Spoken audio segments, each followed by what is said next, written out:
Everyone perked up their ears. Yuan Wan widened her big eyes. Huh? How could he be connected to me? System. Haha, it's quite a coincidence. You know, he is looking for his granddaughter, and one of his granddaughters is the maid, Chunhua, who serves you. Yuan Wan what? Everyone who can hear thoughts. What? The emperor and the crown prince immediately looked at the Grand Master of the state of Chu. You actually have a granddaughter? You, from the Chuanjin sect, the Grand Master of the state of Chu, actually have a granddaughter? What a great piece of information. The Grand Master of the state of Chu keenly noticed the strange smiles from the high-ranking officials of the Great Xia. He was puzzled and thinking when he noticed the Deputy Minister of Rights beside him quickly taking notes on a small bamboo slip. The first character he wrote seemed to be Chu, and his expression was oddly restrained. The Grand Master of the state of Chu instantly became alert, maintaining a calm and humble expression, but subtly leaned closer to the Deputy Minister of Rights and whispered, Sir. Wait a moment. The Deputy Minister of Rights chuckled, quickly tucked away the bamboo slip, and perked up his ears. Let's talk later. The Grand Master of the state of Chu. Meanwhile, the thoughts continued to reveal secrets. System. This Grand Master of the state of Chu is quite unfortunate. He was talented and married his childhood sweetheart at 16 and had a child. However, due to a disaster, he lost his chance to be recommended for an official position. After a war, he thought his wife had died, so he gave up and went to the mountains. In the end, because of his great wisdom, he was invited by the leader to become a Taoist. The officials who were originally discussing the matter suddenly paused. So, you were born before you entered the Taoist teachings. What a pity. They missed a chance to hold something against you. The Grand Master of Chu noticed the Minister of Rights looking at him with regret, appearing quite confused. The system continued. This Grand Master of Chu learned his skills and came down from the mountains. He met the current old Emperor of Chu, who was then an overlooked prince. Because of a meal he received, the Grand Master joined the prince's side. With his exceptional wisdom, he became the prince's most trusted advisor. Together, they worked hard to help the old emperor ascend to the throne, creating a harmonious story between ruler and subject. After entering the palace, the Grand Master discovered that his wife was alive and had become a female official in Chu. He felt he had reached the peak of his life. Then came the twist. After ascending the throne, the old emperor became careless and, while drunk, ended up with the Grand Master's wife. Yuan Wan exclaimed, What? Everyone else gasped in shock. The sudden twist left them all speechless. The two chancellors quickly noted down on their bamboo slips, Old Emperor of Chu, flaw, lecherous. The Grand Master of Chu was pondering why the Minister of Rights was looking at him that way when he suddenly felt someone watching him. He turned to see the Minister of Revenue looking at him with excitement, grinning again. The Grand Master thought how strange. Yuan Wan laughed, her cheeks puffing up like a bun. So the old Emperor of Chu became foolish because of his desires? That's quite dramatic. The system replied, Yes, it is quite dramatic. However, there are many historical figures who struggled at first and then acted foolishly later, like Dongjua, who was a hero before entering the capital but became reckless afterward. There are always some unusual figures. Isn't your brother one of them? The emperor thought, Who is Dongjua? What is wrong with this system? It always tries to tarnish my reputation. All the officials stared blankly, quickly putting their bamboo slips away, as if to prove to the emperor that they hadn't heard or recorded anything. They were all focused on listening to the system and Yuan Wan gossiping. But to the observant Grand Master of Chu, this scene felt quite strange. He couldn't shake the feeling that the officials of the Great Xia seemed dazed, as if under a spell. Feeling tense from his own thoughts, the Grand Master paused and asked again, May I inquire about the dates calculated by the Astronomical Bureau? However, no one responded. The Grand Master felt a chill. Why is no one speaking? Oh no, could they really be under a spell? As he was thinking about whether to run away, he saw the prince on stage, as if just hearing the sound, lightly cough and say, Ahem, Supervisor, please quickly hand over the dates to the Grand Master of Chu. After speaking, The prince clasped his hands and said, "Please, Grand Master, also take a look at which date is more suitable for the spring festival." The supervisor of the Astronomical Bureau, pale-faced, handed a bamboo slip to the Grand Master of Chu and then returned to his place in despair. The Grand Master of Chu carefully observed and said, "I will do my best." However, no one noticed his inner panic, because the audience was focused on the gossip. Yuan also felt a bit uneasy but quickly defended, "How can you compare this person to my brother? My brother's temper is due to the effects of the elixir. He is pure-hearted." The emperor's dark expression softened a bit, as expected of my child. The officials. They almost didn't recognize the words pure-hearted. System. All right, if you want to protect him mindlessly, go ahead.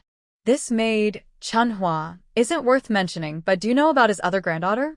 She's quite a shocker. I wonder if the Grand Master of Chu would cut ties with the fourth prince if he knew the situation. The audience became excited. Oh my! There's actually information that could cause a rift? What a juicy tidbit. Hurry up and tell us. We're ready with our blank bamboo slips. Just as everyone was eagerly anticipating the gossip, the Grand Master of Chu clasped his hands again and cautiously said, "Your Majesty, I just calculated a few dates, and these two are quite auspicious."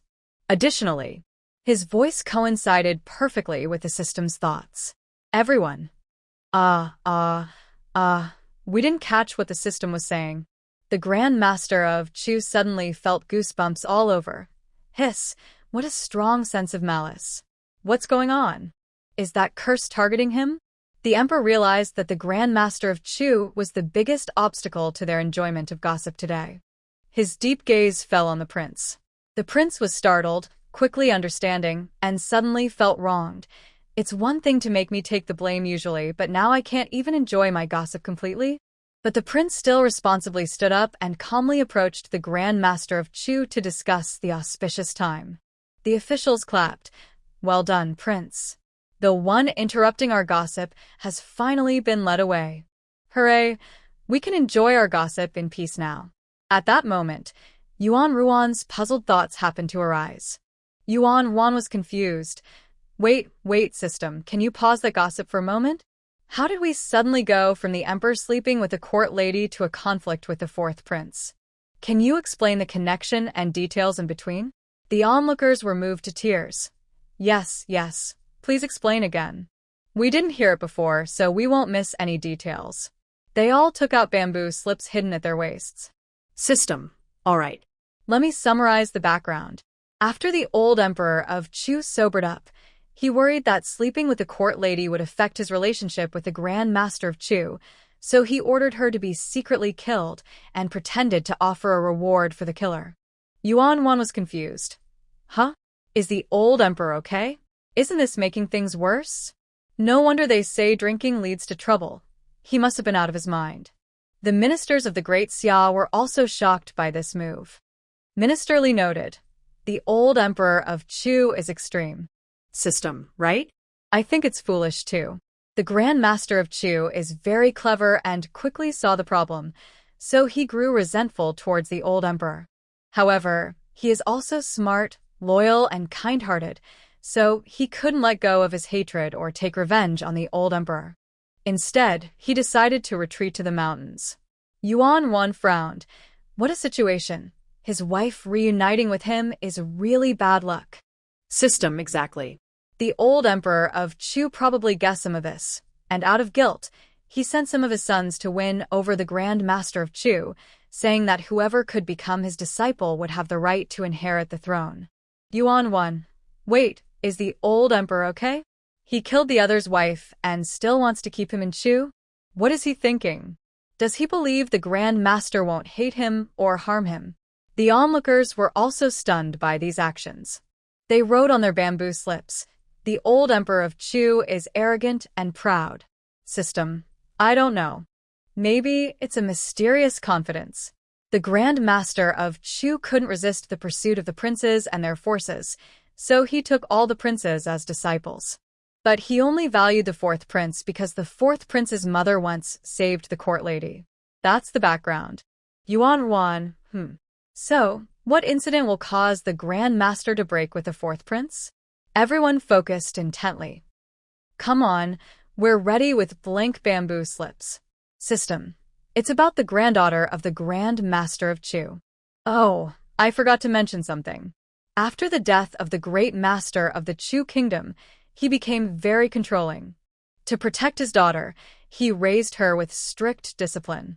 Unable to bear it, she eloped with a man. Years later, she secretly sent a letter through a messenger saying she had given birth to a pair of twin daughters. After that, there was no news for over 10 years. It wasn't until a year ago that the great master learned his daughter had died long ago and the twin granddaughters had completely vanished. This prompted him to start searching for them. One of them ended up in the Great Xia Palace. Could the other granddaughter be in the palace of the fourth Prince of Chu? The crowd nodded in agreement. Yuan. The chances seem high. System, no. That granddaughter was raised as a spy. Her first mission was to ambush the fourth prince. Yuan, let me think. If this leads to a conflict, then the granddaughter must have been hurt by the fourth prince. Is he like the male lead in a romance novel? Is she the tragic heroine? Or perhaps a supporting character with a sad fate? System, no. The fourth prince is involved in a power struggle, and there are no romantic ties with the granddaughter. The spy granddaughter discovered one of the fourth prince's hidden weapon caches, but before she could report it, she was captured by his men. The great master was also present and devised a plan that ultimately led to her demise. The crowd gasped in shock. Yuan, wow. The granddaughter the great master desperately searched for ended up being sacrificed by his own plan, all to save the fourth prince. He finds out it could really drive a wedge between them. System. Yes, some might say the royal family of Chu has a curse on them. The people of Great Xia were intrigued and took notes, realizing this could be used to sway the great master of Chu. Yuan. Is this the end of the story? System. Not quite. There's another piece of information about the great master. It says he discovered that the Xia kingdom's intelligence system seems quite impressive, so he decided to test their ability to intercept messages using carrier pigeons. The emperor exchanged knowing glances with Prime Minister Li and Prime Minister Wang. They realized it was indeed a test, but thankfully, they had also disguised their own messages and released the pigeons. System continued. On the first day, he found that the Xia kingdom's ability to intercept and disguise messages was not very effective. Oops. The emperor spat out his tea in surprise. Prime Minister Wang and Prime Minister Li quickly lowered their heads, trying hard to hold back their coughs. Yuan looked over with concern. Is my brother okay? The system replied. He probably choked. Did you know? The Grand Master of Chu is really clever. He took 2 steps to encrypt the message. First, he used a code-like method for security in the letter. Second, he engraved the message on the copper tube that held the letter. This is a technique similar to microcarving, so even if the Great Xia captures the carrier pigeon and imitates the handwriting to change the content, the engraving on the copper tube remains unchanged, allowing the Grand Master of Chu to send his message. The emperor and his group were so angry their faces turned red. How humiliating to have it secretly engraved on the copper tube. Yuan said. I need to think of a way to remind them. Should we just take down the birds? The system responded. No, they released the pigeons late at night, and that would disturb your sleep. The court officials remained calm. They had already decided to find a roundabout way to uncover this secret. They wanted to stop the small country's troubles from continuing. The system added. Also, the Grand Master of Chu is quite cunning. He guessed that Great Xia discovered and threatened the identity of Chengua's Grand Master's illegitimate child, deliberately misleading him into thinking he shouldn't worry about rumors being exposed, which released Chengua's strong resentment towards Great Xia. But in reality, Zhao, the headmaster, had no way out. Onlookers gasped. What? What a treacherous Grand Master of Chu. Prime Ministers Li and Wang suddenly became serious, putting down their bamboo slips and frowning in thought. Yuan asked, What? Is Chengua's Grand Master planning revenge at the Spring Festival? Tell me quickly so I can prepare. The system confirmed, yes. It's particularly vicious. The gossip says that Chungua's Grand Master plans to arrange for someone to do something at the Spring Festival at the statue of the agricultural god, making Great Xia and Yu hated by the people of the four countries. Yuan Wan exclaimed, "This makes me so angry. I need to think of a way to make him suffer." The emperor's face darkened completely. The officials of Great Xia had veins popping, their expressions serious, and anger was brewing in their eyes. Even the most courteous deputy minister of rights flashed a cold glare, wanting to take action against Chungua's Grand Master immediately. Meanwhile, the Grand Master of Chu, who had just agreed on the Spring Festival date with the Crown Prince, suddenly sensed strange gazes around him. He quickly looked up and scanned the surroundings but saw no one looking at him. What was going on? The Grand Master of Chu felt uneasy. Once he and the Crown Prince finalized the date, the two national advisors took their leave. The Grand Advisor of the State of Chu couldn't help but approach the Grand Advisor of the State of Chun and whispered, "Do you feel that the officials of the Great Xia seem a bit strange today?" The Grand Advisor of Chun looked confused. "Really?" The Grand Advisor of Chu replied, "Yes, it feels a bit dangerous." The Grand Advisor of Chun looked him up and down with a hint of disdain. "I don't think so. I feel like they have always been somewhat distracted and don't take us seriously.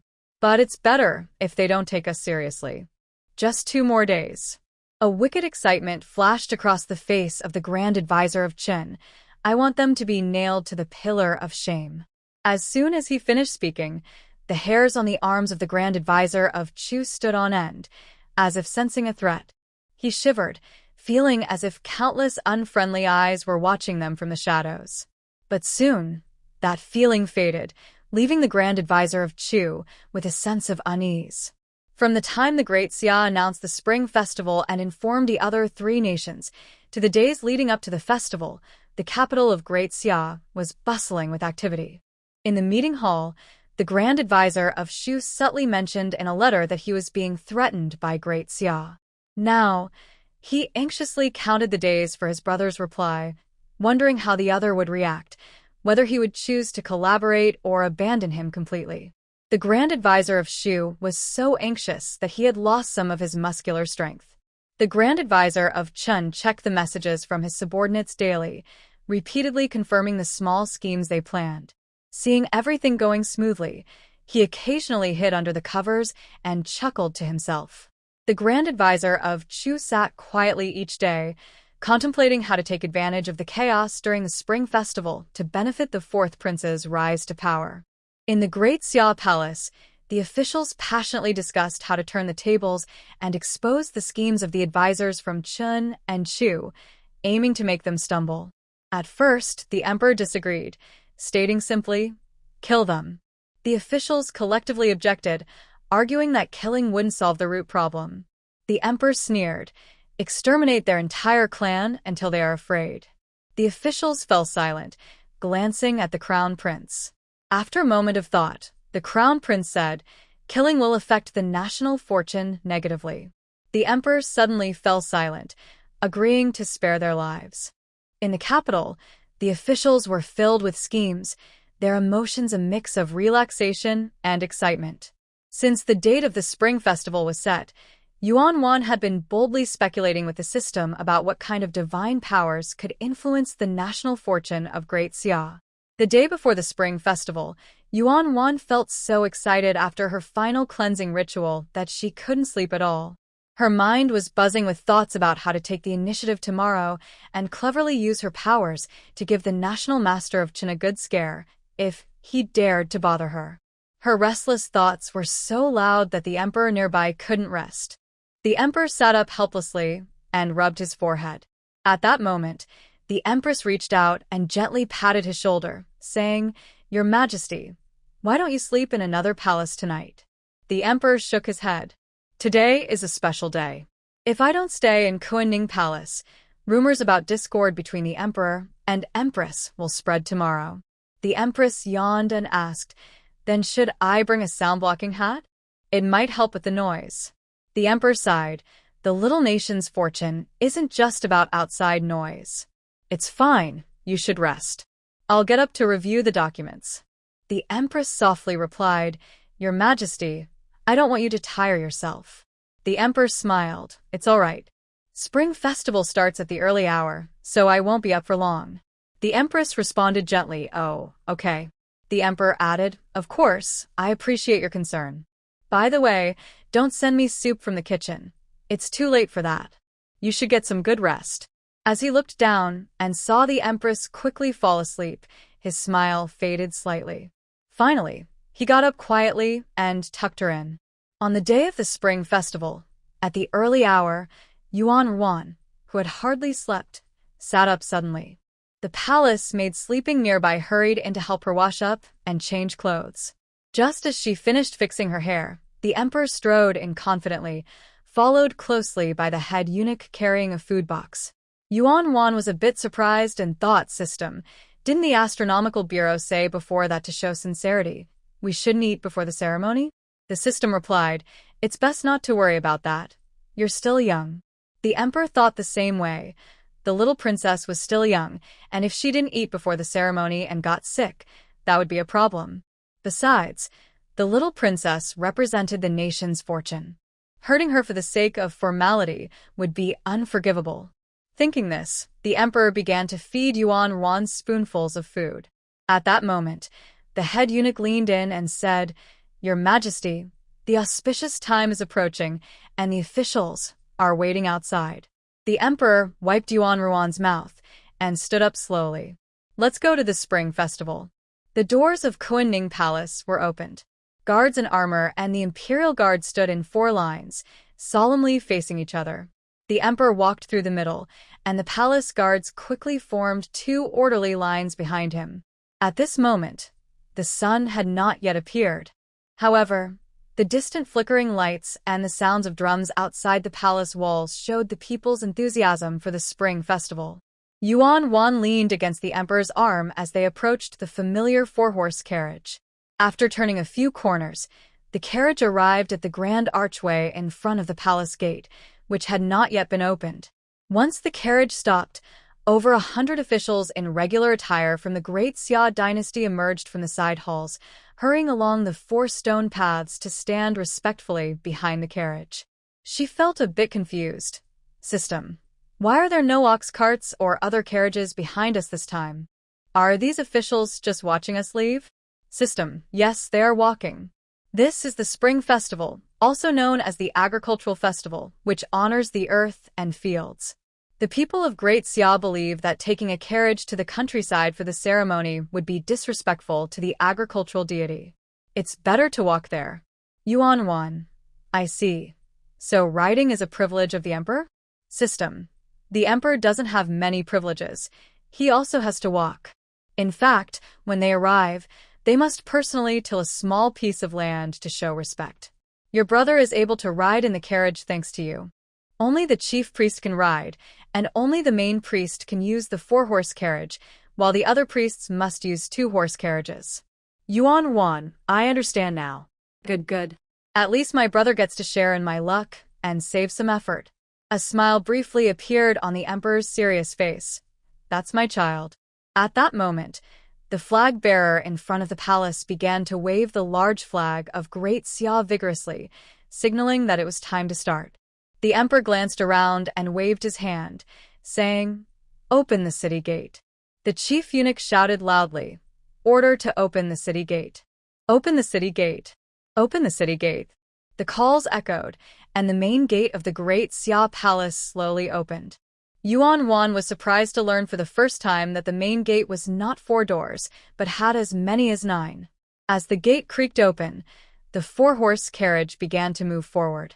When the main gate was fully opened, Yuan was astonished to see that both sides outside the gate were filled with people, densely packed.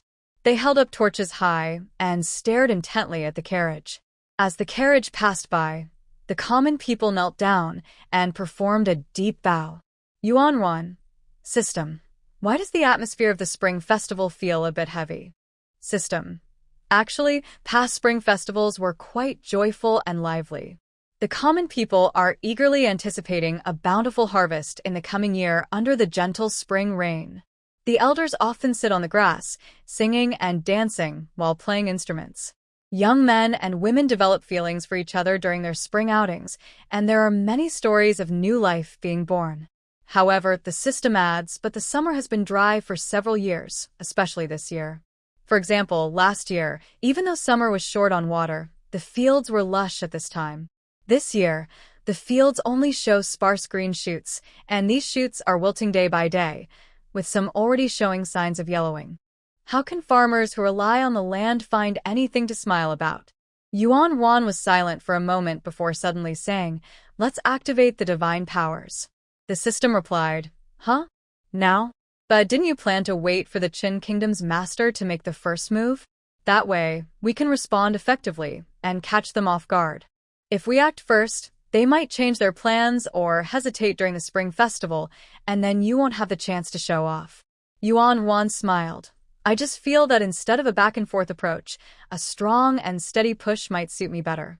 After all, she is now partly responsible for the fortune of the Great Xia. Rather than just humiliating a fool, she hopes the people of Great Xia will feel uplifted because of her presence. Wouldn't that be more satisfying?" The system was silent for a moment before becoming serious. "Note this down. This is the mindset of a true leader. I will share it with other system friends." Yuan Ruan's lips twitched slightly, hoping she hadn't caused trouble for other system hosts. The system continued, "Done. I've activated it." Yuan Ruan's thoughts were overheard by nearby officials of the 6th rank and above. As soon as the system finished speaking, the officials turned to the four-horse throne with expressions of tension and anticipation. This unusual behavior surprised the sensitive Grand Master of the Chu Kingdom.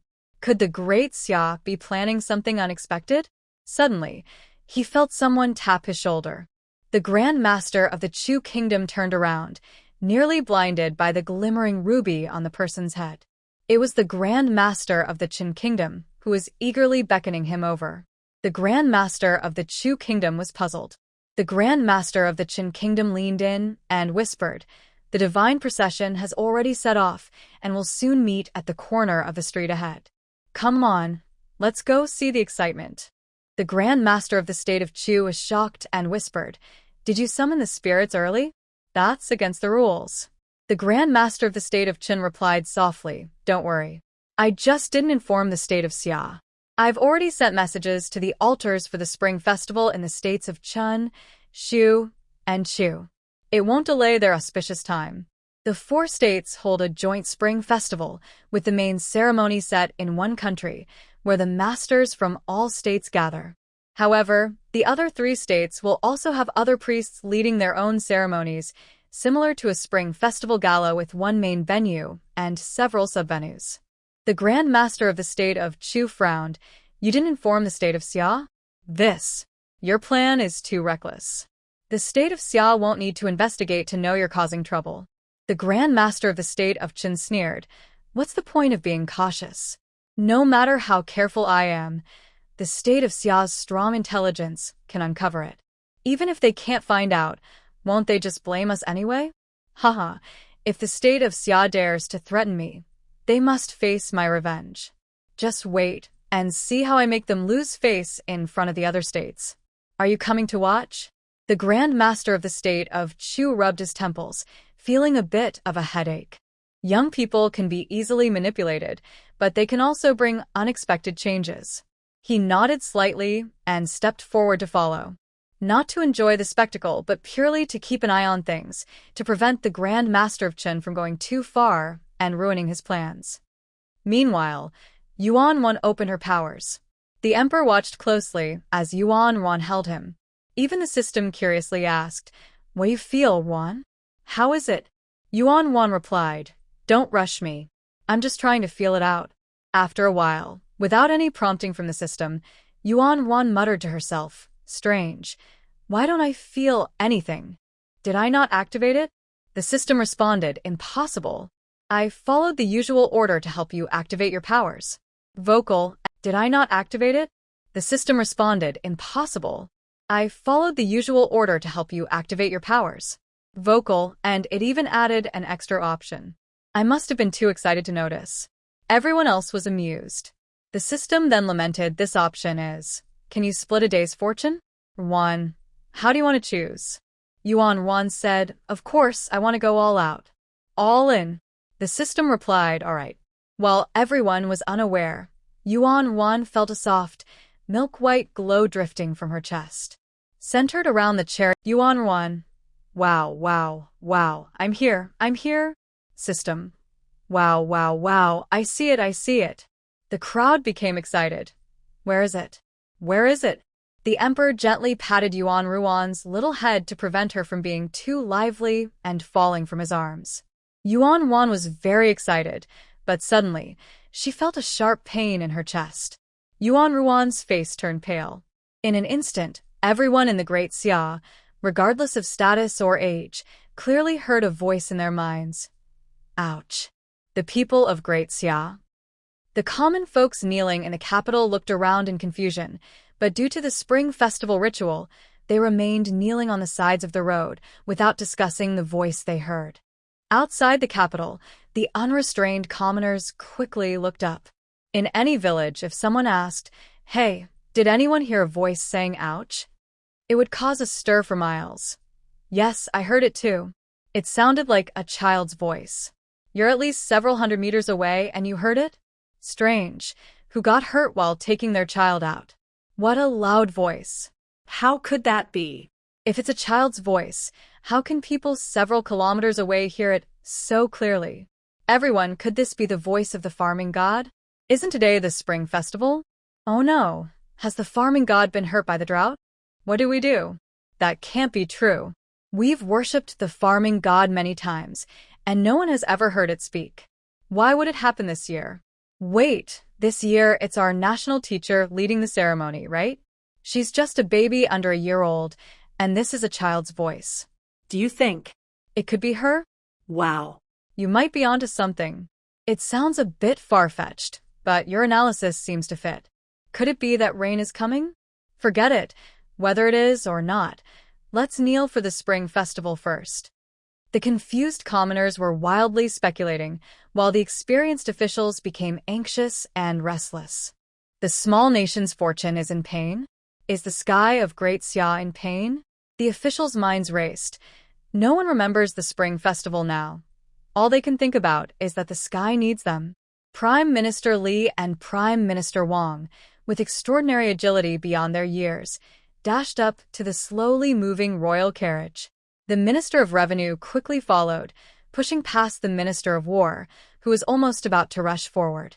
The courtiers who could hear the prince's thoughts anxiously looked at the royal carriage, pushing and shoving to see what was happening.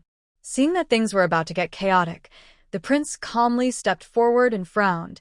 "Everyone, please stay calm. The small nation is fine, but if you can't control your emotions, even minor issues could become serious." Most of the courtiers quickly regained their composure, feeling a cold sweat on their backs. Indeed, it was fortunate that the common people were all kneeling in reverence. Otherwise, they might have noticed something was wrong. If they had joined in the unrest and rushed the carriage, it could have led to a disaster. Just then, a voice from the system echoed. "How are you, Erwan? Are you in pain?" Yuan Hua replied, "No, no, no." The first hit hurt, but now I'm just feeling a bit dizzy. My view is getting higher and higher. Hearing Yuan Ruan's thoughts, the courtiers relaxed a bit. The prince no longer looked at the calming courtiers. He climbed onto the carriage. Noticing the tense atmosphere inside, he squeezed in a little and whispered, "Father, how is little Nine?" "Too cramped. Don't come closer. Give the national master some space." Ever since the national master had saved his life by striking down the rebels, the accompanying royal physician had become a staunch supporter of the small nation. The prince quickly moved aside a bit. "I'm thirsty," Yuan Ruan said, her cheeks growing redder. The emperor immediately offered her water. Prime Minister Wang anxiously tugged at his beard. What happened? Didn't we just say? He forced himself to swallow the thoughts he had heard. What should we do? Why is she still so hot? Minister Li pursed his lips and said, "Your Majesty, the fever must come down. I will immediately find a physician and arrange for him to be ready at the sacrificial site. As for the spring festival, perhaps Minister Li initially intended to suggest having someone support Yuan Ruan to complete the ritual, but seeing the emperor's dark expression, he quickly changed his mind. Perhaps we should find a substitute to perform the ceremony. The Minister of Revenue looked shocked at Minister Li. What? Use a substitute for the farming gods ceremony? Are you crazy? This is the spring festival. We can't deceive the heavens like that. The emperor replied, no. The Minister of Revenue sighed in relief and prepared to volunteer to help the national master complete the ceremony.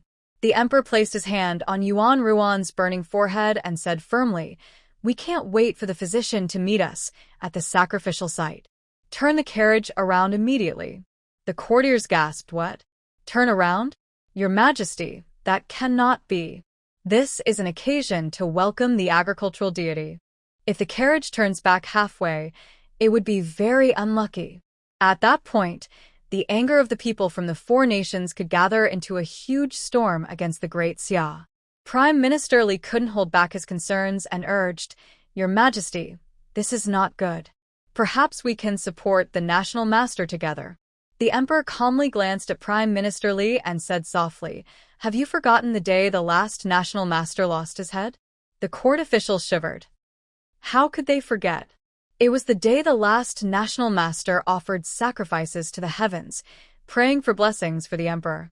This was a crucial ceremony that each emperor had only once. In the end, the last national master dared to threaten the emperor halfway through, asking for promises and benefits. The emperor, growing impatient, beheaded him. Not only did the national master lose his head that day, but every official who had advised him also met the same fate. At that moment, the carriage was silent and no one dared to speak, fearing for their lives. Just then, Yuan Ruan's inner voice echoed. Ah, I feel refreshed, cool, and no longer dizzy. It seems I have transcended and can see far ahead. The emperor and the others were shocked. The young national master felt better. The emperor immediately reached out to touch Yuan Ruan's forehead, which had been hot enough to fry an egg just moments ago, now felt warm and cool. The emperor's expression instantly softened. The court officials were almost in tears of joy. Great. They wouldn't have to face the furious emperor anymore, nor would they need to turn the carriage around.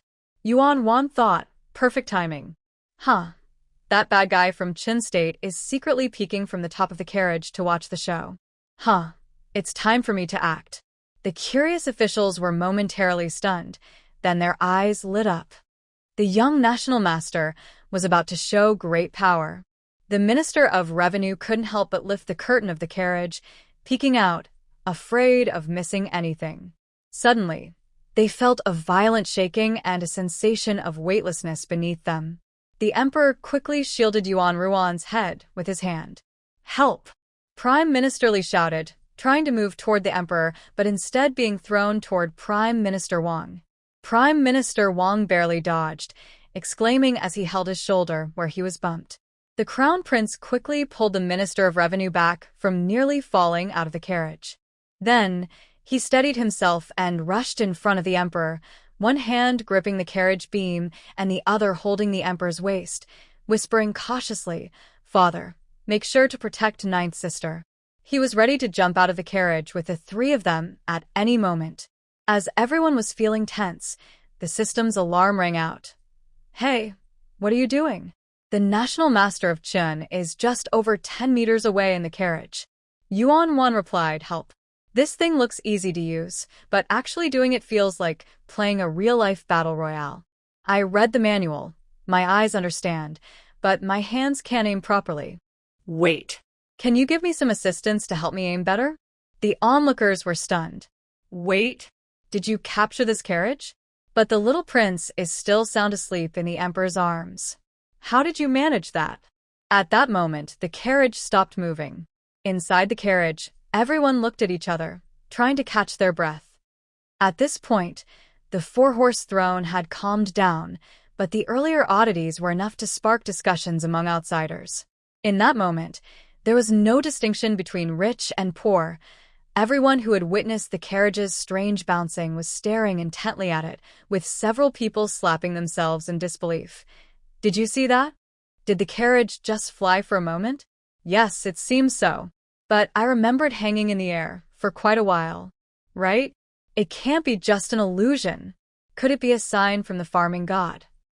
As soon as this was said, the common people's eyes on the four-horse throne became fervent. Many farmers even pushed toward the carriage, seemingly wanting to reach out and touch it for good luck. The head of the palace guards quickly made a decision, surrounding the carriage with layers of protection. They stationed people near the curtains and doors to assist, while the outermost guards displayed their sharp weapons and maintained order. This prevented the excited crowd from getting too close to the carriage. Meanwhile, a few meters away, the national master of Chun looked bewildered at the suddenly agitated carriage behind him. He turned to the Grand Master of Chu and said, "Look over there. It seems like something strange is happening with the carriage of the Emperor of Xia." The Grand Master of Chu climbed onto the carriage frame to take a look, frowning slightly. There must be some unusual commotion. Otherwise, these common people wouldn't be so excited. Are they trying to create a spectacle? The National Master of Chun asked in confusion. Create a spectacle? The Grand Master of Chu pointed at the eager farmers near the carriage and then gestured toward the sky. He calmly explained, Xia has suffered from drought for 3 years, and the people's grievances are boiling.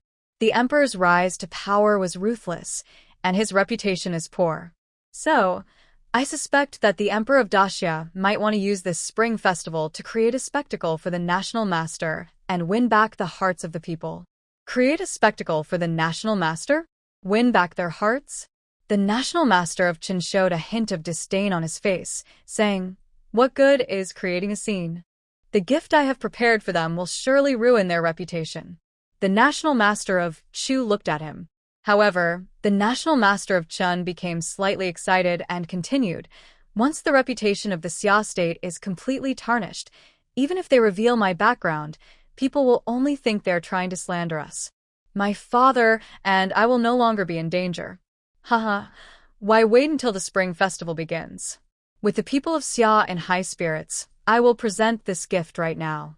This is also my kindness to the people of Xia, to prevent them from being deceived by the Xia royal family for too long, ha ha ha." The national master of Chu suddenly felt an ominous premonition, as if a storm was coming. "What have you done? Don't be too impulsive." The national master of Qin snapped his fingers, straightened his back, and gazed into the distance. The national master of Chu looked over and noticed that the national master of Chun was focused on the procession approaching from the next street, which was about to meet the four-horse throne. As the two processions converged, the bearers lifted the curtain of the palanquin carrying the agricultural deity. The agricultural deity, who originally sat in the palanquin, stood up when invited out, towering over 2 meters tall. Dressed in black, the agricultural deity wore a dark blue belt, held a large bundle of rice stalks in his left hand, and a hoe in his right. His deep gaze seemed to look far into the distance, and his kind expression made him seem approachable. The bearers brought the agricultural deity out and positioned him next to the four-horse throne, taking a few steps ahead. This was the agricultural deity's moment to receive offerings and to bless the Xia state first. From this point, tables were set up along the road, filled with incense, fruits, flowers, and offerings. The people along the way lit candles and sincerely made wishes. The air was filled with fragrant smoke. At that moment, a figure in black suddenly stepped onto the railing and released a dove. Meanwhile, the first group of devout citizens, who had just finished their prayers, were about to rise and place incense in the burner when a chorus of gasps echoed through the street. "Oh my, why is the agricultural deity shedding tears of blood? My goodness, how can this be? Is a disaster coming? Could the 3 years of drought in Xia be because they offended the agricultural deity?" The national master of Chu was left stunned. He had always known that the national master of Qin was planning something during the spring festival, but he thought the other party would only embarrass the young national master, at most arranging for some people to assassinate him and disrupt the spring festival. So, to make the act convincing, the Grand Master of Chu did not send anyone to investigate what the Master of Chun had specifically done. However, he never expected the other party to play tricks directly on the god of agriculture. The Grand Master of Chu was completely shocked. He grabbed the Master of Chun and whispered in astonishment, "Did you do this?" The Master of Chun smiled and replied, "What do you think?" The Grand Master of Chu was speechless. "Enough already. Hurry up and clean up this mess." His face was serious. This was the god of agriculture. How could they disrespect a deity? Who could handle such a situation? The Master of Chun, however, was unconcerned and patted the Grand Master of Chu with a noble demeanor, smiling. "I didn't do it. With my status, many people want to please me, and some want to take things from me." Just then, someone suddenly jumped onto a carriage nearby. The person raised their arm and shouted, "The god of agriculture weeps. Everyone! Since the tyrant took power, he first killed our national master, angering the heavens, which has led to continuous disasters for our country. In the last 3 years, we have faced severe drought, and we have barely harvested anything." His voice grew louder. Now the tyrant uses a child who knows nothing of the way to act as the national master, further angering the gods. The god of agriculture weeps as a warning. "Everyone, what does this mean?" It means that as long as this tyrant remains on the throne, the drought will not disappear, and we will continue to face days of starvation until we perish. By the end, he was almost shouting, "This is all the tyrant's fault, all the tyrant's fault." The Master of Chun laughed so hard from the crowd that he was almost in tears. He elbowed the Grand Master of Chu and whispered, "See, isn't the performance great? It has nothing to do with me." The Grand Master of Chu took a half step back, thinking, "You're not just foolish. You are the biggest fool in the world. You want revenge. You want to embarrass the great Xia. You want to make it impossible for them to threaten you. But do you know that the person you chose is using your people to incite rebellion? You've really stirred up a hornet's nest." The Master of Chun proudly said, "Grand Master, the feeling of being the one holding the chess pieces is indeed quite nice." The Grand Master of Chu chuckled twice. "Chess player? You're not just digging your own grave. All the foreigners in Great Xia are going to be in trouble too." He nodded perfunctorily, subtly stepping back while cautiously signaling the Chu soldiers to leave quickly. However, the Grand Master of the state of Chu turned to look at the increasingly restless people of the Great Xia and thought to himself that although the Grand Master of Qin was foolish, this chaotic situation was indeed useful. Now, it was up to Great Xia to decide how to handle it. Would the army suppress them? Or would they find another way to expose the Grand Master of Chen's scheme? At that moment, the Emperor and his companions were thinking along the same lines as the Grand Master of Chu. The Emperor and his officials looked grim. When Prime Minister Li saw the statue of the agricultural god bleeding, he immediately knelt down and said, "Your Majesty, I never expected him to be so mad and to plan this in advance." They had learned from the news that the Grand Master of Qin was up to something. Initially, Prime Minister Wang suggested a cautious approach, recommending that they send people to capture them all at once. However, Prime Minister Li, being more daring, wanted to take advantage of the situation and deal a heavy blow to Qin. But he did not expect the Grand Master of Qin to be so reckless, changing plans at the last minute and actually succeeding. The Emperor said coldly, "It's fine. Although this is unexpected, we can still salvage it. Crown Prince, you should go now." Before he could finish, the Emperor suddenly fell silent. The Crown Prince was bowing and waiting, but after a while, the carriage fell into an eerie silence, and soon heavy breathing could be heard from everyone. The Crown Prince was puzzled and quietly looked up, noticing that all the officials were staring out the window, their faces flushed, eyes shining, and their chests rising and falling. Even the usually indifferent Minister of Revenue, who was like an iceberg, couldn't hide his excitement. Look. Good.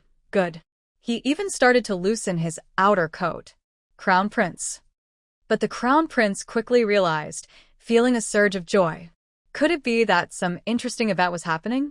He looked over, and in the next second, Crown Prince. His pupils shook. Not far away in the air, a person was being lifted as if by the scruff of their neck, slowly moving toward the statue of the agricultural god. Upon closer inspection, the panicked individual was indeed the Grand Master of Qin. He was flailing in the air, shouting, "Help! Help! Yet no one moved. Everyone below just stared up at him in confusion. Some even pointed and discussed. Wow, what's happening? First, the agricultural god bleeds, and now they've caught someone? Could it be that he disrespected the deity and made it cry? How infuriating! If I find out who this person is, I'll give them a good beating. At that moment, the statue of the agricultural god suddenly moved. The statue of the agricultural god had tears of blood still flowing from its eyes, but its body seemed to be controlled by an unknown force, slowly approaching the national advisor of Chen. The man who had been carrying the statue suddenly dropped to his knees, trembling all over, his pupils dilated in fear at the sight before him. A cry for help erupted in the air, 10 times sharper than before. However, apart from his screams, the crowd was silent, all covering their mouths in fear of angering the deity. As the distance between them shrank to less than half a meter, the statue's wooden hands reached out toward the national advisor. Ah! Accompanied by a piercing scream, it abruptly stopped. The national advisor, grabbed by the neck, tilted his head, and a strange smell filled the air. It was unclear if he had fainted from fear or if something worse had happened. Young children were shielded by their parents' hands. The common people knelt on the ground, staring blankly at the sky, not even thinking of fleeing. In front of everyone, the statue continued to shed tears of blood while its wooden hands unleashed a flurry of strikes toward the national advisor, almost like a whirlwind. Wood shavings from the statue's arms fell to the ground, but instead of landing, they floated in the air, forming 2 characters. Main evil. The crowd was shaken. Inside the carriage, emotions ran high. The emperor pressed his lips together, alternating between tightening and loosening his grip on Yuan Ruan's hand. At that moment, the system's voice echoed. Wow! Yuan Wan, your move was brilliant. How did you think of using this method? This will completely pin the opponent to the pillar of shame. Yuan Wan. Actually, I didn't plan to control the statue to act. It didn't seem appropriate. But since that jerk broke the rules, I had to return the favor. I'll make sure to offer incense and prepare more offerings later. No hard feelings. System, even if there are truly gods in this world, you are on the same level as them. Teaching these ungrateful disciples a lesson is justified. Yuan Wan, haha, even if we are colleagues, I am still a junior. Showing respect will not anger the gods. The emperor and his entourage nodded repeatedly. We must prepare offerings and ensure the deity does not take out their anger on our small nation. The Minister of Revenue quickly took out a small abacus to calculate. Prime Minister Li glanced at the emperor's expression and leaned in, lowering his voice. At this time, we cannot be too frugal. Who says we can't? You. Prime Minister Li was about to express his disbelief at the other's lack of awareness. The Minister of Revenue casually replied, I can manage to squeeze out some funds from the recent expenses of the Internal Affairs Office. Prime Minister Li had a strange expression. The Internal Affairs Office was essentially the emperor's private treasury. However, if the funds came from expenses, the emperor likely wouldn't mind. Prime Minister Li left in silence. The Minister of Revenue glanced at Li's back and smiled. A few years ago, the emperor generously rewarded a high official in December, and since then, the Internal Affairs Office has been sending gifts to high officials every year at that same level. This is a perfect excuse to reduce that reward. They can't expect me to take money from the national treasury. That's out of the question. I'll just take it from you. The system then asked, Erwin, how do you feel after using your power? This was what everyone wanted to know. Although her body was no longer warm, she kept her eyes closed. People were still a bit worried. Yuan Wan replied, Good, very good. I should say. A bit too good. Do you understand? When I look around, I can see mountains and rivers, smell the borders of the Great Xia, and embrace the clouds in the sky. It really feels like I can do anything just like you said. The onlooking officials looked excited, their expressions growing more enchanted. So this is what it feels like to have the perspective of a true immortal. They wanted to hear more. Can you explain it in more detail? The system responded, Wait, Erwin, won't you get a needle's eye from this? Yuan Wan asked, Huh? Why? The crowd instantly got angry. Why was the system pouring cold water on them? They could view the Great Xia however they wanted. There was no way they would get a needle's eye. The system continued, if you can see through mountains and rivers, can you also see through clothing? Wouldn't the people of Great Xia appear naked in your eyes? The officials were stunned. What? Naked? The officials inside and outside the carriage instinctively covered their important parts. But soon, they realized they couldn't make strange movements, so they heavily and awkwardly lowered their hands, trying to maintain a calm demeanor as if they hadn't heard anything. Yuan Wan exclaimed, "What are you thinking? When I look at the officials, it's like squatting on a bridge watching ants. How could I see them naked? And seeing through isn't just about clothes. If I really wanted to, I'd be looking at bones." The system replied, that makes sense. The officials collectively sighed in relief and exchanged smiles. Just then, a loud cheer erupted outside. Calm the anger of the farming god. Calm the anger of Great Xia. The emperor raised his eyes, and the crown prince lifted the curtain to see the national master of Qin still being beaten in midair. Several farmers rushed out of the guard's protective circle and pulled the 4 horsemen responsible for carrying the agricultural deity statue to fight them. One of the horsemen broke down, crying emotionally, "Yes, I am guilty. I said we shouldn't disrespect the gods. I shouldn't have listened to those people from Chern who disrespected the statue." This statement stirred up the crowd even more. Shouts for justice and hopes for divine forgiveness filled the air. System. Oh no, look, they all regret it. You're amazing. The court officials looked tense. The emperor frowned slightly and waved his hand. The prince immediately got off the carriage and headed straight for the head of the guards and the imperial guards.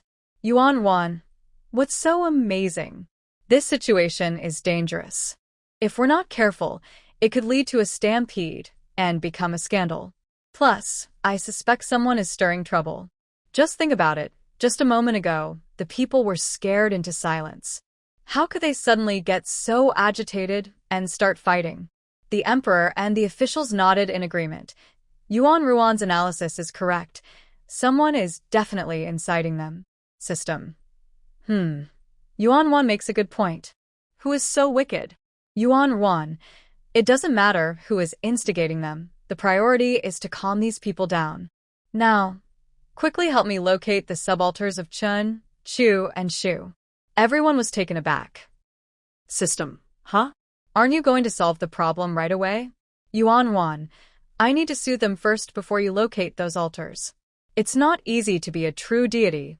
Should I really have to investigate and explain like an ordinary person to calm the crowd? That would ruin my image. I must use extraordinary methods. System. Haha. Got it.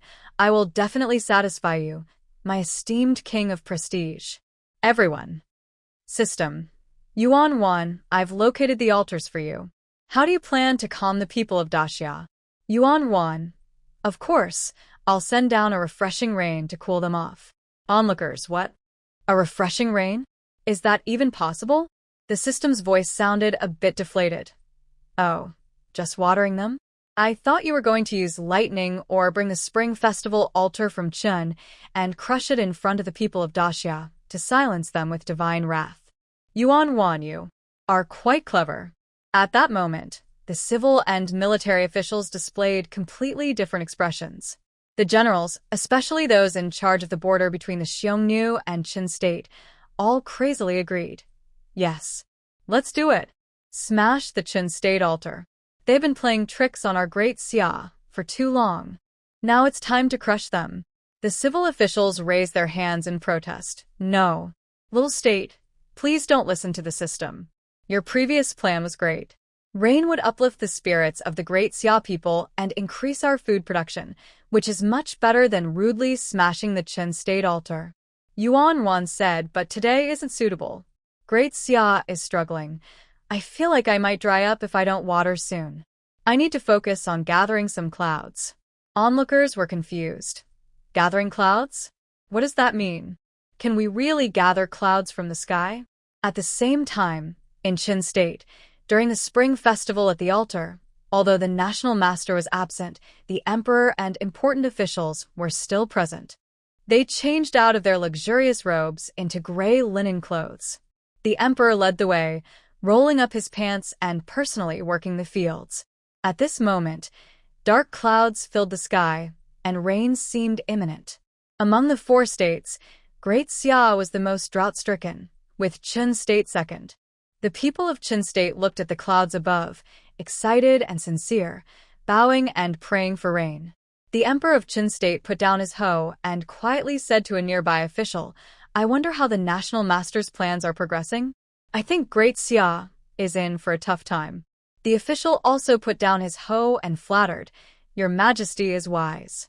On the day of the spring festival, even if the tyrant of Great Xia has great power, he cannot completely suppress such news.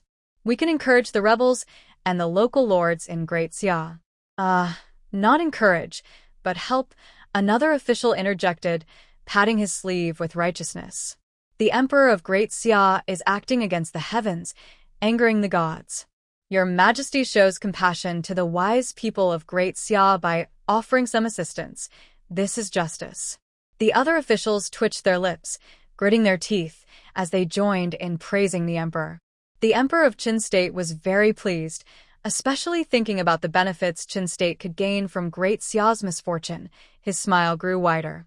Just then, a gust of wind blew, rustling the treetops, and the dark clouds began to swirl and gather. The officials in charge of the weather at the altar shouted, "The wind is rising." The practitioners performing the rain ceremony became even more vigorous. At that moment, drops of rain began to fall. The people of Chun State, who were still sincerely making wishes, could no longer contain their excitement, cheering and dancing, with some shouting, "Long live Chun State! Long live the god of agriculture! Heaven has sent sweet rain." The court officials put down their farming tools and looked up at the sky. The emperor of Chun stretched out his arms and shouted, "May heaven bless Chun." The excited crowd echoed, "May heaven bless Chun! May heaven bless Chun!" However, after a short while, the people of Chun began to feel something was off. They wondered why the rain was decreasing and why the dark sky seemed to be getting brighter. Curious, they looked up and were stunned. The thick dark clouds in the sky appeared to be like a tattered mat. No, it was more accurate to say they looked like ripped cloth. At that moment, as everyone was in shock, the clouds seemed to be pulled by invisible hands, disappearing piece by piece. In less than a short time, the clouds completely vanished, revealing a clear blue sky. The people of Chun were left speechless. "Wait, where did our clouds go? Where is our rain?" Suddenly, a sharp explosion was heard from the altar. Everyone turned to look. The sorcerer performing the rain ceremony pointed in shock at something nearby. The crowd followed his finger and gasped. On a raised flag, a message made of leaves read, "Evil." The people of Chun screamed in shock. The emperor stumbled and fell to the ground. The crown prince's eyes lit up, and he rushed forward, saying, "Your Majesty, this news must be kept secret and investigated." This was not just happening in Chun. Similar events were occurring in Chu. In Chu, there were no clouds at all, so the people initially did not notice that the white clouds above had vanished. After the spring festival ended, as the disappointed crowd stood up, they were shocked to see a message made of leaves. Villains. The people of Chu gasped. The emperor, who had been half asleep, suddenly opened his eyes wide and, after a moment of pause, looked sharply at the fourth prince, "Fourth son, investigate the Grand Master immediately." The fourth prince clenched his fists and replied firmly, "Yes." A civil official stepped forward and said, "Your Majesty, should we seal? There are too many people. We can't keep it quiet." The emperor of Chu shook his head. "Since this is heaven's anger, execute the sorcerer on the altar. Quickly shift all the blame to the Longhu Temple." After saying this, the old emperor of the Chu kingdom squinted his eyes and let out a burp. As for the Shu kingdom, Yuan discovered that the national master of Shu did not participate in the actions against the Xia kingdom. She decided to be lenient, only taking a bit of the dark clouds from Shu's sky without labeling them with leaves. After gathering all the clouds, Yuan shaped them and, using the four-horse throne as the center, fixed them in the sky about 10 miles away, starting to squeeze out rain. When the heavy rain fell, the farmers who had been shouting at the national master of Chun and some horsemen were stunned. Then, someone arranged by the prince shouted, "The farming god is appeased. The spring festival has brought rain. The drought will end. What a good omen." After enduring hardships, the common people were quickly stirred by these words. Water. So much water. We will have a good harvest. May the heavens bless Great Xia. May the heavens bless Great Xia. Next year's harvest will be plentiful. What a good omen. The few people who started the trouble realized they were in trouble and tried to subtly change the narrative. Everyone, it's because we fought against those who deceived the divine that they are no longer angry. We should continue to fight. However, no one paid attention to him. Everyone was immersed in the joy of the heavy rain. Some were looking up with arms wide open, some were crying and jumping in the rain, and others were rolling around in the mud, laughing happily. Those who stirred up trouble were pushed around by the crowd and struggled to stand straight. They wanted to continue encouraging the fight, but were suddenly tapped on the shoulder. Thinking someone might agree with him, he turned around excitedly and said, "Right? You also think the farming god brought the rain because we avenged him, so we should keep fighting." He was startled when he saw the other person wearing the flying fish uniform. The Jinui crossed his arms and smiled kindly. That person. Heavy rain poured down above the four-horse throne, while inside the carriage, the emperor sat steadily, holding Yuan Ruan. Wu Yi, replacing the Minister of Revenue, appeared in the carriage, holding a sword with vigilance. Prime Minister Li, Prime Minister Wang, and the prince rushed back and forth in the rain, calming the excited crowd to prevent a stampede, while also arranging for people to capture foreigners. Yes, whether they participated or not, everyone was invited to the genie prison for tea. Among the national masters of the three kingdoms, only the great national master of Chu managed to escape, prompting Great Xia to send 100 soldiers to pursue him. System. It seems your brother is serious this time. I hope it won't lead to bloodshed and chaos. The emperor sneered. Just this isn't enough. We must eliminate their entire families. Yuan Wan replied, Don't always talk about my brother. He is strict, but not as exaggerated as you say. I've never seen him kill out of anger. Just as the Minister of Justice climbed onto the carriage to report, he bumped into a pillar with a loud crash. Bamboo slips fell to the ground, and one of them rolled out, showing the list of families to be eliminated. System, haha. This is hilarious. Ruan Si? Your brother is ready to eliminate entire families. The emperor narrowed his eyes at the Minister of Justice. Is this your suggestion? Yuan Wan said, Look, this is the minister's idea. It's his proposal. System, I misunderstood. The Minister of Justice looked at the emperor's piercing gaze. Indeed, in the Great Xia, everyone is a scapegoat. He suddenly bowed and said, Your Majesty, these treacherous officials deserve punishment. If we only behead them, it won't be enough. I dare to suggest we eliminate their families to completely destroy their arrogance. The emperor coughed and said, Investigate thoroughly and execute according to the law. The Minister of Justice quickly replied, Yes. At that moment, the system added, Juan, can you explain how you control the weather? How do you summon the wind and rain? The emperor paused, his fingers stopping. The Minister of Justice accidentally stuttered while speaking. The prince passing by suddenly stopped, stamping his foot in frustration. When he looked up, he saw the busy Prime Minister also sneaking up to the carriage. They exchanged glances, but did not move. Indeed, no ordinary person can resist the allure of a divine explanation of magic. Yuan Wan said, Can I summon the wind and rain? I didn't notice when I used it today. The onlookers raised their eyebrows. Yuan Wan continued, I gathered clouds from 3 other countries and brought them here to the Great Xia, then let them rain down. The emperor and the officials. Oh, so that's how it is? What? Gathering clouds from other countries' altars? System, huh? 1. Why did you gather clouds from other altars? Yuan Wan replied, Of course, to stir things up. I can't show the image of the farming god beating the Qin kingdom's master to others, but I also don't want those 2 troublemakers in the Great Xia to return comfortably. I intentionally drew their attention during the altar ceremony in their country by taking their clouds. I even left notes for Qin State saying main villain and for Chu State saying evil person. The emperor and his officials were taken aback. What? You not only boldly took their dark clouds but also left such remarkable messages for them. Wang Yi kept his head down, smiling widely, while the Minister of Justice puffed out his cheeks to avoid laughing. The emperor covered half his face with his hand, trying to look serious. Outside the carriage, the prince and Prime Minister Li were silently laughing, with the prince even bending over from laughter. Their silent act left the nearby common people in shock. A little girl pointed and asked, "Mother, why are those two uncles so strange?" "Show." The woman quickly covered her daughter's mouth and whispered, "Let's go. They might be too happy. Don't get too close to their excitement." System.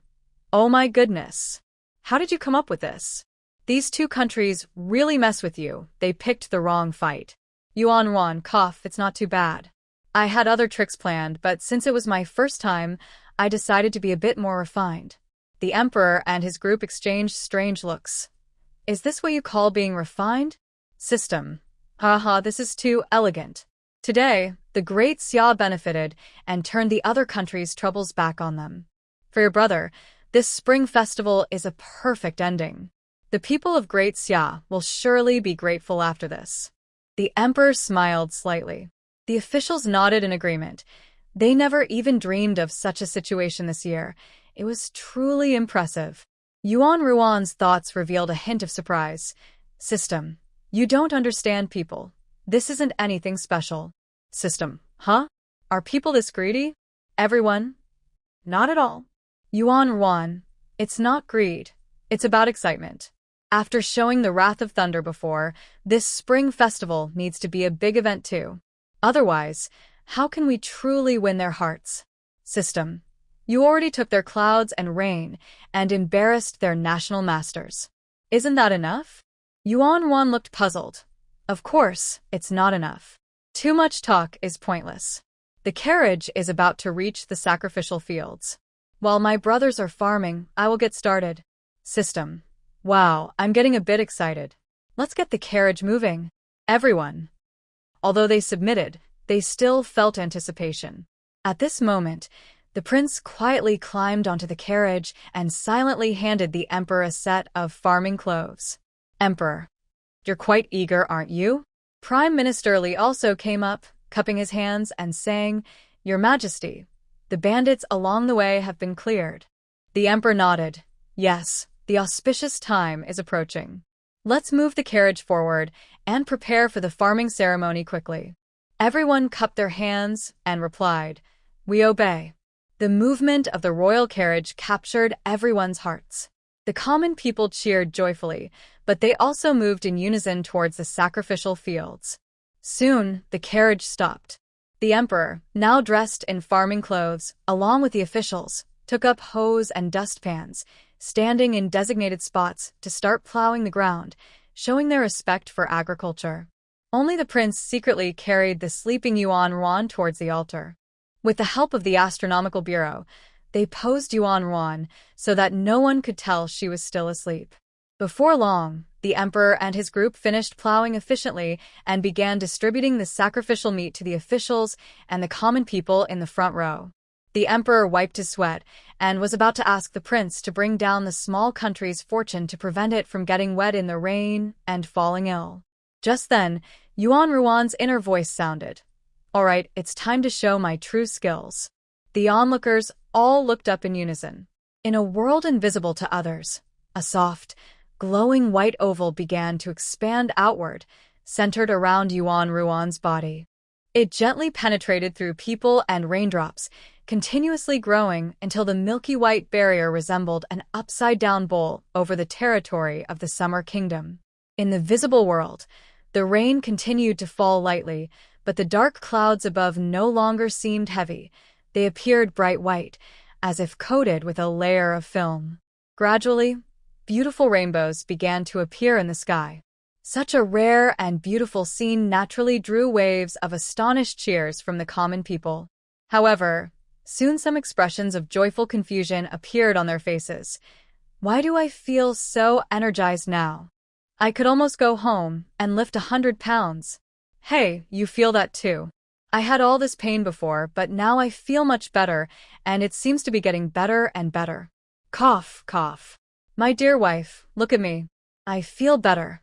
My throat isn't itchy anymore, and I didn't cough up any blood just now. Oh my goodness. Not only the people near the altar, but folks all over the Great Xia were noticing the changes in their bodies from the rain. For example, in a mountain village on the border between Xia and Shu, a young man named Shirgo was carrying 2 loads of herbs, panting as he walked home. He had earned some silver in Shu to buy medicine, hoping to help his grandfather before his illness worsened. As he entered Xia, Shirgo was surprised to find it was raining sunshine. After walking a bit further, he saw many people rushing out of their homes shouting, "Come out and enjoy the rain. Hurry, come out and get wet." Shirgo was confused but worried about his grandfather, so he didn't pay much attention. However, before he could reach his own yard, he heard crying and shouting from inside. Panicking, he dropped his load and rushed inside, crying, "Grandfather, you always said you loved little Shirgo. Let me see you one last time." Before he could enter, a nearby farmer's wife hit him in the face with a broom. She angrily said, "Spit, spit, spit. What filthy things are you saying? Is this how you show respect to your grandfather?" "Auntie, Shirgo was stunned, tears streaming down his face. "I went to earn money to take care of my grandfather. I didn't mean to be disrespectful. I regret it. I want to come back. I never thought I wouldn't see him one last time." "Spit, spit, spit. I told you not to say that, and you keep talking." The farmer's wife grabbed Shirgo by the ear and pulled him into the yard.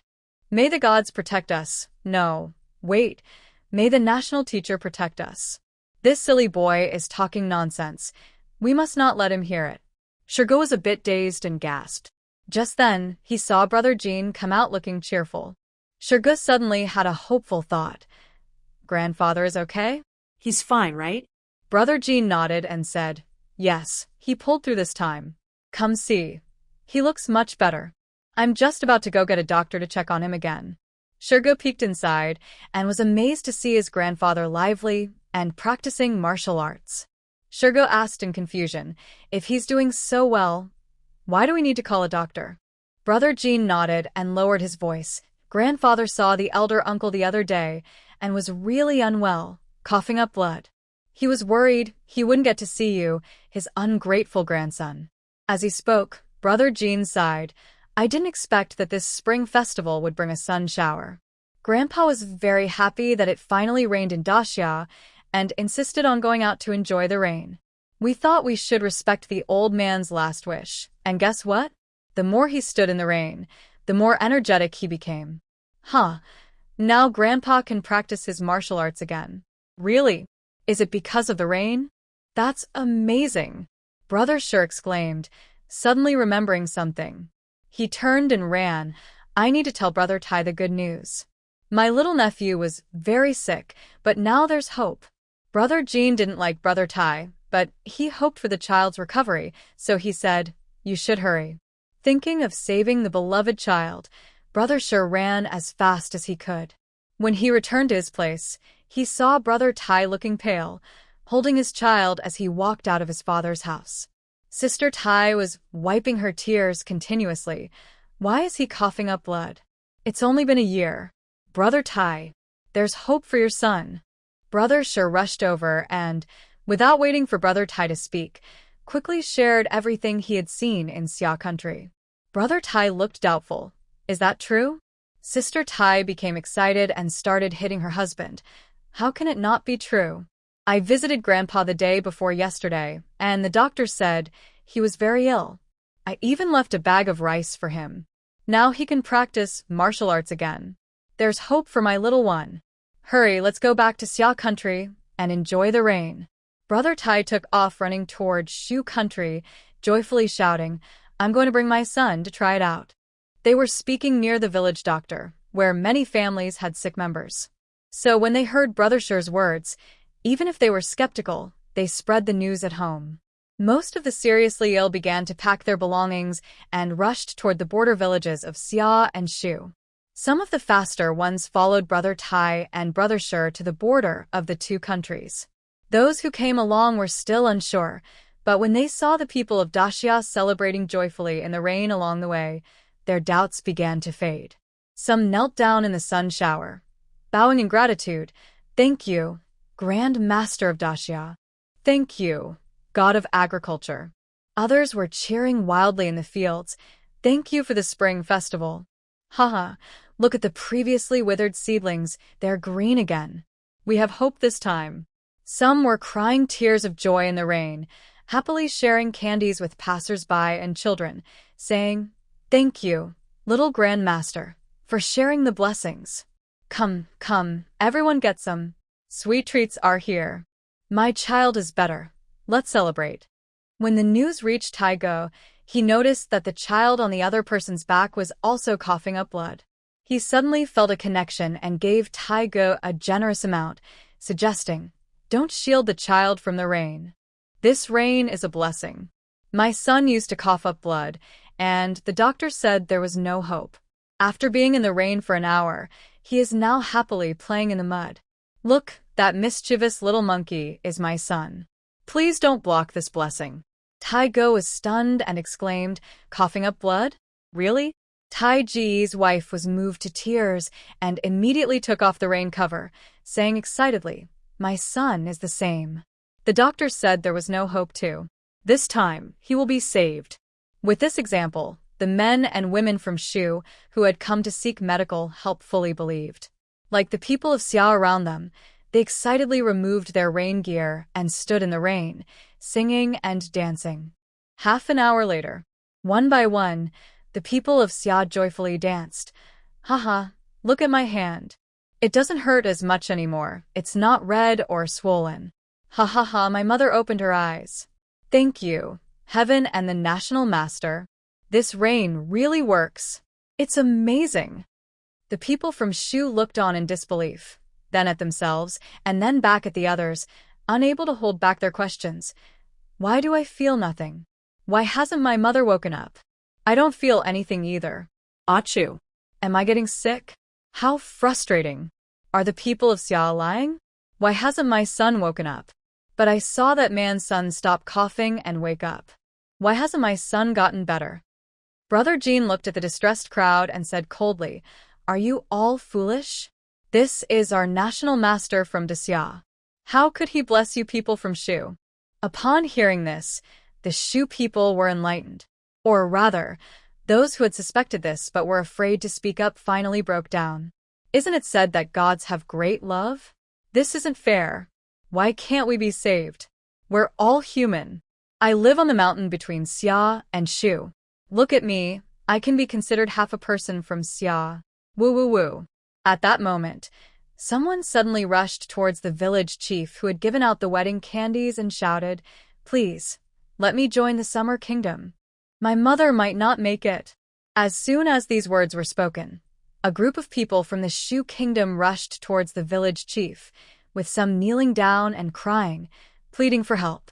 There were too many people for the village chief to refuse, and he was so frightened that he quickly fled. Tai Ge knelt down before Jindago, bowing his head and saying, "Brother, please. I don't want to stay away. I've only been gone from the Summer Kingdom for 10 years. Can I come back? Please help." Tai Saw also knelt down, saying it was our fault, but the child did nothing wrong. "Brother, this is my only child. I've waited for so many years." Jindago sighed, You little rascal. Do you think the gods are easy to fool? You never worship them. Only light incense when you need something. Do you think they will listen to you? Just coming back to the Summer Kingdom won't help. Didn't you hear the cries of pain? Surely, the little national teacher used magic and hurt himself to bring blessings to us Summer Kingdom people. If you don't truly believe in the little national teacher, even if you get a household registration in the capital, he won't protect you. I really believe in the little national teacher. Tai Ge cried, feeling desperate. It was the first time he regretted leaving the Summer Kingdom. What should I do? Can I just kneel all the way back? Do you think that would help? Jean de Go rolled his eyes. What time is it to still be asking if it would help? Your heart isn't sincere. Shirgu Air shouted, no matter if it helps or not. What's the saying? Treat a dead horse as a living one. Treat a dead horse as a living horse, doctor. Ugh, my son is still alive. Tai Go realized and hit Shirgu Air lightly, you silly fool. He gritted his teeth and began to kneel and bow repeatedly in the rain. Seeing this, Tai Saw also gritted her teeth, handed the child to Shirgu Air, and joined Tai Go in his actions. Jean de Go sighed and said, Shirgu Air, you. Shirgu Air smiled foolishly and said, I've decided to move back. Jean de Go felt happy inside but pretended to be stern. So, you know the little national teacher is good now, and want to come back. I always knew the little national teacher was good, but I didn't know she could ask for rain. I went there to earn money to buy medicine for my grandfather, to seek life, Shirgu Air said honestly. But now that it can rain and we can farm, and my grandfather is better, of course, I want to come back. Jean de Go smiled and gave him a light tap. You should also kneel and pray for blessings, and truly reflect in your heart. Okay. Shirgu Air obediently knelt behind Tai Go and began to bow as well. The other anxious people from Shu also calmed down and, like Brother Tai and Sister Tai, knelt down to pray sincerely. Such a large-scale scene of worship did not only happen in the small village at the border of Shu and Xia. People are not foolish. On the day of the spring festival, after the rain, the people of Xia gradually became stronger. The once dry fields turned lush with green crops, and the rivers within the Xia territory began to fill up. The green sprouts on the tree branches were visibly growing. In those 12 hours, many small but astonishing miracles occurred. Every little miracle was celebrated and shared by the people of Xia. At the same time, people from the other 3 countries heard these news, feeling envious and starting to analyze. Especially the people of Chun and Chu, who immediately thought of what happened at their own spring festival altars. Dark clouds taken away and marked with the words villain and evil person. They had initially believed their emperor's claims, but as more small miracles from Xia appeared, and news of the Qin national master being captured during the spring festival chaos, along with rumors of the Chu national master disappearing, doubts began to rise. People from these 2 countries thought, Xia's young national master is impressive. This must be revenge from Xia's young national master. Many citizens complained inwardly, what is our national master doing? It's one thing to not support us during the spring festival, but to hinder us. The more small miracles they heard about from Xia, the more they admired Xia's national master, and their fear of him grew deeper. Some hoped to join Xia in the future, so they either bought portraits of the national master or personally traveled to Xia to seek blessings. A large number of others bought portraits not to go to Xia, but out of fear of further retaliation from Xia's national master, so they hung them in their homes for peace of mind. Thus, the crowd seeking blessings grew larger, and the prices for portraits of Xia's young national master soared. The next day, in the grand palace of Xia, the emperor and the prince were reviewing the documents presented to them. Yuan had just finished her 7th bowl of milk porridge when she was startled by the prince's words. The Minister of Revenue proposed to officially sell portraits and small items of the young national master. The emperor, empress, and prince quickly wiped her mouth, while the palace maids and eunuchs couldn't get close. Yuan, this is ridiculous. Are they selling merchandise? System. Haha, because you are so popular, they want to use it for good luck. Yuan was momentarily speechless. At this moment, the palace maids and eunuchs eagerly served new food. System. How strange. Erwan, this is your 8th bowl, right? Aren't they worried you'll have problems from eating so much? Yuan happily drank another bowl of milk, and then raised her little hand to ask for a plate of milk cake. Then she complained to the system. System. Ancient people aren't foolish. During the spring festival, I not only embarrassed the Chun and Shu kingdoms, but I also infused the luck into the rain for a whole day. If they can't notice something special about me after such a show, then that's the real problem. The system nodded. Moments later, the system's light orb was nearly bursting. System, what? Erwan infused the luck into the rain. That's almost a whole day's worth of rain.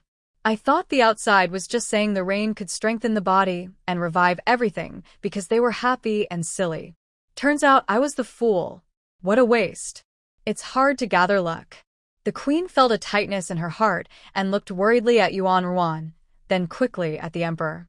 The emperor patted the queen's hand, signaling her to stay calm. Yuan Ruan chuckled. Oh, system, luck is just like money. If you don't use it, it will never grow. Only by letting it flow can it develop positively. The system began to understand. I get it now. Erwan means that by using some luck to enrich the land of the Great Xia, the people will naturally feel more united, work hard, and support the Great Xia. This way, the country's strength will continue to grow, and the luck can also improve. Is that right? Yuan Ruan. Exactly. It may not increase a lot, but at least it won't keep declining. The emperor nodded in agreement. The queen suddenly understood. So that's how it is. At that moment, the chief eunuch suddenly announced that Song Wei requested an audience. The emperor summoned him, and the queen stood up to leave. A moment later, Song Wei bowed and said, Your Majesty, I am incompetent and lost track of the rebel group from the Chu kingdom. The emperor frowned. What happened? Yuan Ruan curiously burped, looking a bit confused. System? What? The Grand Master of the Chu kingdom escaped? I thought it was the Grand Master of the Qin kingdom causing trouble. Why are we chasing after the Grand Master of Chu? I'm not even drunk, but I feel lost. System. It's okay, I'm just checking the situation. Oh. The Great Xia has detained the Grand Masters of the Three Kingdoms, and the Grand Master of Chu ran away first. Incredible. Erwan. This time they couldn't successfully capture the Grand Master of Chu. It's still your responsibility. Yuan Ruan. Huh? Emperor. Yuan Ruan. Wait. I can't take the blame for this. System. I'm not blaming you. It's true.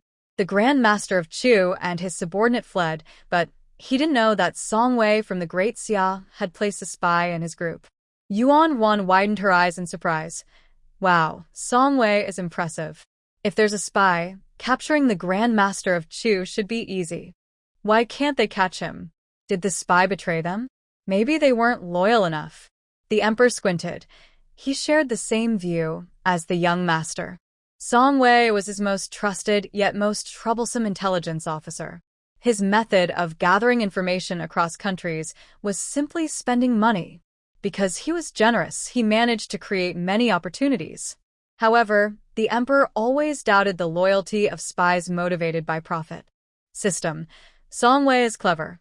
Everyone he values is influenced by both money and feelings. For example, the spy's mother is deeply grateful to Song Wei.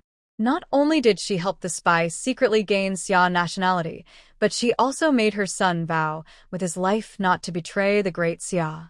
As for Song Wei's methods, to put it simply, the signal for the spy to contact him was ruined by the rain you caused. Yuan Ruan. Huh? How is it ruined? Did the rain wash away the marks? System.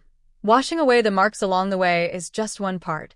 The most important thing is that the way Song Wei and the spy agreed to signal each other was disrupted.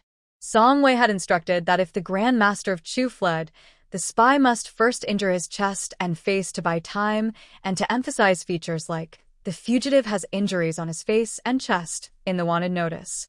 The spy could also use the injury as an excuse to visit a pharmacy and leave a new contact signal. Yuan Ruan. That's a well-thought-out plan. The emperor nodded slightly. He had indeed considered everything. System. Yes, but it couldn't withstand the rain you summoned. After getting wet, the spy benefited. A large wound healed quickly, making their features not match the wanted notice, and the spy had no excuse to visit a pharmacy. All signals failed. The emperor nearly choked on his tea, never expecting this to be the reason. Yuan Ruan. Oh no. System's voice was heavy. Let me check. The spy actually tried hard. Unable to go to a pharmacy, they secretly left clues at the village entrances in Lin County, Taiyuan County, and Zhouji County, but unfortunately, the Jinui missed them all. In just a few days, they will reach the border. The emperor quietly noted these locations. He stood up and left. Later, The emperor summoned Song Wei to a side hall, opened a map, and marked the locations mentioned by the system for Song Wei. The emperor said this is their previous travel route. Song Wei was shocked. Although he had suspected that the emperor had another intelligence team, he didn't expect them to be so formidable. Unable to hold back, Song Wei cupped his hands and asked, "Your Majesty, do they also have hidden spies?" "Don't ask what you shouldn't," the emperor replied dismissively. "Focus on what needs to be done." Suddenly, the emperor thought of something and said to Song Wei, "If you can't find the right moment to capture them, then make it public to plant a thorn in their side." Song Wei immediately bowed and said, "Understood." After leaving the palace, Song Wei quickly sent out more than 10 carrier pigeons. An hour later, the local guards received the news and began to gather at a target location. A few days later, in a deep mountain forest just 10 kilometers from the border, the people of the state of Chu, constantly on the run, hid in a cave, exhausted, either dozing off or nibbling on wild vegetables. This time, the officials of the Great Xia acted swiftly, and the wanted notices spread quickly. Even the most remote mountain villages posted their wanted information. If they accidentally revealed their identities while buying food, the locals would rush in like madmen to catch them, without needing the Great Xia soldiers to intervene. The scariest situation they faced was when they passed by a village of women. Disguised, they went to buy food, but the fake hat of the Grand Master of Chu was accidentally knocked off by a branch. When the Grand Master's bald head was revealed, the eyes of over 100 households in the village lit up. Everyone, young and old, grabbed ropes and chased after them. The people of Chu tried to argue, claiming that not every bald head belonged to the Grand Master of Chu. The women responded confidently, saying they had already sent all the bald heads nearby to the authorities.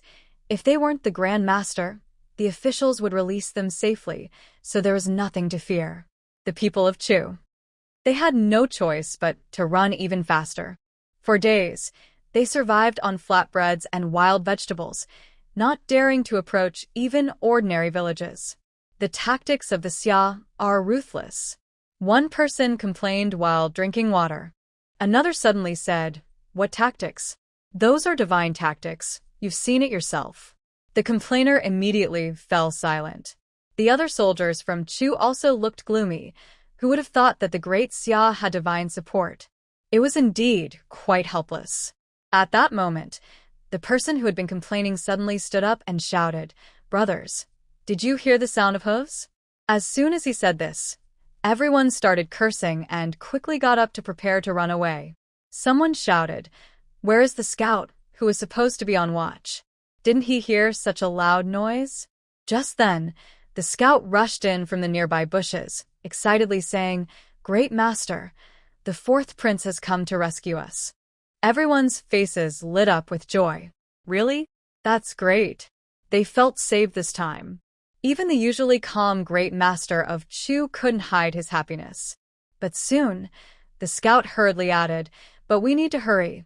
That pack of wild dogs has suddenly started chasing us. We must cross the river immediately." Everyone's expressions changed. Darn it. To save time, the people from Chu abandoned their food, shoes, and socks, and rushed madly toward the riverbank. After a short while, they swam across the river and saw the soldiers of De Chu riding in, along with the spirited fourth prince. At the same time, a group of imperial guards in special uniforms appeared on the opposite bank. There was only a river separating the two sides. The fourth prince of Chu waved his hand, and hundreds of soldiers emerged from the dense forest, forming 3 rows. The first row crouched down with shields, while the second and third rows raised their longbows and prepared to shoot. Whoosh, whoosh, whoosh. Hundreds of arrows flew into the sky, arcing downwards. Thud, thud, thud. The arrows landed neatly on the opposite riverbank, right in front of the Imperial Guard's horses, causing several horses to back away in fear. This was a warning from the fourth prince of Chu to the other side. As the two sides faced off, the fourth prince dismounted and personally wiped the wet head of the Great Master of Chu. He listened as the great master briefly explained what had happened in the Xia kingdom, calmly stating that the blame lay with the master of Chen, and that Chu should be able to retreat safely without major issues. Seeing that the great master of Chu was in a good mood, the fourth prince hesitated, but decided not to mention the troubling events that had occurred during the spring festival in Chu. Just as the people of Chu were preparing to leave, a person suddenly appeared among the imperial guards. He shouted loudly, "Great master of Chu, do you know you killed your own granddaughter?" The great master of Chu stumbled in shock. The people of Chu were left confused. The fourth prince of Chu thought to himself that this was bad. He decisively declared, "The accusations from the Xia kingdom are completely unfounded. Rest assured, we will not believe such slander." The Grand Master of the Chu kingdom quickly straightened up and replied, "It's fine. They say these things as the last cries of a defeated dog." Seeing the Grand Master and the fourth prince so calm, the people of Chu put away their curious expressions. They reorganized themselves and mounted their horses. Suddenly, a member of the Xia kingdom's imperial guard laughed loudly. "Are you feeling guilty and refusing to admit it? I have clear evidence." He then unfolded a bamboo scroll from his pocket and read aloud, "On the last day of spring 2 years ago, at the hour of the rooster, a female spy sneaked into the fourth prince's weapon depot. She is one of the Grand Master's granddaughters, whom he has been searching for. After her capture, the Grand Master arranged for her to send false information to catch the mastermind, which led to her being killed." The people of Chu gasped in shock. This group consisted of the fourth prince and the Grand Master's trusted allies, meaning they were aware of how close the weapon depot had come to being exposed. That female spy was the Grand Master's granddaughter? The Grand Master of Chu trembled slightly. The fourth prince's heart sank. Could that woman really be the Grand Master's granddaughter? No, even if she was, he couldn't admit it, at least not here. The fourth prince drew his longbow and aimed it at the imperial guard, saying, "You speak nonsense and create such lies to sow discord. If you continue to meddle, I will kill you." The imperial guard dodged and boldly shouted, "Grand Master, what do you think? Are we wrong?" Suddenly, the previously silent Grand Master of Chu shouted, "Ridiculous." Everyone was taken aback and turned to look at him. The Grand Master half-turned, coldly stating, "I lost my wife and children long ago, and I have no son-in-law. How could I have a granddaughter? Your Xia kingdom's petty tricks to delay us are truly laughable." He then bowed to the fourth prince and said loudly, "Your Highness, this is a scheme from Xia to create discord and buy time. Their pursuers must be on their way. We must hurry back to Chu, or we will be surrounded." The people of Chu exchanged knowing glances, realizing, so the Grand Master doesn't have a granddaughter at all. We almost fell for Xia's trick. Xia is so cunning. We almost got caught just for watching from the sidelines. Luckily, the Grand Master and the fourth prince are clear-headed. "Let's go, hurry up."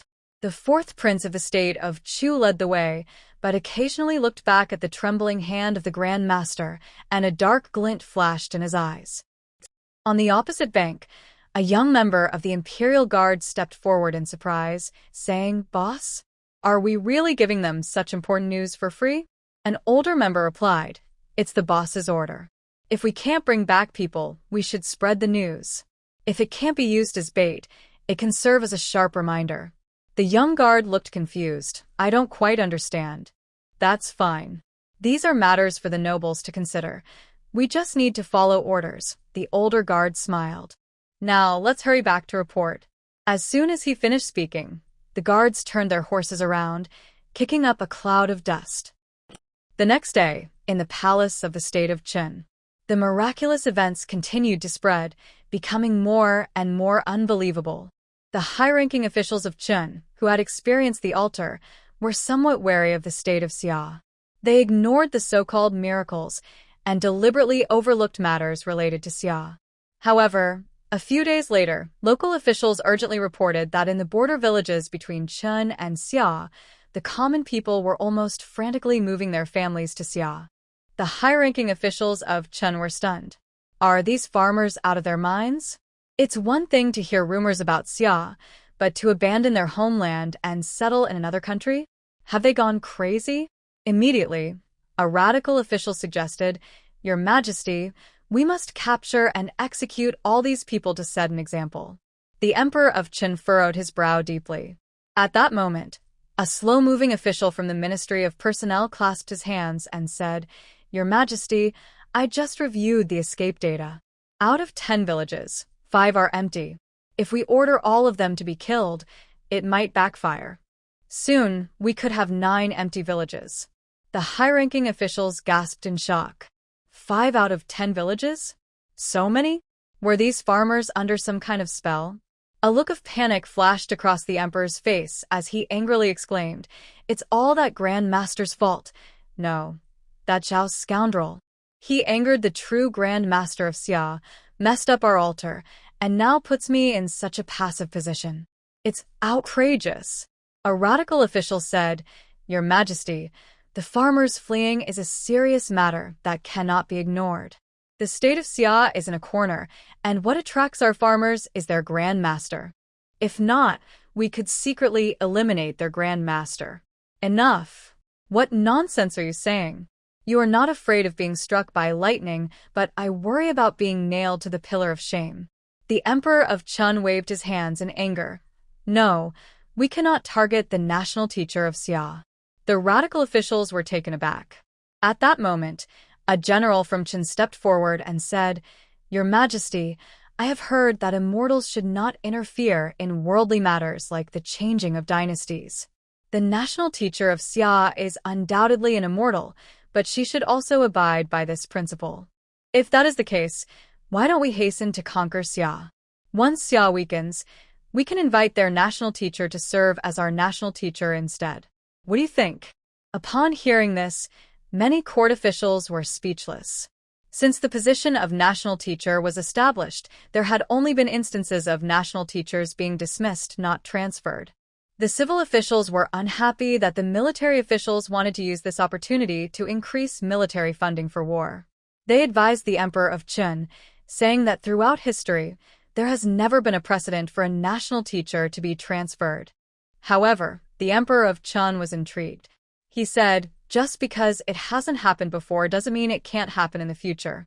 Besides, how can past national teachers compare to a true immortal? The civil officials were taken aback. Seeing the smug expression on the military officials' faces, one civil official sneered and countered, Your Majesty, the general's claim that immortals should not interfere in worldly matters is not necessarily true. What if the national teacher of Xia can intervene? How can we mere mortals compete against a Xia backed by an immortal? The military officials fell silent. The Emperor of Qin hesitated but couldn't help but ask the military official, Since you proposed this idea, have you thought of a way to avoid the immortals' involvement and conquer Xia? The military official began to sweat. Just as the Emperor of Qin was about to feel disappointed, the Crown Prince of Qin suddenly stepped forward and said, Your Majesty, I have a plan that can avoid the immortals' targeting of Qin and allow us to conquer Xia. The court officials turned to look, and several averted their gazes upon seeing who it was. A complex expression flashed in the emperor's eyes as he said, Go ahead. The Crown Prince of Qin said, Xia has connections with the second Prince of Xiongnu, while our Qin has ties with the first Prince of Xiongnu.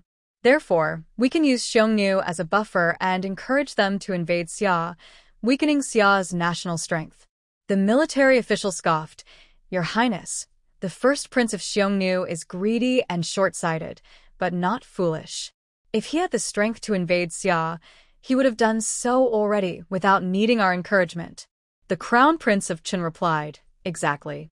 So what my grandson means is to send soldiers from Qin disguised as Xiongnu to invade Xia and force them into conflict.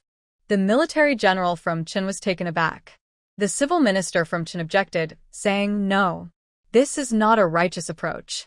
The grandson ignored him and continued, Not only the Qin and Xiongnu, but we can also ally with Shu to join in.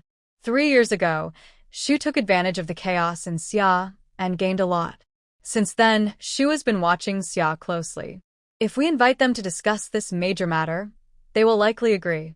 The Emperor of Qin suddenly waved his hand and said, Let's not consider Shu for now. The already intrigued military general was puzzled and asked, "Your Majesty, why? Isn't it because you nobles can't manage your own households and teach your own children?" The Emperor of Chun rubbed his forehead. "I don't want to say it. Minister Wen, you explain." Minister Wen stepped forward and said, "Your Majesty, in the past month, Shu has had conflicts with us in several areas. After investigation, it seems that a noble's daughter from Shu has been in close contact with a noble's illegitimate son from Qin. The old emperor of Shu is seriously ill, and the regent prince has taken a liking to this girl. Out of jealousy, he has blamed Chun and cut many ties with us." The court officials from Chun were shocked. They were filled with questions. What is this? You like a girl who likes someone from Chun, and out of jealousy, you blame the entire Chun? Is the regent prince of Shu out of his mind? The youngest grandson couldn't help but whisper, "How can such a person hold power? They must have been very fortunate in their past life." The emperor of Chun, feeling a headache, rubbed his forehead and said, "I never expected that an unfilial child could be such a burden. If we still want to cooperate with Shu, you all need to check your own households and see whose illegitimate child is causing trouble." The court officials were confused. Minister Wen, puzzled, asked, "Your Majesty, what should we do if we find out?" Other officials were also thinking, "What can we do if we find out? What does it matter?" The Emperor of Qin replied, "If we find out, we give him two options.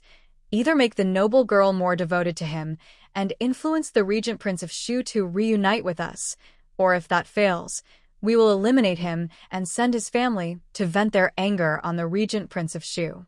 The officials who had illegitimate children tensed up. Those who did not have illegitimate children nodded in agreement. "Your Majesty is wise. Whoever caused the trouble should be the one to resolve it." The Emperor of Qin said, "Leave now and quickly write a document about the crown prince and the matters of Shu for me. Also, whoever is responsible for contacting the feudal lords should send a letter." Someone else asked, "Your Majesty, what about the Longhu Taoist temple?" The Emperor of Chen frowned and replied, "Don't mention it. Do you want to invite divine punishment?" The courtiers of Qin bowed and said, "Yes, Your Majesty." Other countries were gloomy, contrasting sharply with the grand celebrations in the Xia kingdom. Since the Spring Festival, the people of Xia had been celebrating for several days. As the sun began to set, the emperor and the crown prince, holding Yuan Ruan, slowly walked towards the city gate. They did not leave the palace but walked along the outer city wall, followed by a group of courtiers, including Prime Ministers Li and Wang, who hurried to report on the reactions of the other three countries. As they passed the star-picking pavilion, they suddenly heard the joyful cheers of children outside. Yuan Wan curiously peeked out. The emperor paused, turned, and walked towards the tallest star-picking tower. The courtiers exchanged glances and silently followed the emperor. When they reached the top of the star-picking tower, they looked out at the candlelight in the capital mingling with the stars in the night sky, creating a breathtaking view. Yuan Wan sighed, "It's really beautiful outside, but I can't go out to see the lanterns." The system replied, "Don't worry, I have a way." Yuan Wan exclaimed, "Really? You can take me out of the palace?" The emperor squinted his eyes. The courtiers secretly laughed. "Impossible." The system said, "No, I can't." Yuan Wan asked, "Why not?" The system explained, "I can't take you out of the palace, but I can make all the beautiful lanterns outside disappear." Hee, I remember that Xia has a curfew. Everyone has to go back. The onlookers almost stumbled. "As expected of you, harming others without benefiting yourself."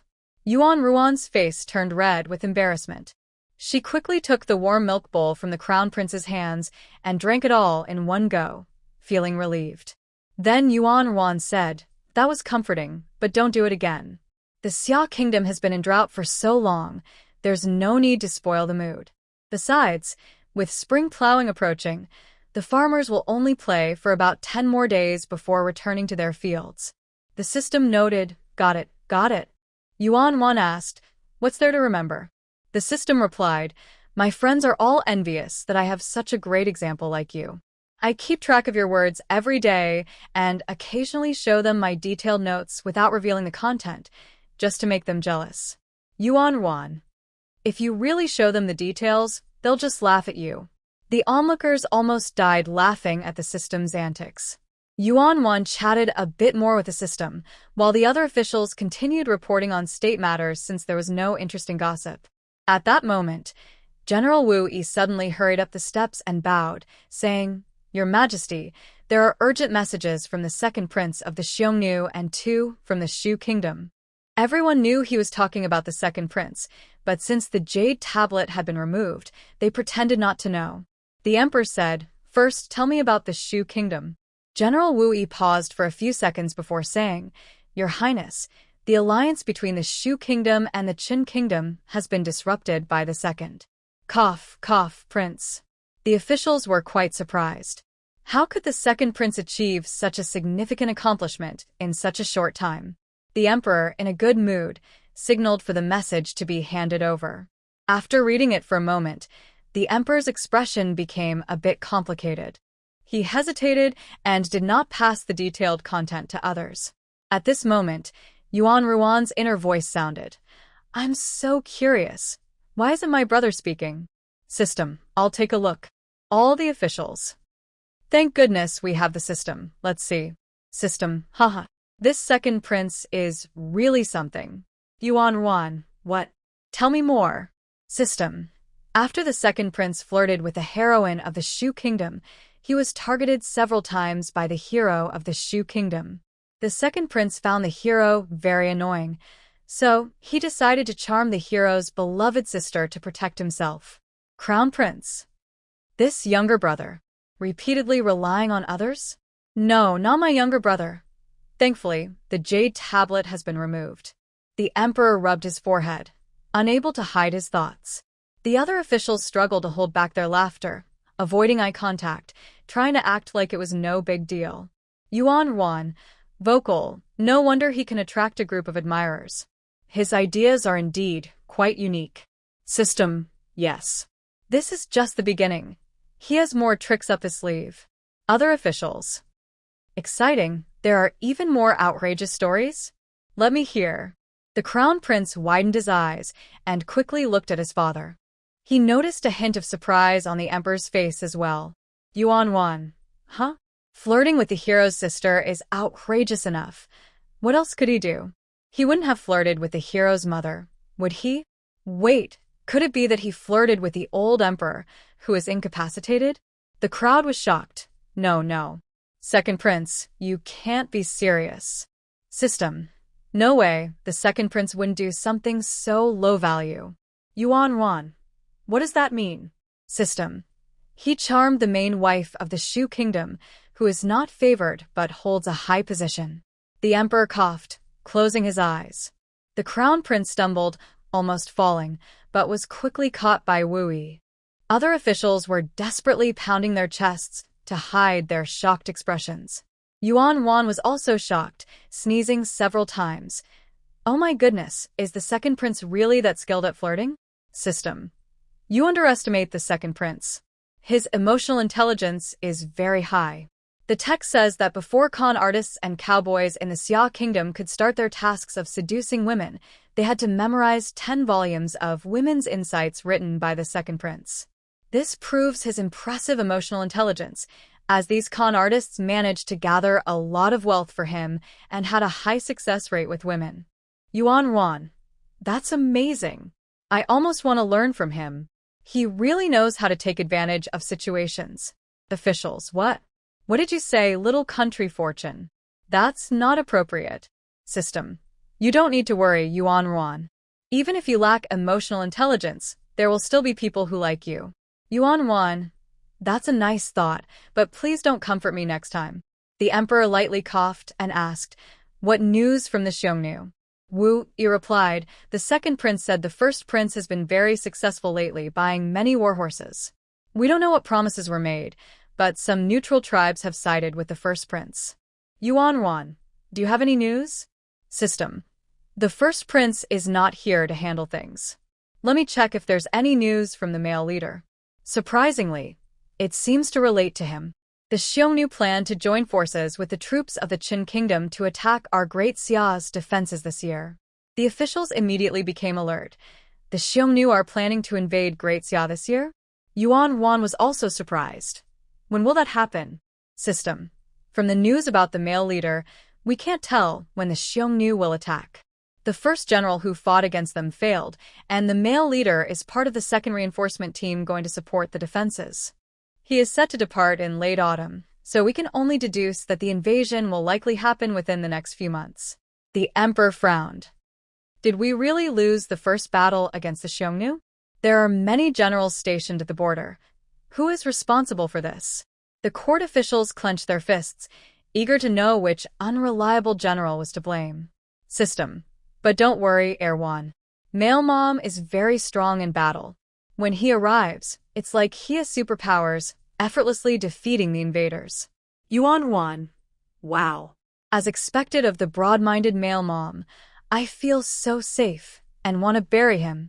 System. Male Mom, strong and powerful. Bury him. Deep bury. The court officials teased Wu Yi. Wu Yi felt his ears getting hot. But soon, the officials lost interest in teasing, as they noticed that after the system and Yuan Wan confirmed that Wu Yi would win, they relaxed and started chatting about other things. The officials, especially the Minister of Revenue, were very anxious. If winning one battle could bring some rewards, losing one would cost a fortune. He really didn't want to experience even one defeat. They thought hard and then, without a word, looked at the prince. Prince, can you all put some effort into storytelling? Why does it always have to be me? The prince took a deep breath and calmly said, "What does the second prince want to convey? Is he hoping we will send troops to support him in taking the position of Chanyu?" Wu Yi was taken aback. No, the other party was just delivering a message, urging the prince to send the second batch of aid quickly. He was about to shake his head when someone kicked him from behind. The Minister of Revenue stepped forward and spoke quickly. The Xiongnu's eldest prince has always been closely allied with Qin State. His sudden confidence only proves that Qin State has increased its support for him. Your Highness, could the second prince be hinting at this? Minister Li nodded in agreement. I completely agree. With the unusual movements between Qin State and the Xiongnu, our great Xia must be cautious, but we shouldn't act too hastily. I think we should send a border general to investigate, like the famous old General Li Jiangling. Wu Yi understood now. The prince and Minister Li were trying to steer the conversation toward the border generals. They probably wanted to see if Yuan won, and the system would be curious about who the loser was during their chat. Just then, the system's inner voice sounded. Oh my. How did Li Banqiao come up with such a bad idea? He just happened to point to the loser. Minister Li nearly spat out his drink. What? The loser is actually from his own family? Yuan Wan widened her eyes in surprise. Huh? The loser also has the surname Li? Could he be a relative of Li Banqiao? I just said that the recommendation system is not very reliable. It's all about connections, and those in power often lack ability. Prime Minister Wang looked at Prime Minister Li with amusement. Prime Minister Li began to feel anxious. Don't think too much about the small country's fate. Li is a prominent surname. He had only shared a meal with the other person a few times and really wasn't familiar with him. System. Actually, this person was not recommended by Prime Minister Li. To be precise, this veteran is quite capable. He is great at defending the city and has successfully driven away the Xiongnu 9 out of 10 times, ensuring peace in the region. However, generally has a poor sense of direction and can easily get lost when leading troops into the grasslands. You see, even in the first expedition against the Xiongnu, the troops were divided into 3 paths, but due to generally getting lost, he couldn't provide timely support to the other 2 armies, leading to failure. Emperor. Crown Prince. Court officials. No one expected that the reason for the failure would be getting lost. Yuan Wan. This is really... System. It's a bit unfortunate, right? But I've seen the comments. The most criticized point about him isn't this. Yuan Wan, What do you mean? Everyone turned to look. Getting lost leading to defeat isn't the worst? What could be more worthy of criticism than this? System. As soon as I heard the name Li Jiangling, I remembered it from the story about the Du Shui's young official. At that time, I didn't mention it because it seemed less interesting compared to the dramatic content. Court officials stumbled. What? Are you judging the story based on your preferences? Can't you treat all stories equally? Yuan paused. I understand. Drama is more exciting. But who is the young official from Du Shuici? Court officials nearly fell over. Small country's fate. You're consuming gossip daily. You once lamented that the beautiful person has become a thief, and now you don't even remember? System. It's the one who is known for 1 against 2. Yuan. Oh, it's him. You should have mentioned the code name earlier. I can't remember the formal name. What does he have to do with this? System.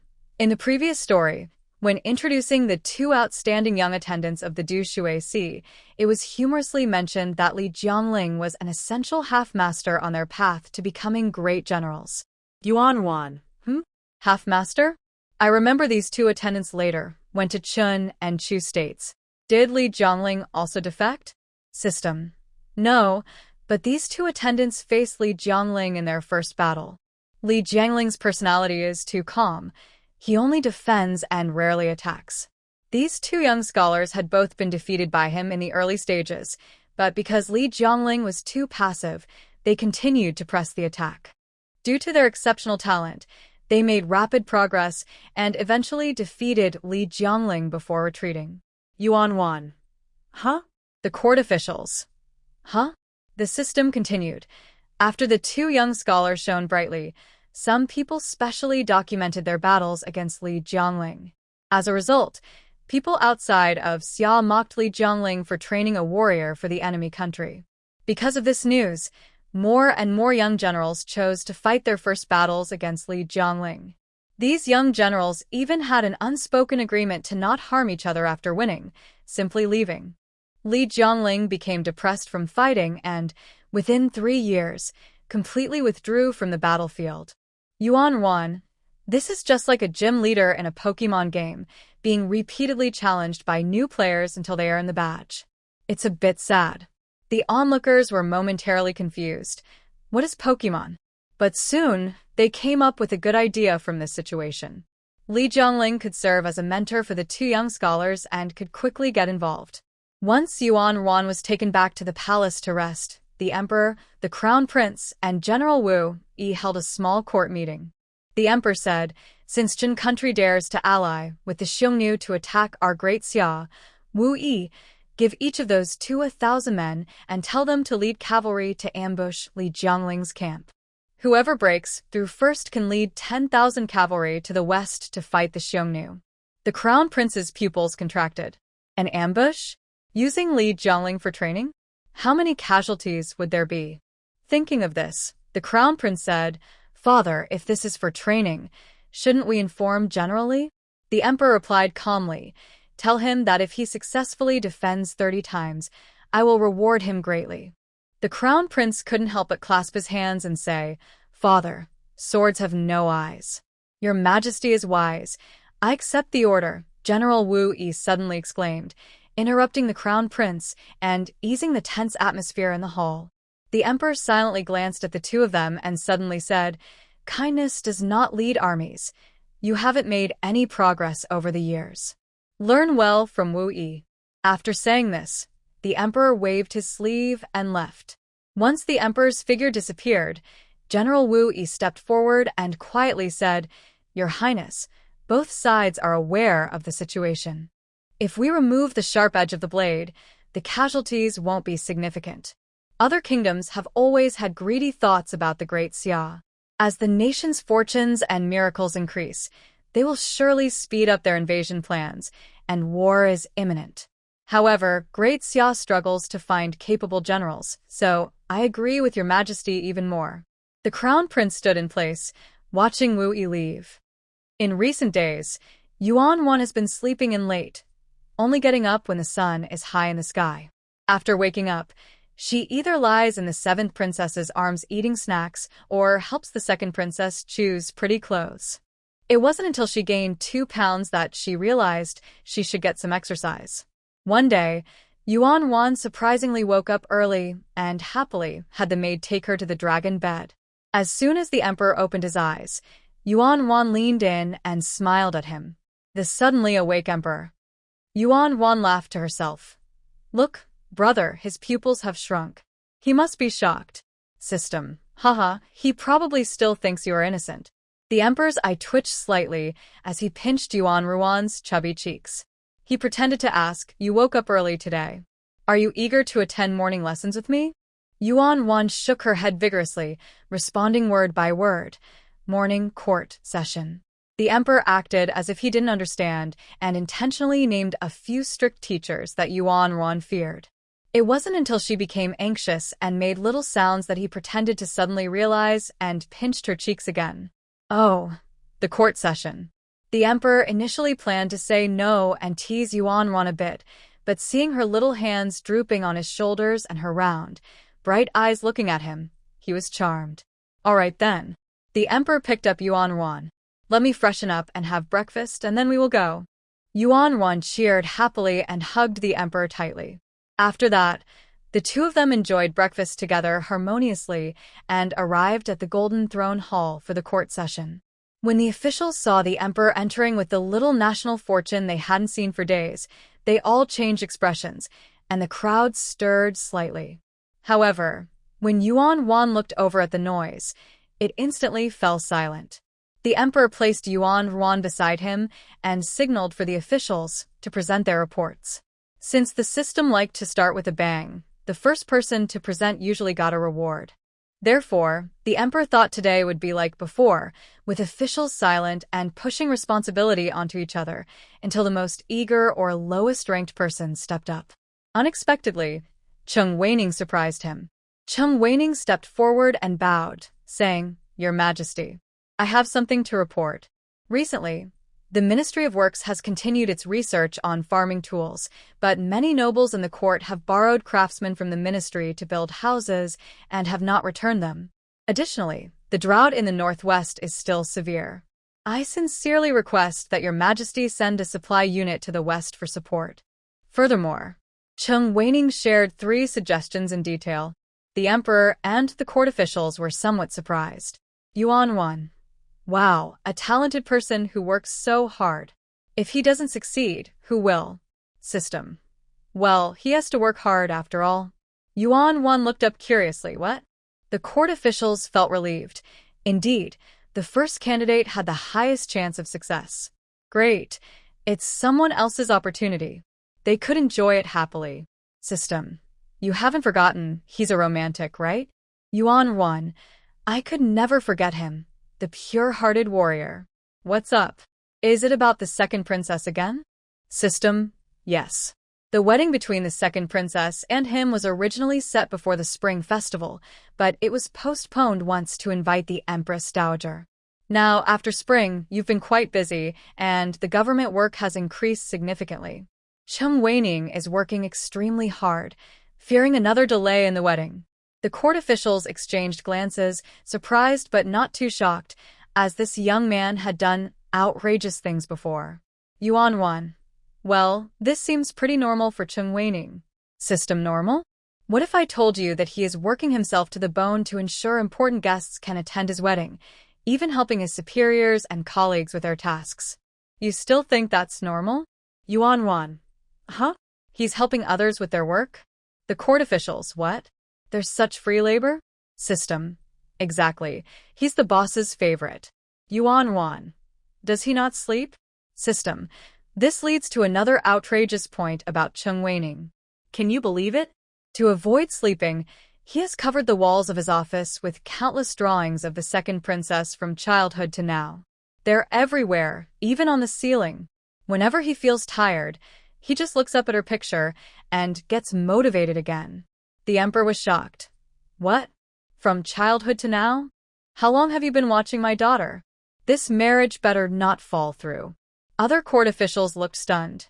This is indeed a bit excessive. Yuan Wan widened her round eyes and exclaimed, From childhood to now? This is definitely a stalker. It seems exciting in stories, but in real life, they would be caught immediately. Cheng Weining almost reached out in surprise. Wait. I can explain. The system chimed in, no, it's not that extreme. In his childhood, He imagined and painted based on the current second princess. He not only draws the second princess, but also includes his younger self, probably dreaming about how wonderful it would be to grow up together. Chung Waning blushed. How did the fantasy of growing up together get revealed? The emperor. Yikes. The court officials. Yikes. Such a cheesy romantic thought. Burn it, just burn it all. Yuan Wan said, he has quite the imagination. The system replied, haha, thinking about it isn't illegal. At that moment, the chief eunuch suddenly walked in, bowing slightly and whispering, Your Majesty, envoys from Chun and Chu countries request an audience. Yuan Wan curiously leaned forward. Why did these two countries rush to send envoys? Did they guess she was up to something at the altar and were coming to cause trouble? The emperor was also curious. Just a day ago, he had sent them a pass, and now they were at the palace, likely having traveled without rest. He said, Let them in. The chief eunuch left and soon returned with two people dressed in bright clothes who bowed. Greetings, Your Majesty. Salutations to the emperor. From their appearance, it was clear they had traveled overnight without grooming, just changing into clean clothes. The emperor allowed them to rise and asked for their purpose. The envoy from Chun spoke first. Your Majesty, we from Chun are also victims in this spring festival. We were deceived by Master Zhao from the Longhu Daoist temple, which led to a reckless young man becoming the national teacher, causing great embarrassment. We hope your country will not hold this against us. Yuan Wan was surprised and thought, System, why is Chun country backing down so quickly? Don't they want to join forces with the Xiongnu against us anymore? The system replied, Let me check this person's background. Wow, this person is quite ridiculous. The court officials looked on with schadenfreude. A foreign scandal, let's take a look and see if it's juicy. Yuan Wan asked, What's so ridiculous? Tell me. The system explained, this person has trouble sleeping. His nurse used to give him socks as a comfort item since he was little, and now he has developed a habit of needing to hold socks to fall asleep. Then he hurried from Chin country to Xia country, traveling day and night. He ran out of clean socks, so he used a pair of his dirty ones. To his surprise, he actually felt good about it, even with the smell. Yuan Wan, hey, let's talk about something serious. Change the topic. The people of Great Xia. Hey, what's with this foreign gossip? It even has a smell. The emperor's breathing became lighter, as if that would help him smell less of the odor. At that moment, the envoy from Chin country finished speaking confidently. When he stepped back to stand, he suddenly noticed the Xia officials quietly moving a few steps away from him and closer to the envoy from Chu country. What's going on? Do they think Chin country is weaker than Chu country? Do they look down on us? The envoy from Chin country clenched his fist in frustration. System. All right, let me check again. Mainly because this person has a lot of secrets. I found something. What's going on? It turns out this person was sent to calm our emotions and gather intelligence. Yuan Huano. So he's an open spy, right? The officials of Great Xiao relaxed. It's just a spy, no need to worry. System, right. Wow, there's more. This person is also responsible for stealing our transport. Yuan Wan pointed at herself. Huh? Me? The crowd in Xia country buzzed with confusion. What? The emperor narrowed his eyes. The military officers rubbed their hands in anticipation. The scholars looked suspiciously at the envoy from Chin country. This short-statured troublemaker thinks he can steal our national treasure. Let's just bury him later. System, exactly. The emperor of Chin country is probably scared by the miracles at the altar. It says here that before the envoy left, the emperor specifically warned him that the longer he stays in Xia country, the faster Xia will develop, making it harder to bring it down. So, he must speed up his plans to attack Xia country. The emperor also instructed that after ruining Xia, he must ensure your safety, as he wants to use you to make Chin country the strongest. Yuan Wan, haha, he's dreaming. System. Well, even though this emperor of Chin country is annoying, he does have some insight since he likes the host. The officials of Xia country collectively twitched their lips. System. Don't say that. It might mislead our small fortune. Yuan Wan. What kind of liking is that? True affection should be like the pure-hearted warrior Cheng Weining, loving everything about the place, like building a partnership with Xia country, not secretly spying and wanting to take over. The people of the Xia kingdom were almost in tears. The small kingdom really loves us. It's great to have a clear-minded small kingdom. At this moment, the envoy from the Chu kingdom stepped forward and said, "Your Majesty, the Emperor of Chu has sent a grand gift to show respect." Yuan Wan leaned in and thought, here we go again. Does the Emperor of Chu think the same way as the Emperor of Qin? The system responded, let me check. The officials of the Xia kingdom waited eagerly for the drama to unfold, anticipating schemes and plots. One after another, they were ready for the excitement. Information. This is within the territory of our great Xia's advisor. The system noted, This person. Yuan Wan smiled. The audience in the Xia kingdom was ready to listen. The system continued, this person seems quite ordinary. There's not much to see here. At that moment, Yuan Wan and the officials of the Xia kingdom shared a feeling of disappointment. The system added, although this person's actions in Chu are quite bold, it's nothing special, just taking revenge on their father. The emperor stifled a cough, trying to maintain his composure. The officials leaned forward in unison, eager to hear more. The Minister of Rights quickly pulled out a blank bamboo slip and pen, ready to take notes. Taking revenge on their father? What a good piece of information. Please, tell us more. Yuan Wan urged, this sounds intense. Please elaborate. The system replied, well, this story isn't dramatic at all. I thought you wouldn't be interested. All right, let me explain. The way the old emperor of Chu came to power is even less legitimate than your brother's method. The emperor raised an eyebrow. The officials were stunned, their eyes wide. The Minister of Rights, who had just taken out the bamboo slip, quickly rolled it up and stood still. Yuan Wan asked, and then? The system continued. The old emperor of Chu's rise to power was even more questionable. At least your brother had a will. The emperor suddenly coughed a few times and said to the Chu envoy, present the gift. Is there something prepared for our advisor? The Chu envoy quickly replied, Your Majesty, the advisor of the Xia kingdom is highly skilled and has worked hard for the spring festival of the Four Kingdoms. We of Chu naturally wish to present a small gift.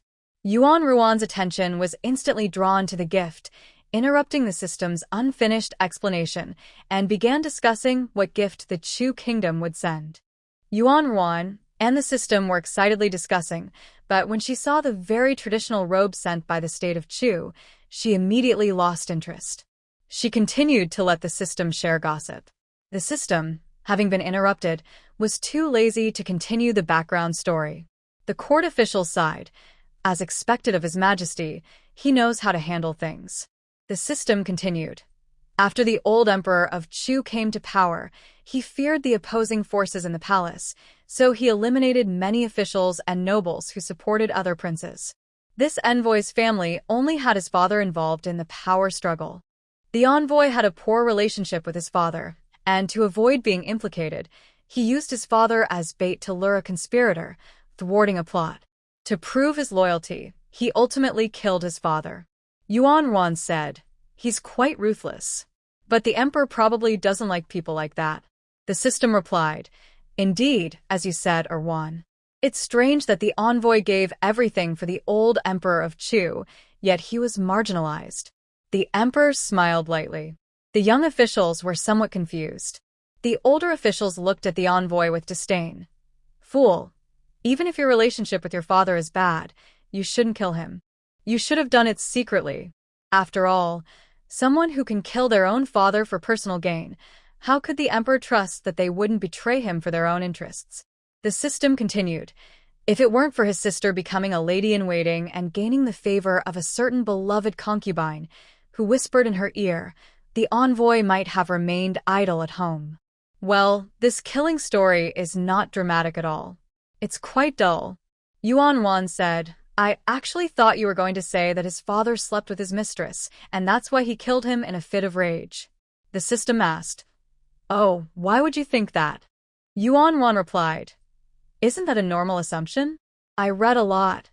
And isn't that a common trope? The officials seemed to be distorted as if edited in a photo, all tilting in unison. The crown prince kept rubbing his eyes. It hurts. What on earth is this small nation thinking? The emperor sighed. I'll investigate later to find out which misguided prince secretly brought back those stories from outside the palace. The system said, Congratulations, or Juan, you guessed most of it right. The audience in the Great Xia was shocked. What? They couldn't believe that such an ethically questionable situation was accurately guessed. The system continued, but it wasn't about sleeping with his mistress. It was about taking his beloved. So, it doesn't quite count as betrayal. The people of the Great Xia sighed in relief. Fortunately, there was still one last bit of cover, so the ears of the small nation weren't completely polluted. Yuan won. Oh, that's quite normal. By the way, this is the second time I've heard the term female official. Can women in the state of Chu hold official positions? System. Let me check. Oh, the female officials in the state of Chu mainly handled court affairs, similar to the female officials in the Ming Dynasty, responsible for rituals, meals, and accommodations in the palace. They don't work like men do. Yuan Ruan, I see. That's nice. Suddenly, the people of Great Xia became alert. Wait, small nation, you won't start liking the state of Chu just because of female officials, will you? At this moment, the Minister of Rights began to think about how to explain to the small nation that female officials were not suitable for the Great Xia system. While pondering, he noticed Prime Minister Li and Prime Minister Wang seriously taking out bamboo slips and quickly writing on them. The Minister of Rights felt a sense of admiration. As expected of the backbone of the Great Xia court, they must have come up with a reliable solution. Then, as the Minister of Rights leaned in closer, his eyes widened. Wait, why do both prime ministers agree completely and even list ideas for establishing female officials? The Minister of Rights felt dazed and covered his chest. Am I too old-fashioned? Meanwhile, the system confidently stated, Not at all. With a Yuan, Great Xia is the best. If Erwan likes female officials, I will work hard to provide suitable rewards. I can definitely make it happen. The officials of Great Xia were suddenly intrigued. Is there such a good thing? Yuan Wan looked up with interest. What rewards? The system proudly replied, Transformation potion. The entire court will transform men into women. Isn't that just female officials? Yuan Wan. Pfft. The officials of Great Xia were stunned, feeling as if they had been struck by lightning. Oh my, being an official sounds terrifying. Only the right censor had a subtle glimmer in his eyes. Because the system was limited to the court officials, the prince, as an outsider, found their reactions hilarious and nearly burst out laughing. However, the emperor couldn't laugh.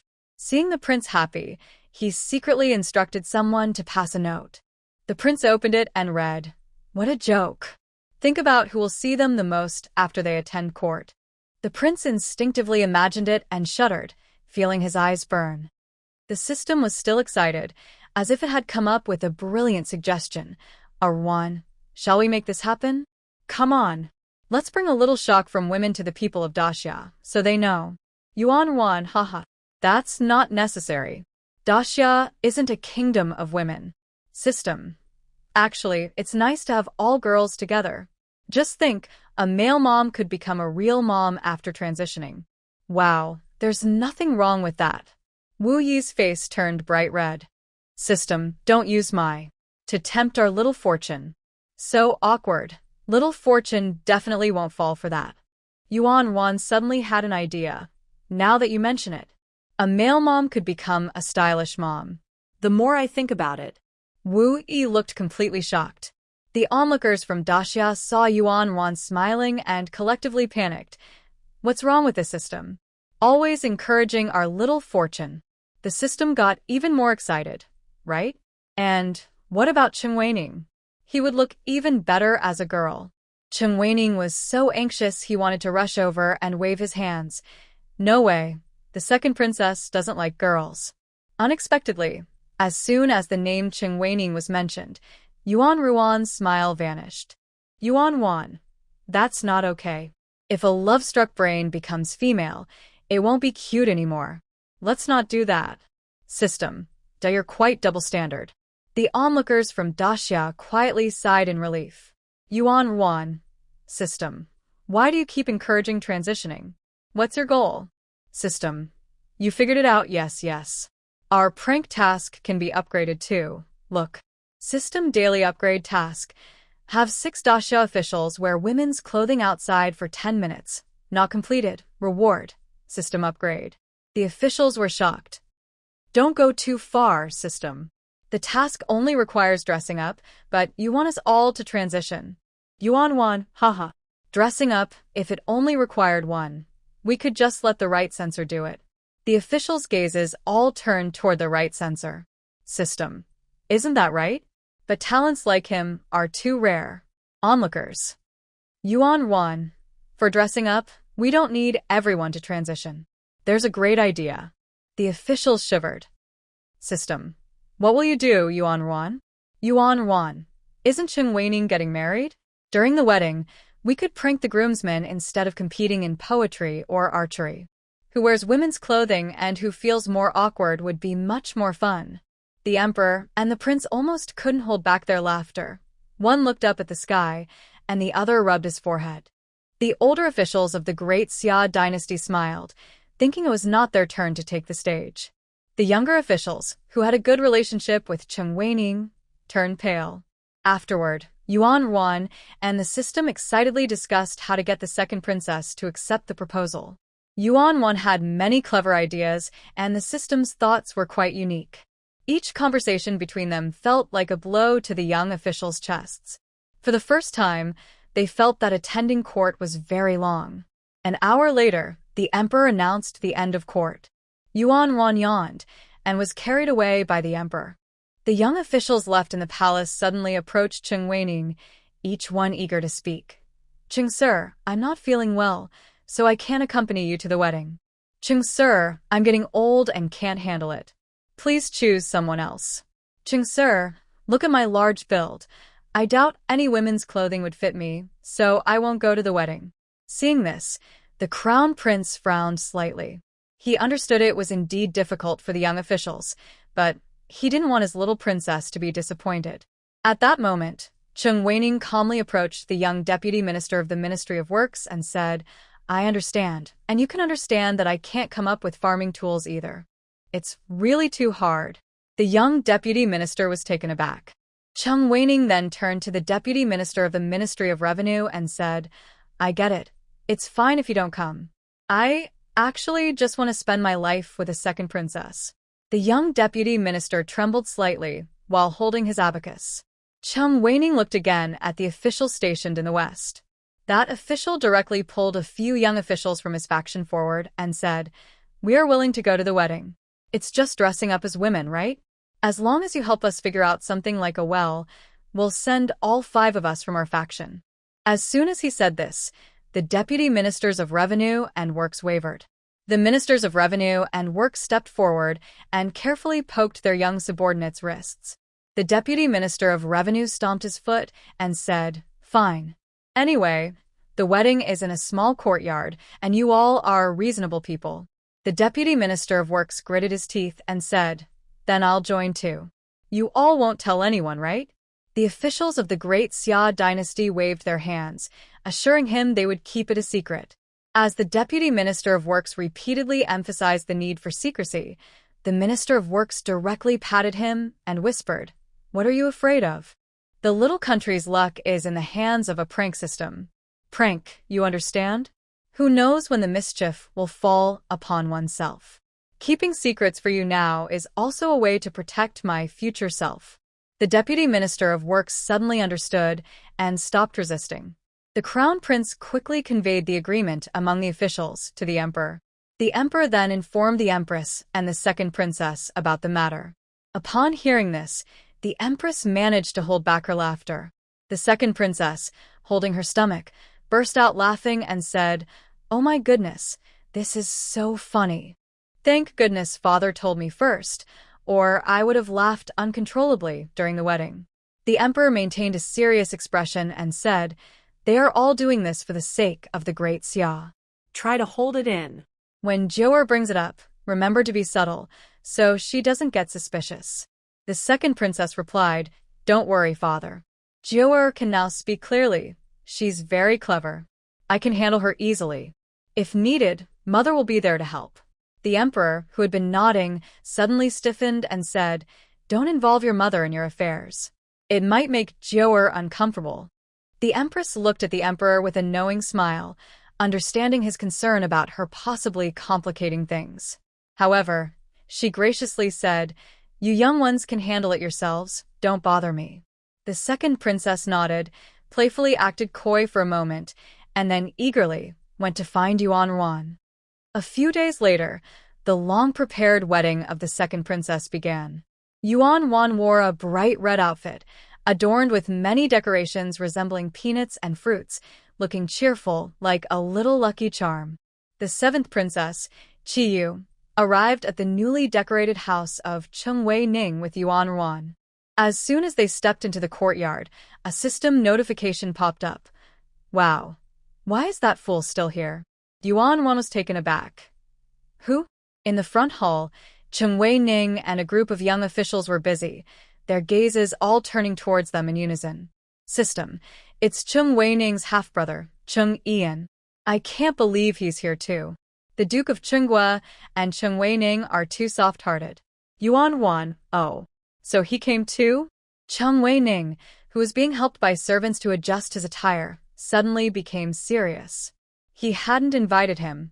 Just as he was about to stand up, a friend of Cheng Wei Ning came over, pressed down on his shoulder, and whispered, "Don't dirty your hands on this happy occasion. I'll handle it for you." Cheng Wei Ning patted his shoulder and said, "Thank you for your help. What's the trouble? You should get married soon and start working on that loom," said a friend with a teasing smile. "Do it for our benefit." Cheng Wei Ning felt a mix of laughter and frustration and gave a polite nod in response.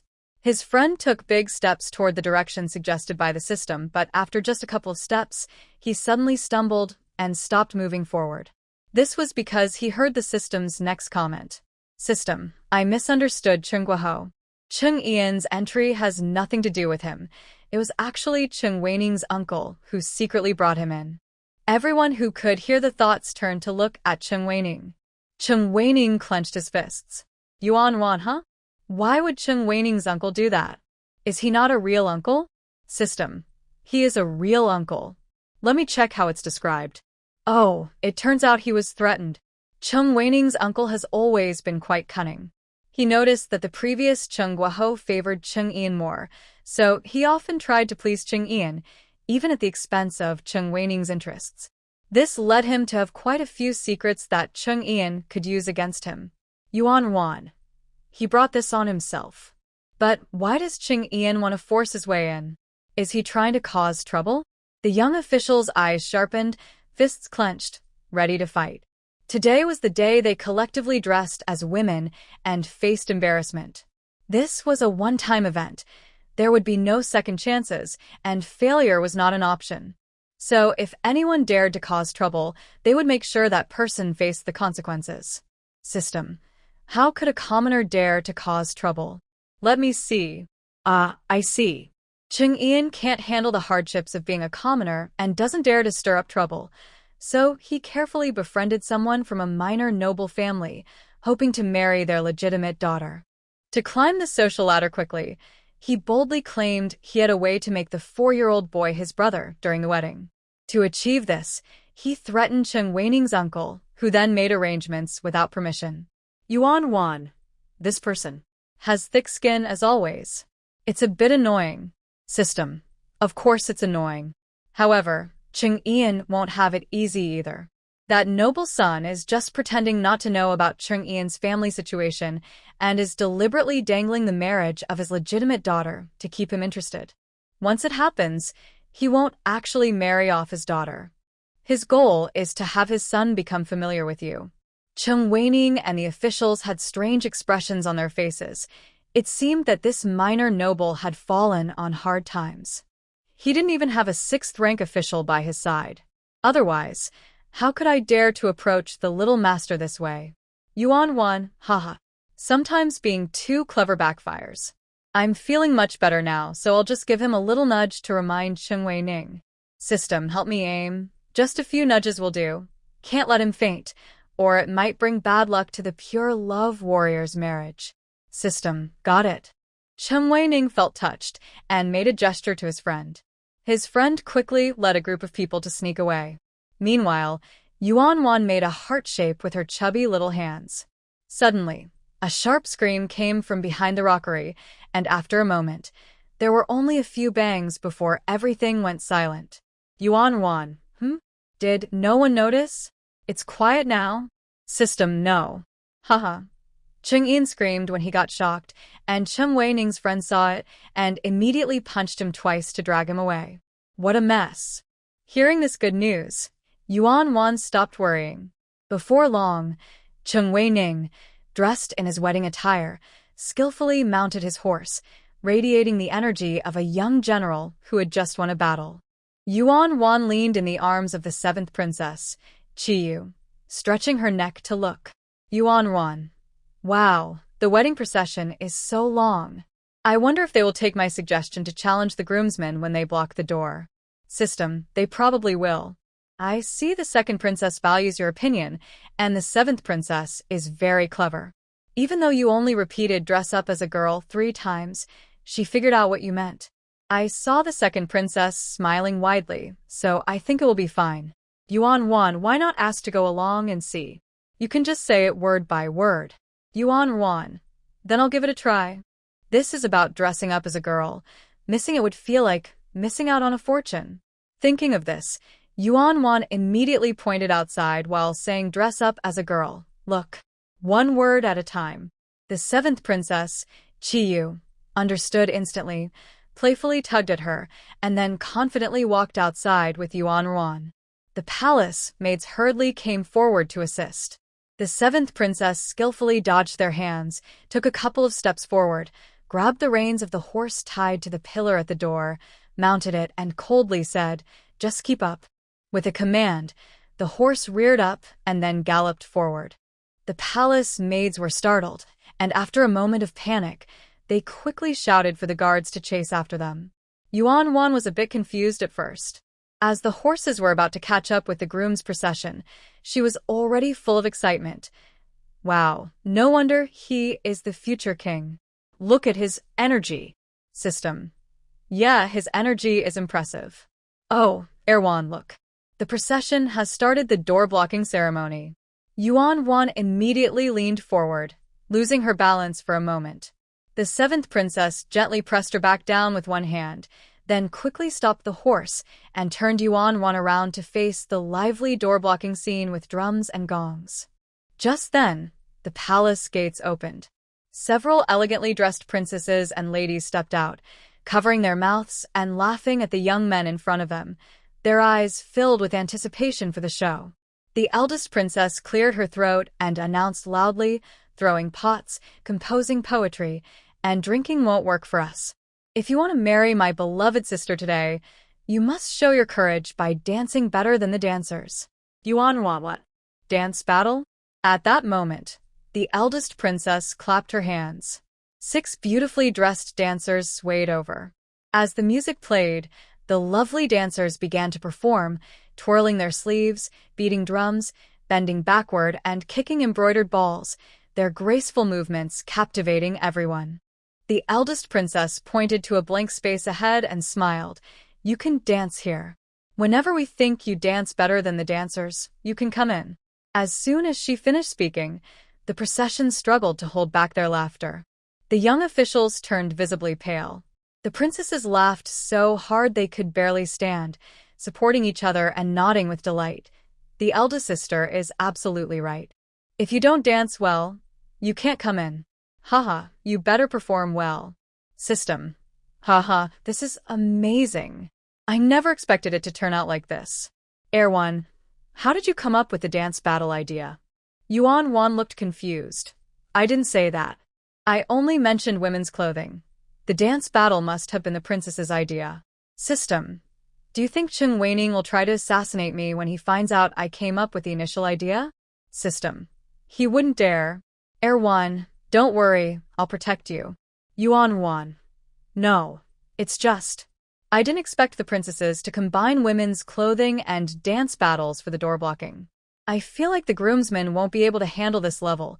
Cheng Weining might not get a wife after all. I'm really sorry for him. System.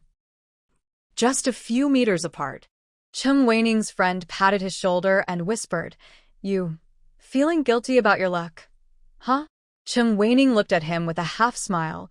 "Would you want this good fortune if it were offered to you?" His friend choked for a moment, but quickly replied, "What's there to refuse? We're the ones who came up with the plans and will end up embarrassed, while you just charge in to marry the beautiful bride." This time, Cheng Weining was taken aback. He clasped his hands and said, "Sorry, I was too eager." "What good is your eagerness? Think of a way." The Minister of Revenue looked almost broken. "Dancing like this, I can't handle it." As soon as he finished speaking, the other young ministers seemed to be shrouded in shadows. At this moment, Cheng Weining's friend chuckled and said, "What are you afraid of? Look at that. The dance-off, it doesn't even have a specific dance." He pointed to the wedding procession ahead. The young minister's eyes lit up, regaining some spirit. Then, the Minister of Works stepped forward with a stern face and said, "All right, Lord Cheng, make sure to rush in quickly. Don't let us lose face." The Minister of Revenue also adjusted his small abacus back to his waist, expressionless as he began to put on women's clothing, saying, "How long are you all going to take? Hurry up and change. Let's get this over with." Cheng Weining's friend laughed and started putting on a woman's dress. "This thing is too tight. Didn't they measure us for the right size?" "Shut up. What? You want to learn from the Deputy Minister of Justice?" The Deputy Minister of Justice, already dressed in women's clothing and elegantly fixing her hair, shot a cold glance over, disdainfully assessing them, and said, "It's hard to look at." Minister of Works. Minister of Revenue. Cheng Weining's friend. They all wanted to complain that men in women's clothing were indeed hard to look at. But when they saw the Deputy Minister of Justice's bright, almond-shaped eyes, long lashes, high nose, and the beautiful appearance enhanced by makeup, they thought, "Oh no, there's a traitor among us." At this moment, the Grand Princess said from over there, "The clothes are all changed. Why aren't you dancing yet? Are you going to give up today?" The other ladies giggled again. Yuan Wan also curiously leaned in. Suddenly, the most robust Minister of Work spoke up, "Of course we will compete." After he finished speaking, he strode confidently to the wedding procession and snatched the lion head from the lion dance, revealing a confused yet amused face inside. The actions of the Deputy Minister of Works seemed to signal the others, and the men dressed as women rushed forward. One grabbed a lion head, while another took a lion body and tail. They quickly donned the lion skins, transforming into 3 beautiful, vibrant red and gold lions. At that moment, the right assistant censor raised the embroidered ball used in the lion dance and shouted, "Play the music." The sound of drums and gongs erupted, and the embroidered ball, held up by a flagpole, began to rise, fall, and spin in front of the 3 lions. The 3 stunning lions shook their heads and waved their tails, with one supporting another to stand. As they chased the embroidered ball, they playfully tangled with each other. Suddenly, the 3 lions charged into the dancing troupe of singers. Using their large lion heads, they squeezed in, quickly disrupting the dancers' formation. The lions stealthily pushed away nearby drums and grabbed the dancers' sleeves, preventing them from performing their routines, causing all sorts of mischief, and stealing the spotlight. The scene was lively and entertaining.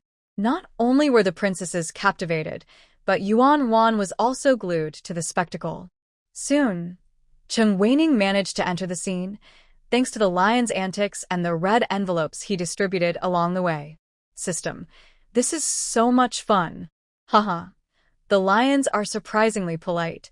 After pushing the ladies aside, they even gave them a little red envelope. And the way they wiggle their tails is hilarious. This is better than the Spring Festival Gala. Yuan Wan. Haha. Using lion dancing to compete with the dance. It can even cover their faces. It's truly clever. System. Haha. The officials of the Great Xia are quick-witted. At that moment, the palace guards caught up and, Seeing that the seventh princess and Yuan Wan were safe, they finally relaxed. Just as they were about to escort the seventh princess back, the head eunuch hurriedly emerged from inside. His eyes lit up upon seeing Yuan Wan, and he respectfully said, "Thank goodness. I am so lucky. Ninth princess, please come inside." Yuan Wan. What does she have to do with this? System. Don't worry, Wan. Let me see. Oh, it's nothing much. The Empress and the second princess heard that you were watching the lion dance outside and thought you might be interested in the wedding process, so they want to invite you to participate in the wedding ceremony. Yuan Wan, that sounds good. Upon hearing this, the seventh princess happily carried Yuan Wan inside. At that moment, the wedding procession for the princess had already been arranged. At the front was the spirited groom, followed by a grand entourage divided into 2 rows. 8 people held up embroidered square fans depicting mountains and bamboo forests. 8 others carried round fans with embroidered mandarin ducks. 16 held beautiful flower pots, and 26 carried lovely lanterns. To the left was the prince, riding a horse to escort the bride, looking quite spirited. On the right was a princess being carried in a palanquin without any covering. The second princess sat inside, wearing a crown adorned with 6 phoenixes and a red wedding dress embroidered with long-tailed peacocks. She slightly lifted her head, her face filled with a happy smile, looking especially beautiful. The seventh princess, with Yuan Wan, walked towards the back and saw another high-standard palanquin, followed by many princesses, noble women, and ladies of high officials dressed in elegant attire. They approached, and inside was the queen, dressed in formal attire. System. How rare. The queen seems so lively, not dozing off at all. The queen's smiling expression froze for a moment. Suddenly, there was a slight commotion at the back of the palanquin, but it quickly quieted down. The queen pondered. Yuan Wan. Of course. This is her beloved daughter's wedding. How could she not be lively? I'm so excited. This is my first time witnessing an ancient wedding. System. Yes, but you will also have a wedding of this caliber in the future. Yuan Wan. Don't tell ghost stories. The queen chuckled softly. It was indeed a ghost story. Who would dare to be the matchmaker for the fate of the great Xia, and who would have the courage to marry into it? Even if the little princess truly liked someone, that person would have to marry into her family. After laughing, the queen instructed a trusted maid to quietly deliver a message to the eldest princess. After a while, the maid brought back a piece of silk with writing on it. The queen carefully unfolded it and found the message was simple. Several princes could hear their thoughts, while princesses and their unranked children, as well as the wives and daughters of officials, could not. The eldest princess had already arranged for a gag order with severe consequences for those who disobeyed. The queen put away the silk, feeling reassured. This matched her expectations closely. The wedding procession, with drums and gongs, continued for a long time before stopping. The lively ceremony included jumping over a fire pit and giving out lucky money. The queen, holding Yuan Wan, stepped inside first and took her place with the emperor. Soon, Cheng Weining helped the second princess, who wore a red headscarf, approach gracefully.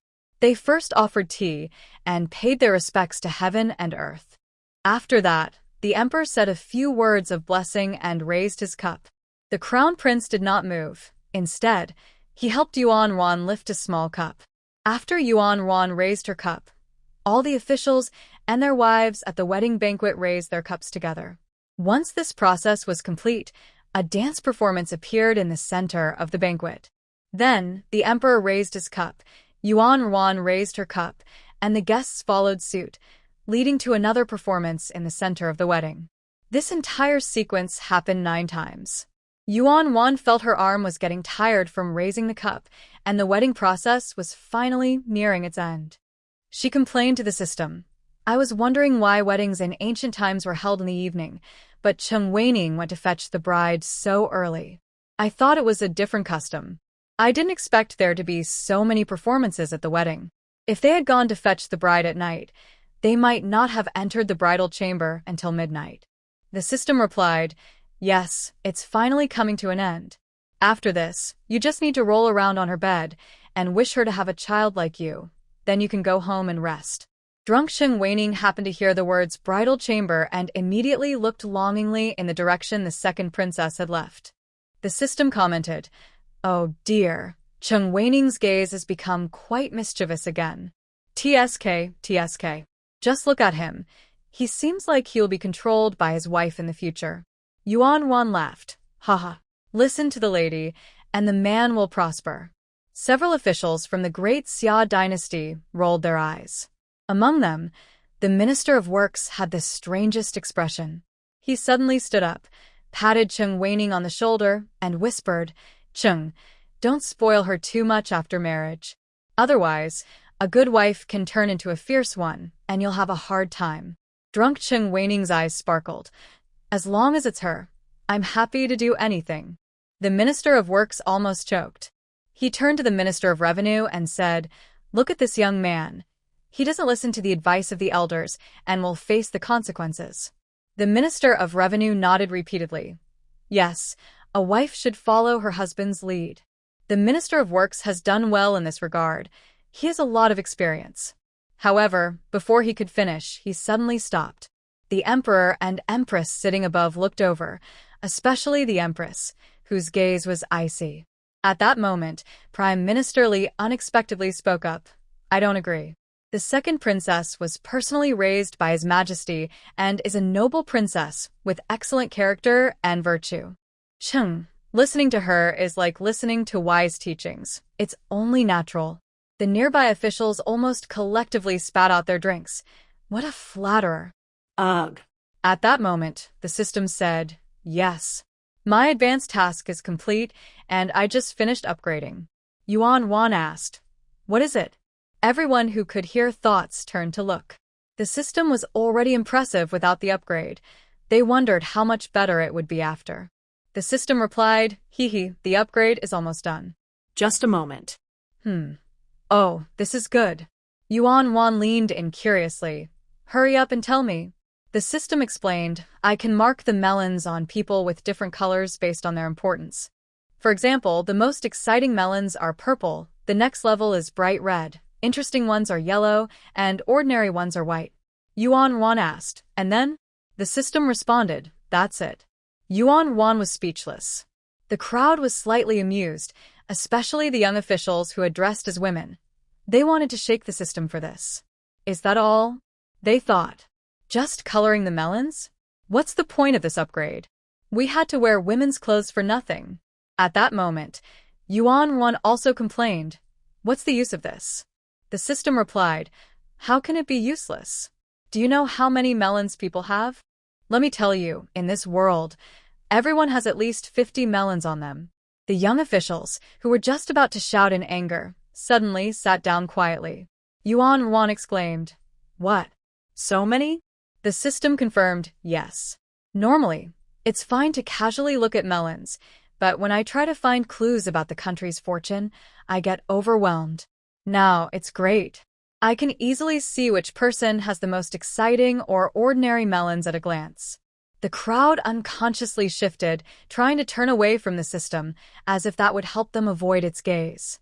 Yuan Wan asked, "Really?" The system replied, "Of course. For example, the lady standing diagonally in front of you has a purple melon. Oh, it's better to pick a melon than to choose one, so I'll go with her. Let me take a look." The crowd sighed in relief and eagerly turned to see who it was. When they saw the person, their gazes all turned in one direction. The Minister of Works, who was advising Cheng Weining to uphold her duties as a wife, suddenly shivered. Oh no, that's his wife. And it's a purple melon? He nervously put down his chopsticks, adjusted his robe, and looked for the Emperor's location, ready to kneel and beg for mercy at any moment. Yuan Wan. "Come on, let me see the power of this purple melon." System. "Let me see, ha. The beginning of this melon. Haha, now I understand why the Minister of Works urged Cheng Weining so loudly. He was reminded of himself." Yuan Wan. "What, did he experience domestic issues?" The crowd turned to look at him at the same time. System. "Not really. This story starts with a woman selling herself to bury her father. Yuan Ruan. Hiss, I smell something dramatic. What happened next? System. Let me summarize. The Minister of Works came from humble beginnings and was known for helping people from his hometown. A few days ago, while he was out, a woman selling herself to bury her father came to him with a letter from her hometown, claiming to be the granddaughter of his great-uncle. The minister recognized her as the cousin of someone he had met before. Seeing she had proof, he took her back to his residence and arranged for a servant to investigate her background. Yuan Wan. Oh, this is different from what I expected. Seems pretty normal. System. Yes, everything was quite normal until the minister forgot to mention this to his wife. As a result, she misunderstood and thought he had taken a mistress, which made her very angry. She slammed the table during dinner and questioned him, causing the minister to avoid the dining table for days, swearing it was impossible, and after explaining everything, he proposed to send the woman back to her hometown. The crowd in Daxia looked at the Minister of Works with meaningful expressions. You always boast about your authority at home. Turns out this is what you mean. The minister's face turned red. Yuan Wan. Pft, is that it? Instant kneeling? How can he seriously lecture Cheng Weining about restoring his reputation? And what about the Minister of Revenue? How can he support him? System. The Minister of Revenue was misled. He thought the Minister of Works had a strong family position. Yuan Wan. Oh, family position, right. Little brother. The crowd in Daxia almost burst out laughing at the term little brother. The Minister of Revenue felt a bit awkward. Cheng Weining couldn't help but lower his voice and said, Sir, our Daxia language is profound and rich. The Minister of Works blushed. Get lost. System. Haraha, indeed, it is a family position. And, the reason he is afraid of his wife is a bit ridiculous. Yuan Wan. Why? System. Because the Minister of Works' wife has a serious expression, and his mother is a strict woman. When she gets angry, she can be quite harsh. He has been scolded since he was little, so now, whenever his wife looks serious, he instinctively submits.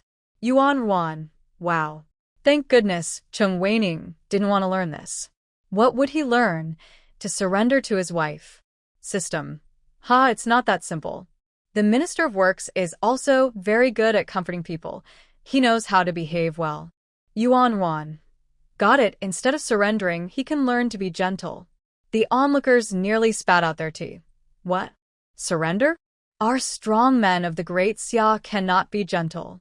The Minister of Works lowered his head so much that people could hardly see him. Yuan Wan. So what happened next? This plot twist can't be that the Minister of Works just gives up.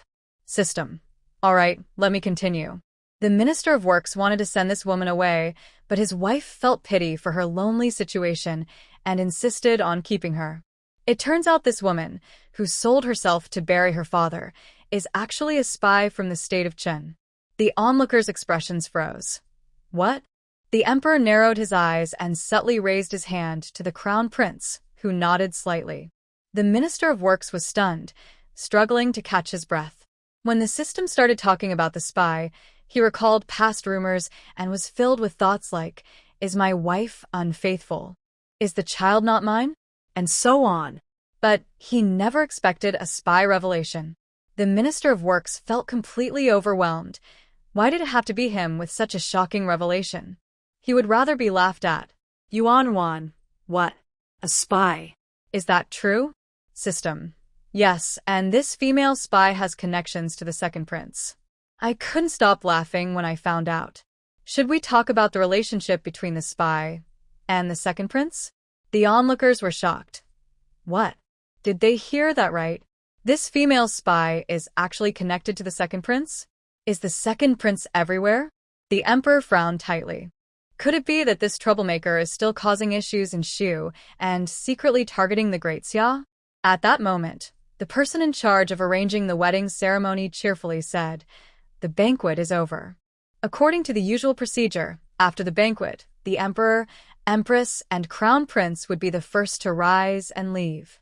The older guests gradually began to leave, and then the host would say something like, "Congratulations to the groom on entering the bridal chamber."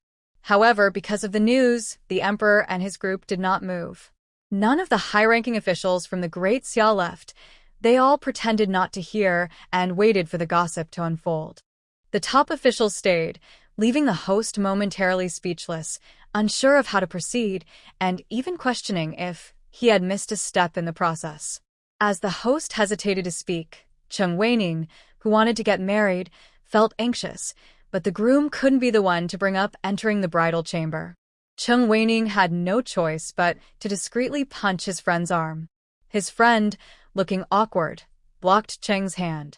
He actually wanted to wait for the news to finish, but seeing Cheng's anxious expression and feeling the pain in his arm, he sighed and said quietly, "My arm is going to break. Can you stop? Otherwise, I won't say anything." Cheng Weining immediately smiled apologetically. His friend rolled his eyes and then stood up, saying, "Host, shouldn't we move on to the next step and enter the bridal chamber?" The host quickly agreed and continued with the process. At that moment, Yuan Ruan's inner voice was heard. "Ah, it's time to enter the bridal chamber.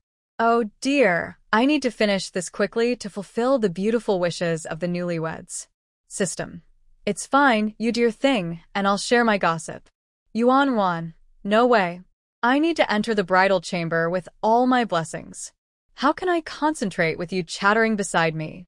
That's not going to work." System. "All right, I'll wait until you're done." Yuan Ruan. "Okay." Yuan Ruan and the system happily reached an agreement. Yuan Ruan reached out to the seventh princess for a hug and then joyfully entered the bridal chamber. The eldest princess and a few young people who heard the inner voice also walked in happily, as the bridal chamber fun was likely an event for the younger generation. They could enjoy the gossip, and the best part was that their superiors couldn't join in, making it even more enjoyable. The older officials in the emperor's group were left behind, feeling frustrated that they also wanted to hear the gossip. At that moment, the crown prince stood up first, pulling the emperor toward the bridal chamber while saying, "Father, this is the first princess from the main lineage getting married. I know you're reluctant, but why not take a step back and let the process finish?" The emperor felt pleased and patted the crown prince's shoulder, saying, "With a son like you, I am truly fortunate." At the same time, he glanced back as if to say, "Everyone, I will enjoy this gossip first." The officials of the Great Xia were shocked. "Wait, don't think about leaving us behind. We need to find a way to get in." The older officials pretended to be calm as they followed along. As they walked, they were stopped one by the women preparing to leave. The Minister of War's wife spoke bluntly, saying, "What are you joining in for? Aren't you worried about embarrassing the younger ones and giving your colleagues something to laugh at?" The Minister of War was caught off guard by his wife's interruption and couldn't think of a reason to respond, looking to the Minister of Rights for help. The Minister of Rights gave him a disdainful glance and then addressed his own wife, who was slowly approaching, saying, "His Majesty values Lord Cheng highly.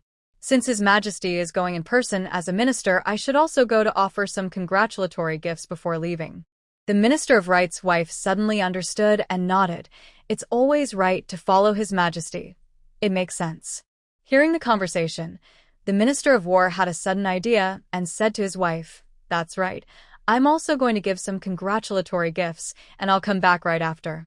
The Minister of War's wife hesitated for a moment, then nodded. "All right, but don't stay too long, and don't say anything inappropriate. We wouldn't want the younger ones to feel uncomfortable and turn a good occasion into a bad one." The Minister of War nodded in agreement. At that moment, the Minister of Revenue's wife approached him with a puzzled expression, saying, "What are you joining in for? Don't tell me you're going to give money. I don't believe that." The Minister of Revenue was taken aback. If he said he was going to give money, it would ruin his reputation. He forced himself to say, I'm going to make money." After saying that, not only did the other ministers turn to look at him in shock, but he also wished he could slap himself for letting that slip. The Minister of Revenue's wife looked at him with confusion. "Make money? At this wedding banquet? How?"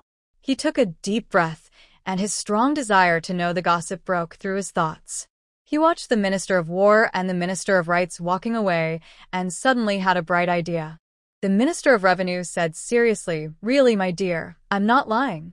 They say they're going to give red envelopes to the second princess's groom, but they just thought of that idea on the spot and don't have much money at all. I'm different. I always carry a money pouch. I thought if I go along when they run out of money for the gifts, they can borrow from me. I could even charge them a little interest. A small fee.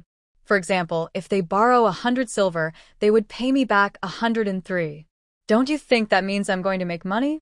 The Minister of Revenue's wife was surprised to hear such an answer. She stood frozen for a moment, nodding her head repeatedly. The minister's walking ahead stumbled slightly and looked at him with admiration. Wow, he came up with that excuse. Not only did he think of it, but he also remembered to mention lending money. Truly impressive. At that moment, the Minister of Work's wife approached with a serious expression. She asked, "Are you going too?" If she hadn't heard the explanation about facial paralysis, she would have thought his expression was strange. The Minister of Works gathered his courage and said, "I have the same reason. I want to follow His Majesty." "Fine. You can go," the Minister of Works' wife replied sternly, nodding. She took out a money pouch and handed it to him, saying, "Don't borrow money from the Minister of Revenue. It's too risky." The Minister of Works felt touched. His serious wife was not angry and was generous. The ministers skillfully caught up with the emperor's pace. The emperor and the crown prince slowed down a bit. They wanted to enjoy the spectacle, but didn't want to disrupt their daughter/sister's wedding ceremony. So, they waited until Chung Weining cheerfully lifted the red silk, and the second princess, after eating a raw dumpling, exclaimed raw. After the younger generation finished their wedding festivities, the emperor and his group moved closer. People began to notice the emperor's presence. The young officials, who had been noisy and using foul language, quieted down considerably. Only the drunken deputy minister of war, with his head down, continued to shout, "Why is everyone silent? Afraid? I'll be the first to say it. Who decided we should start court at this hour? Change it to later." Before he could finish, he was kicked by the deputy minister of revenue.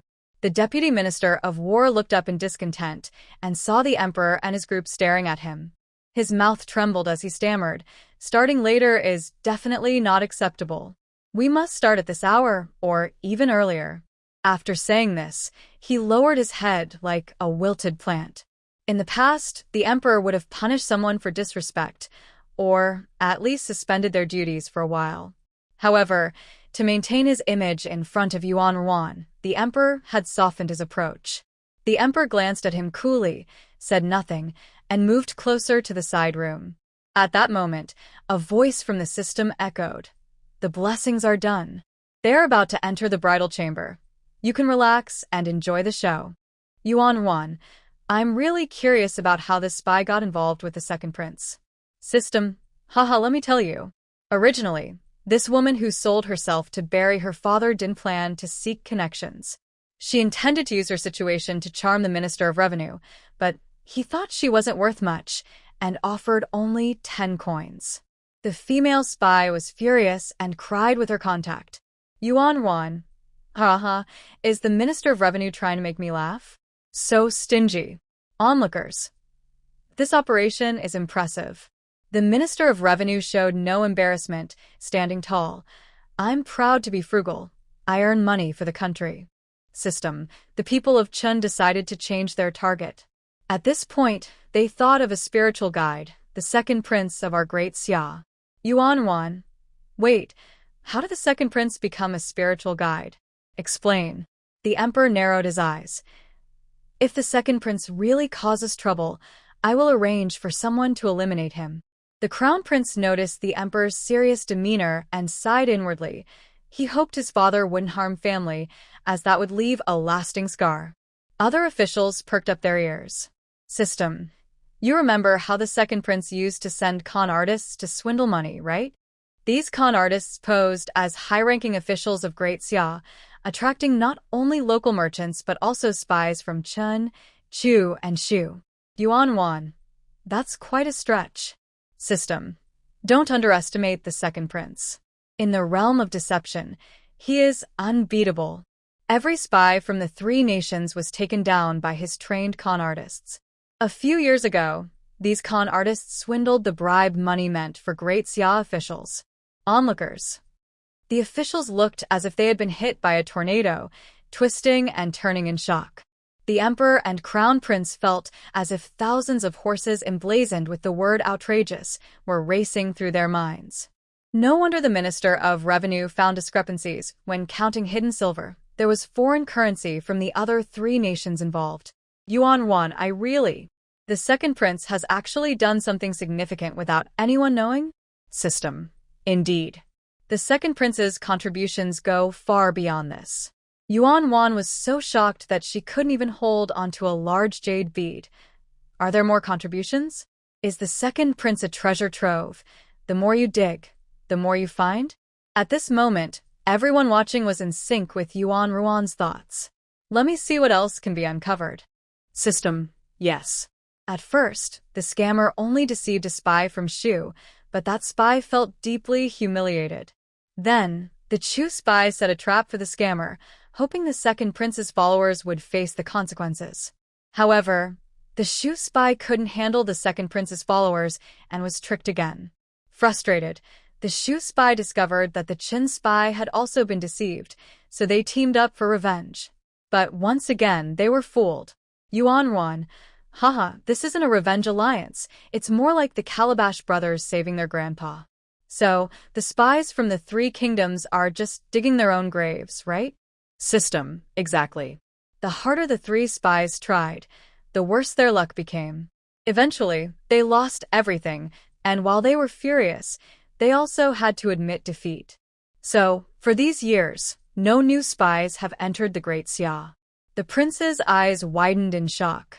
The emperor's expression twitched slightly. Other court officials looked on in astonishment. What? The system implied that the spies from the other three kingdoms were hurt by their deceptions, so they were afraid to operate in Xia. Yuan won. Wait, I remember there's a spy from the three kingdoms next to my male mom, and that one dragging too. Wasn't he also a spy before? System. That refers to the years after the second prince tricked them into poverty. The previous spies wouldn't just retreat. Yuan won covered her face in shock. Oh my, is this what they call fighting fire with fire? The second prince is unknowingly guarding the gates for the officials of Great Xia. System. Exactly. When the second prince goes silent, the spies from the three kingdoms become active again. That's why the Qin spy approached the Minister of Works. So, the second prince has indeed contributed to national defense. Yuan Wan paused for a moment before commenting. 6. The emperor's mouth twitched slightly. Other officials had strange expressions. Their feelings were complicated. System continued. All right, let me continue. These spies regard the second prince as their spiritual mentor, so after their first failure, they subconsciously used the second prince's most classic and widely used trick. Yuan won. A green hat? The audience fell silent. System. No. It's about impersonating someone. This woman killed the real relative of the Minister of Works and pretended to take on that identity to infiltrate. The Minister of Works clenched his fists tightly. Yuan won. Wow. I originally thought it was someone from the Minister of Works' hometown who was bribed, but it turns out they were impersonated. However, this makes it easier to investigate. I need to find a way to remind my brother. The emperor nodded slightly, as expected of my clever child, always thinking of me. System. Actually, there's no need for Erwan to be so anxious. This spy managed to sneak in, but not very successfully. Yuan won. What do you mean? System. The Minister of Work's wife feels a bit guilty about the misunderstanding regarding her cousin's identity. Plus, the female spy pretends to be helpless and asks for her help. So, the minister's wife arranged for 3 tutors to teach her overnight. Yuan won what? What kind of teaching? System. Yes. It says here that the minister's wife believes a woman must have a skill before she can stand on her own after leaving home. So, she arranged for the spy to learn embroidery, farming, arithmetic, and brewing, which overwhelmed her with studies and left her with no energy or opportunity to gather and pass on information. Everyone. How intense are these studies? Yuan Wanha. Really no chance? System. None at all. Look at her schedule. It's even busier than that of the princes of Daxia. The spy wakes up to arithmetic lessons, has embroidery lessons after meals, and studies even in her sleep. She has exams every 7 days, and if she doesn't meet the standards, her workload increases. Yuan Ruan. Ugh. Reminds me of my painful senior year. The crown prince also instantly recalled his own tough days. He looked up and saw his father deep in thought. With a bit of concern for his younger brothers, he quietly said, "Father, maybe we should change the academic schedule in Daxia." "Indeed, that's worth considering," the emperor slowly replied. "Exams every 7 days. Why didn't I think of that?" The crown prince twitched his mouth and said, "Father, having exams every 7 days isn't great." "Yes, I also think that's a bit long." The emperor looked at the crown prince. "What do you think, every 5 days or 3 days? Crown prince. Silence. System. The Minister of Work's wife also discovered the spy's true identity because of the heavy workload. Onlookers. What? Is this Minister of Work's wife really that clever? Yuan Ruan, huh? How did she find out? System. This female spy is terrible at math. She fails every exam and has to retake them, driving her nearly crazy. Just then, her contact from Qin country couldn't help but approach her, and this female spy, asked her contact to help her cheat on the exam. Yuan Ruan, huh? People of Daxia. Huh? System. Indeed. The female spy told her contact that the Minister of Works is a workaholic. To attract him, she tried to show off her math skills. The contact believed her and tried to pass notes during the exam. Since there was no invigilator, the female spy managed to cheat and barely passed. She was overjoyed. Yuan Ruan, So, the Minister of Work's wife discovered they were passing notes? System continued. Yes. Interestingly, the minister's wife found out this morning, but she was in a hurry to attend a wedding, so she didn't raise any alarms. Instead, she praised the spy for her quick improvement in math and assigned her a lot of math homework. She promised that if the spy completed it correctly, she could manage the household for a while to gain experience. Yuan Ruan, the spy must be thrilled to manage the household and gather information. What a situation. System, exactly. The contact from Qin Kingdom was excited too. He gathered everyone from the Qin capital to ensure the spy would succeed in cheating. In other words, the minister's wife's timely report might help uncover the Qin Kingdom's long-hidden secrets in Daxia. Yuan Ruan sighed. A wise wife means fewer troubles for her husband. I hope she can take them all away. If not, it's fine. Just tell me the address, and I'll find a way to give my nephew a hint. His intelligence network is very capable and will surely have a solution. The emperor looked at the crown prince with satisfaction. The court officials also encouraged the crown prince. The crown prince twitched his mouth slightly. Wow, I'm getting blamed, but it's building trust. After the wedding ceremony, Yuan Ruan was carried back to the palace.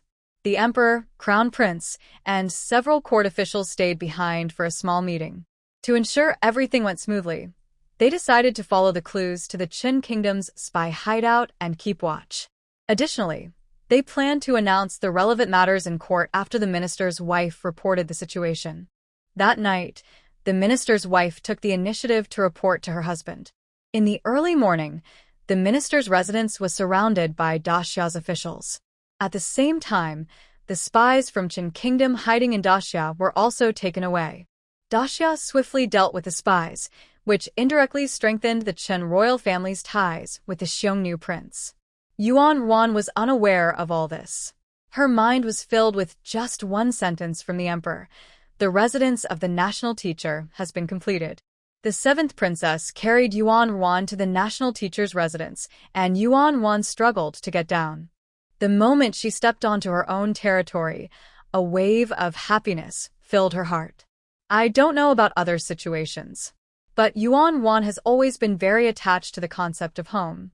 Even though the empress and the other ladies treat her well, Yuan Ruan really wants a house that completely belongs to her. With great enthusiasm, Yuan Ruan almost pulled the bent-over 7th Princess Qiyu into the residence. System, wow. Your residence is so luxurious, and the furniture is all mini-sized. Yuan Wan was also amazed. She knew the emperor valued her a lot. She had imagined many times what her residence would look like. The most extravagant design she could think of was a house filled with jade, pearls, and treasures, with curtains made of white pearls, surrounded by gold and silver everywhere. So, Yuan Wan never expected to see a complete set of mini luxurious furniture scaled to her height right in front of her. If mini golden tables, mini jade beds, and mini bookshelves were understandable, then mini teapots and cups, mini writing tools, and even blank bamboo slips and books displayed on the table were all scaled-down versions. Yuan Wan scanned the room in a daze, feeling deeply moved. Her chubby little hands wandered around the mini furniture, unable to resist touching them, and then she picked up a mini bamboo slip from the table. When she opened it, she was completely taken aback. Wait, this is actually a volume of the Book of Documents. System, haha. This tiny book of documents shows your brother has high hopes for you. Yuan Ruan's eyelids twitched. Hee. That's really unnecessary. Is her brother crazy? Getting a mini version of an introductory book or something like the Book of Songs would be fine. But why would he replicate the Book of Documents and some advanced military texts in miniature? Does he expect me to learn everything before I'm 3 years old, like a dragon king appearing? Suddenly, the seventh princess exclaimed. Yuan Wan turned around to see Qi Yu's usually calm eyes shaking violently. Yuan Wan understood. After all, it's hard for anyone to accept such an outrageous book of documents. So cute. The seventh princess, Qi Yu, suddenly dashed over, then quickly stepped back, squatting in front of Yuan Wan, looking at her with sparkling eyes. So cute, really so cute. System. Hee, it is really cute. A chubby little bundle seriously flipping through mini stationery is just adorable. Click, click. I'm taking pictures. Yuan Wan. At that moment, Rongpin walked in, picked up Yuan Wan like a cat, and smiled. Does little Nine like it? I also made a few larger pieces of furniture for you. When Jior grows up, we can replace the whole set. Yuan Wan looked at Rongpin in surprise. No wonder, such a big gesture. With a chubby thumb sticking out, Yuan Wan said softly, I like it. System. So, you're quite the money lover. It's not surprising that your brother is willing to get you these fancy things. Rongpin looked at the emperor who stumbled in through the front door and couldn't help but chuckle. The crown prince and the third prince tried to keep their expressions steady while also presenting Yuan Wan with a housewarming gift. Yuan Wan opened it and nodded in satisfaction. It's very thoughtful, very green and shiny, clearly valuable jade jewelry. Then, Yuan Wan looked at the emperor with anticipation. The emperor smiled, and the head eunuch quickly instructed 2 people to bring in a huge box. Yuan Wan pulled the emperor closer and said, Look, look. The emperor waved his hand gently, and the wooden box was opened. Inside were numerous bamboo slips. Yuan Ruan's smile froze on her face. The emperor continued seriously, These are my study notes from when I was young. Little Jiao, I give them to you, hoping you will be encouraged to study hard. System. Haha. Emperor, you are so stingy. The intention is good, right, Wan? Ha ha ha. Everyone except the emperor struggled to hold back their laughter. Yuan Wan suddenly smiled again. No, my brother is not stingy. I'm actually very satisfied. The emperor smiled contentedly. It's worth my careful preparation. Little Jiao has finally realized the charm of studying. The birth of paper is just around the corner. The system was almost in chaos, shocked. What? Arwan, didn't you hate studying the most? Are you feeling unwell? Talking nonsense? Yuan Wan. But this is the emperor's personal notes. For those who want to understand the emperor's thoughts, this is a priceless treasure that many would trade silver for. The emperor. The crown prince, the third prince, and Rongpin found this both funny and a bit concerning. This is quite disrespectful. System. What a business idea. Each bamboo slip should be sold separately, auctioned, and mixed up. Anyone wanting a complete set would definitely bid fiercely, and the price would soar. Yuan Wan. Wow, you are quite the schemer. But I don't plan to sell it. My brother giving me this notebook filled with his thoughts is a valuable trust, which is why I said I'm satisfied. The crown prince and the others quietly sighed in relief. The crowd stole glances at the emperor. Although they couldn't see any change in his expression, they felt his demeanor seemed a bit gentler. At that moment, several eunuchs were continuously bringing in box after box of valuable items. The maid in charge of counting reported respectfully, Prime Minister Lee sent gifts for the national teacher's new home, including 16 pieces of jade, porcelain, and bronze. The Minister of Revenue also sent gifts for the national teacher's new home, a set of yellow and green pearls. The Minister of Rights sent gifts for the national teacher's new home, 21 exquisite jade pieces. As the maid continued to announce the gifts, the system couldn't help but exclaim, Erwan, everyone in the Great Xia seems to really like you. Yuan Wan stared at the pile of gifts filling the courtyard, astonished. Yeah, luckily I'm genuine. Everyone laughed. Just then, the maid continued and suddenly mentioned that Master Longhu had also sent a congratulatory gift through the Astronomical Bureau, along with a letter. The emperor had already reviewed the letter's contents. Knowing Yuan Ruan, he signaled for the maid to continue reading. The letter basically stated that the Longhu Temple recognized Yuan Ruan's status, and if she was willing to join, they would cooperate with her for various ceremonies in the Xia Kingdom. Yuan Wan was reluctant to join any unfamiliar organization, saying, Tonger, the Longhu Temple has high hopes, trying to take advantage of me. The system replied, well, perhaps they see this as a great temptation. Their cooperation could save you effort since there are many ancient rituals and ceremonies. Yuan Wan asked, like what? The system responded, for example, the Fengshan ceremony, the New Year's Eve rituals, and many others. The most recent would likely be the blessing ceremony for the troops. The Great Xia is preparing to confront the combined forces of the Xiongnu and Qin Kingdom, and you will definitely need to perform a blessing ceremony. Yuan Wan exclaimed, What? A blessing ceremony for the army? How am I supposed to do that? The system reassured her, Erwan, generally speaking, your abilities will only get better. Since your last ability was so impressive, triggering a new one to bless the army will be a piece of cake. You won't let the king lose face. Yuan Wan considered this. That makes sense. It looks like I can't slack off. I need to start on the national fortune task soon. The emperor and his group were shocked. What? Abilities keep getting better? They can bless and protect the soldiers? They couldn't imagine anything more impressive than the spring festival ceremony. But at that moment, they all had one thought. They must fully cooperate with the task. Yuan Ruan's chubby face puffed up like a bun as she sighed. I thought with so many gifts and points, I could relax for a while, but I still have to get ready. The system suddenly became serious. Yuan, how can you relax? You are the fortune of the country. Yuan Wan replied, 50 points, that's 50 points. The system was silent for a moment. It's okay, you'll keep growing, but you might look pale and weak. Yuan Wan asked, what? The emperor and his companions were confused. The system explained, Wan, you are the embodiment of the great fortune of the Xia dynasty. If the fortune is strong, you will become more beautiful and healthy. If the fortune is ordinary, you will be ordinary too. Yuan Wan was shocked. Oh no, what if the fortune is weak? I won't be stuck as a baby forever, will I? The system reassured her, no way.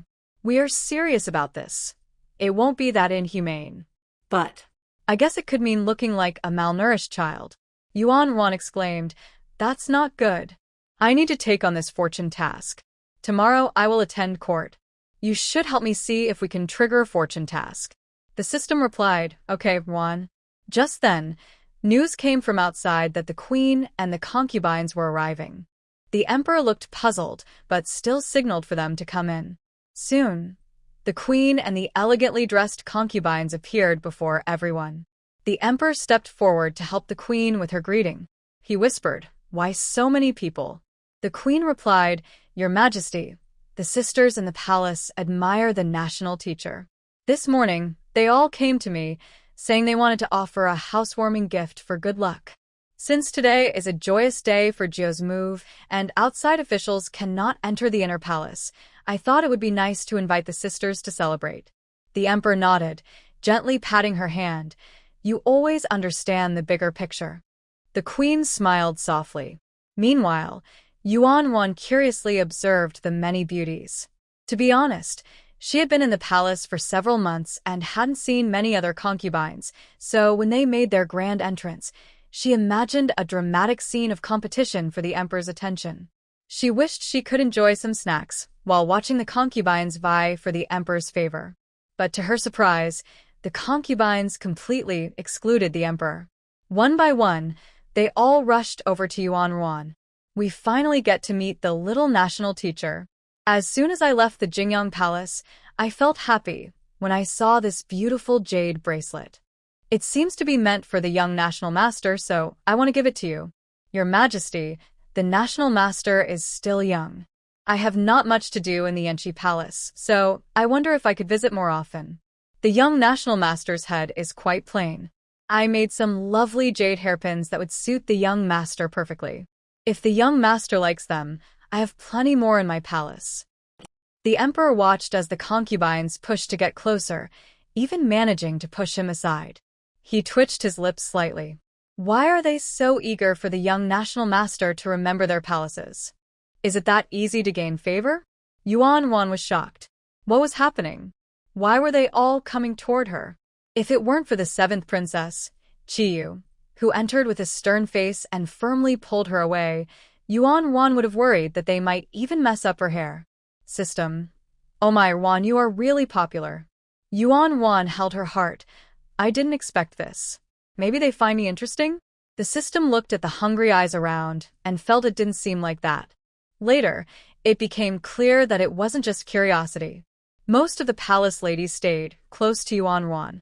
One said she grew up with siblings and was good at playing with children, so she could spend more time with the little princess. Another mentioned her family's cook was skilled in dishes from other countries and could prepare delicious meals for the little princess. Some even said they loved making clothes for children, so they could make long dresses for the little princess. After listening for a while, the system noticed something about the emperor. System. 1. It turns out some officials wrote to say that royal children often face early deaths at 3 years old. The young national master, being a little princess, should also quickly choose a family to live with. Yuan, what? Is that really a thing? Oh, right, the 8th princess and 8th prince, the pair of twins, don't seem to live in the palace. System, exactly. Your brother mentioned in court that the young national master is different from ordinary princes and princesses. Even if she lives somewhere, it will only be with an official's family for a short time. He will arrange the selection soon. Some officials with palace ladies have been writing private letters to ensure they treat you well, which is why they are being so attentive. Yuan. Oh, it's all my brother's fault. The emperor twitched his lips. Weren't you enjoying the compliments? Why is it suddenly my fault? The empress gave the emperor a shocked look. Were those officials okay? Weren't they afraid of being exposed when they returned home? The emperor noticed the queen's expression and stepped away from the surrounding concubines. He squeezed the queen's hand and spoke softly. Courtiers without guilty minds will want to use this opportunity to quickly eliminate any potential troubles at home. The queen understood. It would be better if she could privately discover issues like the one involving the Minister of Works before it became public. At the same time, the emperor sneered and said, "Those with guilty minds will also act proactively to avoid raising my suspicions." The queen nodded in agreement and added, "Your Majesty, those with guilty minds might be even more eager to act. Jiur doesn't know we can hear her, so she won't repeat what she's learned. If this information spreads privately, those with secrets will have more time to decide how to proceed." The emperor's expression darkened as he gently patted the queen. Aside from the emperor and queen, the other listeners exchanged knowing glances, except for De Fei. Interestingly, no one had ever asked De Fei if she could hear Yuan's thoughts. In other words, she was the only one in the palace unaware that some could hear Yuan's mind. After receiving a letter from her mother, she felt both greedy for Yuan's influence and fearful of her abilities. After much thought, she kept turning her prayer beads and finally spoke up softly, "Your Majesty, I have educated 2 children and am skilled in poetry and literature. I can help the little princess with her studies." System. Raising unruly children is not acceptable. Yuan Wan. Yes, studying with unruly children is not acceptable. De Fei's gentle expression faltered. She glanced at the third prince, who slightly shook his head, making her expression stiffen even more. She then quietly left during the intermission, but no one noticed her departure except for the third prince. The banquet concluded successfully amidst the floral decorations. Yuan Wan and the system were excitedly searching for national fortune tasks. Initially, the courtiers hoped the emperor would send Yuan Wan to stay at their homes. However, after hearing the queen's words, the emperor hesitated to make a decision. Then, the courtiers received a clear indication from the emperor about the soldiers' blessing task, and they all perked up, mentally preparing for the upcoming revelations. But soon, they found it hard to bear. Yuan Wan had attended court for over 10 consecutive days, bored and poking fun at many people, yet she still hadn't triggered a national fortune task. Yuan Wan felt disappointed, while the other courtiers felt exposed and vulnerable. On the 20th day, before the morning court, Yuan Wan. System, did we really not trigger the national fortune task? System. Arwan, I haven't missed any palace maids or eunuchs in the court. I check them every day. Normally, if I find any with a national fortune task, it will trigger directly. Yuan Wan. Could it be that the court can't trigger the national fortune task anymore? System. No. I've studied this. The mechanism for triggering the national fortune task is quite unpredictable and changes based on everyone's thoughts and opportunities. So, Arwan, just because it didn't trigger today doesn't mean it won't tomorrow. Yuan Wan. Sigh. System. Don't be sad, Arwan. I found a funny story for you today. It's about the Deputy Minister of War. Want to hear it? The Deputy Minister of War shivered. The other court officials sighed in relief, glad that today's unfortunate person was not themselves. Yuan Wan. All right, let's hear it. System, hee. The Deputy Minister of War is very fond of his muscles and wants to become the strongest man. So he practices every day. But when he realizes he's not strong enough, he trains even harder. The more he notices his weaknesses, the harder he trains, leading to a vicious cycle, and then he loses his confidence. Yuan Wan. All the officials. What? What does that mean? How could such a strong physique lead to that? The Deputy Minister of War seemed frozen in shock, until Yuan Wan was carried away by a palace maid. Suddenly, the Deputy Minister of War said calmly, Your Majesty, I want to go to war. A sudden laugh broke out nearby. The Deputy Minister of War jumped up like a startled cat, turning to glare. Who is laughing at me? Who is it? Every official he looked at wore a serious expression, as if to say it wasn't them. Finally, the Deputy Minister of War turned back and said to the Emperor with a pained expression, Your Majesty, the Xiongnu are about to invade, and the border needs me. I'm really good at archery and horseback riding. Can I leave now? The Emperor rubbed his forehead, understanding why the young Deputy Minister of War was so upset today. But the system's triggering mechanism made it difficult for him to let him go easily. The Emperor said a few meaningless words and then left. It's just a matter of confidence. Why be so upset about it? The Minister of Justice suddenly spoke up. Whether you can or not has nothing to do with us. Several officials struggled to hold back their laughter and nodded. Some courtiers who managed their expressions well nodded and even offered suggestions. Yes, and the system said it was due to excessive training that caused this issue, so it might not be impossible to recover. Exactly, if you're really worried, you could try traditional medicine. There's no need to avoid seeking help. That's right. Even if it doesn't work out, you have both a son and a daughter, so it's not the end of the world. Stop talking. The Deputy Minister of War looked like he was about to explode. Seeing this, the Crown Prince sighed softly. After thinking for a moment, he turned and caught up with the Emperor. Father, the Crown Prince lowered his voice. This system is causing chaos, and some officials are feeling anxious. The Emperor did not turn around, his voice cold. A few days ago, you submitted a memorial to me, saying that the training method of having soldiers at the border engage in offensive and defensive battles was too dangerous, and you hoped I would revise it. Today, you know that once the national mission is completed, divine blessings might be granted to the soldiers going out in summer, yet you hesitate again. How old are you, Crown Prince? Can't you see these two matters are in conflict? The Crown Prince was taken aback and clasped his hands. Father, I am not against the chaos. I just want to keep things separate. How can you keep them separate? The Emperor did not turn around, only replied coldly, without raising suspicion from Xiaojiu. The Crown Prince clasped his hands. I am willing to take Xiaojiu to the officials' private residences every day. The Emperor turned to look at the Crown Prince. At least you've made some progress. The Crown Prince stood still, unsure if his father agreed or disagreed. Although the Emperor spoke this way to the Crown Prince, he kept this advice in mind. After lunch, he announced that a small court meeting would be held. The courtiers were puzzled, and after some discussion, they realized that the Emperor had not set a theme for the small court meeting, which was a first. Just then, the Minister of War walked out with a cheerful expression. The Minister of Revenue asked, "Is there good news?" The Minister of War blinked and laughed. "Congratulations. How did you know that the two young generals from the Lin family achieved success?" Minister of Revenue. At that moment, Prime Minister Li also approached and clasped his hands. So today's small court meeting is about the Xiongnu? The Minister of War laughed.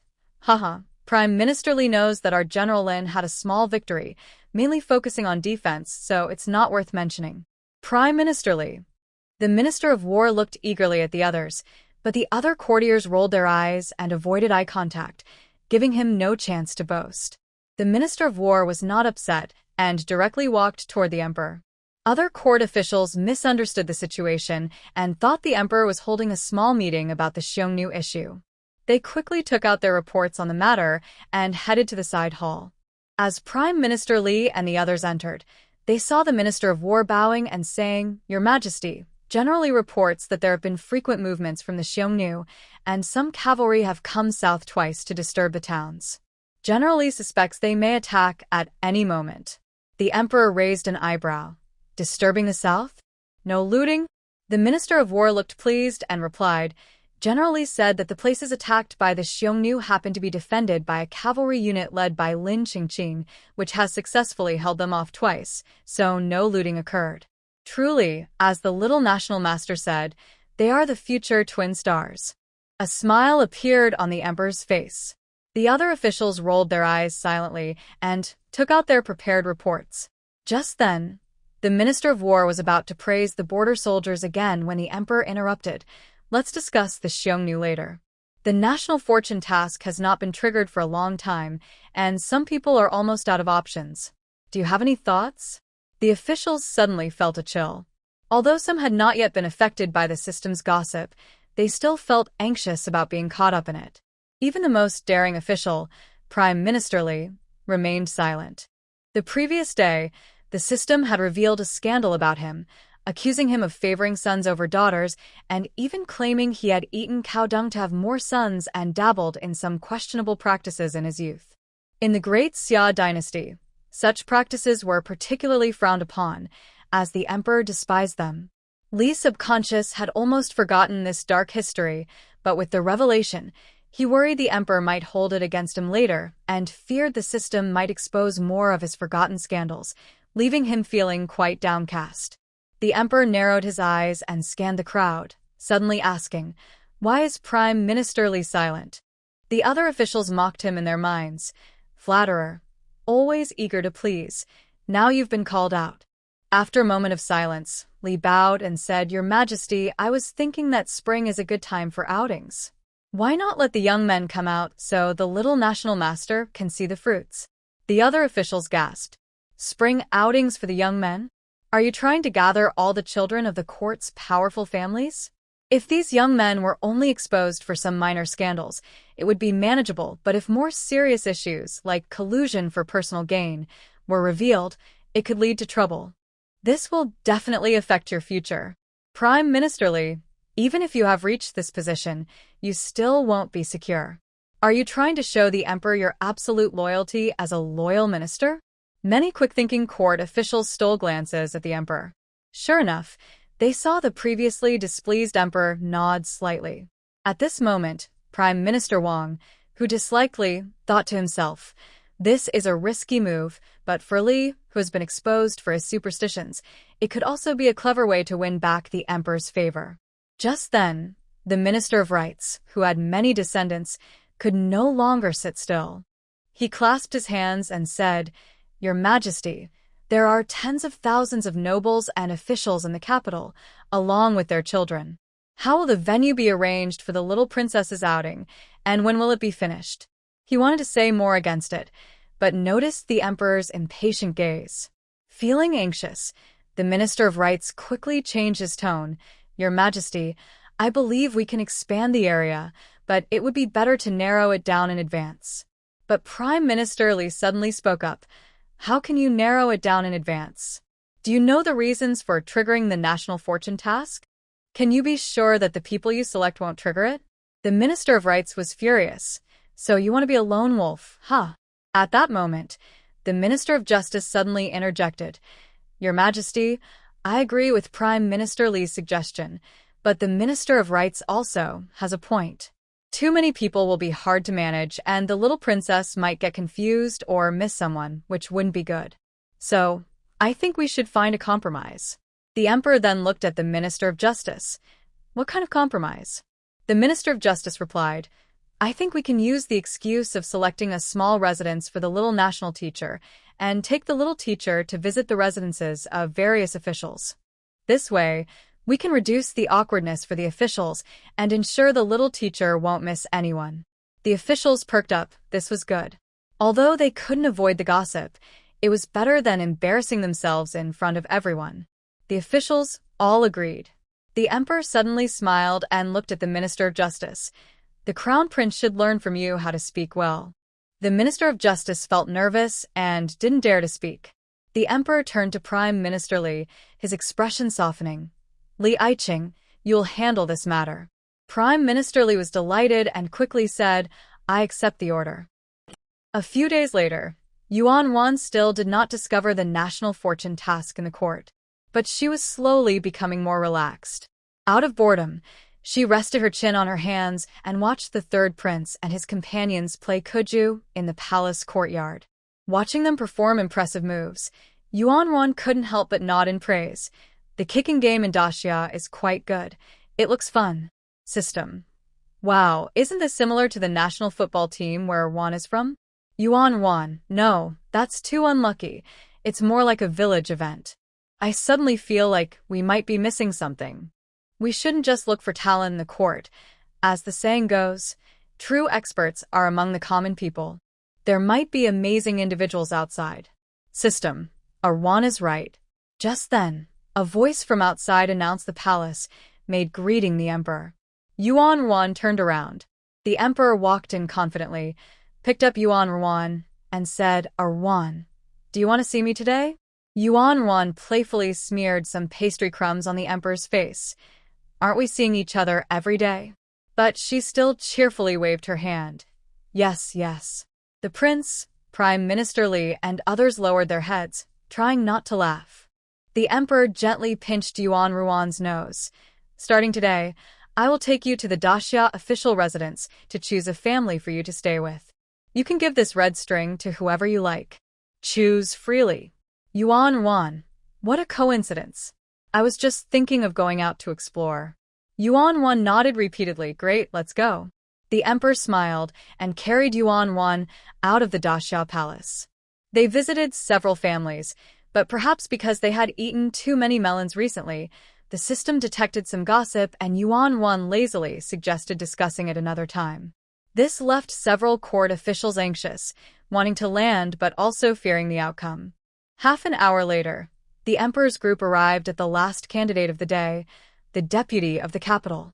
Normally, a deputy of the capital wouldn't have the rank to host a princess, but since his grandfather had been a prince, his brother held a title, and his daughter was a concubine in the palace, he was considered a candidate. Yuan Wan was already so sleepy that her eyelids were heavy. Seeing this, the emperor felt sorry and turned to leave, causing the deputy and his family, who had just come out to greet them, to kneel in shock. The loud noise startled Yuan Wan awake. At that moment, the system suddenly exclaimed with joy. "System, Wow, there really is. I never expected to trigger the National Fortune mission. The Emperor's eyes widened. The Prince, Prime Minister Li, Prime Minister Wang, and the 6 ministers all showed surprised expressions. Several officials were almost in tears. Finally, we have triggered the National Fortune mission. Thank you for being here. Yuan Wan excitedly asked, "What is the National Fortune mission?" System. National Fortune task. Make Jiaren happy while playing polo. Incomplete. Points +3 Yuan Wan. Everyone. Who is Jiaren? Can he really earn 3 points just by playing polo happily? Yuan Wan. Did you read that right? We can get 3 points just for letting Jiaren play polo? System. It's about playing polo happily. Yuan Wan. Quickly check his background and see what the reason is. System. I don't know him, but someone who can trigger a National Fortune task must be nearby. Just not sure where exactly. Yuan Wan immediately tugged at the Emperor and said, Run, play, Run, play. The Emperor understood and pretended to be confused, saying, "How does a Wan know Jiaren?" Seeing Yuan Ruan's tense expression, the Emperor added, "Forget it. It's common for children to repeat what they hear." His gaze fell on the earnest city official and asked, "Who is Jiaren to you? Where is he?" The city official was taken aback and replied, "Your Majesty, Jiaren is my nephew." Cough, my nephew. He turned to look at his wife, who shook her head. Then he looked at his brother, who kept pointing to a side room by the door. The Emperor frowned. Prime Minister Li cursed quietly and approached, saying, "City official, have you forgotten the purpose? Anyone wanting to welcome the young national teacher must come out to greet him."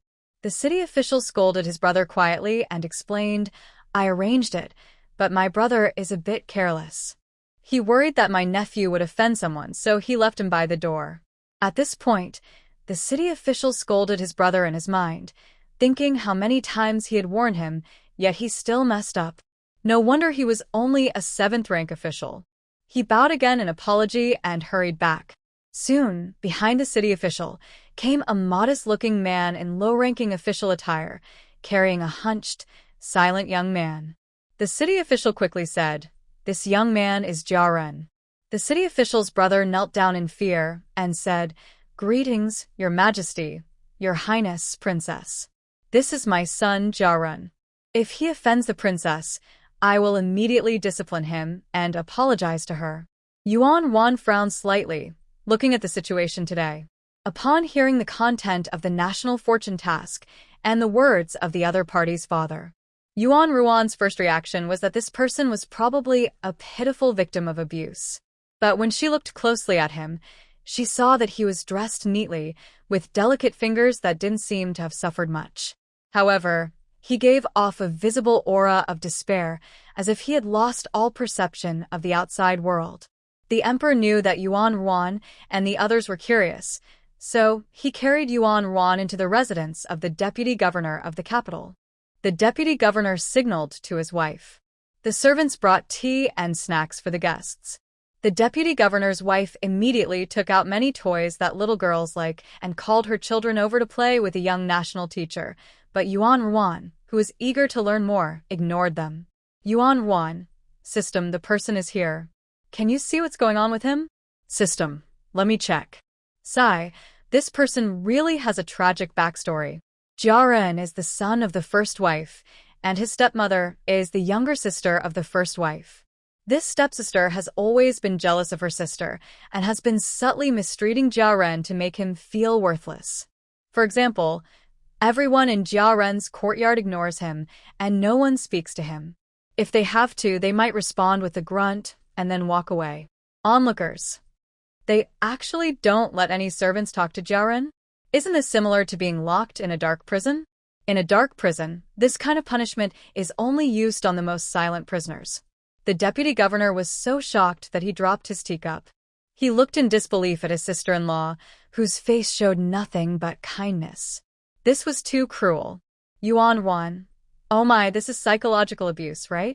It's a miracle he hasn't gone crazy. System, yes. The stepmother wanted to drive Jiaren mad, but it didn't work. Jiaren is gloomy at home, but He becomes very cheerful when he goes outside. He loves to paint horses and is quite talented. His works have even received praise from several masters. The stepmother was very unhappy to see her son overshadowed by Jiaren, so she encouraged her younger son to please the fifth prince and bully Jiaren. Deputy Governor. What? The fifth prince is involved in this too? And he's bullying Jiaren right in front of the emperor? The deputy governor could no longer sit still and wanted to do something to distract Yuan. However, just as he stood up, he saw the emperor gently place his teacup down with a sharp sound and cast a cold glance at him. The deputy governor sat back down, trembling. Yuan, that mischievous fifth prince is bullying Jiaren? Poor Jiaren must be having a terrible time. System. Yes, Jiaren and his younger brother Jia Yi were both selected to be companions for the fifth prince. Jiaren and Jia Yi's father was only a low-ranking official, relying on some family connections to get his son into the palace. Initially, both of them would be looked down upon. However, Jia Yi and the fifth prince got along well because they both disliked their older brothers. The emperor squinted at the deputy of the capital. The crown prince also looked a bit displeased. The deputy was once again restless. He had indeed heard his wife mention some of the fifth prince's spoiled behavior in the palace and knew that the third prince disciplined him more. Additionally, the favored daughter, Defei, was biased, which caused some tension between the brothers. He thought it was normal for siblings to have some conflicts, but this was not something to be openly discussed. Yuan, how much do they dislike each other? System. They wish the other would disappear. The deputy of the capital spat out his tea. What? Help. System, can you choose your words more carefully? What do you mean by wishing the other would disappear? Do you know the emperor is listening? You're stirring up trouble within the royal family. Yuan felt a strong gaze on her. She turned to see the calm expression of the emperor and the deputy, who was bowing his head to wipe tea stains off his clothes. Yuan, system, did you just feel that strong gaze? System, It seems to be the deputy. He has been staring at the makeup box the deputy's wife gave you. Yuan had a strange expression. Could he be another high-ranking official? The deputy nearly choked but had to endure it, closing his eyes. System. It's possible. They are all of the same rank. Other officials of the same rank twitched their mouths. Yuan. So, what you're saying is that the fifth prince and Jia Yi have formed a rivalry. And since Jia Ren's father holds the lowest position, he becomes everyone's target, right? System. Exactly. The fifth prince bullies Jia Ren in various ways, like riding on his back or ordering him to clean the toilets. With each mention, the emperor's expression darkened, and the deputy caught a glimpse of the emperor's face, trembling in fear. From a distance, it looked like the deputy was being shocked. System continued. The selection of companions lasts 3 months, so luckily your brother is a tyrant. Otherwise, others might bully him too much for fear of drawing the emperor's attention. However, when Jia Ren returned home, exhausted both physically and mentally, he faced betrayal from his friends. His works were either destroyed or accused of being plagiarized, ruining his reputation completely, and he lost all his friends who could speak to him. He was still managing to hold on, but after a violent incident where his leg was broken, he now walked with a limp and couldn't ride a horse, leading him to fall into despair. The official from the capital was close to tears. Is the ordeal of the fifth prince finally over? Yuan, what kind of friend is that? They should be called strangers who can't even talk. System, exactly. He is completely alone now. Yuan, is this bad luck? Or did his stepmother cause this? System. The stepmother is partly to blame, but the greed of others also played a role. Ever since Jia Ren couldn't ride a horse, his spirit has been broken. I tell you, he will try to recover several times, but each time he will face more suffering. After being mistreated many times, Jia Ren becomes completely dark-hearted. For revenge, he hides his identity and becomes a poison master against his political enemies. Jia Ren not only hates his father, but also resents the powerful figures his biological father relied on. Each time he plots, he goes to extremes, the worst being when he caused a dam to break, flooding an entire city. The emperor frowned deeply, his expression darkening. The other officials looked meaningfully at the official from the capital, their eyes filled with significance. The official from the capital felt like kneeling before Yuan Ruan. Heavens, the fifth prince's troubles finally seemed to end, and now you reveal such an outrageous story? Flooding a county? This isn't just a poison master. This is a living nightmare. This is bad. He must be removed from the family tree immediately. Not only does this nephew need to be disowned, but this brother cannot be kept either. The official from the capital felt a rush of urgency and quickly pulled his confused brother into the inner room, fearing that if they were late, the furious emperor would blame them. In his haste, he nearly tripped but quickly regained his balance and turned sharply, running towards the ancestral hall. Yuan Wan was stunned. I didn't expect this older man to move so quickly. Where is he rushing off to? The other officials sipped their tea. He's probably going to remove names from the family tree. After all, with such a living nightmare of a relative, especially in front of the emperor, he must be worried about facing consequences. System? Yes. His brother is much bigger than him, yet he can still carry him. Officials in the Great Xia dynasty are quite agile. I still remember the swift figure of Minister Li running away like the wind. Li Chancellor almost spat out his tea. He calmly wiped his mouth and smiled at the officials who were looking at him. Yuan Wan took a bite of the fruit sent by the crown prince and said, "This person could destroy a whole city, yet the country still wants to rely on him?" System. Maybe it's because the comparison is too harsh. He is indeed very talented. Yuan Wan, Can you explain more? System. It's a bit complicated. This involves another storyline. Yuan Wan, you know me well enough. I enjoy twists and turns in stories. System. All right.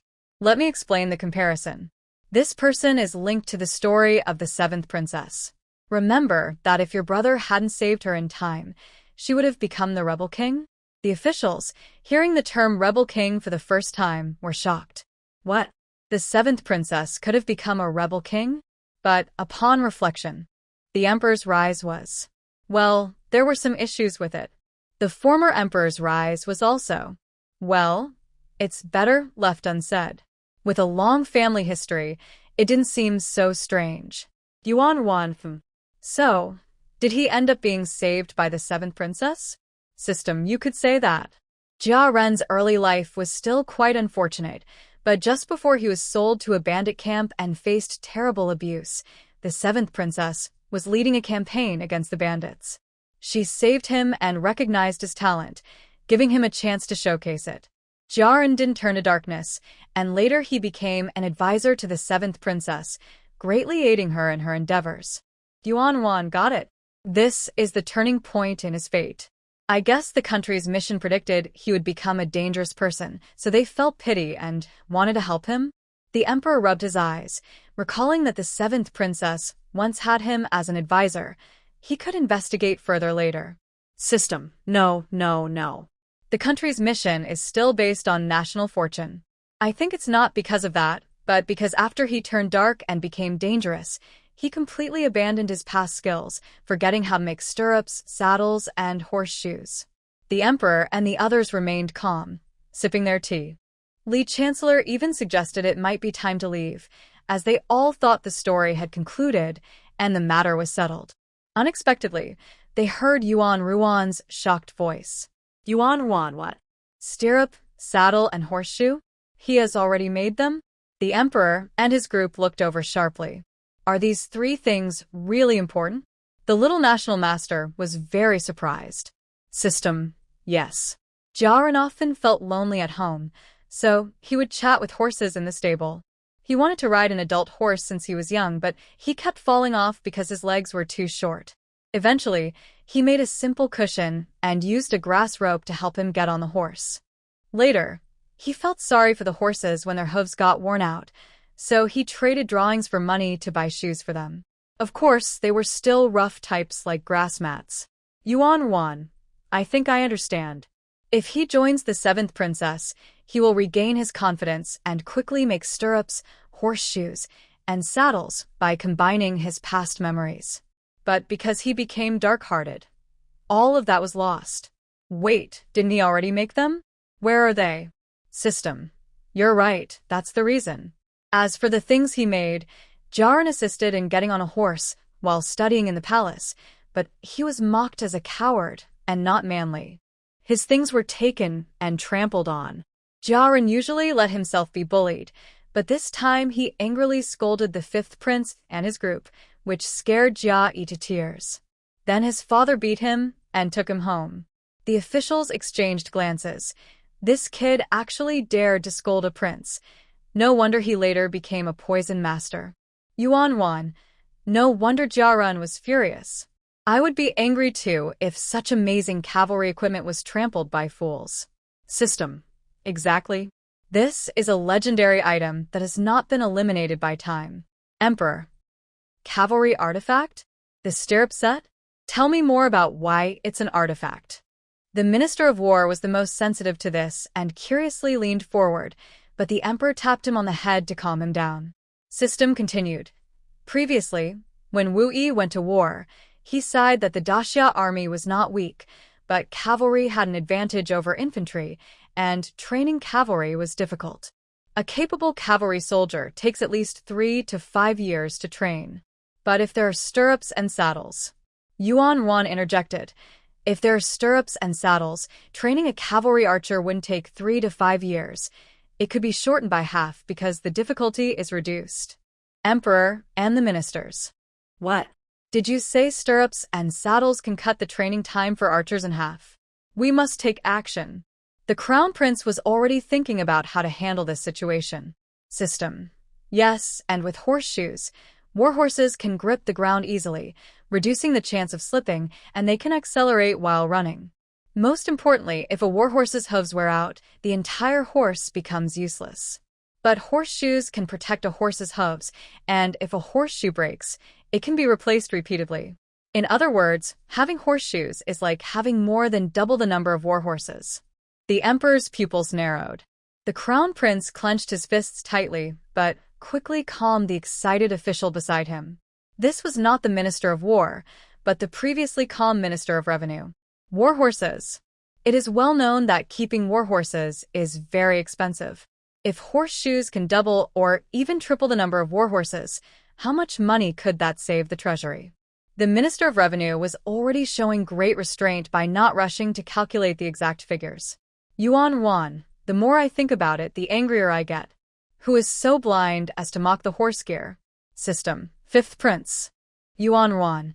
The Fifth Prince is really foolish. Everyone. The Fifth Prince is really foolish. Yuan Wan. System. It seems we need to let him enjoy playing polo again. It won't be easy, but there are ways. To be happy, he needs to regain his confidence. As for playing polo, since he has a limp, he can only use a special saddle and stirrups to ride comfortably. First, let's get a saddle and stirrups made, then show him the importance of his invention. Once he is happy, we can invite him to play polo. The Emperor nodded in agreement. This person sees horses as friends and has endured a lot in the palace. He might explode if questioned about the saddle and stirrups and could fall into despair because he can't ride due to his limp. The focus is on horses, so this approach is indeed suitable. System. Huh? I'm a bit confused by this logic. Yuan Wan. Actually, I'm just going by instinct. Let's give it a try. System. See if there are any daily tasks related to saddles and stirrups. System. Let me check. I did find a related task, but it's quite difficult. Yuan Wan, tell me. I'm not afraid. The Emperor also looked up. Indeed, I will support this. The other officials looked over as well. System. The task is this. Daily Task 1. Hit the behinds of 3 officials and make them shout, "I am a pig," to receive stirrups. Not completed, everyone. The Emperor looked at the officials, his gaze clear. Which of you will do it? The officials felt nervous but quickly reassured themselves. They were ministers, and there were many assistants below who could take the blame. The Crown Prince stroked his chin. Which 3 officials can we get to willingly and reasonably take the fall? System. R1, take a look. I'm sorry, but I can't assist with that. Spanking is good. Let's bring someone along. We'll catch them red-handed. It's a valid reason to spank. Yuan Wan, yes. My brother and my nephew will definitely support me. Let's go. This way we can quickly get the saddle and find Jiao Ren. System, let's go. Yuan Wan immediately tugged at the emperor's sleeve, looking up with big, sparkling eyes. Father, Father Emperor, the fifth prince stole my things. Although the emperor already knew what was happening, seeing Yuan Ruan's pitiful expression made him even angrier. The fifth prince was being unreasonable. He picked up Yuan Ruan. Come on, Father Emperor will help you. The emperor stood up to leave. This was a family matter with the fifth prince, so the other officials couldn't follow. They stayed behind to discuss how to arrange Jiao Ren's situation. Not long after the emperor left, the city official slowly returned. Feigning surprise, he said, I didn't realize your majesty had already left. Oh dear, I'm so anxious. Minister Li glanced at him disdainfully. You're an old fox. What are you pretending for? Everyone knows you waited for the emperor to leave before sneaking out. The Minister of Rights suddenly spoke up. Did you just remove someone from the family tree? The city official pretended to be confused. What removal? I just went to the restroom. You brought your brother along to the restroom? He's not my real brother, the city official replied quickly. He's just a distant cousin who lived in my house as a child. Although he's listed in my family tree and calls me brother, we're not that close. Oh, and what about that cousin's child? I only recognize him as a distant cousin. His child is too far removed from my family to be in the family tree. The officials looked at him, amazed that in such a short time he could downplay his half-brother and remove someone who might anger the emperor from the family tree. The Minister of Rights said, as long as you don't regret it. The city official was taken aback, then looked at the Minister of Rights with disdain. Removing troublemakers is for the overall benefit of the family. How could I regret it? At that moment, the Minister of War also gave him a thumbs up. You picked up a sesame seed but lost a watermelon, well done. City official? Minister Li chuckled. This isn't picking up sesame seeds, it's picking up dog waste and losing a watermelon. Ha ha ha. Minister Li walked away. The city official noticed other colleagues had strange expressions, feeling uneasy. What is going on? He quickly grabbed the Minister of Revenue, who he usually dealt with the most, and whispered, Sir, what is going on? I've been working hard, but what should I say about this situation? The Minister of Revenue glanced at him with pity and pointed out the power of the horse equipment. The deputy of the capital gasped and gripped the minister's hand tightly, saying, What do you mean, sir? This. Doesn't this mean we can offset the mistakes? No. It should be said that the achievements outweigh the mistakes. The minister replied, What are you talking about? Those things didn't happen, so this counts as a contribution. Hearing the words contribution, the deputy of the capital became even more distressed. Oh, heavens! He exclaimed, looking as if he wanted to give up, pounding his chest and stomping his feet. What have I done wrong to deserve this torment? Seeing this, the minister, out of a bit of colleague concern, decided to hold back the news about the fifth prince ruining the horse equipment and the impending punishment. Meanwhile, in Elon Hall, the fifth prince, upon hearing from the eunuch that the emperor was coming, excitedly put down his toy and ran out. Just as he called out father, he heard a loud sneeze. Looking up, he met the gaze of Yuan Ruan, who was sitting in the emperor's arms, looking unfriendly. The fifth prince's smile froze on his face. But he quickly remembered his mother's teachings, composed himself, and softly said, Father, I'm so happy to see you. Yuan Ruan shivered. What happened? Did that mischievous child change so much in just a few days? At that moment, the third prince came out with a book and greeted everyone. Yuan Ruan waved cheerfully at the third prince, then tugged at the emperor's sleeve, saying pitifully, Yes, yes, yes, he wants my ink and brushes. Thief. As he said this, Yuan Ruan pointed at the fifth prince and shouted, And you're a thief too. The fifth prince. He felt a bit guilty, but quickly tried to act calm, crossing his arms and saying, What thief? If you keep making false accusations, I'll teach you a lesson. Fifth brother. Fifth son. Ha. The crown prince and the third prince spoke up, and the emperor raised his eyebrows seriously. Seeing this, the fifth prince suddenly felt wronged, bit his lip, and looked down but still stubbornly said, "I didn't take anything." Just then, a voice from the system echoed, "This kid is clever. After stealing, he's afraid of being caught. 1 or 2 are hidden in the concubine's jewelry box, and the rest are surprisingly hidden in your national master's residence."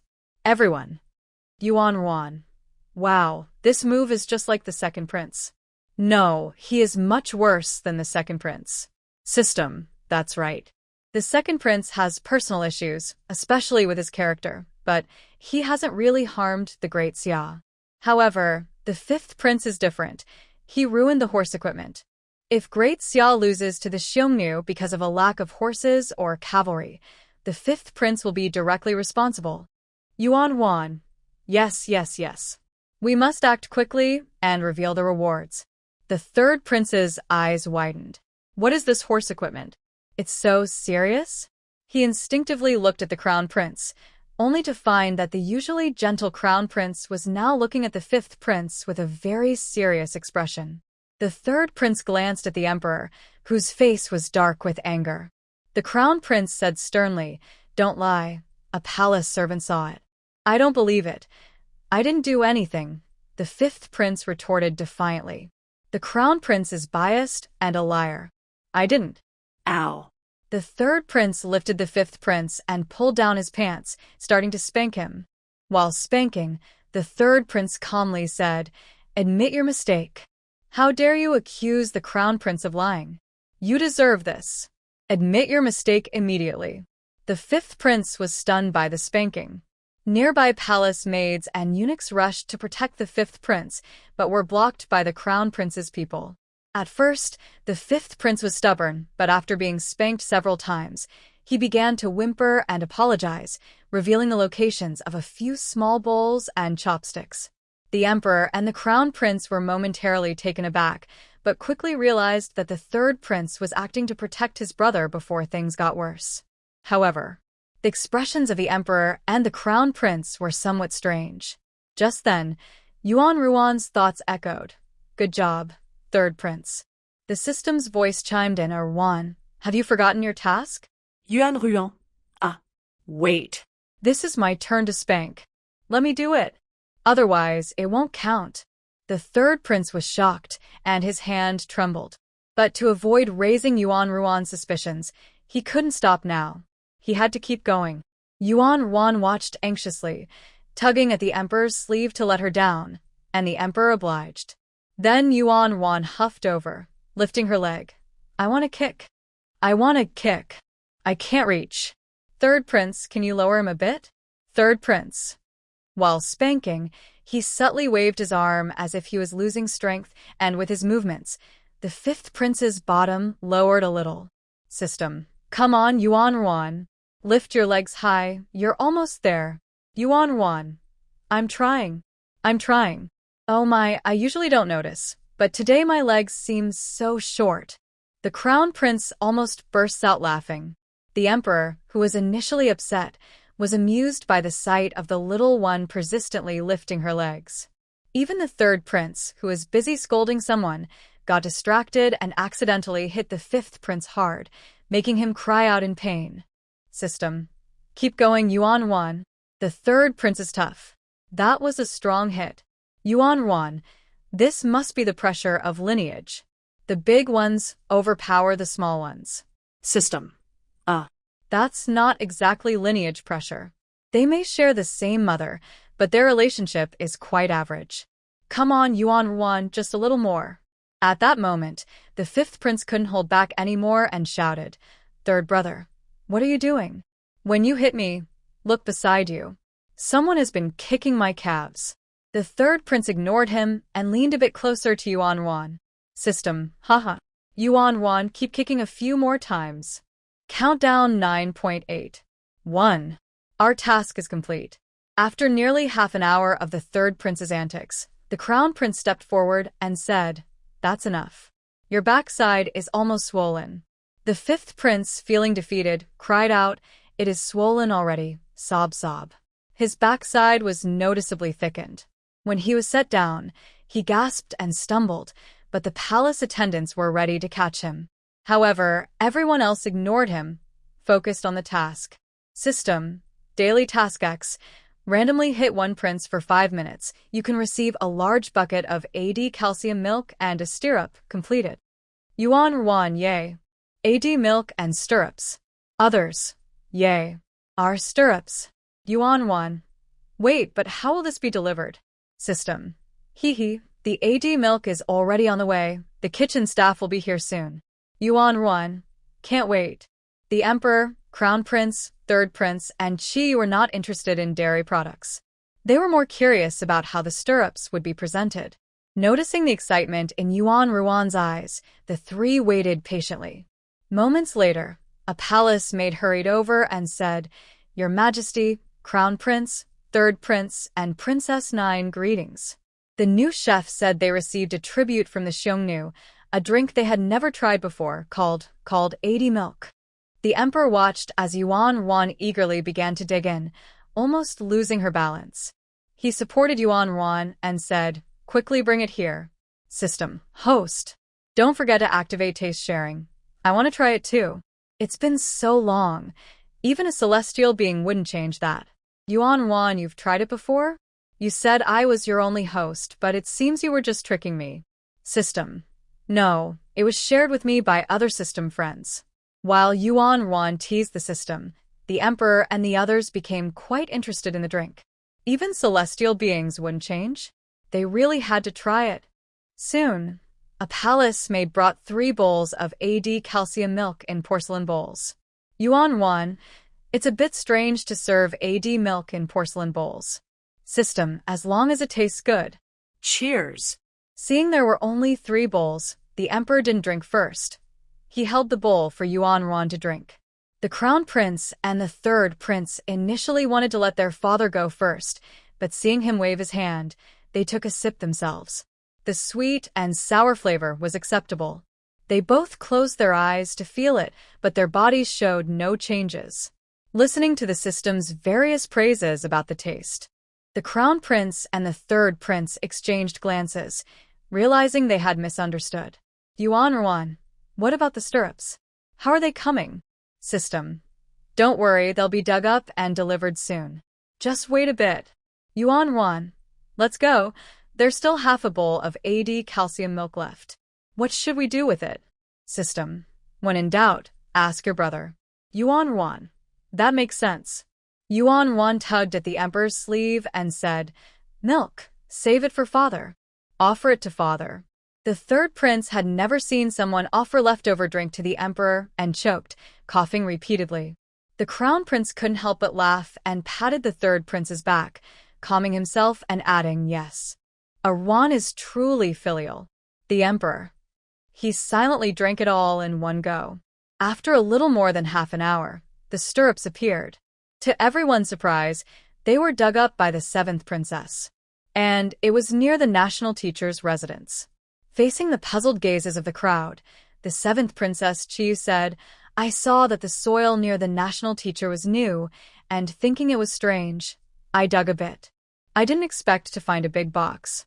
It had the words, Jiaran is weak, written on it, and when I opened it, there were blueprints and some stirrup items inside. Yuan Ruan. Huh? What's going on, system? Is this your reward? System, of course. Didn't you say you wanted to boost Jiaran's confidence? I've recreated the horse that the 5th prince ruined, along with the grass rope stirrups. I also included a blueprint for an upgraded stirrup set, praising Jiaran as a genius for his design inspiration. What do you think? It connects everything. Yuan Ruan. That's amazing. Once the stirrups are made and prove their worth, we can use that to motivate Jiaran. Feeling happier, Yuan Ruan started complimenting the 7th princess. 7th sister. You're sharp, smart, and impressive. The 7th princess smiled and picked up Yuan Ruan, saying, After Ruan can speak in 2-word phrases now. That's great. Yuan Ruan beamed. Yes, yes. System. The 7th princess really dotes on you. She always finds ways to praise you. Yuan Ruan. Hee, it's called having a good connection. The 7th princess lifted Yuan Ruan high and twirled her around, thinking, It's not just a good connection, it's my little angel. Yuan Ruan pointed at the saddle and stirrup drawings, playfully asking Rong Pin to make them. Of course, Rong Pin wouldn't refuse. To avoid raising Yuan Ruan's suspicions, the emperor and others didn't intervene at this moment, but ordered the Ministry of Internal Affairs to work overtime to prepare what Yuan Ruan wanted. A few days later, at the National Master's residence, Yuan Ruan had a long, lazy sleep. When she opened her eyes, she saw a palace made dividing desserts on small plates. Yuan Ruan wondered, sneaking a treat? They shouldn't be that bold. System. No, this is dessert sent by the High Concubine. Your brother said that anything from the small kitchen must be tasted for safety. Yuan Ruan. Oh, that's not necessary. When will the stirrups arrive? I have ideas on how to quietly complete the national mission. System what? Rong Pin, who had just entered, was curious about what was going on. Just then, the palace maid brought out the tested desserts. Yuan Ruan began to eat eagerly, completely forgetting to talk to the system. Zongpin. She noticed Yuan Ruan's puzzled expression and quickly hid her gold hairpin in her sleeve, walking over to whisper, Ruan, are you done eating? Yuan Ruan nodded repeatedly, wanting to know if the stirrups were ready. So, she stretched out her chubby little hand. Mom. Sister. Yuan Ruan was ready to take a break and continue saying the stirrups that sister discovered. Rong Pin saw her stop and thought she was just asking about Qi's whereabouts. She said directly, you want to see seventh sister, right? Now that spring has come, she must be busy with the third prince and the others. Sigh, she is so much older, yet I don't know how they get along. Yuan Ruan paused in surprise. She didn't expect the usually expressionless third prince to be playing with Qiyu. I want to go see. Yuan Ruan stretched out her little hand. All right, Rong Pin said proudly, let her Ruan see the charm of your seventh sister. No one in the palace can compare to her. Yuan Ruan was amazed. Horse polo is a game loved by people of all ages in Daxia, and there is even a polo tournament every year. But she didn't realize it was so popular among the ladies of the palace as well. And Qiyu was so impressive. Rong Pin took Yuan Ruan by carriage. System. Ruan, weren't you going to ask about the stirrups? Yuan Ruan. The stirrups won't run away anytime soon, but hearing these interesting things, don't you want to see? We just heard about it. System. That's true, since we're here. Rong Pin awkwardly touched her nose, realizing that Yuan Ruan had come to ask if the stirrups were ready. She was also there to discuss the matter. So, while holding Yuan Ruan in her arms, Rong Pin called a palace made to discuss the progress of the stirrups. Yuan Ruan heard that the stirrup set was almost ready and that the decoration work, like inlaying jade, was ongoing. System. As expected of Rong Pin, so wealthy, only the best for her horse. Yuan Ruan. Haha, I like it. Soon, Rong Pin took Yuan Ruan to the palace wall built against the mountain. Here, the imperial guards of Daxia were stationed, and many training grounds were built for the soldiers. Yuan Ruan noticed that in the square arena ahead, there were 10 people in total, 5 young men and 5 young women. The boys wore blue outfits, while the girls wore red. Both wore fitted long pants and had their hair tied in high ponytails, standing distinctly apart.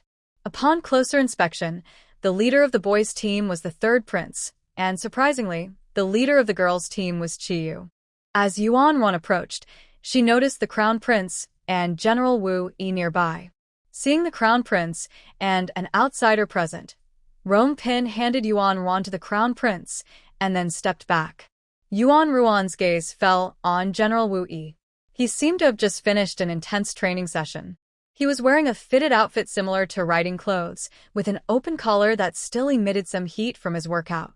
Wu Yi casually picked up a water bottle and tilted his head back, drinking deeply. Some water splashed onto his dark hair and tan skin. After finishing, he pushed his damp hair back and raised his deep black eyes. System. Wow, this guy is so charming. I finally understand what it means to have those loving eyes. I can't hold it together. Yuan Ruan, ha. What's so hard to handle about a code? Do you want it to glitch? Wu Yi felt awkward standing there. He wasn't sure whether to drink the water or not. The prince almost laughed out loud. System. Hee hee, looking is not illegal. The guy is dressed so cool today. Hee hee. Yuan Ruan, go and get closer. I've activated sensory sharing. Yuan Ruan, calm down, system. You're not even wearing pants. The prince couldn't hold back his laughter at this point. It was fine to joke around, but why did the system keep encouraging Yuan Ruan to get closer? System, but I have code. I use my life's code to ask you. Yuan Ruan watched as the digital pants flew by, thinking it was quite a stretch. Yuan Ruan, 6 Prince. Wu Yi. While the system was chatting with Yuan Ruan, the polo match began. It was Yuan Ruan's first time watching a polo game, especially a match between the men's and women's teams. Despite hearing that the 7th princess often won, Yuan Ruan expected a competitive game. However, after watching a few plays, Yuan Ruan was stunned. The 3rd prince was quite skilled. For instance, he scored the first goal for the blue team by charging forward and hitting the ball in. But that was the last of his success, because Chiyu's skill was on another level.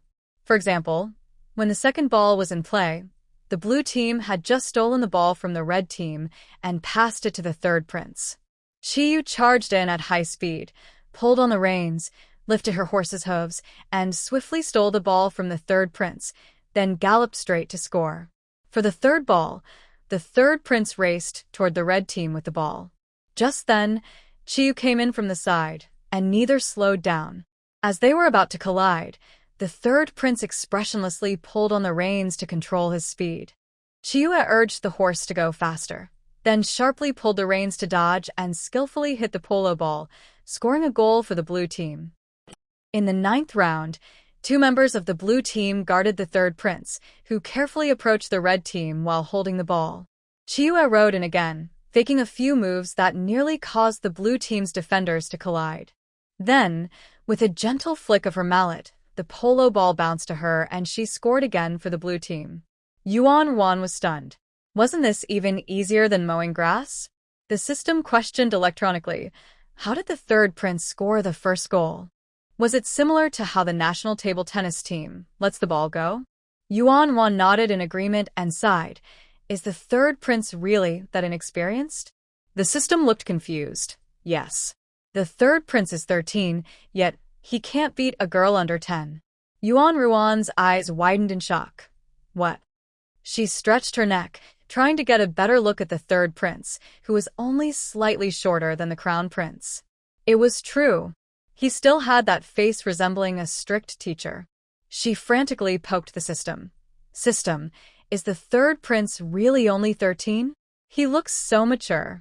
The crown prince cleared his throat and looked up at the sky. The system replied, yes. The 3rd prince is technically 13, but he hasn't turned 13 yet. What's so surprising about that? In anime, there are often characters who look like adults but are actually 14 or 15, like that tennis player known as the Emperor. Yuan Ruan's mouth twitched slightly. You mentioned anime. The system responded, R1, you're about to ascend and can even break the dimensional wall to enter anime. Yuan Ruan fell silent for a moment. That makes sense. Mature-looking youth, I guess I underestimated it. Even characters with extraordinary features are normal in this context. The Crown Prince and Wu Yi almost reached out their hands. Wait, there wasn't really a possibility for such extraordinary experiences. At that moment, Yuan Ruan suddenly heard heavy footsteps behind her. She turned around and saw a group led by the Emperor approaching slowly. As they got closer, Yuan Ruan realized that an official from the Ministry of Internal Affairs was reporting to the Emperor. The official was explaining that they had only managed to prepare 5 sets of saddles and stirrups in a rush, and could not equip the cavalry on a large scale for testing the stirrups' functionality. The Emperor nodded and suggested dividing the military officers into 2 teams to test the effectiveness of the stirrups. As soon as these words were spoken, the officials behind the Emperor became very excited, especially the military officers, who seemed eager to replace the people on the field and try it themselves. Yuan Ruan. What a coincidence. That's exactly what I was thinking. My brother really understands me. Officials, not a coincidence at all. It was after hearing the small kingdom mentioned several times that the national fortune task was related to polo, which could show Jia Run how the stirrups enhance riding skills while also getting him to play polo, that the emperor made this arrangement. Some military officers even looked speechlessly at a colleague. How could you wear the Hu clothing under your official robes? That's too much. Yuan Wan peeked around. Today we just need Jia Run. System. Here he is. Look over there. Your brother values talent, and Jia Run is the creator from the treasure chest. How could he not ask Jia Run to come along? Following the system's hint, Yuan Wan looked over and spotted Jia Run at the back of the line. Today, Jia Run looked different from before. Not only was he dressed more elegantly, but he also seemed more spirited. His eyes occasionally darted to the polo ball, then he cautiously glanced around before looking back at the ball. Yuan Wan. Today is just perfect. Thanks to you for the lucky touch in the treasure chest. System, proudly puffing up. Hee. At that moment, an official from the Ministry of Internal Affairs brought out the fancy saddle and stirrups. The excited military officers suddenly fell silent, their eyes wide. System, astonished. I thought jewelry was the limit, but I never expected the saddle and stirrups to be made of leather and embroidered with dragons and phoenixes. It's so extravagant. Yuan Wan, with dragons and phoenixes, I think the military officers might feel uncomfortable and not want to sit on it. The military officers sighed in agreement. Indeed. Although the great Xia wasn't too particular, the emperor didn't seem to mind the dragon and phoenix totems. But no one wanted to ride a dragon or step on a phoenix in front of the emperor. Several military officers who were friendly with the crown prince looked at him with a wry smile. Crown prince. How many times had he taken the blame and cleaned up the mess? Now, everyone just assumed he would take care of things for the greater good, right? But he really might. The crown prince cleared his throat softly and said, Father, why not let the third brother and seventh sister give it a try? Their skills are quite different, which might better show how effective the stirrups are. The emperor glanced at the military officers and nodded in agreement. At this moment, the score was already 13-1. Chi scored another goal, securing the win. The red team cheered joyfully again. Yuan Wan clapped along enthusiastically. At that moment, the officials brought out saddles and stirrups, then spoke to the blue team for a while. Soon, all the blue team members changed into colorful saddles and stirrups. Quickly, a new round of polo began. It was clear that with the new saddles and stirrups, the blue team's riding skills and polo performance improved significantly. For example, they used the stirrups to quickly change directions on horseback. Whenever a blue team member had the ball and a red team member rushed in to steal it, the blue player would use the stirrups to dodge to the other side and speed away. This alone left the other red team members confused. If two red teammates tried to corner a blue player, the blue player would either pass to the third prince or to an unguarded teammate. The receiver would then use the stirrups to dodge a few times before finally scoring for the blue team. After the blue team scored several impressive goals, Yuan Wan heard excited discussions from the emperor and his group behind her. Great. These young riders, who weren't very skilled, are now able to perform so many difficult maneuvers on horseback. They were previously at a disadvantage against the red team, but now they have the upper hand, proving the value of the stirrups. Indeed. I suspected the saddles and stirrups would be useful, but I didn't expect them to be this effective. If the cavalry of the great Xia used them, I can hardly imagine the results. Yes. The stirrups really enhance balance and definitely help the cavalry shoot accurately. It seems the blue team is going to win. However, the person who said the last line was quickly proven wrong. Because Chi stepped up. Realizing her individual riding skills were lacking, she began to cleverly use team tactics. Chi acted like a commander, using her polo stick to direct others, creating distractions, blocking opponents, and passing the ball, ultimately guiding them to score. Soon, the red team caught up in the score. The match turned into a fierce back-and-forth struggle. I must say, this match was much more exciting than the previous one. Yuan Wan watched intently. The system said, Wan, Jia Run is so excited that his hands are sore from clapping. Yuan Wan glanced over, and Jia Run's eyes sparkled with enthusiasm. Yuan Wan, Jiaran really loves playing polo. His energy is completely different. It seems that this national fortune task is secure, and he will probably go find someone to passionately play polo next. System, yes. Wait, Erwan, I suddenly thought of a question. Polo requires at least 6 players to start. With Jia Ren's reclusive personality, even if he loves polo, who would play with him? Yuan Ruan. The group, who just felt secure, was taken aback. Just as a goal was scored, Chiyu, who was passing by on horseback, overheard. Chiyu first raised her mallet and waved it, signaling a pause. Then she approached the third prince, and they talked privately for a while. Soon, the match resumed. After exchanging a few goals, the third prince raised his mallet to signal another pause.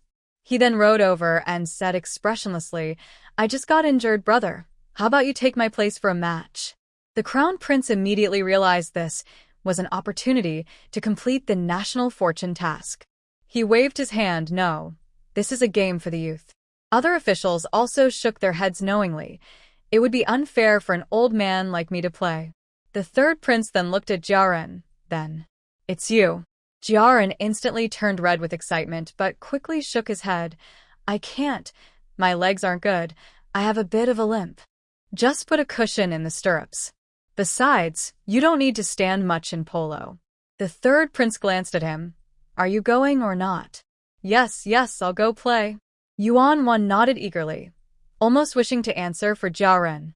The officials near Jiaran also encouraged him. "Go for it." Jiaran cautiously and nervously bowed to the emperor. The emperor waved his hand. "You young ones go ahead." Jiaran immediately limped happily into the polo field. The moment he picked up the mallet and swung it, system, national fortune task, make Jiaran happily play polo. Completed, points +3 yuan won. Not bad. Jiaran is really easy to please. It seems he has suffered a lot to become so dark-hearted. Many officials looked slightly strange. The system almost burst out laughing. "Erwan, do you have some sweet filter for Jiaran? He's dark-hearted. Otherwise, why would the city official avoid him?" Yuan Wan. "What? Tell me more." City official. "Wait, system. There's no need to expose this minor detail." System. The detail states that the city official previously removed Jiaran's family from the family tree. After discovering that the big box was related to Jiaran, he worked overnight to have Jiaran re-registered in the family tree. Then, the official in the capital suddenly realized that Jiaran had actually become an independent household. Yuan Wan, what? He hasn't even come of age, yet he can be independent? The unaware court officials were also surprised. System, yes. After the big box was revealed, the emperor ordered someone to find Jiaran. Surprisingly, Jiaran said he was willing to give up the credit for the saddle set, just to be independent. Your brother agreed. Yuan Ruan, oh, this kid has guts. Your brother is impressive. The emperor nodded slightly. No doubt he is my child. He knows himself well. System, right. After your brother investigated Jiaran's situation, he went back and gave the fifth prince a good scolding. It's funny. The noble consort firmly believed her son was innocent and gently approached your brother with some sweet talk, but your brother got furious and ordered the noble consort to stay locked in the palace for a month. The other consorts have been too scared to leave the palace lately. But the worst off is the third prince, who received an unfair scolding from the noble consort. The emperor's expression darkened. The crown prince's face froze. Other officials looked up at the sky, pretending they hadn't heard the royal secrets. Yuan Ruan. That noble consort is too much. System. Anyway, the noble consort is very biased towards her two sons. Anyway, back to the topic. After the official in the capital learned this news, he was unwilling to accept it and went directly to Jiaran, trying to morally pressure him. As a result, Jiaran secretly took the original family tree that had been passed down for hundreds of years. Then, holding a torch in one hand and the family tree in the other, he looked darkly at the official, saying nothing. The official then knelt down and gave up completely. The onlookers gasped, "Wow. No wonder Jiaran could evolve into a cunning strategist." He actually thought of using the original family tree as leverage. Have you considered that you also share the Jia surname? No wonder the official knelt down. If he didn't, and the family tree was burned, the ancestors of the Jia family from all over the 4 nations would come after him, making him kneel for 10 days or more. Yuan Wan. I suddenly deeply understand a saying. High-end business battles often take the simplest forms. Yuan Wan happily finished the gossip and then said, "By the way, system, how many points do I need for the next ability?" System, let me check. You need 1 more point. Yay. Yuan Wan yay. Everyone, make sure to check thoroughly and don't miss anyone, especially those unfamiliar faces in the polo match. System, no problem. Vocal. The National Fortune mission has really come out. The crowd leaned in excitedly. Let me see which brave warrior is taking the lead. Just as the system was about to announce the National Fortune mission, a loud cheer erupted from the polo field. Seeing Yuan Wan unable to resist looking over, the system paused momentarily. The emperor and his group were left helplessly stopped in their tracks. They exchanged glances and then turned to the cheering polo field. It turned out the score had once again reached a crucial point favoring the red team. 44:45 Chiyu had the ball and was charging forward. She lowered her body to almost the same level as the horse's back, dodging the polo stick from the left side.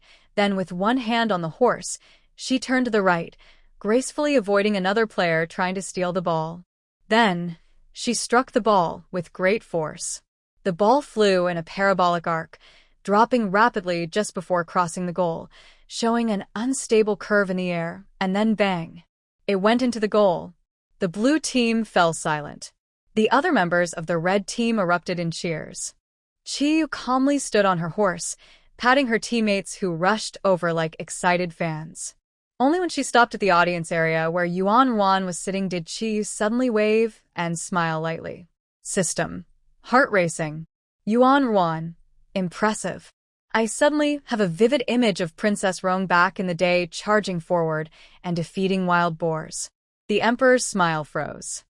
At that moment, the court officials couldn't help but whisper among themselves, "She's the smallest in stature but has incredible talent. No wonder she can." Cough cough. If she were a man, how great would that be? I would definitely want her in the army. What a pity she isn't a boy. Yuan Wan frowned at their words. She looked at the 7th princess, who could still bring victory in difficult situations, her expression unchanged despite the comments. Yuan Wan. System. Thankfully I am the trusted national fortune of the Great Xia. If the 7th princess wishes to pursue a career when she grows up, I will provide her with a platform free from constraints. The emperor was taken aback. The scholars seemed to ponder, clearly recalling the incident with the female officials from the Chu envoy. Several military officials frowned, wanting to say something but were held back by others. System. Yes, I believe in you, Ruan. You can definitely do it. Yuan Ruan, really? System. It's true. In this National Fortune mission, there are descriptions about the 7th princess. It says that after she came of age, she led a group of cavalry into battle. Yuan Wan excitedly, really? I did it. Oh wait, it was the 7th princess who did something amazing. The emperor seemed thoughtful. The generals looked at Chiyu in disbelief. What? System. Are you joking? The 7th princess is a woman. How could she become a general? Chiyu remained calm, her gaze steady on Yuan Ruan. System. Yes, you really did it. This National Fortune mission involving Xia Yulong is related to the 7th princess. The officials in the court felt that the name sounded familiar. Several officials quickly turned to look at the capital prefect. They were unsure at first, but when they saw the prefect's conflicted and anxious expression, they suddenly became certain. This Xia Yulong must be the one who failed to become a filial official and was sent to the 3rd prince as an attendant. One official who was close leaned in and whispered, "We need to seize this opportunity." The capital prefect nodded vigorously, but in the next moment his smile froze and cold sweat ran down his back. Because the system's voice echoed, "National Fortune mission. Let Xia Yulong leave the palace and focus on being a playboy." Incomplete. National fortune points +1. Everyone, what? The officials who had spoken to the capital prefect fell silent. After the incident with the Chung brothers, everyone knew that triggering a national fortune mission didn't always mean good things. If someone was pressured by a mission, it usually meant trouble. Those who had a bad relationship with a capital prefect chuckled softly and sarcastically whispered, "This is your specialty," expelling him from the family tree. The capital prefect's face darkened instantly. No way. He had just worked to build a connection. Yuan, huh? Let him leave the palace? Be a playboy? Is it a big problem if he becomes an official? The other officials composed themselves, perked up their ears, and secretly took out blank bamboo slips to record the details. System. No, the source of all this is still related to that assassin camp where the 7th princess escaped. The emperor and Chiyu both frowned. How did this come up? The other officials were shocked. What? The 7th princess had actually been involved with an assassin camp before she was found? They truly hadn't expected this. Yuan, is it really related to the assassin camp? Hasn't it been disbanded? But that's not right. I remembered Chiyu cleverly reported the assassin camp to my brother, saying that the mastermind was powerful and was hiring assassins to kill the emperor. Could it be that my brother was too kind and didn't take care of that group? The court officials were almost stunned by the words "my brother is kind." They looked at Yuan with twitching mouths and realized, to their surprise, that her chubby little face was filled with sincerity in her big, sparkling eyes. She really believed that. System, no. The first thing your brother did when he returned to the palace was to take down that entire family. Out of respect for your mother, he didn't harm the entire clan, but he did punish the 2 main culprits severely. He also dismantled the assassin camp. Yuan. My brother is indeed reliable. So, what happened next? System. Your 7th princess may not talk much and is young, but she is very strong and has a lot of charisma. When she was in the assassin camp, she was almost like the leader. The younger members were very loyal to Chiyu. The emperor looked at Chiyu in surprise. Chiyu completely ignored the emperor and focused her gaze on Yuan, until she heard Yuan's proud thought. That's right, my 7th princess is just that great. A faint smile appeared on Chiyu's face. The system continued. So the one who was playing polo earlier, Xia Yulong, is also one of her admirers. Yuan. Wait, Xia Yulong is a court official. Has he also been in the assassin camp? System, no. He was just a young master who happened to pass by when the assassin camp was on a mission and almost got silenced. The 7th princess spared him at that time. Since then, he has had a crush on her and has been trying to find her. It wasn't until 7 years later that he realized she was the one he was looking for. Yuan. Did he fall in love with her and then, because she ignored him, end up hurting her out of jealousy? System. No. He's the type who daydreams about love. Even if the 7th princess ignores him, he can still imagine they are in a relationship. He would never hurt her. The deputy of the capital let out a slow breath. Good. A daydreamer. So he was just a daydreamer. He even had a bold thought. Since he was a daydreamer, could Chung Weining have a chance with a princess too? Yuan. And then? System. The 7th princess went missing during a battle, and the enemy claimed she had died in combat. He then went mad, believing that the 7th princess was killed due to the inaction of the Great Xia dynasty. Because he loved her so much, he wanted everyone related to the Great Xia to pay for her death. He ended up killing over 30 high-ranking officials of Great Xia. Yuan, what? The court officials, who were elegantly enjoying their gossip, were stunned. What? Did you say what I think you said? Xia Yulong went dark and killed over 30 officials? Am I one of them? Yuan, is he sick? Why kill so many people? System. I think he is. He fits the type of someone who thinks, if my wife is unhappy, I'll kill to cheer her up. If she can't be happy, I'll destroy a nation so others can be even more miserable. He seems to have very little empathy. Once he makes up his mind, the first person he kills is the official who advised him to marry soon. The other officials of Great Xia turned to look at the official in shock. The official, what? Yuan, why? Did the official hurt the princess? System, no. The official advised him to give up on the princess. He believes that if it weren't for that advice, and if he could have married the princess sooner, she would have stayed home and not died on the battlefield. Yuan Ruan. The officials? The official nearly fell to the ground. What does this have to do with me? Even those who had a bad relationship with the official looked at him with pity. How unfortunate. Yuan Ruan. His thinking is so unrealistic. First of all, can you just marry the princess whenever you want? He's clearly delusional. System. You're right. He is delusional. I can't help but mention his previous fate, which shows his twisted mindset. It involves the 7th princess becoming a rebel leader. Do you want to hear about it? Yuan Ruan. Yes, tell me. You know I never get tired of gossip. System. All right. In that storyline, the 7th princess barely escaped from a killer camp, shedding blood and flesh in the process, and she managed to free her younger siblings as well. Later, disguised as a man, she joined the army for revenge. Her siblings admired her and cried to join her, becoming her first team, which made her impressive even as a new recruit. Yuan Ruan. Wow.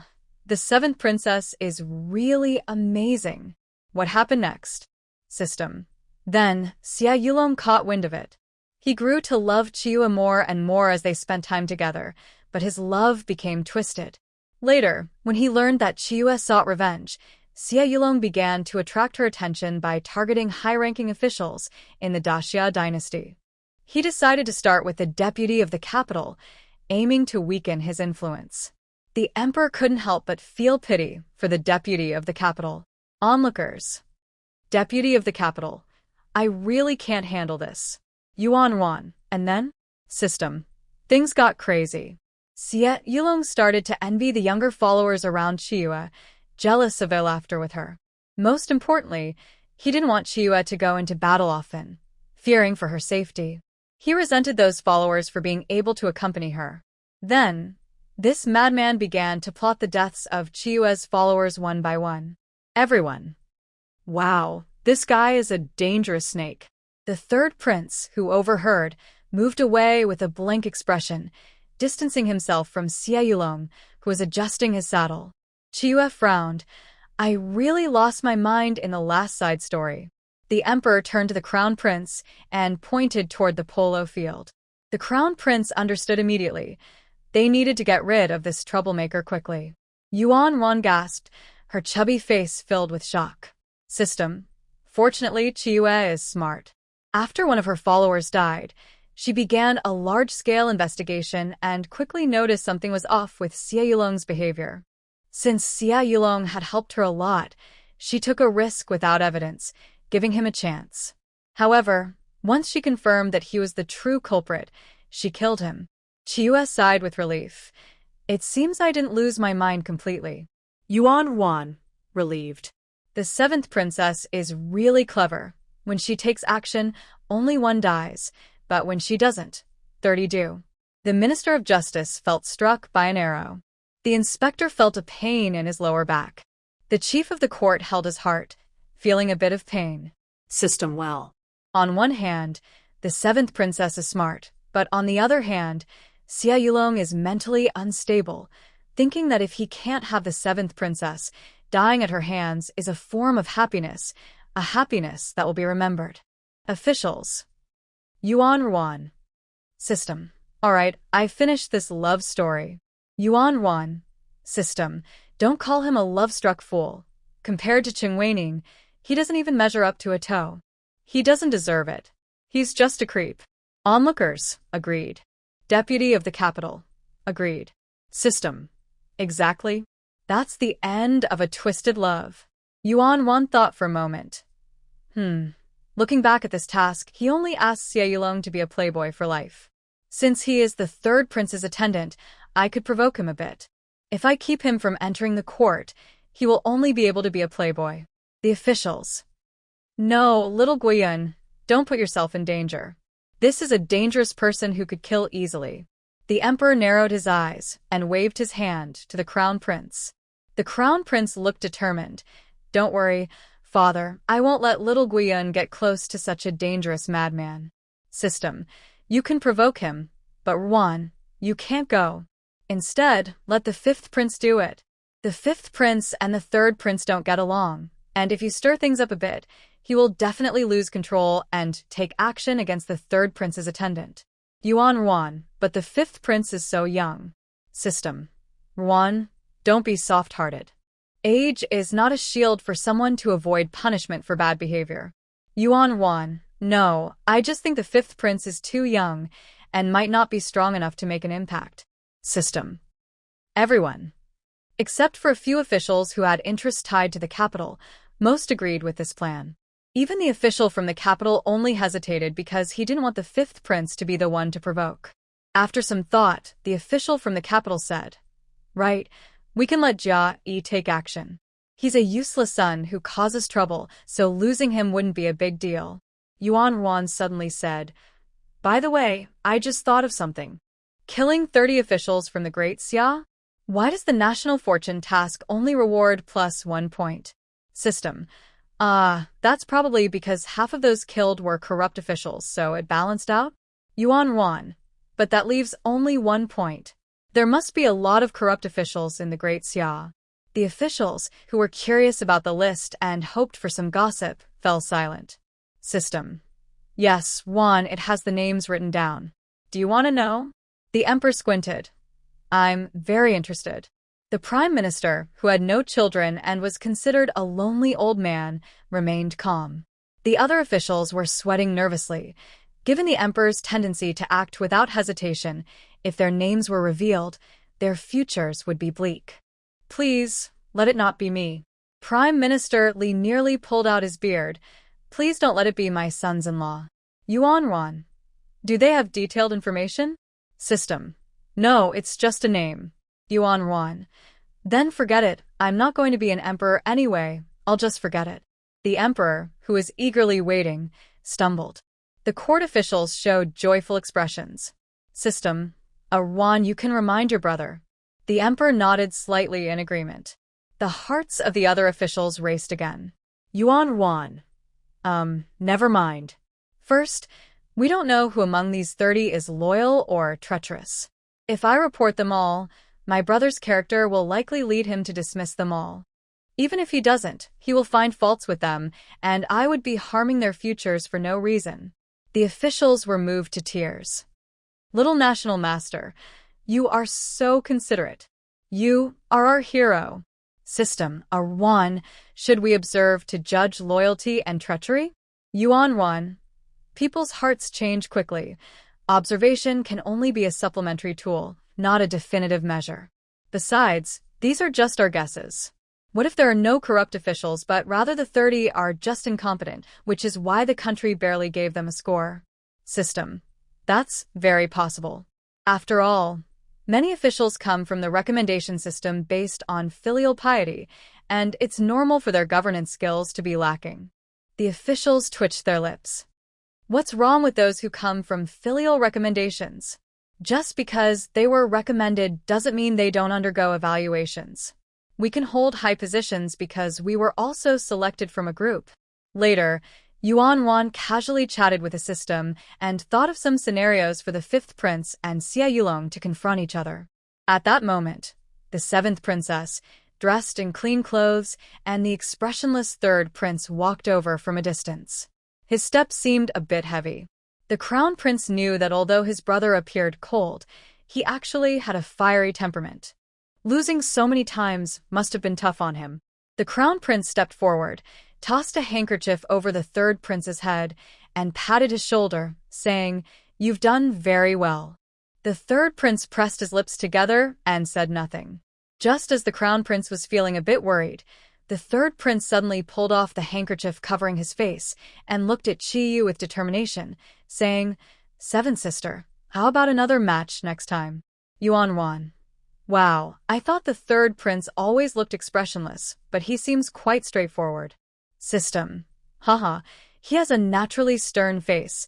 He looks cold and silent, but inside, his emotions are surging. Qiyu replied coldly, "No." The third prince said, "Next time, I'll be even better." Qiyu replied, "You can't win against me." Third prince, Not only will I become stronger, but I can also find better teammates. Want to give it a try? Chiyue calmly raised her eyebrows and glanced at him, saying, bullying others isn't fun. Third prince. Yuan Wan. Pft. I didn't expect Chiyue to be so sharp-tongued. Isn't this just hinting that the third prince is too weak? The third prince's expression darkened. System. Arwan, the seventh princess, is usually even sharper with her words, saying things like draw a circle and wish you eternal sleep. Why not drown to reflect on yourself? Actually, Chiyue not directly calling the other side weak is already a sign of social grace. The crown prince widened his eyes slightly. Even the third prince's expression improved a bit. Chiyue held Yuan Wan and returned to the palace to rest. After Yuan Wan and the others left, the emperor signaled to the officials to follow him to the side hall. The deputy of the capital wanted to follow, but after taking a few steps, the emperor's chief eunuch approached respectfully and called out, "Deputy, please come this way." The deputy's heart tightened, realizing the emperor had other plans. He quickly followed the chief eunuch down a side path, first slipping him a pouch of money, then began to lament, "I am also forced into this situation." The chief eunuch refused the pouch and sighed quietly, saying, "Deputy, I truly cannot accept this pouch today. His Majesty has given a strict order that you must handle this well." The deputy, feeling nervous, instinctively asked, "Handle what?" "I don't know," the chief eunuch replied, looking puzzled and serious. "I was wondering why His Majesty's mood worsened after watching a polo match." "Do you know, Deputy?" "Deputy, of course he knows it was because of his own relatives." The chief eunuch continued, "Oh, right, His Majesty also left a message. If you can't handle this quietly, your family will have to disappear quietly. I can't spread this order around." The deputy felt cold sweat on his back. He understood the emperor's meaning. If he couldn't take Xia Yulong away without raising Yuan Ruan's suspicion, the emperor would randomly find fault in court and have the deputy's entire family dismissed, with Xia Yulong, being his relative, naturally having to leave. He said, "I understand." "Thank you, Eunuch Xia." The chief eunuch returned the courtesy and said no more, hurrying to catch up with the emperor. After the chief eunuch left, the deputy stood still, thinking of a plan. Just then, Xia Yulong walked over casually after finishing with the saddle, greeting him, "Brother-in-law." "What brother-in-law? I can't accept you as my brother-in-law." The official from the capital felt a sense of impending doom upon seeing him, his face long and troubled. Xia Yulong, confused, said, "Brother-in-law, did you have a fight with my sister?" "Can you just be quiet?" The official from the capital couldn't hold back his frustration. He had initially wanted to confront Xia Yulong, but, remembering his impressive reputation, he discreetly hid his hands.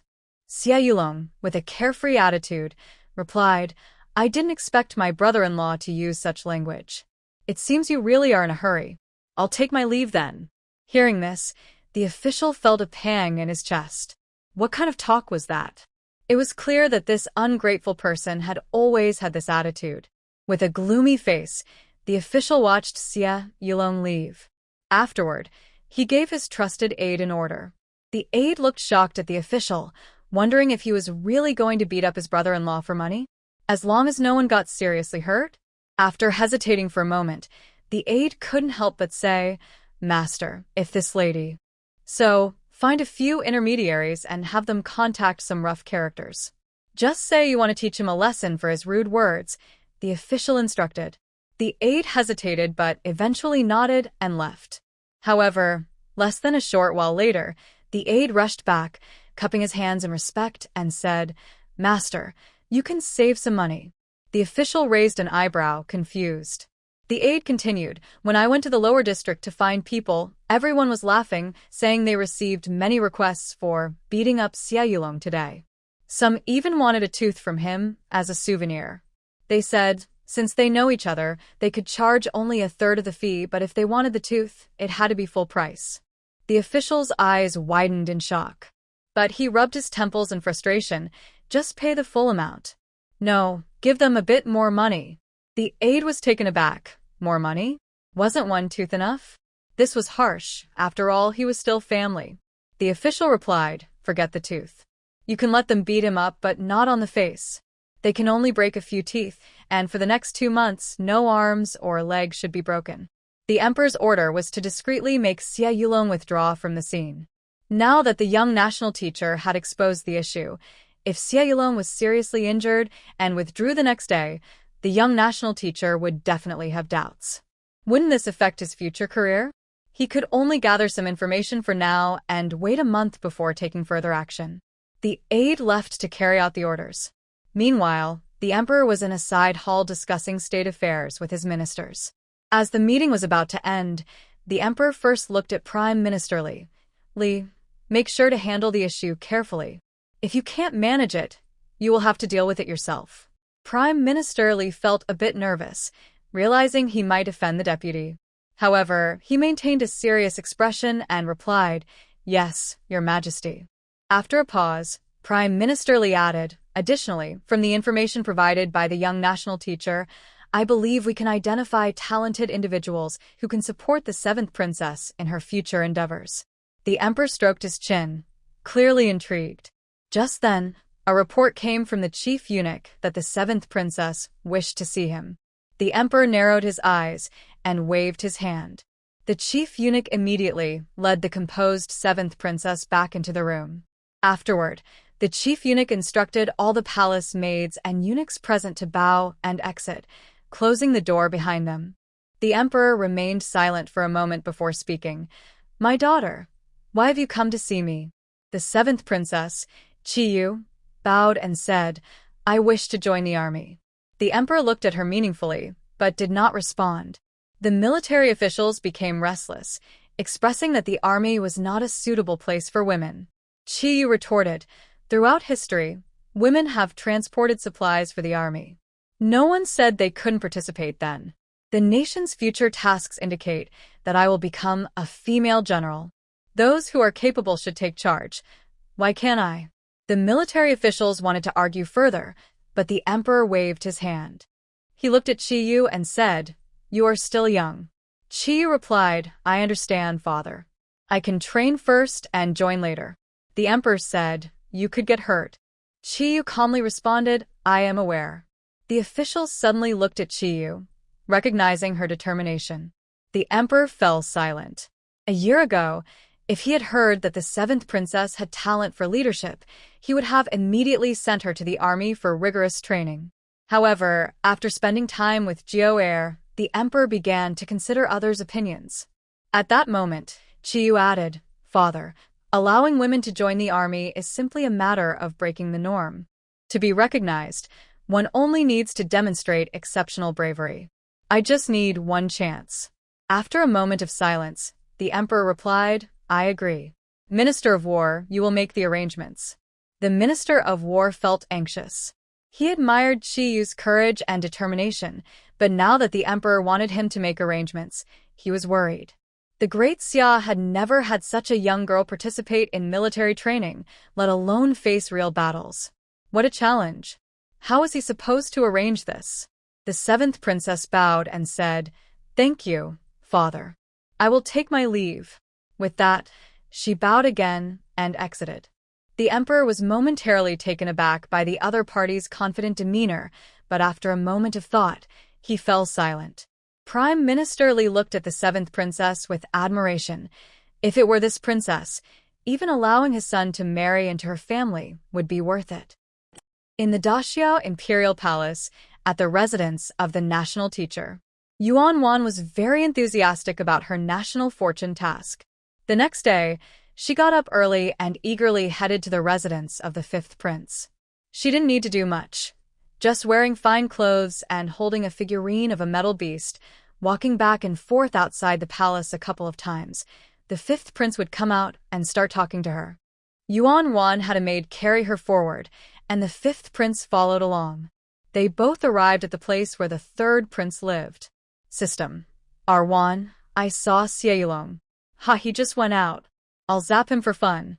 Yuan Wan, Wait, that's 2. System. What's wrong? Did I zap too slowly? Yuan Wan watched as Xie Yulong stumbled out the door and accidentally crashed into the 5th prince. The 5th prince exclaimed, "Ouch." and then burst into loud cries. The surrounding maids and eunuchs quickly surrounded them. They rudely pulled Xie Yulong away, and the maids quickly picked up the fifth prince, comforting him and wiping his head, while one maid anxiously shouted, "Quick, call for the doctor." In an instant, the palace was in chaos. Yuan twitched her lips. "No, I just think it's a bit too obvious. Next time, control the power so you don't knock someone out." "System, I only used a tiny bit of electricity." He fell for fun. Yuan, right. The third prince, who walked out slowly, knew the system wasn't lying. Xie Yulong fainting wasn't because of the zap. It was because he had no good flesh on him except for his face. If the system had really used full power, Xie Yulong would have been done for. When the fifth prince got up, Yuan noticed his intense gaze on Xie Yulong, realizing the plan was halfway successful. To ensure everything went smoothly over the next few days, she brought the third prince to the fifth prince's side several times. It was strange. The fifth prince and Xie Yulong seemed to naturally clash. While Yuan was waiting for the right moment to act, Xie Yulong accidentally broke something of the fifth prince's, accidentally dropped a bug on the fifth prince's clothes, and even accidentally fell into the water with the fifth prince. Yuan watched in astonishment. The palace's hidden guards, quietly achieving great things. After a few attempts, Yuan completely lost interest in stirring up trouble between the two, mainly because there was no need to. According to gossip from a palace maid, recently before dawn, the fifth prince quickly went to the third prince's residence to pick on Xie Yulong. Unfortunately, he often ended up in trouble alongside Xie Yulong. Hearing this made Yuan's heart soften for a moment. But the maid's next words hardened her heart again. "That's great. At least for the next few days, we don't have to worry about Mimi being mistreated by the fifth prince." Yuan thought, "It's getting chilly. Let the fifth prince face even more difficulties." "System. Don't worry, I'm really good at making things a bit tougher for others." Just then, the emperor walked in. The crown prince lightly cleared his throat. Yuan turned her head and smiled, extending her hand. "Father, Emperor." "System. Arwan, won't you get confused calling him that?"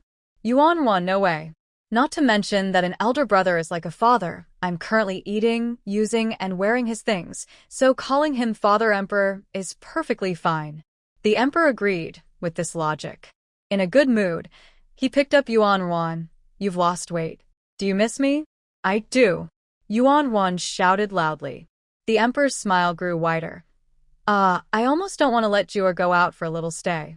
The national fortune task had been completed. The plan was already in place, and now it was just a matter of letting time take its course. Thus, the reason the emperor had previously created to allow Yuan to leave the palace was something he didn't want to use anymore. He didn't want her to go out. But Yuan's eyes lit up as she hugged the emperor. "You can't let me go, Father Emperor." Just as the emperor was about to smile, he heard Yuan say, "But I understand. I want to go." The emperor. "System. What does that have to do with understanding? What do you understand?" Yuan, just casually saying, "I understand. I just want to go out for a bit. Staying in the palace every day can get boring. Besides, which adult would care about what a little one is saying?" System. 6. The crown prince nearly laughed out loud. Seeing that the emperor was momentarily at a loss, he quickly stepped forward and said, "Father Emperor, this decree has been issued. It's better not to change it unless there's a major issue. Moreover, staying outside the palace is also for Jiur's safety." The emperor reluctantly nodded. "All right then." Afterward, he silently took Yuan to visit various high officials' homes to choose residences where they would stay for the next 2 years. Every day, a large crowd comes out to welcome her. Yuan asks the system if there are many melons, but after asking, she doesn't eat any. For several days, Yuan has not decided whose house to stay at. The system is confused. "Yuan, which family do you want to stay with?" Yuan replies confidently, "A family with many melons. A prosperous family." The system asks, "Why?" Yuan explains, "Staying at a stranger's house without melons would be a bit boring." The system responds, "That makes sense. But why don't you let me help you?" Yuan says, Let's save them for later. We can eat them for a long time, which will be great. The system. Got it. Everyone accompanying Yuan Wan to choose a government residence fell silent. Whether they previously welcomed or feared Yuan Wan, the officials all thought, let's not let the name of a prosperous family fall on our heads. So, while everyone nervously waited, the prosperous family ultimately went to the third prince's residence. The others felt relieved. The third prince, who was playing cards with his concubines, was stunned. What? I don't. Before he could finish, his trusted advisor quickly interrupted him. The third prince quickly held back his words. The advisor said, Your Highness, the young national teacher is favored by the royal family and possesses great power. It's a blessing that she chose your residence. The third prince felt a stomach ache from holding back. You don't understand anything. You don't know how explosive this situation is. You also don't know how domineering his brother, the emperor, can be. If he hadn't quickly ingratiated himself back then, he would have been forgotten long ago. The advisor paused and hesitated. But what's wrong with the young national teacher? The third prince thought of the words prosperous family and imagined being mocked at court tomorrow, feeling utterly defeated. He sighed. She's fine. It's me who is the problem. The advisor stepped forward. Your Highness, I'm willing to help you. Help? What help? You can't. Wait, you can help me right now. The third prince jumped up, stroking his chin. Send away all those relatives who came to visit. The advisor's eyes widened. Huh? The third prince said, Wait. The advisor sighed in relief. The third prince continued, Just sending away the relatives isn't enough. All those guests we're hosting at home, send them away too. The advisor, What? What does the prince mean? Am I going to lose my job? The trusted advisor tried hard to persuade the third prince to withdraw his order, but the third prince refused. The advisor left with a worried expression, but soon, that sadness shifted to the third prince's face. This was because the family elder had directly stated no. The third prince was frustrated and went to his mother, the Dowager Empress, but he couldn't explain the reason of mind reading, so he couldn't convince her. In the end, he had to reluctantly agree. After Yuan Wan chose to stay at the Guawang residence, she didn't move in right away. On one hand, some belongings needed to be packed from the palace, and on the other hand, the emperor was worried about Yuan Ruan's safety and was arranging for the Black Ice Guards to come, which would take some time. So, Yuan Wan began a countdown to her new life in the palace. Because of some feelings of farewell, the princess found it harder to say goodbye than the prince. Therefore, Yuan Wan spent these days sticking close to Chiyu. As a result, Yuan Wan often saw the third prince silently following Chiyu around, repeatedly asking to continue their polo matches. Chiyu was also quite determined.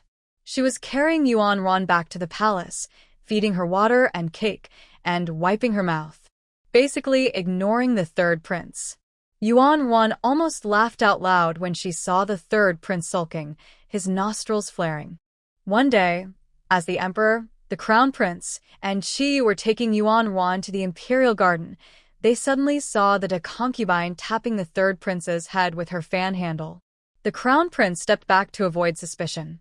The concubine seemed to glance over and suddenly started to cry, saying, Why are you so harsh? Your younger brother is hurt and has a fever, yet you spend all your time with other palace maids. You've truly broken my heart. Yuan Wan thought, this person is so annoying. Clearly, it was the fifth prince who did something wrong. Why is she scolding the third prince without reason? The system replied, Yes, the concubine is really annoying. The concubine, slowly shedding tears, struggled to maintain her gentle expression. She walked over and respectfully greeted the emperor, saying, Your servant pays her respects to your majesty. The emperor, without showing any courtesy, asked, Why are you out? The concubine's tearful expression froze, and she couldn't even speak up for the fifth prince.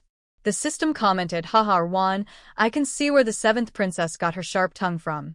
The concubine just got released from confinement, and the emperor speaks as if he doesn't want her out at all. Yuan Wan chuckled. It's a good thing that a concubine can keep her composure. The concubine kept turning her prayer beads, holding back her emotions. At that moment, the third prince also came over to pay his respects, seemingly unaffected by any grievances. System. Wow, the third prince's determination is impressive. No wonder he could become the next emperor in another storyline. The concubine was stunned by this information, unsure how to react to the previous incident involving her and the third prince. Concubine? What other storyline? The third prince could become the next emperor? She tried to hide her emotions, focusing intently on Yuan Wan. Third prince. How could I betray the crown prince to become emperor? That's impossible. He turned to look at the crown prince, his eyes filled with grievance. The crown prince calmly patted the third prince's hand, signaling him not to worry. Yuan Wan. Oh, now that you mention it, I'm curious. How did the third prince become emperor after my brother, my nephew, and General Wu were gone?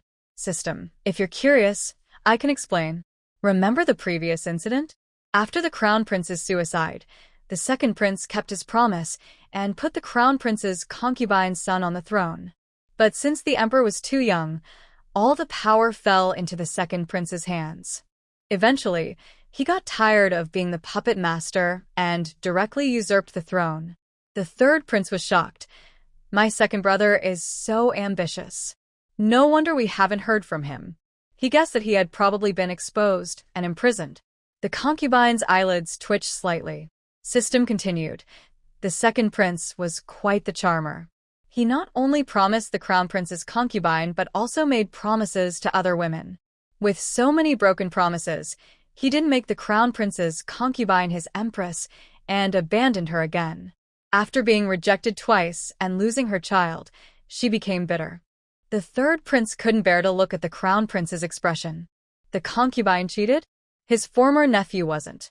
Well, technically he was still a nephew, but not the crown prince's child. No wonder he hadn't seen his little nephew since returning from the West. Yuan Wan.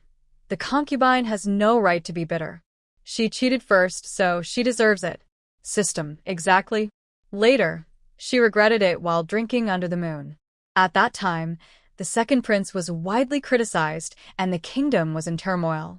The third prince was also targeted at first, but eventually seized the opportunity to rise up and successfully claimed the throne. The emperor clenched his fists, feeling anger rise again, even though he had heard it before. The empress was filled with excitement as she tightly held onto her prayer beads. The third prince could actually become emperor. She felt a strange urge to hug him and praise him, but soon after, she felt a hint of disappointment. Why was it the more filial third prince and not her beloved fifth son? However, she quickly thought that if the third prince had the chance to ascend the throne, the fifth son would surely do even better. With this in mind, the empress patted the third prince and pulled him closer. The third prince kept his gaze straight ahead, though his expression was somewhat tense. The empress said, "Your Majesty, today the teacher praised the third prince in class, saying he is smart and filial." The emperor glanced over and asked, "What books has he read?" The third prince felt confused. He sensed the empress's sudden pride. In a moment of surprise, he noticed the empress stealing glances at Yuan Wan, and he realized that she could hear Yuan Ruan's thoughts. So, the empress's sudden boasting must have come from hearing the words, "next emperor," which sparked her ambition for him to compete for the throne. The third prince felt uneasy and maintained a blank expression, stammering, I studied a little." The empress smiled, but her eyes didn't reflect her joy as she lightly tapped the third prince. He remained silent, and when she pinched him, he spoke a bit more. The empress felt a bit embarrassed. Why was he so dull now when he had been fine at first? She wondered what kind of luck he would have as emperor in the future. Thinking this, the empress raised her hand to give the third prince a gentle pinch to encourage him to be more proactive with the emperor. Just then, her actions were interrupted by a sharp, loud noise. System. Arwan, I finally understand why they say the third prince is pitiful. Look at this troublesome mother. She's about to start bullying him again. Yuan Wan, who? The empress? The empress's hand, which had reached out, instinctively froze in place. System. Of course, it's her. I just saw her getting ready to pinch the third prince. The gossip says she favors the fifth prince and doesn't like the third prince much. Yuan, why? Aren't they both her sons? The empress felt annoyed by Yuan Ruan's words, but in that moment, she sensed sharp gazes around her. Her heart raced as she nervously glanced at the emperor and secretly observed the third prince. Once she realized that no one nearby was looking at her or showing any reaction, she slowly sighed in relief. Furrowing her brow, the empress didn't want to hear such things. Even if others couldn't hear, she still felt uneasy. Can we talk about how the third prince became the emperor? The concubine stepped forward, but before she could reach Yuan Ruan, Qiyu blocked her path. The concubine gently said, "Your Majesty, I have prepared some sweet soup. I wonder if the little princess would like some." The emperor glanced at her and nodded. The concubine swayed her hips and approached Yuan Ruan, but Yuan Ruan, who was enjoying the gossip, did not stop as she had hoped. While taking a sip of the sweet soup, she urged the system to continue. Yuan Ruan. System. Quickly tell me why there's such favoritism. Aren't they all her children? System. It's true that he is her biological son. However, the concubine was once close friends with the empress when they were young. After entering the palace, when the concubine first became pregnant, she was anxious and didn't know what to think. To please the empress, she often brought the young third prince to her to play with. She even let him sleep in Koan Ning Palace. Yuan Wan gasped. What? Using her son as a tool for flattery? This person is ruthless. The concubine's spoon trembled, her expression stiffened, and she spoke again. Little princess, is this small bowl enough? Yuan Wan still ignored her. System. Yes, actually the empress is quite lazy. At first, she thought the concubine didn't want to take care of the child and, like her, preferred to rest, so she allowed the concubine to come over freely. Yuan Wan smirked. The empress has a unique way of thinking. System. Yes. It wasn't until several times later that the empress realized the concubine had a strange mindset, treating the third prince as a bargaining chip for her loyalty. The empress grew tired of this and told the concubine to take the third prince back, assuring her that she wouldn't target her. The concubine refused to believe it and insisted that the third prince should approach the empress willingly. Yuan Wan waved her hand in frustration. So stubborn. How can someone so beautiful be so foolish? Concubine.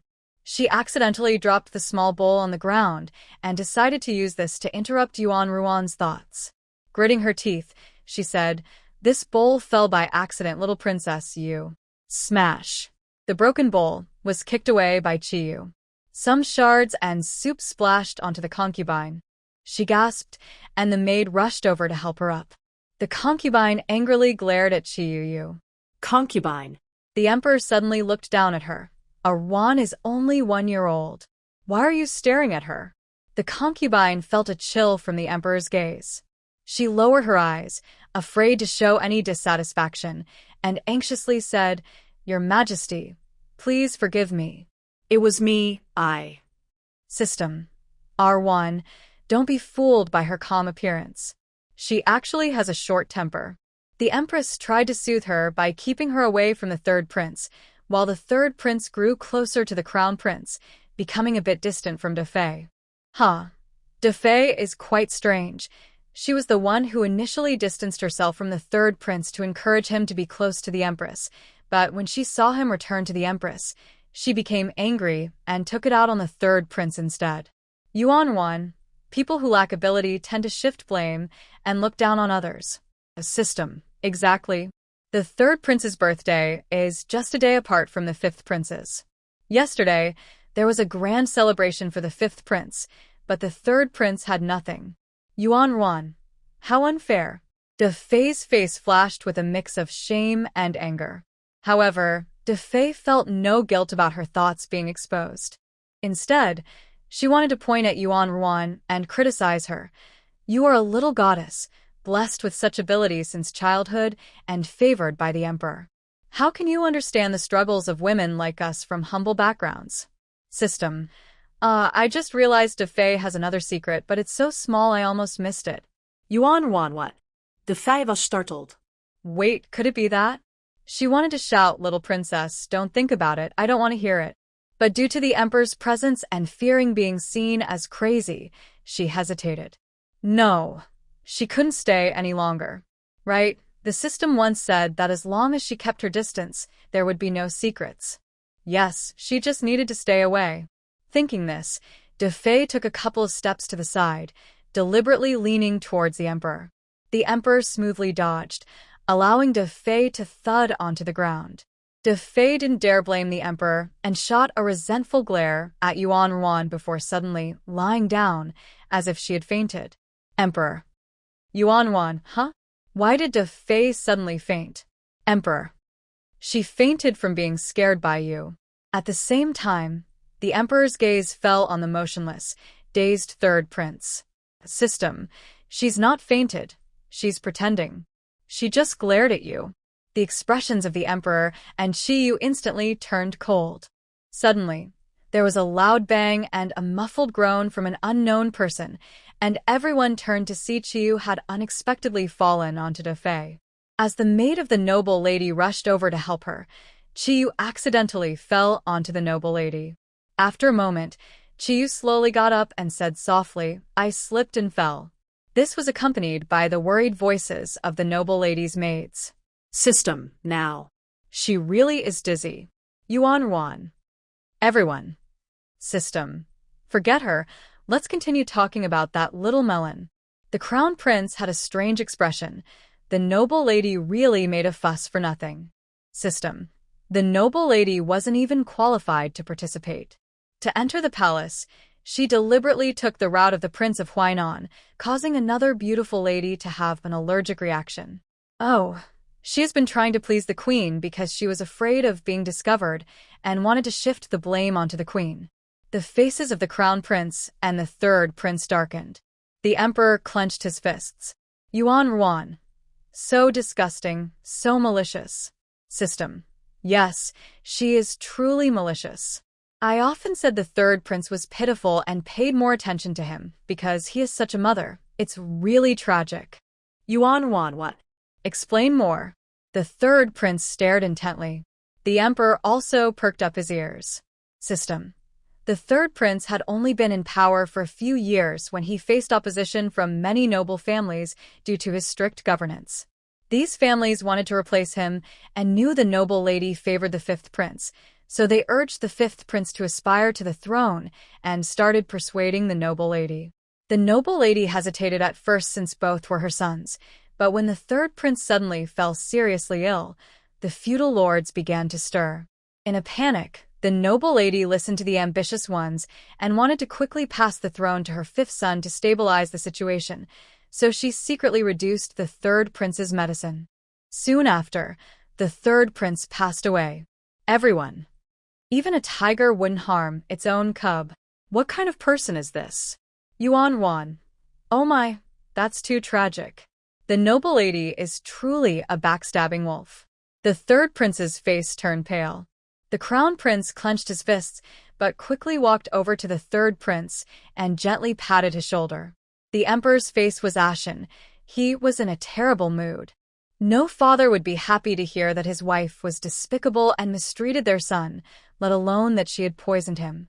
Moreover, this poisonous woman would later attempt to poison her son in another storyline. Who knows if she would try to poison me for power in the future?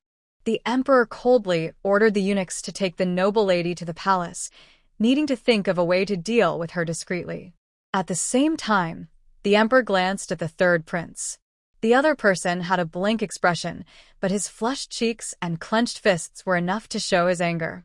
The emperor felt a rare moment of pity and said, "Third son. Father, I have urgent matters to attend to. I take my leave." The third prince stiffly completed his bow and then hurried away. Emperor. Yuan. System. The third prince really has no words for the noble consort. He is filial. Yuan. What a pity.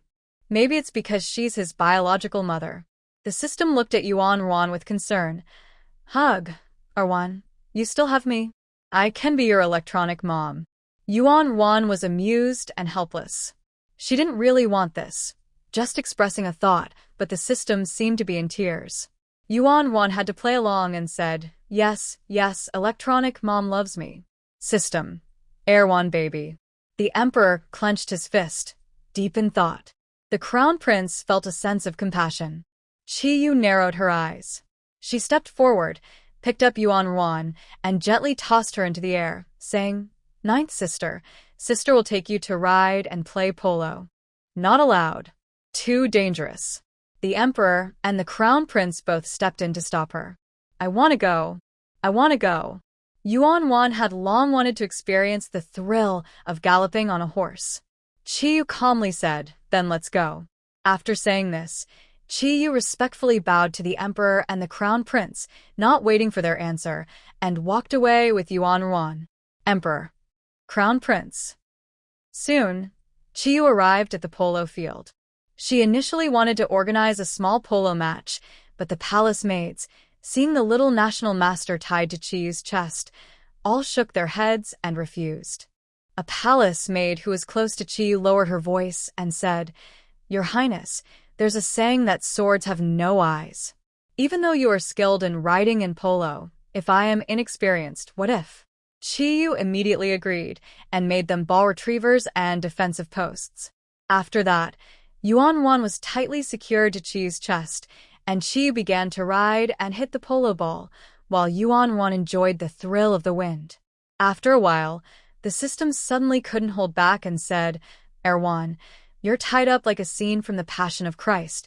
Is this comfortable? Qiyu suddenly pulled on the reins and slowed down. Yuan, baby fat, soft and not painful. Plus, this first-person perspective of hitting the ball feels really awesome. Qiyu felt reassured and galloped again. After playing for almost half an hour, Yuan complained that she was a bit thirsty. Qiyu quickly turned and got off the horse, releasing Yuan from her embrace, then walked forward with her in one arm. After walking for a while, Qiyu suddenly stopped. Yuan was a bit confused, but then she heard what sounded like a sorrowful wailing carried by the wind. Ugh, ugh. Annoying. Kids, ugh. Yuan felt goosebumps. What's happening? There can't be ghosts in this world. System. No way. That's impossible. Yuan was a bit scared at first, but seeing the system's reaction made her smile and feel calmer. Yuan, can you check if there's anyone around? System. Oh right. You're so smart, Yuan. Let me see. The voice is from the third prince. I didn't expect him to be hiding in the woods behind the outer wall, crying quietly. Yuan relaxed immediately. He's crying? Let's go see. At the same time, she tugged on Qiyue's arm and pointed in the direction of the sound. Sister, look. Qiyue was a bit annoyed by the boys crying but still obediently carried Yuan closer. As Yuan got closer, she heard the third prince's sobs. I really, really hate kids. Qiyue instinctively pulled Yuan a few steps back. Yuan peeked over. From their elevated position, they could see the third prince's red nose and the tears falling from his eyes. Strangely, even though he was crying, his face remained expressionless. System. He has a serious poker face. He doesn't even change when he cries. It's a bit strange. Yuan. Well, it seems like the concubine really made him feel wronged. He doesn't show it, but he's hiding and crying. Just then, the third prince suddenly stood up. After the fourth brother was born, the crown prince always wanted me to give way to him. After the fifth brother was born, mother favored him more and treated me like a tool. It hurts. He suddenly threw his jade token to the ground, tears streaming down his face. No one cares about me. What use is this jade pendant? Yuan watched in shock. At that moment, the third prince ripped off a purple crystal necklace from his neck and threw it on the ground. Yuan's heart skipped a beat as the shiny crystal dimmed. His eyes were red. Since you forgot my birthday, why bother giving me a broken necklace for girls? Who cares? He pulled off his jade ring, pigeon egg ring, and blood jade bracelet, throwing them all on the ground. The third prince said, Is this all you can do to distract me? Whenever we talk, it's always about studies. Can't you see me as a person beyond that? Yuan Wan stared blankly at the jade that had been smashed into the dirt, now too broken to retrieve. At the same time, the third prince suddenly took off his jade crown, which was adorned with exquisite green gemstones. He said, "I am never the one chosen. I have nothing. I have nothing." Just as he was about to smash the jade crown on the ground, a sharp voice rang out. "Wait. Please don't break the crown." The third prince froze. He stood there in disbelief, wondering if the little national teacher was here. Yuan Wan thought, "Third prince, you're being foolish. You're not wrong, but did the jade pendant, amethyst necklace, jade ring, pigeon egg ring, blood jade bracelet, and jade crown do anything wrong? They're all broken now. No matter how unhappy you are, you shouldn't take it out on these jewels. And why say you have nothing? Aren't these all yours?" Upon hearing this, the third prince finally felt relieved. Oh no, his outburst had been seen by the ninth sister. He wanted to pretend he hadn't heard, but then he heard her real voice. "Third brother, please don't." The third prince. He could only turn around and saw her fiery eyes and outstretched hand. A little shift in his gaze revealed Chiyu holding Yuan Wan, looking completely speechless. The third prince felt so embarrassed he could dig a hole to hide in, his expression slightly green. The system said, "Calm down, host. Let's not argue with someone unwell." Yuan Wan replied, "I'm not arguing. I just want to say that the third prince once had jewels, but after his outburst of smash, smash, smash, he really has nothing now. This is quite dramatic. I hope he doesn't turn into a character who thinks wealth is unimportant and love is everything." The system reassured her, "Don't worry, Wan, he's not a second male lead. He has never been favored by anyone and will die alone." Yuan Ruan possède A. That is a bit sad. The third prince. Yuan Wan gently touched the jade pendant with her soft little hand and complained to the system again. "Yuan Wan, sigh, I was narrow-minded before. It's the prejudice of the hardworking people against the wealthy class. I was wrong to feel envious and hurt. It's true that he suffered emotional abuse from the concubine, and emotional trauma is still trauma. He really is the poor little thing you mentioned." The system patted Yuan Wan. "Arwan. Yuan Wan, but I still believe that parents aren't naturally good. Some people are just terrible parents. Instead of expecting them to change, it's better to work hard for money. Jewelry and gold will never betray you. Yuan Wan, if I were the third prince, I'd grab all the concubine's jewelry, regardless of her favoritism. I'd prioritize myself first. If that makes her angry, even better. I love it when others can't stand me but can't do anything about it." The third prince pondered. "Prioritize myself? I love it when others can't stand me but can't do anything about it." Yuan Wan was on a roll with her complaints and quickly came up with many hypothetical scenarios. If the concubine gets angry and treats me harshly, I'd just favor my younger brother? Call me unreasonable? Fine, then If they accuse me of being unfilial? Hilarious. I'd take the chance too. The third prince's clenched fists gradually relaxed. So it can be like this. Chiyu glanced at the third prince and saw his eyes shining as he looked at Yuan Wan, as if he had found a life mentor and opened the door to a new world. Chiyu twitched her mouth and moved slightly away, while holding Yuan Wan. At that moment, the third prince no longer seemed depressed. His gaze became determined. Suddenly, the third prince pushed himself up and climbed over the low wall beside him. He first picked up Yuan Wan and kissed her hard. "Ninth sister, you like jewelry, right?" Yuan Wan was stunned by the kiss and instinctively nodded. Chiyu disdainfully used a handkerchief to carefully wipe Yuan Wan's face. The third prince wasn't annoyed and handed all the jewelry that hadn't been broken to Yuan Wan. He said, "Good, and there are some study fees. I'll present them to you later." Yuan Wan. Study fees? Doesn't that mean tuition? What is he learning from me? Elon Palace, the concubine, sat on the favored seat, holding her chest, having taken 2 sips of bitter medicine that made her feel terrible. Seeing that only her trusted maid was in the hall, she smashed the porcelain bowl on the floor. The concubine coldly said, "I'm so badly injured, and you can't even hold the medicine bowl properly." The maid knelt on the broken porcelain, not defending herself, and said, "It's all my fault. I hope the lady doesn't get too upset." The noble lady saw the palace maid's knee bleeding and, feeling a bit angry, touched her chest and said, "There are many rules in the palace. You need to observe, listen, and learn. If you can't serve well, no matter how beautiful you are, you won't get far." "I dare not. I will serve you for my whole life with no other intentions," the maid replied obediently, bowing her head repeatedly. The noble lady put down her handkerchief and asked, "Where has the third prince gone?" The maid replied, "The third prince has not yet returned to the palace." What? The noble lady's expression darkened. "I fainted and he didn't even check on me. How foolish of me to plan for him in front of the emperor. Why do I bother? Don't worry, my lady. Perhaps the emperor is keeping the third prince to test his studies." The maid thought to herself about the noble lady's hypocrisy, but replied naturally, "The third prince must be thinking of you and is eager to return." Huh. "I don't expect much from him. After all, my status is nothing compared to the esteemed empress and crown prince." The noble lady didn't complain about the emperor, but sarcastically criticized the third prince for being opportunistic. At this point, she suddenly coughed twice and coldly said, "He will probably return late. When he does, send him to the Xylon Hall so he doesn't disturb me and fifth brother."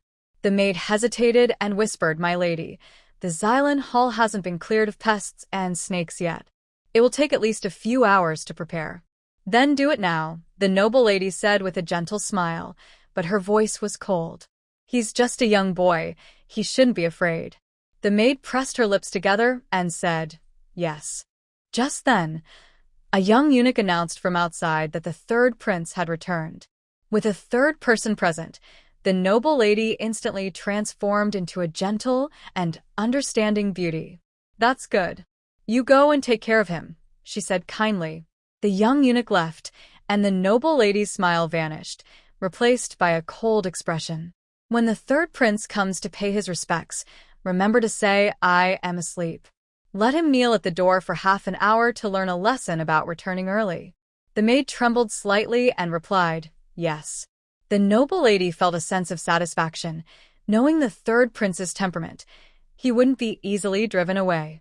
About the time it takes to drink a cup of tea later, the noble lady lazily took a bite of a snack and asked, "Where is he kneeling?" The maid was taken aback and hesitated before saying, "The third prince has not yet come to pay his respects." The noble lady frowned and said, "Huh, What is he sulking about now?" he really is hard to raise."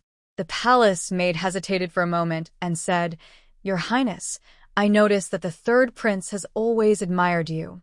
"Enough, don't say what shouldn't be said," the Empress Dowager interrupted coldly. She had already noticed that the third prince cared about her thoughts. Especially every time he returned from the queen's palace, his expressionless eyes would look at her with a longing gaze. But when the Empress Dowager thought about the queen and the crown prince's influence over the third prince, and remembered how she had sent him away for her own survival, as well as the fact that he was a strange child who rarely smiled or cried, she felt uneasy and frustrated. Fortunately, she still had her lively fifth son to focus on. As for the third prince, discipline would make him a good son. The more she pushed him now, the more obedient he would be and the more willing he would be to pave the way for the fifth son. Thinking of this, the Empress Dowager spoke more sternly. "This time, no matter how much he begs, I will leave him alone for 10 days or so to teach him a lesson." The palace maid lowered her head, afraid to speak.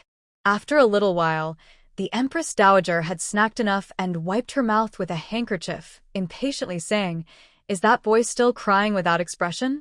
The palace maid was startled and quickly went out to inquire.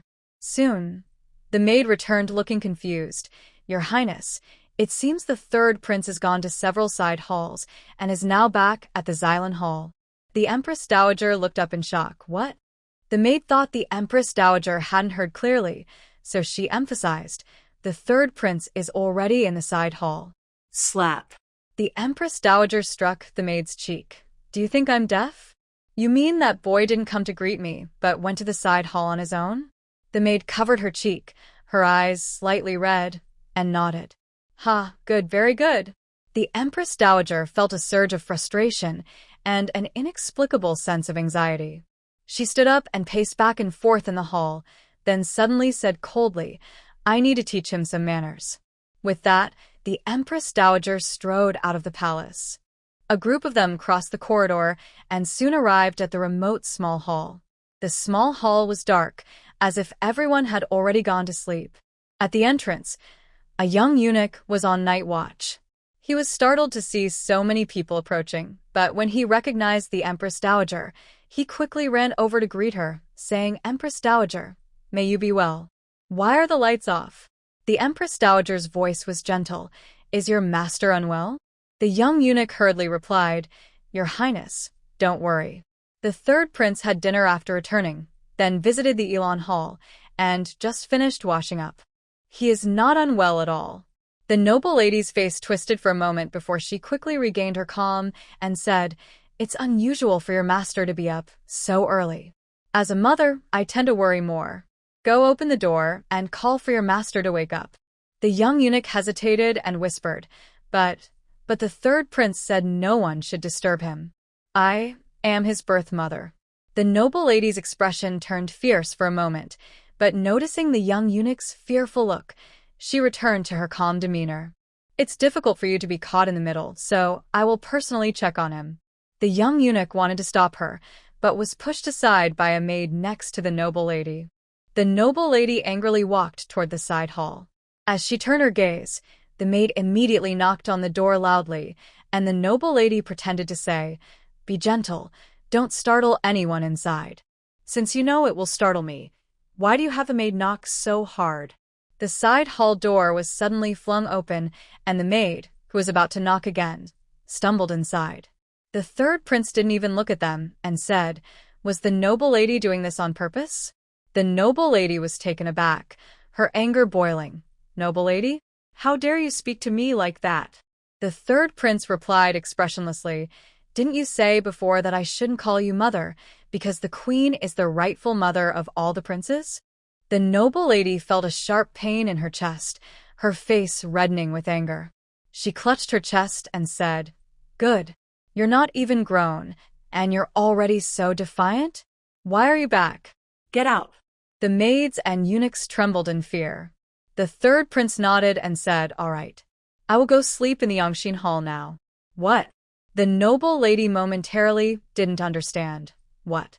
You're going to the Yangshin Hall?" "Yes." The third prince efficiently pulled out several packages from the side.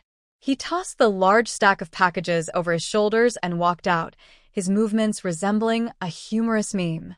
At that moment, a beautiful agate necklace slipped out from the gap, and the third prince picked it up without saying a word and continued walking. "Wait. Stop." The noble lady blocked his path, looking at him and the packages with suspicion. "Did you plan this all along?" "The prince doesn't understand what you mean." The third prince expressionlessly picked up a bracelet that had fallen from the package. "This place is so cold, and if I fall ill, no one will care. I need to find my father to arrange a place for me to rest. I have early lessons tomorrow." "What are you talking about?" After realizing what was happening, the noble lady was very upset. "What do you mean no one cares? If you go to the emperor like this, he will surely blame me." The third prince nodded. "Yes, I think so too." The noble lady was confused. "What's going on? Why has this child suddenly lost his mind?" The noble lady took a deep breath to calm herself and said, "My son, did someone say something in front of you? I have always been tough on the outside, but soft on the inside. There are many things you don't understand yet." "Yes, I don't understand. Both I and my fifth brother are your children. You gave my fifth brother 50 green jade bracelets, but you only occasionally give me one that he doesn't want. You spend every day with my fifth brother to help him sleep, yet you can go 3 months without coming to see me." At this point, the third prince looked coldly at the noble lady. "Why is that?" The noble lady, forgetting her manners, pointed at the third prince and said, "You are older than your brother by a few years. Can't you be a little more accommodating?" "I can't." The third prince shook his head firmly. The noble lady was so frustrated that she almost lost her temper. "How can you be so unfilial? No wonder you always look so serious. Yes, the third prince nodded. That's why I think it's better for me to live alone in the prince's residence. The noble lady was shocked. The third prince had always been expressionless and quiet, but he would always stick close to her like a little puppy. No matter how she treated him, he still respected and loved her. But now, that little puppy suddenly said he wanted to leave her? She couldn't accept this, and in her anger, she fainted. The third prince instinctively took a couple of steps forward, but soon clenched his fists. The palace maids and eunuchs hurried around, and the third prince silently stood there for a moment before continuing on his way. One of the maids couldn't help but say, "Your Highness, the noble lady." "Go find my fifth brother," the third prince said expressionlessly, tears falling from his eyes as he walked away without looking back. In less than a short while, news of the noble lady fainting from anger spread throughout the palace. The palace staff were stunned by the news. Yuan Ruan, who was nestled in Rong Pin's arms eating sweet soup, nearly choked. Rong Pin quickly searched for a cloth, but before she could wipe Yuan Ruan's mouth, Chiyu had already cleaned it and gently patted her back to help her breathe. At that moment, the emperor, the empress, and the subject of the rumors, the third prince, all walked in together. Rong Pin picked up Yuan Ruan to greet them. The emperor turned to the expressionless third prince behind him and said, "Rong Pin, you should also say something about the impulsive nature of the third prince. The third prince has always longed for his mother's love and has been secretly bullied by his fifth brother. Now he has finally awakened." The emperor felt an uneasy premonition.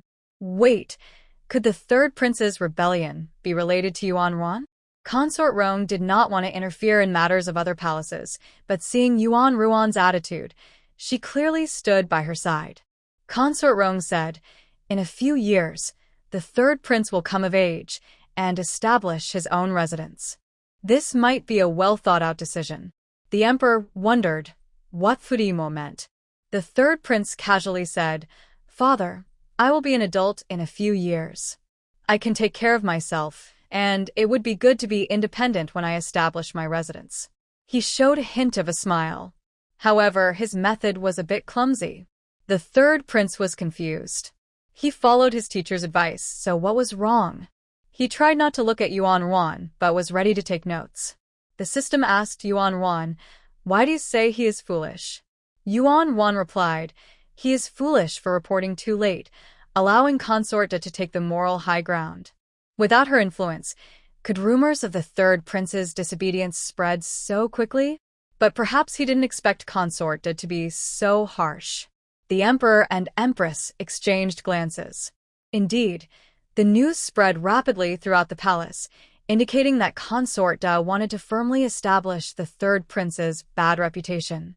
The third prince remained calm, not in a dull way, but with a serene understanding. His expression did not change upon hearing hurtful words. Suddenly, he handed a large package to Yuan Ruan and opened it, saying, "This is a gift for you, to add some joy to your stay at the third prince's residence." Yuan Ruan looked at the sparkling jewels that spilled out. "Wow." The system commented, "Indeed. Not to say he is richer than your brother, but at least he is more generous." The third prince added with a smile, "I hope you like these shiny things. If you do, I will get you more little trinkets in the future to make you happy." Yuan Ruan was so excited that tears almost flowed from her eyes. She covered her mouth with her hands and said, "I love them." "Thank you." Yuan Ruan hugged the third prince tightly. System. No wonder some people like rich second-generation kids who treat money like dirt.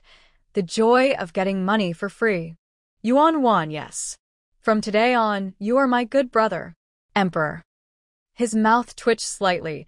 He lowered his status for some jewels, huh? The empress and concubine Rong stifled their laughter. Yuan Ruan continued. "Wah, the third prince is so nice. If I weren't afraid of scaring him, I would really want to teach him about filial piety so he can handle someone like Defei, who favors one child over another."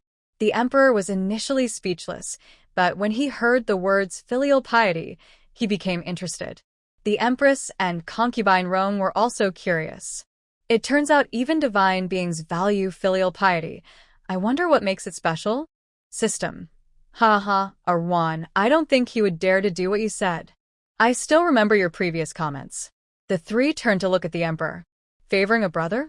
Saying I don't understand? All right, I'll just act crazy to prove I don't understand. The three of them. Wait, this filial piety isn't what they thought it was. If De Fei gets angry, don't panic. Just raid her palace for jewels, then go to the emperor and say she mistreated me. I don't believe she would have the nerve to ask for them back. Family ties and wealth, I have to choose one, right? The three of them. So, that big bag of jewels must have been seen on De Fei's neck and hair before. If they accuse me of being unfilial, that's hilarious.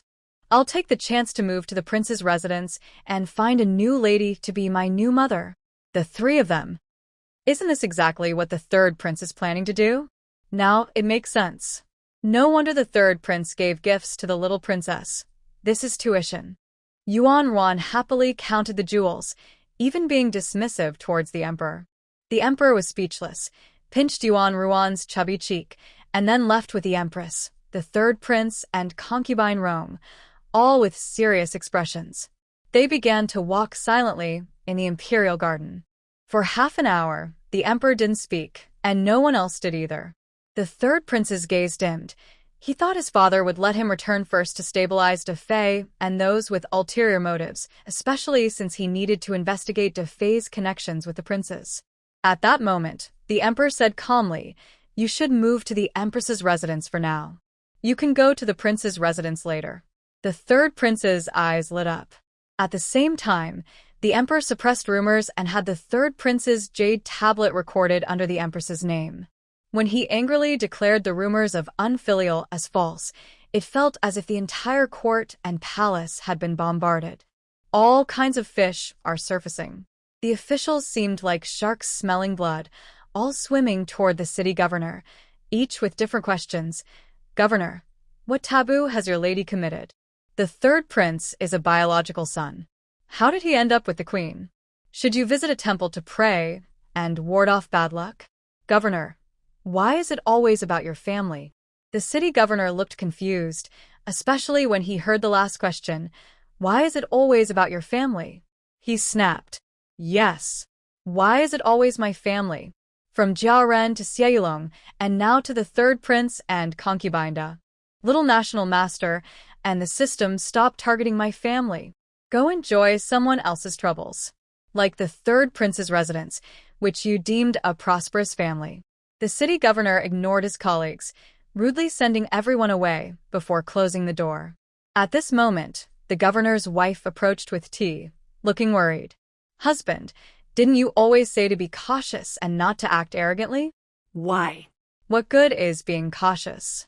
The city governor exploded like a popped balloon. He pointed to the ancestral hall in the backyard and shouted, "Do you know what kind of person your brother is?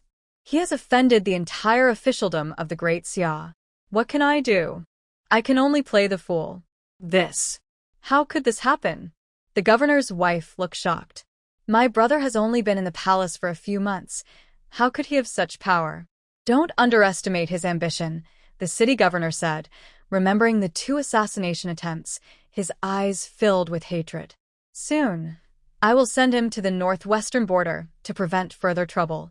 The national mission requires Xia Yulong to be a playboy, but even playboys have their ranks. Let him be a merchant's playboy at the border." The governor's wife staggered, wanting to plead for her brother, but he pushed her away. She said, "Then I will go to the palace to ask for our daughter." The governor became even angrier. "How can you mention our daughter? You always say how smart she is, yet she can't even keep her 2 sons, and has lost one." What? The teacup in the governor's wife's hand fell to the ground. "No, that's impossible. The 5th prince is older. Who would dare raise him? And the 3rd prince is close to the crown prince." "Yes, close enough that the queen is raising him," the governor sneered. At this point, the official saw his wife unable to bear it any longer and sit down heavily on the couch, swallowing back her harsh words. He thought for a moment and said, "My lady, you should hurry to the palace and find out what is happening." The official's wife didn't dare to delay and submitted her request to enter the palace that very day. Soon, she hurried into the palace. The chief maid of the Empress Dowager came to greet her quickly. The official's wife, anxious to ask a few questions, was startled to hear loud noises coming from the hall. "Your Majesty, how could you treat me this way?" The official's wife walked in and saw the Empress Dowager angrily throwing a cup at a maid. The maid, holding back her pain, quietly said, "Your Highness, please calm down. There must be some misunderstanding. The third prince cares for you. Perhaps you should consult the young national teacher. She will surely—" No more talking. The Empress Dowager suddenly realized something. She remembered that when Princess Geo revealed the news, although the Emperor and the Crown Prince remained calm, could it be that others could hear it too? The more she thought, the more she trembled. Seeing the Empress Dowager's pale face, the official's wife couldn't voice her questions and instead stepped forward to embrace her. "My child, my dear. Please tell me what is going on." The Empress Dowager was too afraid to speak. She held her mother's hand and said, "Mother, I don't know. I'm scared to say anything. I feel like someone is watching me." It was as if they were waiting to see if she would say something wrong. The official's wife was shocked. What? "You must tell the Emperor about this." "The Emperor won't see me," the Empress Dowager said, her face full of bitterness. The official's wife suddenly slapped the Empress Dowager lightly. "Didn't the Emperor agree to see you before? Do you think you are someone of great importance? Lower your stance." The Empress Dowager bit her lip and nodded firmly. "Mother, I understand." The official's wife added, "And the third prince, he is your son. You must hold on to that." The Empress Dowager felt uneasy but replied, "Don't worry, mother." Meanwhile, Yuan Wan was packing items to go to the Guowang family. A maid was beside her, counting other gifts sent by the palace ladies. The maid said, "Princess Geo, this is a set of 16 jade hairpins and 32 phoenix tail skirts sent by Consort Rome." Yuan Wan smiled brightly. "Consort Rome, thank you."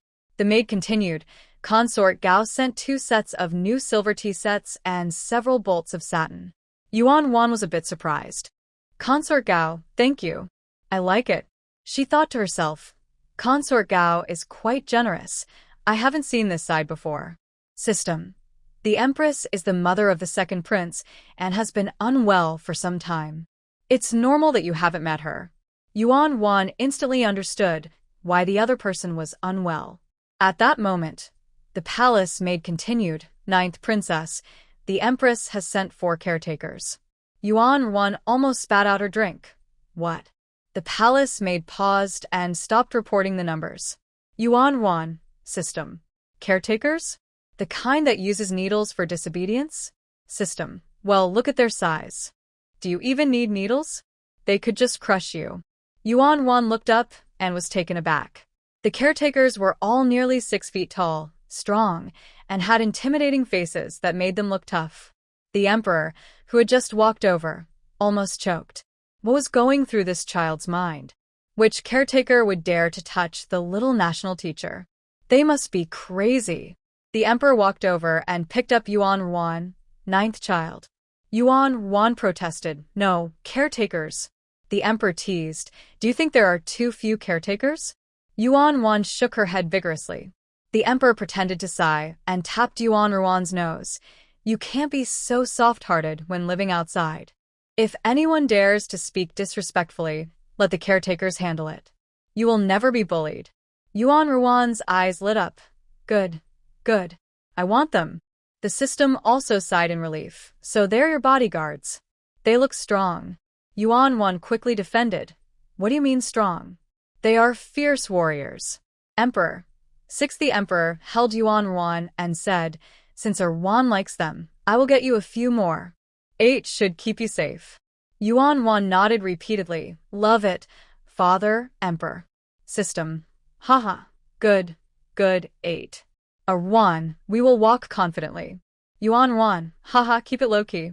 Just then, the Grand Eunuch hurried over, hesitated to look at Yuan Wan, and continued, "Your Majesty, the concubine seems to be unwell."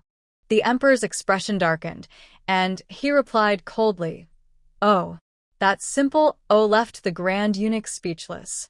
It also made Yuan Wan stifle a laugh.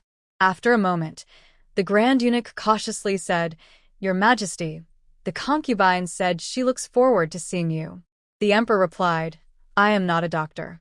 Yuan Wan tried to maintain her calm expression, but inside, she was laughing uncontrollably. "My brother is also a critic. System. Haha, yes, clearly not interested in the competition for favor." Yuan Wan, I'm actually a bit curious. I've never seen someone pretend to be sick to gain sympathy. Do they first put on a beautiful, sickly makeup? What if they get so emotional that they cry and ruin their makeup? System. Haha. The emperor probably already knows, and is just pretending not to. Yuan Wan and the system happily joke about it. However, the emperor is growing increasingly impatient with the oblivious Defei. He initially planned to keep Defei in the palace for 3 months as bait to investigate the Prince of Huainan, but since she is so clueless, the emperor has lost interest. When the chief eunuch weighed the money pouch in his hands and was about to say something, he heard the emperor coldly declare, "Defei pretended to be sick to deceive the emperor.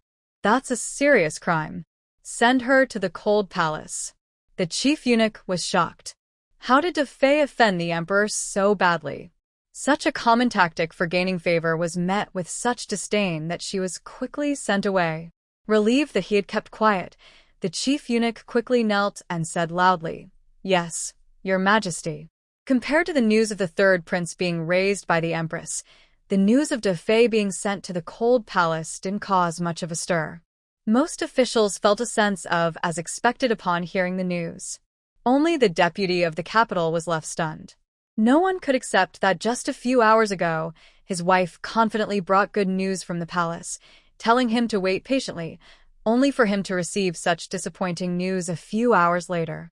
Furious, the deputy confronted his wife, throwing down his official hat. "What did your daughter do? How could she offend the emperor so badly?" His wife panicked. How could it be the cold palace? She didn't do anything. She just said she would find a chance to apologize to the emperor. Does the emperor suddenly imprison someone for no reason? The deputy pointed at his wife. Did something go wrong with the third prince? Is Defei too favored? Did the emperor get angry? His wife was unsure and said, "I'll go back to the palace and ask." The deputy coldly replied, "What are you going back to the palace for?" "To the cold palace?" His wife choked up and began to cry. The deputy said, "I'll find a way." With that, he began to use his connections built over the years to seek a solution. The first person he tried to contact was the third prince, but the prince refused to see him and only sent a message, "Those who do evil will meet their end. I won't let her starve." The official from the capital felt dizzy after reading this. What did his daughter do to hurt the third prince so much that even her own mother didn't want to help her? Since he couldn't reach the third prince, he had no choice but to approach the fifth prince. The fifth prince was also anxious and quickly sent messages back and forth, but it was no use. He was too young to understand the situation and soon asked the official why the third prince wasn't taking care of their mother, calling him unfilial. The official was completely speechless and decided to stop looking for the troublesome child. After that, he tried many other connections, but either they were unhelpful or unwilling to assist. In the end, the official had no choice but to go to the third prince. At this point, there was only half a day left before the arrival of the young national master. The third prince, who had just finished breakfast, didn't want to deal with the official, but when the steward said, "Your Highness," the official said if you don't see him, he will have to stay outside. He scoffed, "Is he trying to threaten me? I have no power, so why should I care?" The steward gently clarified, "Not exactly. He just mentioned that he would have to handle everything outside." The implication was that it would be embarrassing for everyone. The third prince sighed and rubbed his temples, saying softly, "If the young national master is coming to stir things up and the official is joining in, then..." He couldn't bring himself to finish the thought. Taking a deep breath, the third prince said, "Those who know how to adapt are wise. Let's see what he is planning. Invite him in." The steward quickly left to carry out the order. It was already summer, and even in light clothing, the breeze felt sticky and hot. The third prince looked at the official who was bowing and scraping as he entered and said, "Official, I am just a laid-back prince. You can't expect me to speak on your behalf to the emperor, can you?" The official quickly replied, "Your Highness, you underestimate yourself. You once assisted the late emperor in governing the country." The third prince's face showed a hint of embarrassment, and he impatiently interrupted, "Cut to the chase." The official said, "I hope your Highness can stay for a few days." The third prince shook his head, "No." The official continued, "Your Highness, I just want a chance to get on the young national master's good side and plead for mercy. I've already faced enough trouble. It can't get any worse, so why not take a gamble? Who cares about your troubles?" The third prince shot him a disdainful glance. "Do you understand the principle of keeping family matters private? Come have some tea." The official realized this was a polite way to dismiss him. He wanted to struggle a bit more, but the third prince was very firm. Finally, the official left with a single sentence, "Your Highness, I understand your concerns, and I hope you can understand mine. Farewell." The third prince squinted his eyes and said, "Oh? Are you threatening me? It's been too long since I've attended court. Should I go and report you?" But thinking of the emperor sitting on the throne made the third prince feel a chill at the back of his neck. Forget it. Let him feel proud for once. I can be generous. Besides, nothing is more important than the arrival of the young national fortune-teller. The third prince turned and returned to the residence. He paused and reminded the steward, "Keep an eye on the entrance.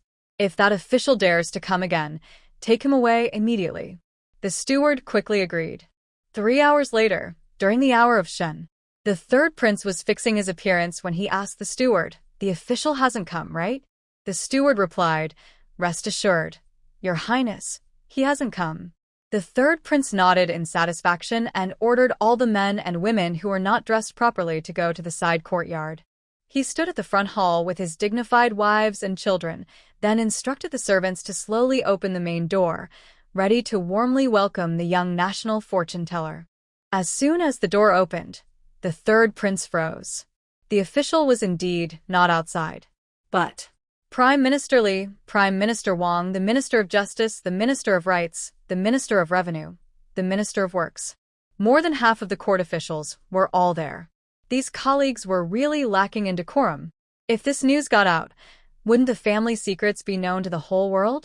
Seeing the eager gazes of his colleagues, the third prince found it hard to lift his legs to step out of the hall. He gritted his teeth and said to the steward, "How do you manage this household?" The steward, equally shocked, replied, "Your Highness, I personally checked a while ago. Not only was the official not here, but neither were the others. How could so many high-ranking officials appear outside in such a short time?" The trusted advisor excitedly said, "Your Highness, this shows the court officials' respect for the national fortune-teller and for you. It's a good thing." The third prince, feeling exhausted, replied, "What do you know?" He silently cursed. These old foxes probably want to enjoy the show but are afraid of being sent away, so they deliberately timed their arrival. Trusted advisor. At that moment, a sharp voice suddenly came from outside.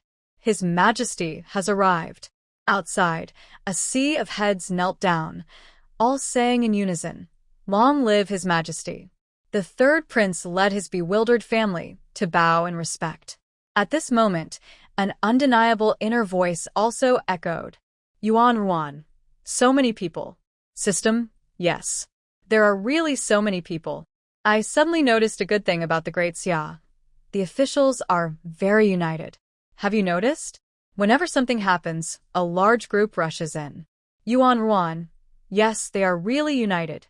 The third prince laughed in anger. United? They just want to see the gossip. The emperor glanced around at the crowd, and then at the pitiful third prince. He cleared his throat and said, The national master's schedule should not be disclosed. All the officials can leave after presenting their gifts. Please go inside." The third prince was almost in tears. At a critical moment, his own brother was reliable.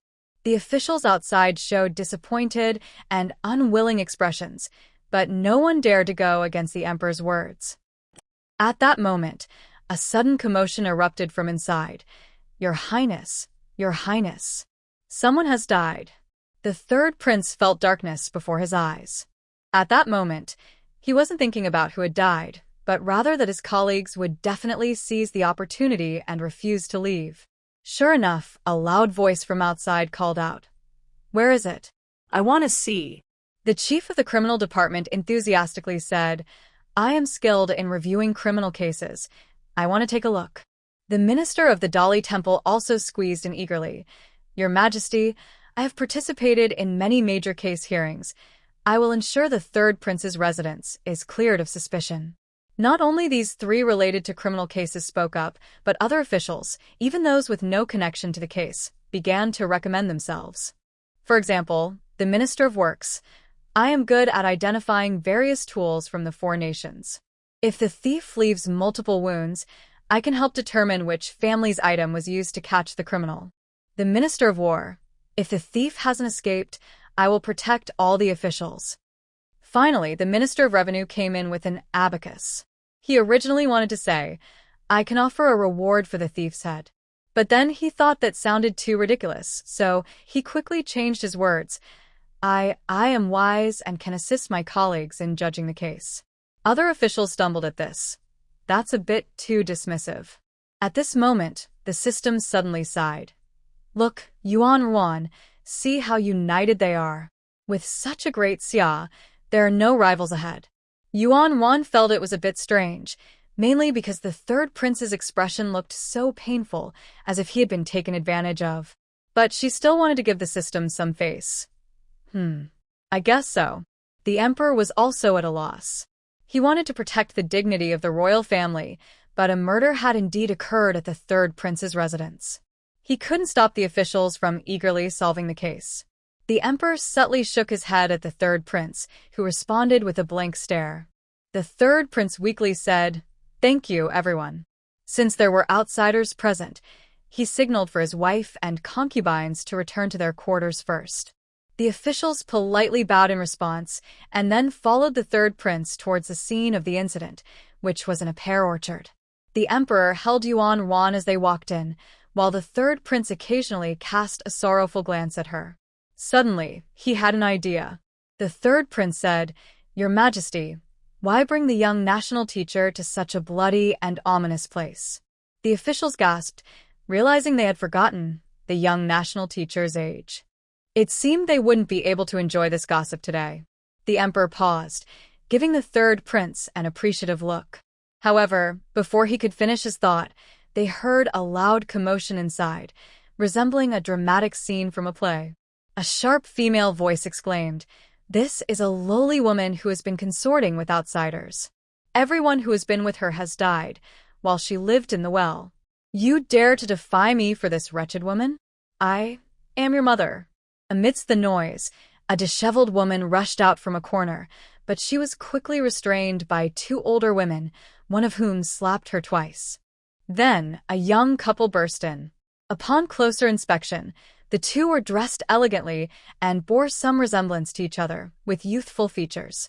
After seeing the older women strike, the girl rushed forward and kicked one of them, shouting, Who allowed you to bully my sister Wanner?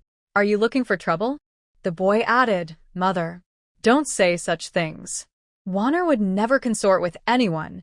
The death of that person has nothing to do with her. They argued back and forth, each defending their side. It turned out that a legitimate son had fallen into a well and died, with suspicion falling on the woman who was involved with him. And this woman was the young master's partner. The third prince's face darkened. Family scandals should not be aired in public. Just as he was about to order the steward to remove the troublemakers around the corner, he heard a voice in his mind.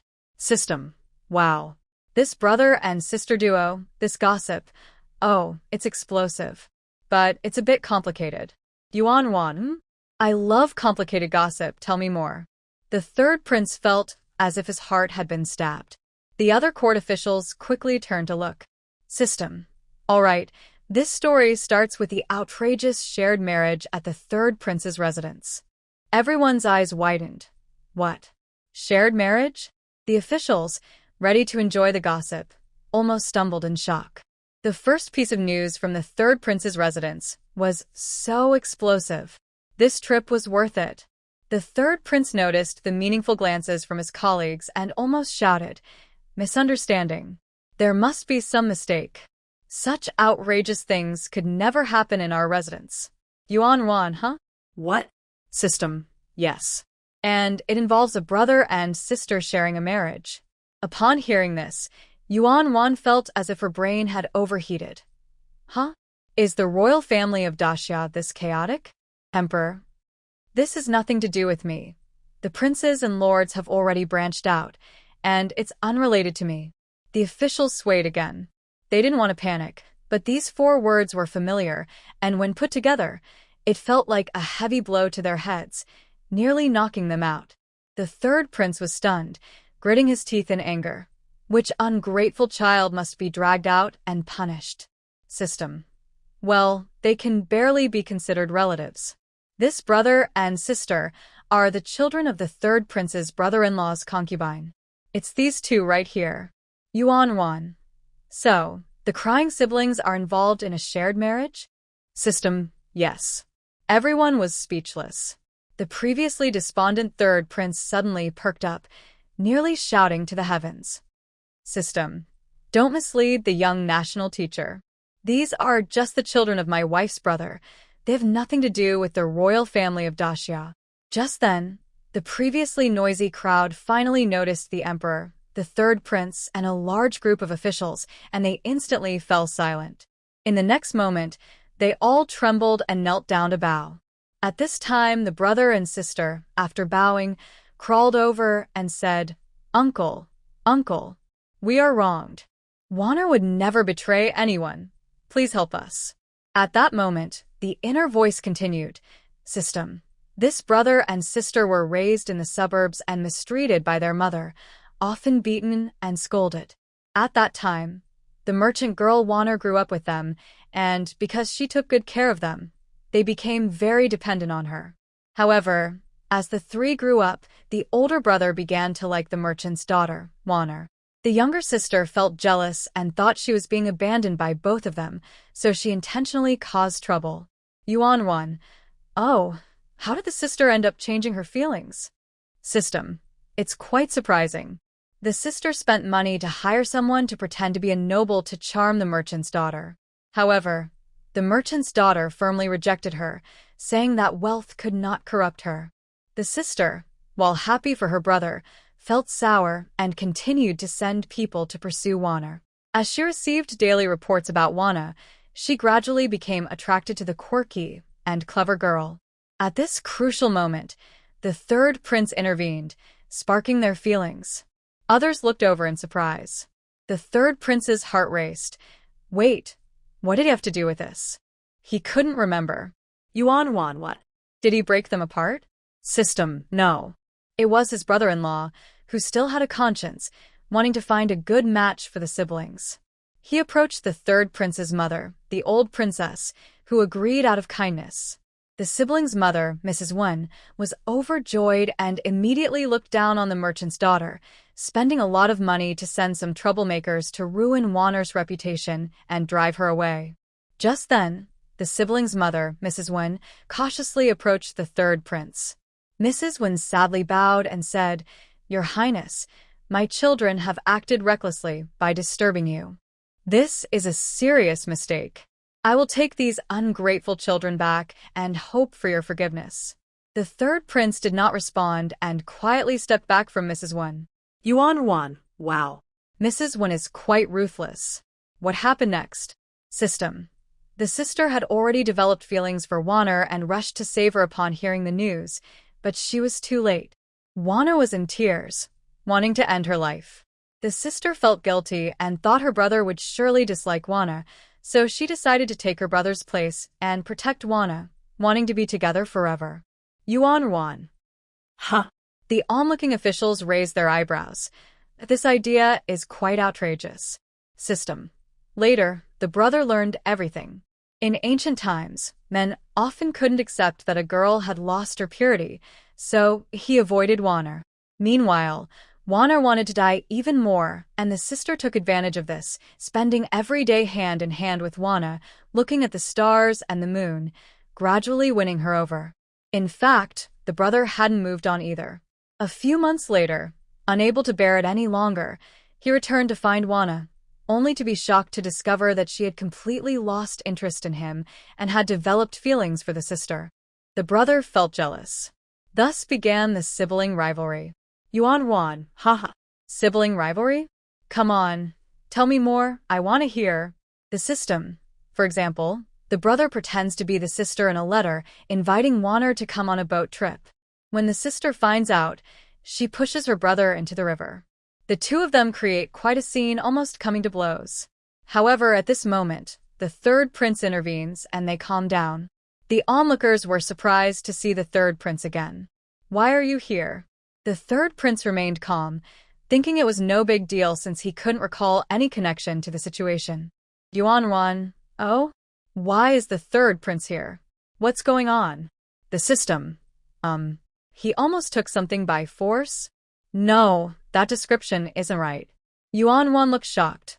Oh my. What kind of chaos is this? The third prince is really hungry, trying to take his nephew's wife? The officials gasped in shock. What? They couldn't believe the third prince would engage in such scandalous behavior. The emperor's expression darkened as he glared at the third prince. Families connected to the third prince's younger generation turned pale, looking as if they were saying, "If you touch my daughter, I will destroy you." Some families who were close to forming a marriage alliance with the third prince were ready to end the engagement unilaterally. The third prince felt wronged and almost cried. When did I ever look at my nephew's wife? System. You're slandering me. At that moment, the system spoke up. No, it was a misunderstanding. The third prince has a reputation for being charming, and many people want to please him. Previously, it was mentioned that the sibling's mother, Wen, was scheming to get rid of Wana, so she came up with a plan. She hinted to visitors that the third prince was interested in Waner's beauty. After enough hints, a fool finally took the bait and approached Waner's family, trying to buy her as a concubine for the third prince. The third prince's face turned pale. What?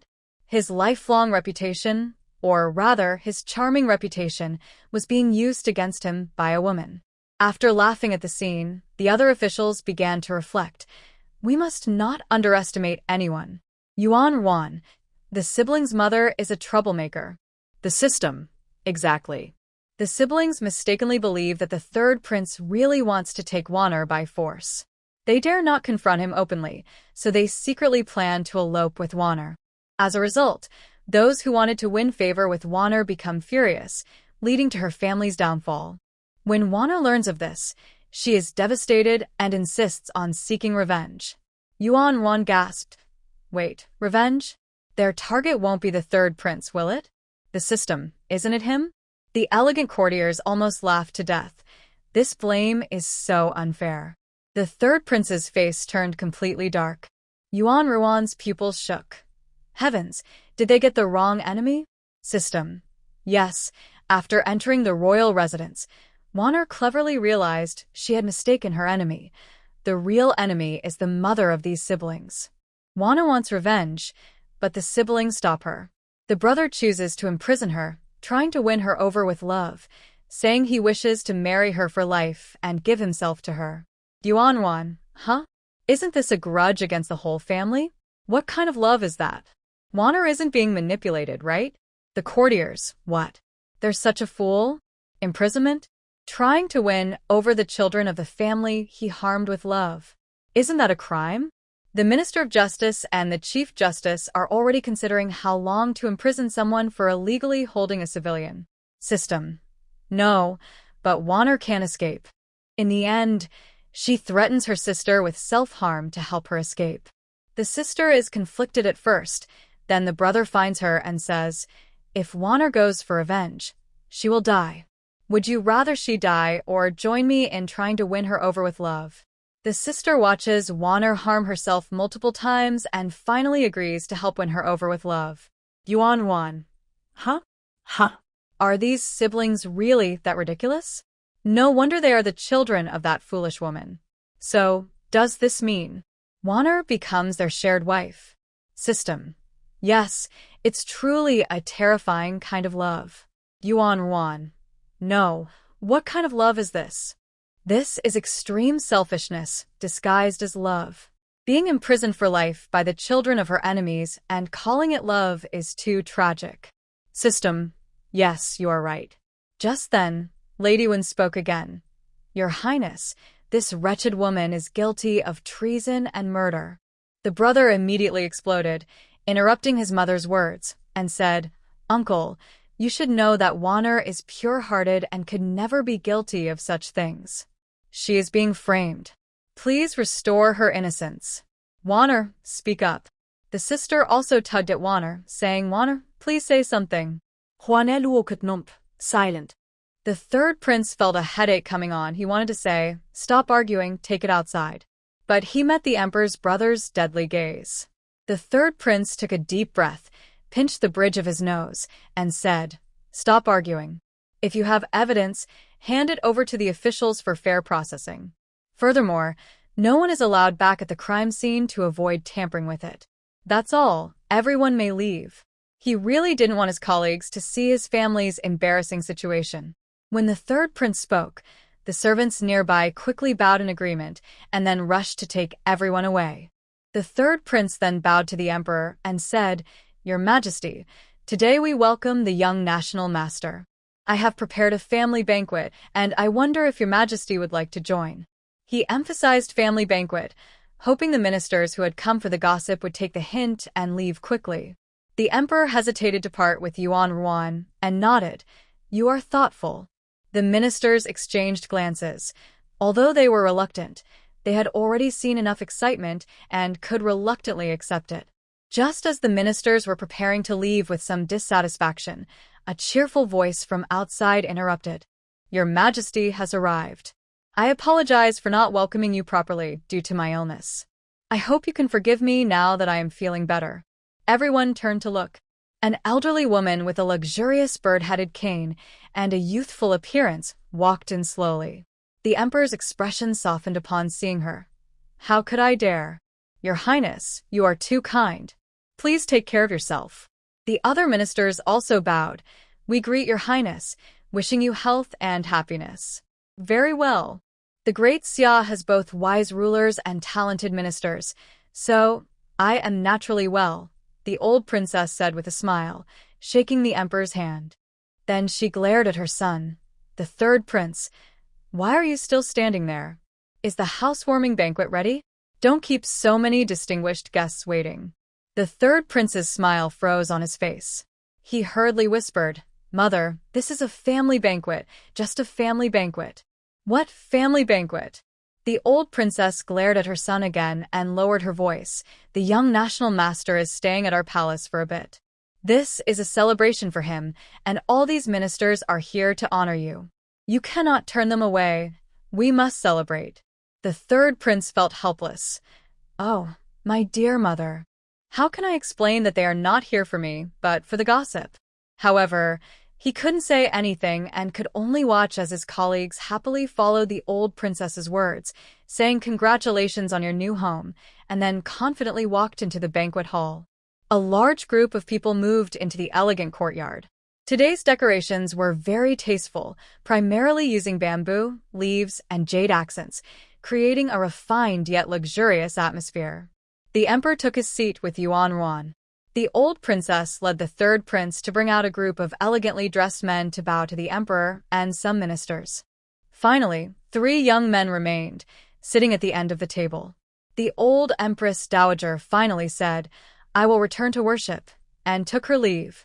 At that moment, the sound of music filled the hall. 3 ladies in white holding flutes played, while several others in red with bells on their feet danced to the rhythm, creating a harmonious and beautiful atmosphere.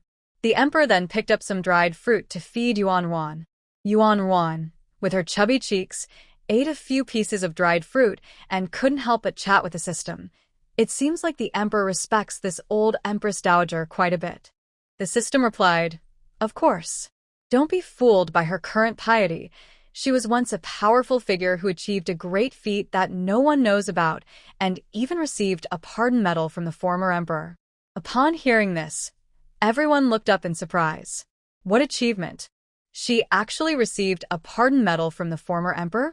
The third prince felt proud that his mother was praised, but also a bit nervous. The emperor's expression stiffened slightly. He suddenly pinched Yuan Ruan's chubby cheek and asked, "Do you like this dried fruit?" Yuan Wan nodded slightly. "Yes, I do." Then, in the next moment, she continued gossiping with the system. "Quick, tell me how she got the pardon medal." I want to do the same. The system replied, "You can't do the same." The old Empress Dowager was responsible for gathering intelligence and, most importantly, signaling the attack. Without her signal, the former emperor and his army couldn't have stormed the palace. Yuan Wan was stunned. "I really can't imitate that." The third prince's mouth twitched. "My dear mother, you were involved in a coup. Everyone else." The officials lowered their heads to watch the performance, pretending they hadn't heard anything. The system added, "Actually, I quite like the old Empress Dowager. She is a straightforward and powerful person, though perhaps a bit too straightforward." Back then, she had agreed with the former emperor that she would become empress once he ascended the throne. However, after he usurped the throne, he felt the situation was unstable and wanted to use the title of empress to control the officials and balance the previous dynasty. The old Empress Dowager was not pleased. "Do you know what she did?" Yuan Wan asked. "What did she do?" The officials looked up. "There are so many royal secrets. I'm so curious." The system continued.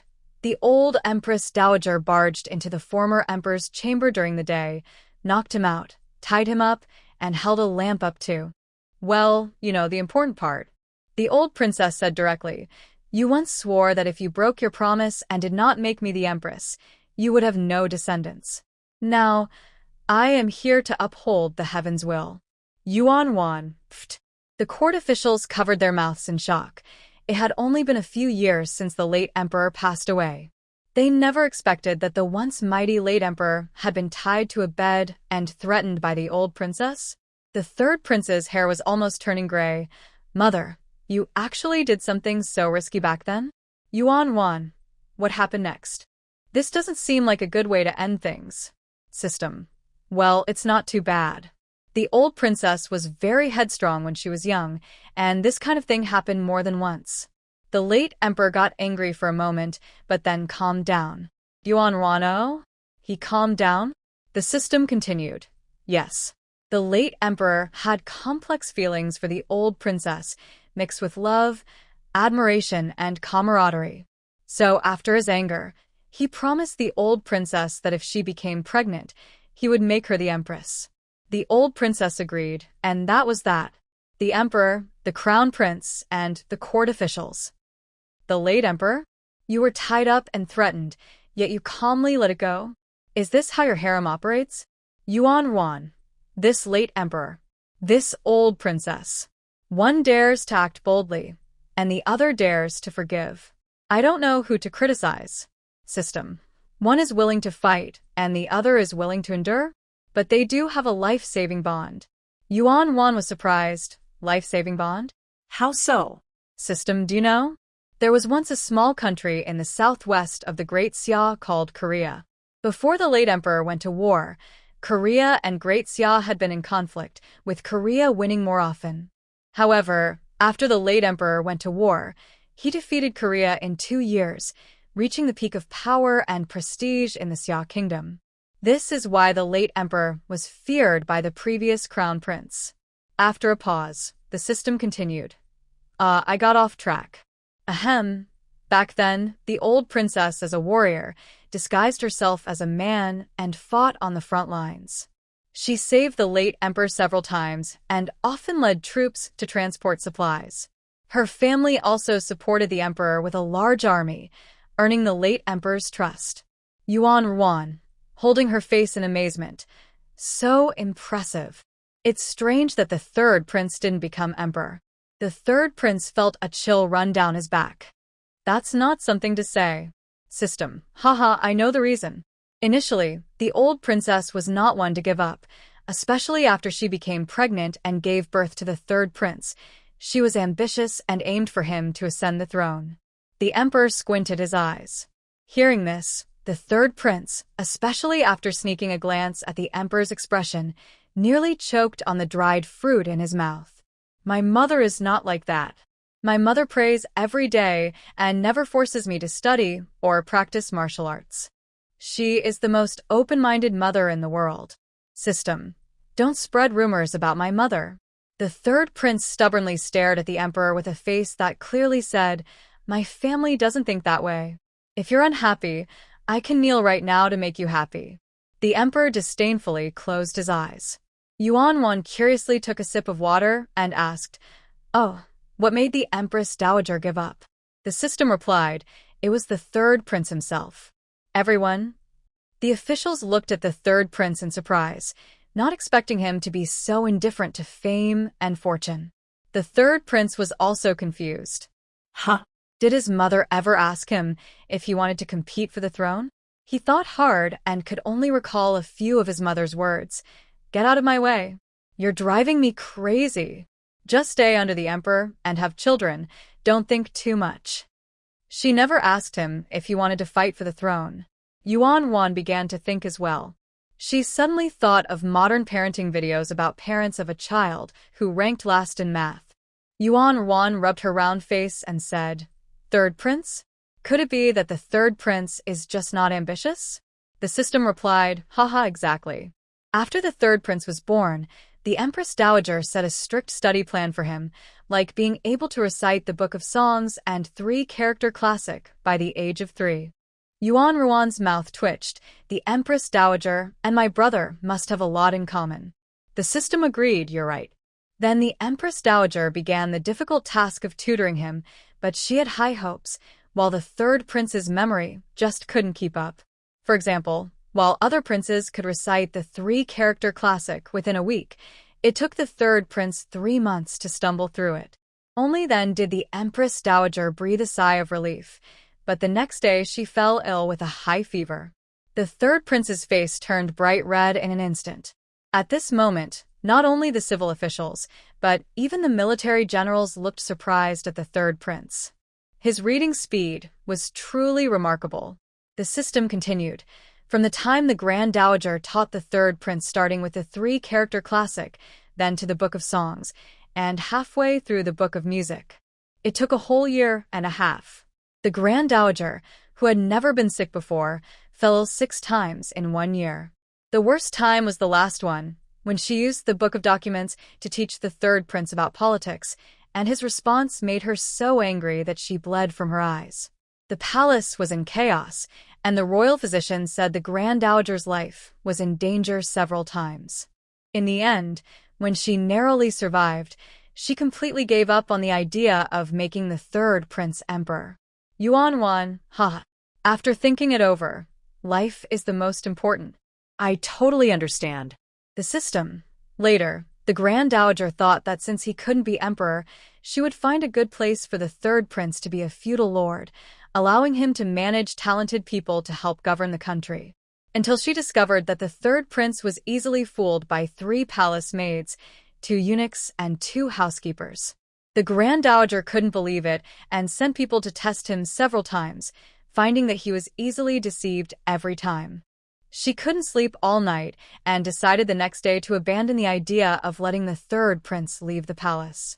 She felt that keeping him close would at least prevent her from losing him. Yuan, haha, that's hilarious. The system, right? But the Grand Dowager still couldn't sit still. She thought if she couldn't push him, she would have to push herself instead.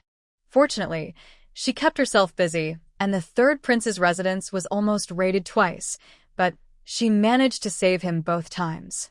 Yuan, what? Tell me more. Everyone's eyes lit up. Is there a way to avoid a raid? Please share. We want to learn. The system. The first crisis faced by the third prince's residence was the internal strife between the 2 kings of the Great Xia. The emperor's expression was subtle. The third prince covered his face, looking as if he couldn't bear to recall it. The court officials, who had previously had a good relationship with the third prince, suddenly became alert. Could it be that this unambitious prince was actually involved in the rebellion between the 2 kings? Yuan, did the third prince get involved in the rebellion? The system. Well, he didn't want to participate. But the late emperor, to drag the Grand Dowager into the mess, ordered the third prince to act as regent while he toured outside the palace. Yuan won. Wow, that's a ruthless move. With the third prince as regent, the Grand Dowager had no choice but to get involved.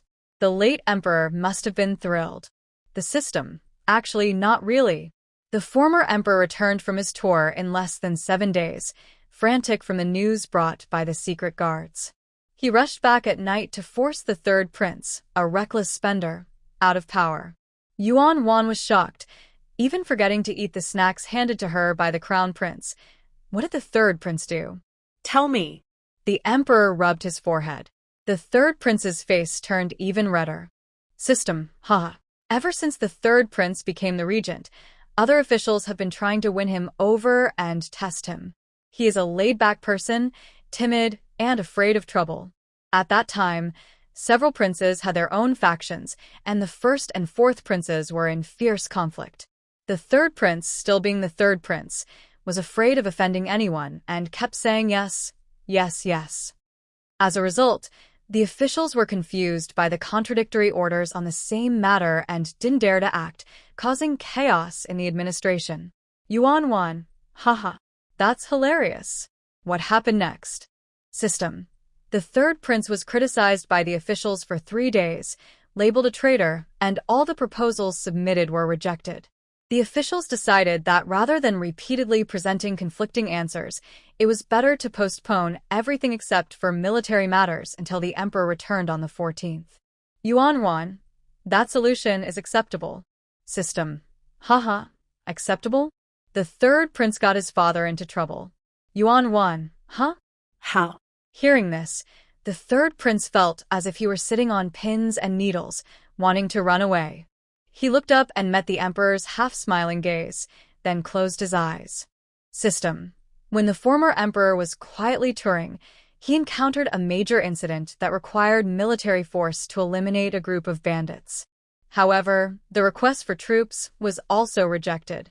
If your brother hadn't been steady and sent a group of people to rescue them upon learning of the situation, the former emperor would have been embarrassed. Then he got furious, thinking the third prince was trying to harm him and seize power, and rushed back to throw the third prince into prison. Yuan Wan, haha. The third prince must be scared to tears. System. Oh, you guessed it right. The third prince cried loudly. A copper cup fell with a clang. Yuan Wan couldn't help but peek. She saw a maid rushing over to wipe the clothes of the sitting third prince, whose face seemed filled with worries, but when he noticed her gaze, he forced a smile. Yuan Wan. So, how did the Empress Dowager save the third prince? After all, he almost got the former emperor into trouble. The officials quickly perked up their ears. The key point was coming. Get ready to take notes. System. The Empress Dowager first presented a pardon. The court officials trembled as they wrote. They didn't have this thing. The system continued. Later, the royal concubine claimed her elderly father had retired. The emperor forgave the third prince, not just forgiving him but also granting him a large mansion in the capital. The scholars put down their pens. There's no way to exchange military power for that. The military officials noted with pain, this sacrifice is too great. Yuan Wan. Wow. The royal concubine made a huge sacrifice, but this move is also very clever. Since she doesn't want the third prince to seize power, giving up military authority, which is always a hot potato, makes the emperor happy. She might even be able to use her other brothers. The system. Not really. The royal concubine still has ambitions. She wants to lead troops into battle to earn military achievements for the third prince and protect her foolish son. The third prince's eyes widened in shock, feeling touched. All the other officials felt envious. Even the emperor looked at the third prince with a hint of what gives you the right. Yuan Wan. My goodness, what a remarkable mother. If she has such thoughts, it must be painful for her. The system. Yes. The royal concubine beat the third prince for 3 days and nights. While hitting him, she yelled, "You've ruined your mother's last hopes. You ungrateful child. Waste of a son." The third prince was beaten so badly that he couldn't wear clothes, Whenever he did, it hurt too much, and he nearly ran around naked for over 10 days. In contrast, your brother was rewarded with the title of Crown Prince for saving the emperor. Yuan won. Haha, the third prince suffered, but thanks to him, my brother rose to power. The system, exactly. Helping your brother rise to power. The officials looked at each other strangely, all turning to the third prince. They expected to see an embarrassed or anxious third prince, but instead, he nodded in agreement and even mouthed to the emperor above, "Emperor brother, you should reward me." The officials were stunned. They really didn't know whether to admire his boldness or his filial piety. The system. As for the second time, it was when your brother stormed into the Golden Hall. Yuan won what? My brother stormed into the Golden Hall? The system, yes. It's funny to say, both the late emperor and your brother were usurpers who stormed into the Golden Hall. The late emperor had a high reputation from years of battles, and the crown prince couldn't tolerate him. The officials who fought alongside the late emperor urged him to take the throne, leading to the coup. The system paused for a moment and continued. As for your brother, he was made the crown prince for a few years, but the late emperor thought your brother was too hot-tempered and wanted to replace him with another son. After being removed from the position of crown prince, your brother became increasingly angry, and with other brothers provoking him, he ended up causing a lot of chaos and successfully staged a coup. The emperor tightened his fingers, not wanting to recall that past. The ministers, who had just been excited, suddenly fell silent. They lowered their heads, either munching on snacks or closing their eyes, almost pretending to sleep. Yuan Wan also felt this was a power grab, but like how people can have double standards with their close friends, she had some double standards herself. Yuan Wan. That's different.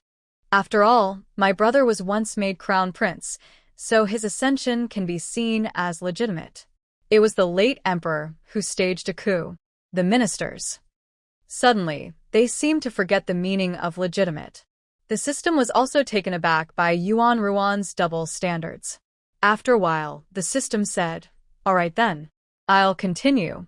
The third prince was also supposed to go, but the Empress Dowager sensed something was wrong and took him out first, disguising him in eunuch clothing and hiding him in her palace.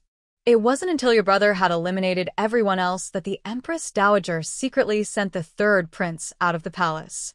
The ministers looked at the third prince in surprise. "You went to the Golden Hall too? You actually wanted to participate in the division of the throne?" The third prince hurriedly waved his hands at the emperor's brother. "I didn't. I had my reasons." The emperor couldn't be bothered to look at him. "Yuan Wan, system, didn't you say he was a natural slacker? Would he really get involved in the power struggle?" "System. He didn't participate. He was tricked into it. Because of this, your brother let him off the hook and turned a blind eye to him staying in the Empress Dowager's palace." The Empress Dowager later found out, but no one said anything, just wanting the third prince to learn a lesson so he wouldn't be taken advantage of. The third prince's eyes widened. "So my brother and mother knew I was innocent all along." Thinking of this, the third prince felt wronged.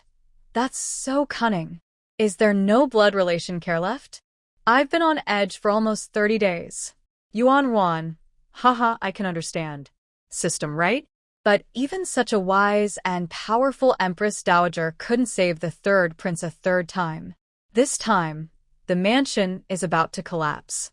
Crash. Yuan Ruan's attention was once again diverted, as she looked down to see several ministers' tables overturned. Servants rushed in to clean up. Some wanted to take the third prince away, but he shook his head vigorously, only signaling for the maid to bring him his clothes. Soon, the maids brought the clothes. The third prince began to take off his hat and clothes. Yuan Wan had a strange expression. This third prince is quite bold, changing clothes in public. The officials almost spat out their tea. While changing, the third prince got stuck for a moment, but thinking about the important matters at hand, he continued. Just as he was about to stand up to take off his pants, the door creaked open, and the Grand Dowager Empress came in, walking briskly with her cane. She gave the third prince several hard taps on the back and then pulled his ear, saying, "What kind of behavior is this? Go change back." The third prince stubbornly refused to leave, and the Grand Dowager Empress gave him a couple more taps. He grimaced in pain and shouted, "Wait, wait for me. I'll be back soon." Ouch! Please don't hit me, mother. Then he was dragged away. Everyone else was silent. Yuan Wan was speechless. The system commented, "What is he waiting for? What's so special about a banquet?" The officials felt their hearts race and secretly criticized the third prince for being careless and revealing too much. The emperor glanced at the crown prince. The crown prince cleared his throat and said, "Father, Uncle Third loves music, so he probably knows I invited Chang to perform and doesn't want to leave for fear of missing it." The Minister of Justice chimed in, "The crown prince is right. Chang is the next performer, and the third prince must be worried about missing it, which is why he is changing clothes at the banquet." Yuan Wan thought, so the third prince is a fan of performances. No wonder. The emperor remained calm and said, "Then let's wait a bit longer. Crown Prince, please arrange other performances to fill the time and delay Chang's turn by a song or two." The Crown Prince felt a jolt of anxiety. He hadn't arranged for Chang today. But he quickly realized the emperor didn't want to disappoint Yuan Wan, so he hurriedly agreed. Then, the Crown Prince rushed out of the third prince's residence, mounted his horse, and galloped to the Qin Tower. In less than the time it takes to drink a cup of tea, he caught Chang, who was about to perform, and rushed back to the third prince's residence. When the Crown Prince returned quickly and sat down calmly, the dance performance that had been arranged to buy time was still ongoing. The third prince had also changed into his new clothes and was sitting upright. Yuan Wan was chatting with the system. "This dance performance is quite nice. You can gossip later. I want to see Chang perform first." The system replied, "Sure thing." The Crown Prince felt relieved. It seemed he hadn't missed the big moment. Soon, Chang took the stage to perform. The performance is about the love and hatred between a charming hero and the innkeeper's wife. Yuan Wan thought she wouldn't understand it, but after watching for a while, she was amazed. "Oh my goodness. Is this hero played by Chang? He's so handsome." And the innkeeper's wife is like a proud and beautiful cat, stunningly gorgeous. System, let me help move a bed over so they can lie down together. The officials watching nearly spat out their tea. They blamed the system, saying, "How can you be so reckless with the fate of a small nation? What if you ruin the innocent?" Yuan Wan, "No, I prefer pure love." The performance is over. You can continue now." System, all right. Actually, this disaster mainly happened because the third prince was too careless and didn't manage things well. Third prince, "I can be careless and still face such consequences? That's unfair." The officials were curious about how neglect could lead to such a disaster. System, the third prince has a territory in the southwest of Daxia, next to the Huainan king. He entrusted the Huainan king to manage that territory. This summer, a locust plague occurred there. Yuan Wan, what? The emperor tightened his grip and crushed the dried fruit he had just picked up. The crown prince and the officials were shocked. "Locust plague? System, yes. There's a saying, after a long drought, there will be locusts. Daxia has been dry for almost 3 years, so a locust plague isn't surprising." It was reported that when the Huainan king discovered the locusts, he chose to hide the news until the situation worsened. Then, he urgently sought help from Daxia and spread rumors about your brother's lack of virtue, claiming it was divine punishment. Your brother worked hard to calm the situation. Yuan Wan, what happened next? System continued. After the locusts were dealt with, your brother investigated and found that the source of the locusts was in the third prince's territory. It was due to his negligence that the outbreak occurred. Your brother was furious and dismissed the third prince, demoting him 3 ranks and confiscating half of his property as a warning. Even the Empress Dowager couldn't help him. The emperor's gaze fell sharply on the panicked third prince, his expression fierce as he ground his teeth. The crown prince and the officials looked serious. The Minister of War struggled to control his expression, gritting his teeth.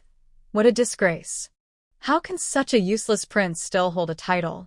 The Minister of Works, who came from a humble background, understood the dangers of locusts better than the noble families and was extremely frustrated. The Minister of Revenue looked desperate. With the war against the Xiongnu and a locust plague, what would happen to the treasury? He frowned as he stared at the abacus, moved it a couple of times, then set it down again. Yuan Wan, I don't want to ask about the situation anymore. Have the locusts already broken out? If so, I need to find a way to warn my brother. The Emperor's anxious mood eased slightly. System, let me check. The locusts have definitely appeared, and they are already at mid-stage. Yuan Wanwa. System, help me think of good ways to deal with the locusts. Everyone. This is good. Get your notebooks ready to take notes. System, I know, Yuan Ruan, you mean eating locusts, but that's a bit risky, and the scale is already quite large. How many would they have to eat for several days? Emperor. Court officials. What? Eat locusts? Such disgusting things are meant to be eaten? And they are toxic? They would have to eat a lot for many days?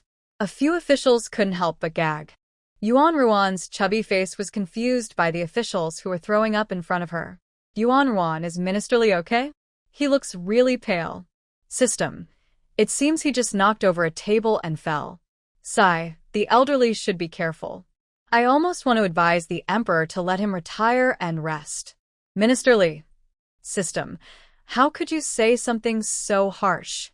You want me to go home and retire? Minister Li quickly stopped himself from gagging and tried to stay composed.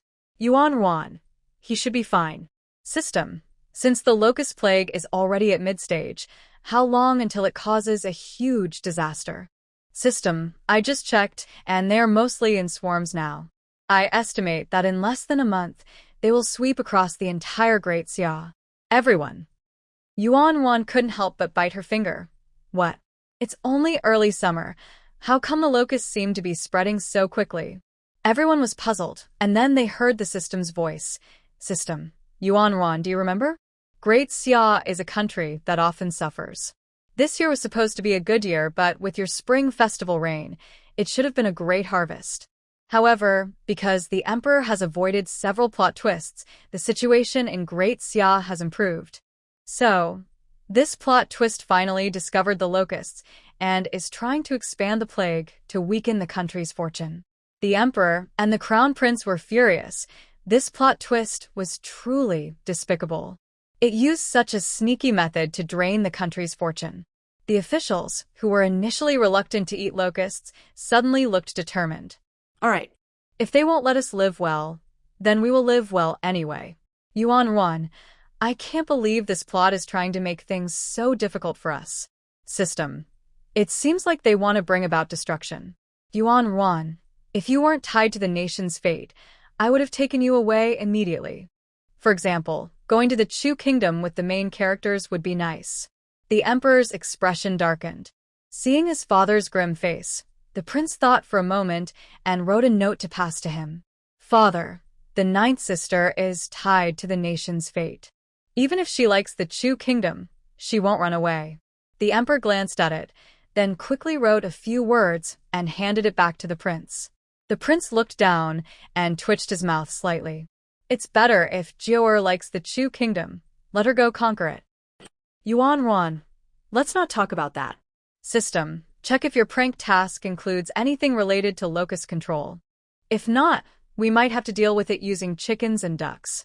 If that doesn't work, we can try to kill some toxins with high temperatures and have people eat it.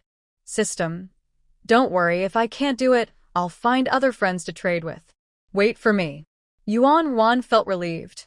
Then hurry up. The Emperor and the officials also felt a bit more at ease. Although the system could be annoying, its unpredictable rewards were somewhat useful. At that moment, the system popped up again. Yuan Ruan, I exchanged for a similar daily task with a friend.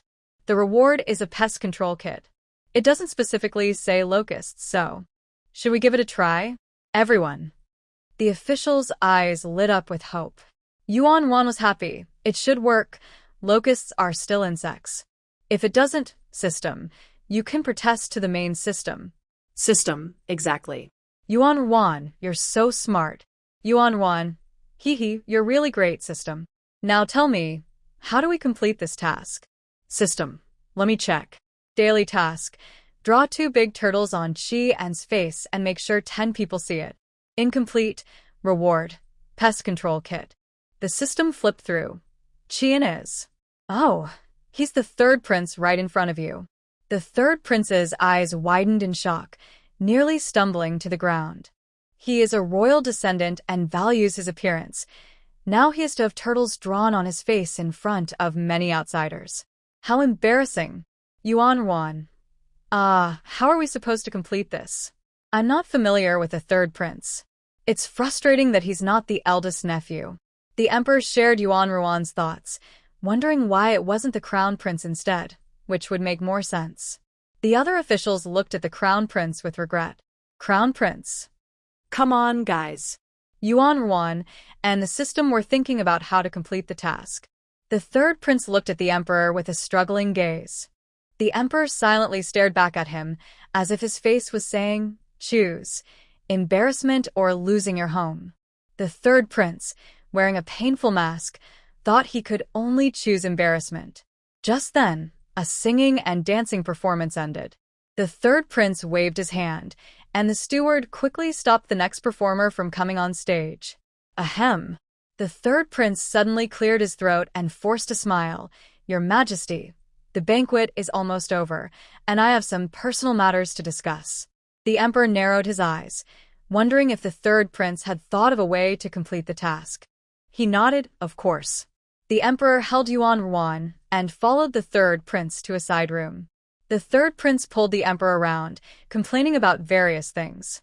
After a while, he suddenly yawned and said, Your Majesty, I feel a bit tired and would like to rest for a while. System. Did you hear that, Ruan? He wants to take a nap. It's a great opportunity. Yuan Ruan. Yes, let's wait until he falls asleep. The third prince smiled awkwardly. As he walked to the soft couch, he had a heroic yet tragic air about him. He lay down on the couch, slowly leaning against the table, his eyelids fluttering. Yuan Ruan tugged at the emperor and yawned. Father, I'm sleepy. The emperor pretended to resist. I still have important matters to attend to. I'll take you back to the palace later. Yuan Ruan, just sleep. The third prince chimed in, Your Majesty, go ahead and handle your business. I'll take care of the little princess. The emperor replied, all right. He placed Yuan Ruan next to the low couch, saying, Ruan, you stay here and sleep well. Yuan Ruan obediently lay down. Once the emperor left, Yuan Ruan saw the third prince visibly growing tired. Gradually, his body slumped a bit, and the book he was holding fell from his hands. Moments later, he began to snore. Yuan Ruan. System. Ruan. This is our chance. Look, the third prince's left sleeve has dropped a Wuhe ink box. We don't even need to search for tools. It's right here. Yuan Ruan. I'm coming. Yuan Ruan worked hard to wiggle her small body on the bed, leaning to the left to open the ink box. Using her fingers as a pen, she began to draw on the third prince's face. Yuan Ruan. System. Is it done? I'm worried my brother will come back soon. System. Ruan, just add 2 more strokes on the left. Don't rush. It should at least look like a turtle. The third prince pretending to sleep. The emperor waiting outside. Only when he heard joyful voices did the emperor light the candle in his hand, quickening his steps as he slowly walked in. As he entered, the third prince turned over. The emperor softly asked, Are they all asleep?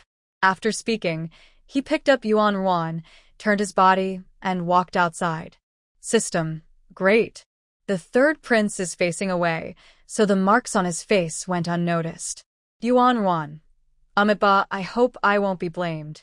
The emperor had a smile on his face. How could he blame you?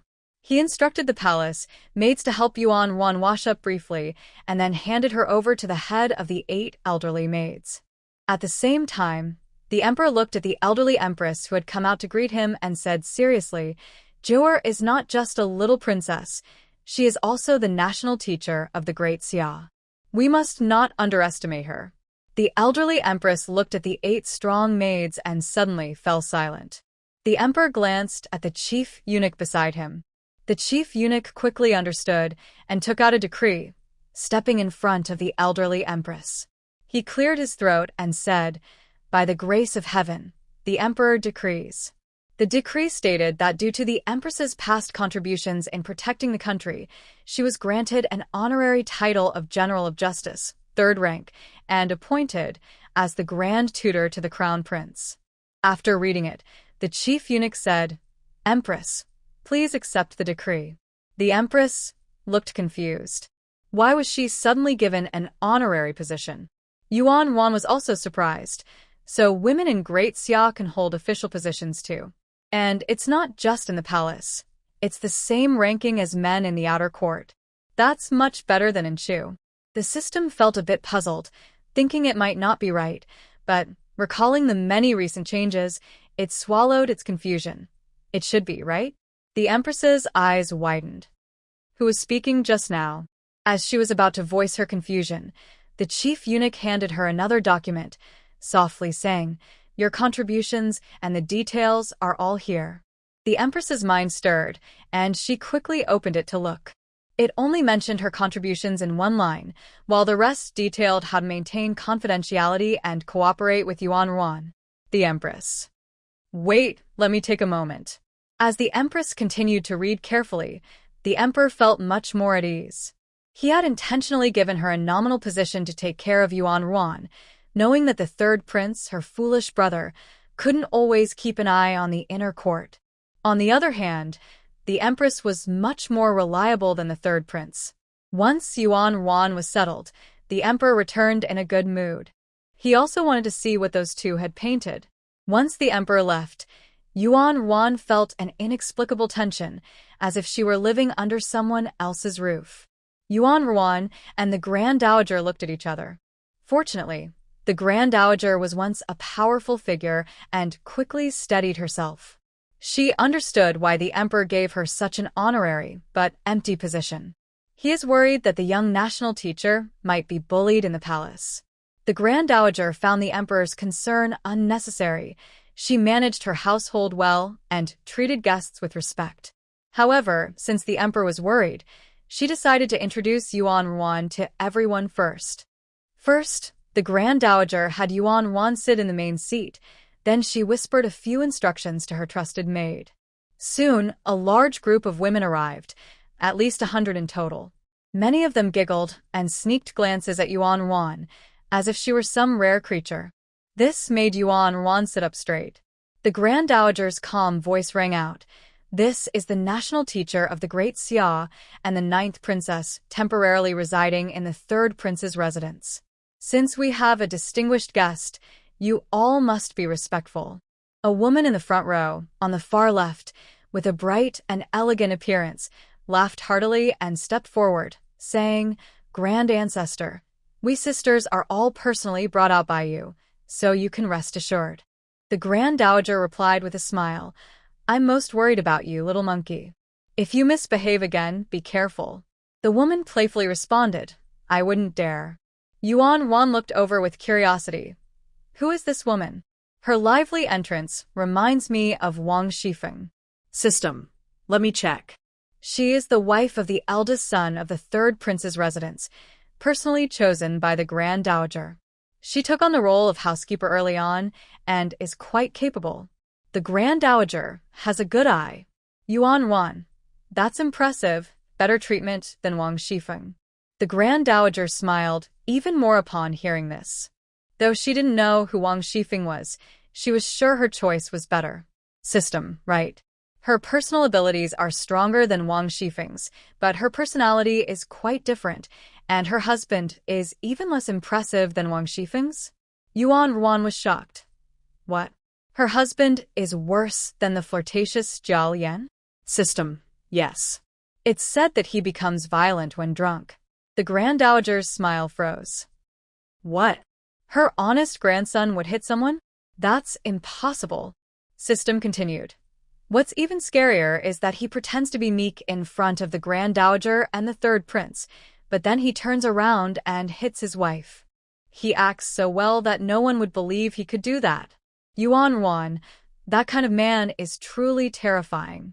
The system. Just the other day, that man beat her so badly she couldn't get out of bed. Afterward, he secretly threatened his wife, saying that even if she exposed him, his family would protect him, which made her too afraid to speak up. Meanwhile, he went to the Empress Dowager and the third prince, pretending to be innocent, saying his wife was too lazy to come and pay her respects. The Empress Dowager scolded him, telling him not to slander his wife. The Empress Dowager's face turned pale. She was already disappointed in her two grandsons. One is overweight and dull, with no talent at all. The other is a party-goer, only good at being clever in small ways. Both of them look like good-for-nothings. It seems there is no bottom to how bad they can be. It's bad enough that the eldest grandson has no ability, but he secretly hits his wife and pretends to bully the weak. If it weren't for that confidentiality agreement, the Empress Dowager would have slammed the table in anger. At that moment, Yuan Wan said, "From what you say, the Empress Dowager is quite reasonable. It would be great if this woman could report him." The system replied, "The Empress Dowager is very reasonable. Look at her background." The third prince was once arrogant and flirtatious, almost forcing a woman, but he was stopped just in time because the Empress Dowager gave him a good beating and made him apologize, compensating the young lady with many gifts. Since then, the third prince has changed his ways, treating women well, and has a decent reputation in the capital. Yuan Wan touched her chubby little face. "That's good. I'll find a way to expose him." The Empress Dowager's mind stirred. Should she expose him? She couldn't help but touch her cane and said to her trusted maid beside her, "The little princess is here. Go bring the young masters to meet our guest." The trusted maid looked confused. "Did you not say before that you didn't want the young masters to meet the little princess?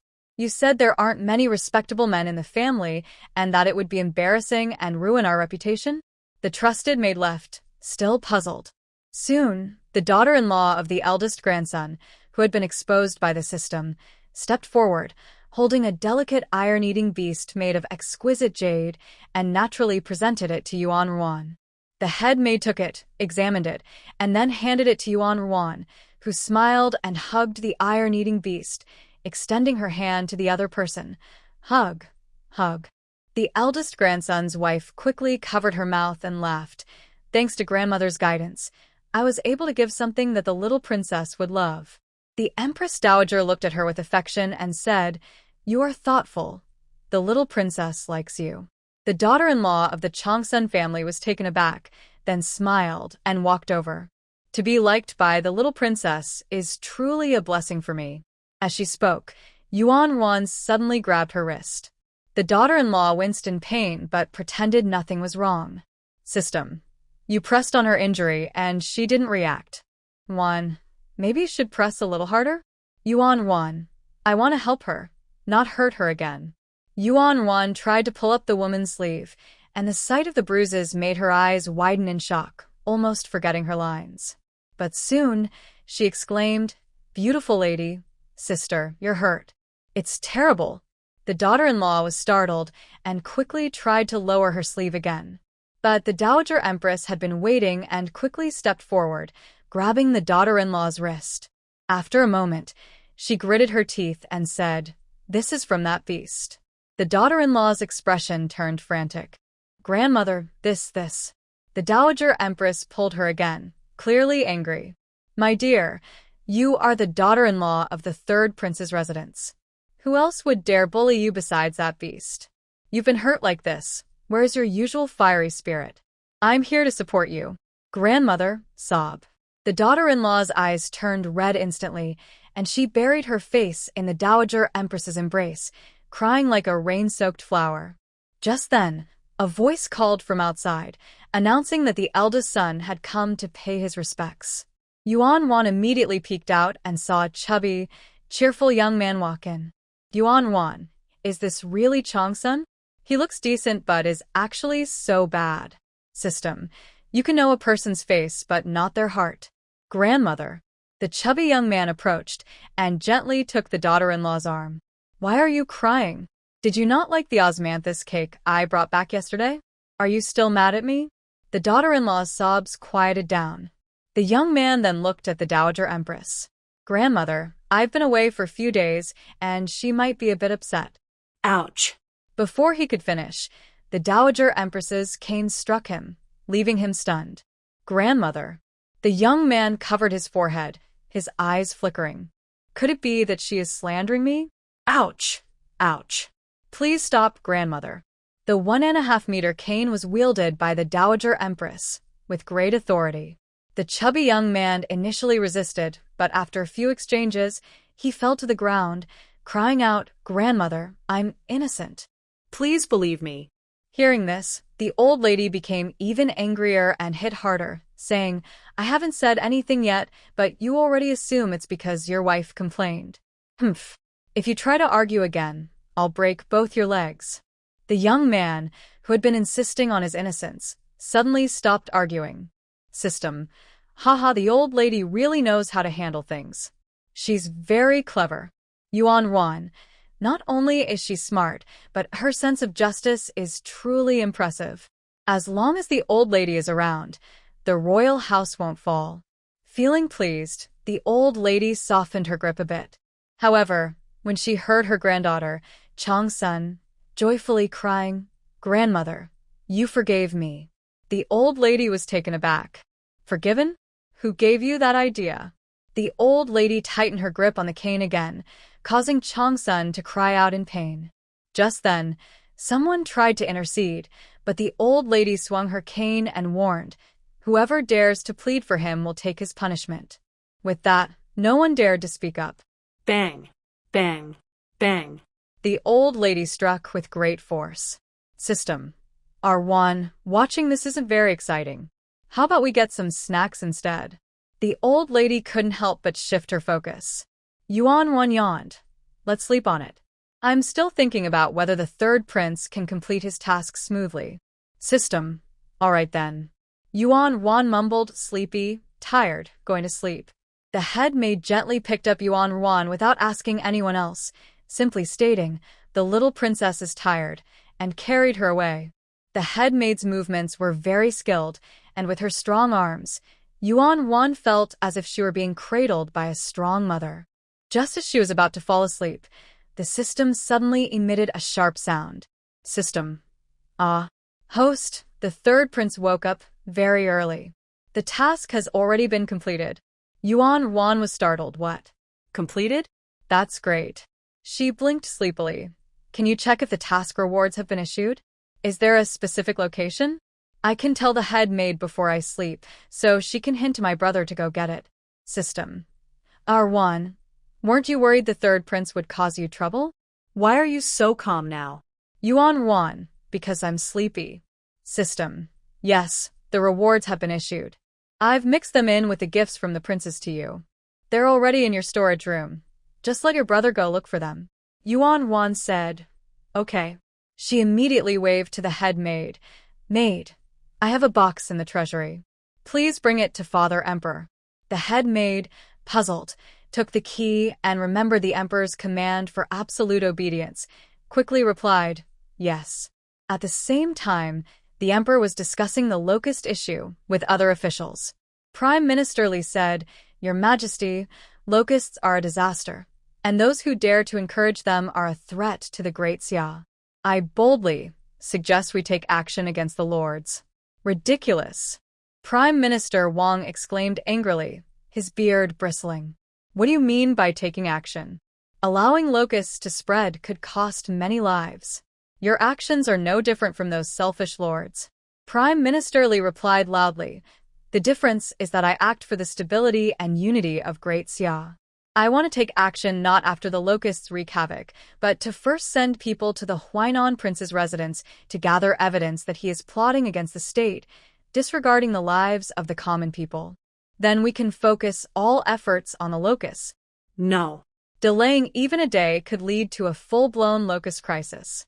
"We must act immediately," Prime Minister Wang insisted, pointing at Prime Minister Li. "Are you waiting to find evidence of the Huainan prince's rebellion before addressing the locusts? How long will that take? Do you think you can just know everything instantly?" Suddenly, Prime Minister Li appeared enlightened and said, "Your Majesty, I originally had only a little courage. But Prime Minister Wang's suggestion has inspired me. If we can involve the national fortune and system, we can tackle both the locusts and the Huainan prince's plans at the same time." Prime Minister Wang was nearly infuriated by this shamelessness. This fool was using his words as a shield. Prime Minister Wang declared loudly, "Your Majesty, I do not agree." The emperor, who had been pondering, decisively stated, "Jiwer cannot be involved in this matter." "It is settled." Prime Minister Li's smug expression froze. He realized he shouldn't have mentioned the national fortune and had made a mistake. Just then, a voice from outside announced that the third prince was urgently requesting an audience with a bronze box. The tense atmosphere in the hall eased, and everyone looked on with anticipation. Although the emperor was puzzled about why the third prince was bringing a bronze box when he was told to rest, he was eager to see if it could solve the locust problem. He couldn't wait for the prince to arrive and went out to meet him.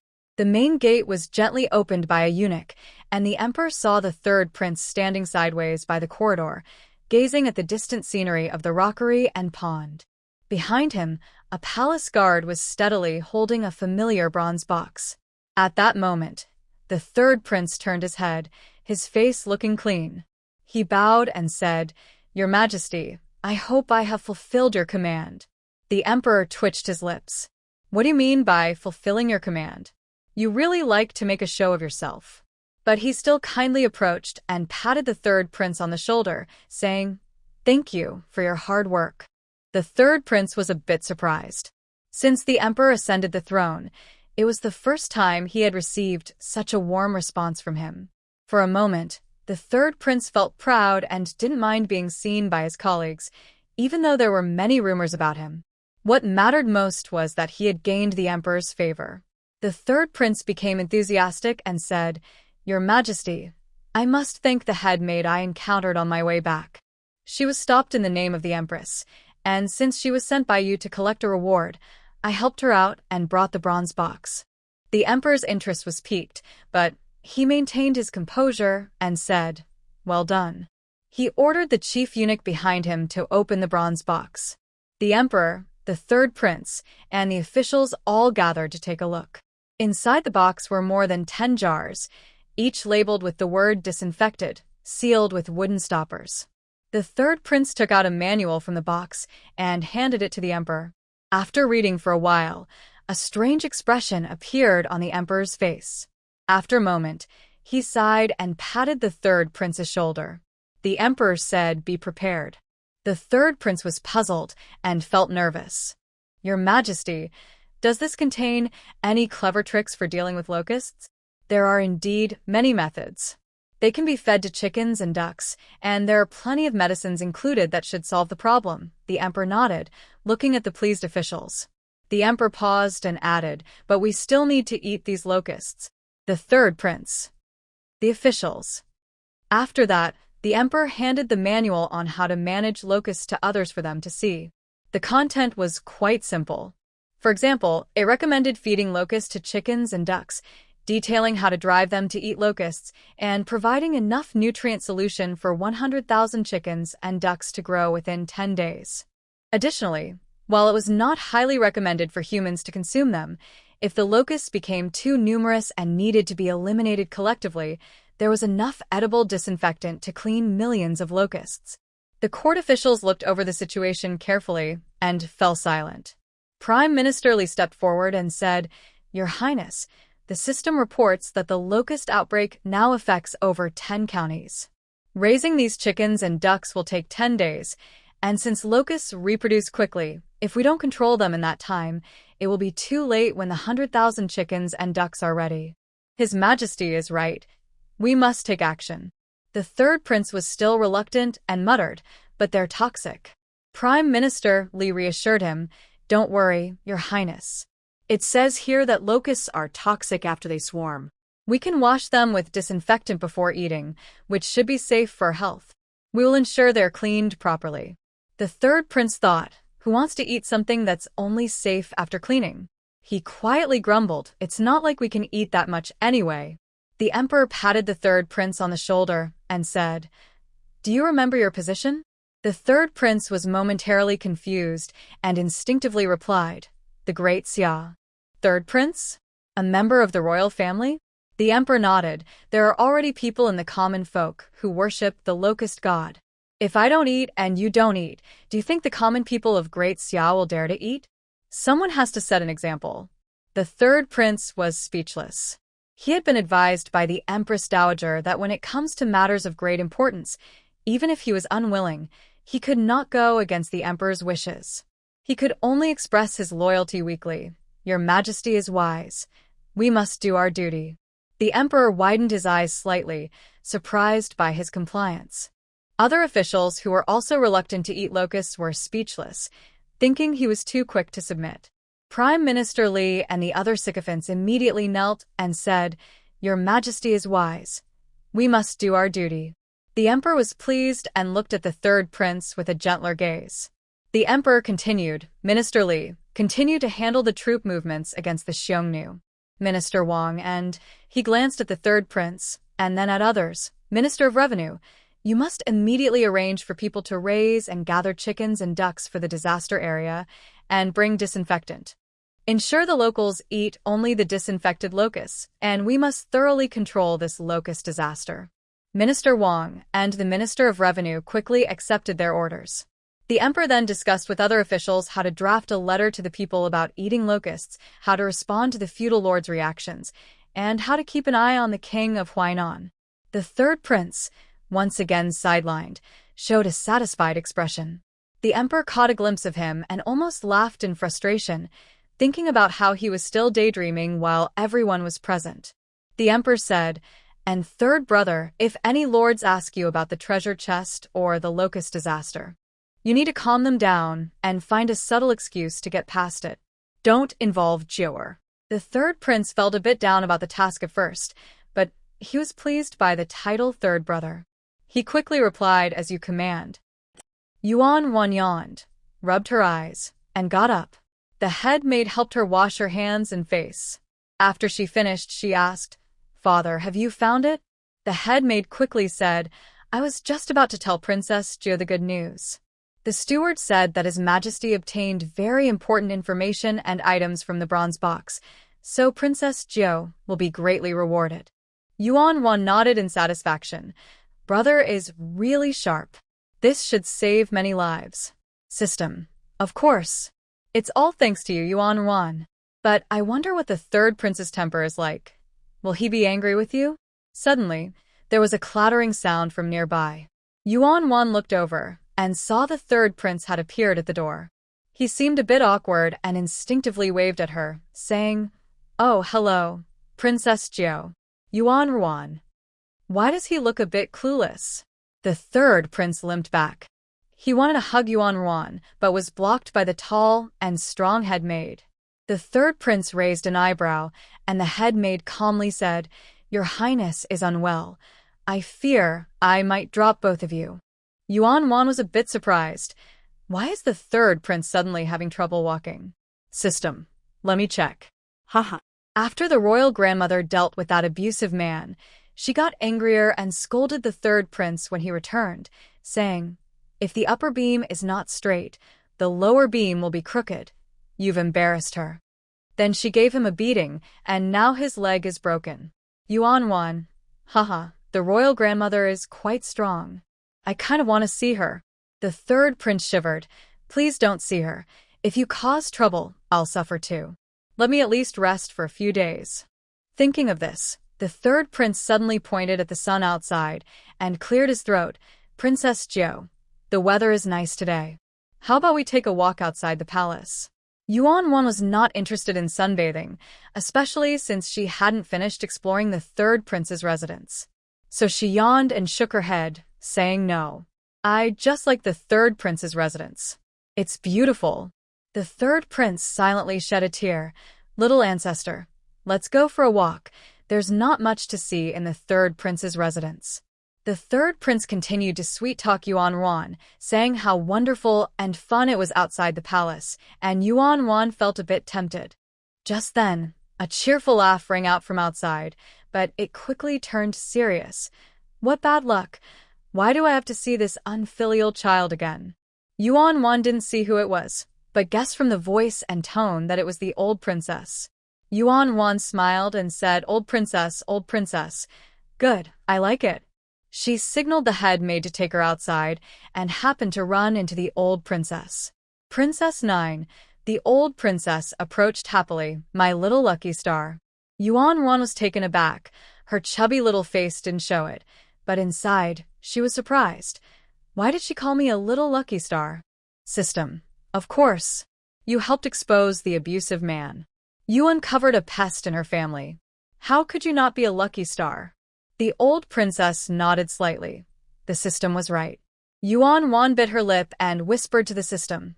That's true, but if this happened to many others, they might complain that I was meddling or blame me for embarrassing the third prince's residence after the exposure. The old princess became anxious upon hearing this, wanting to argue but lacking the right words. System. The old princess is not like that. I'm telling you, she would love for the third prince's residence to be embarrassed even more.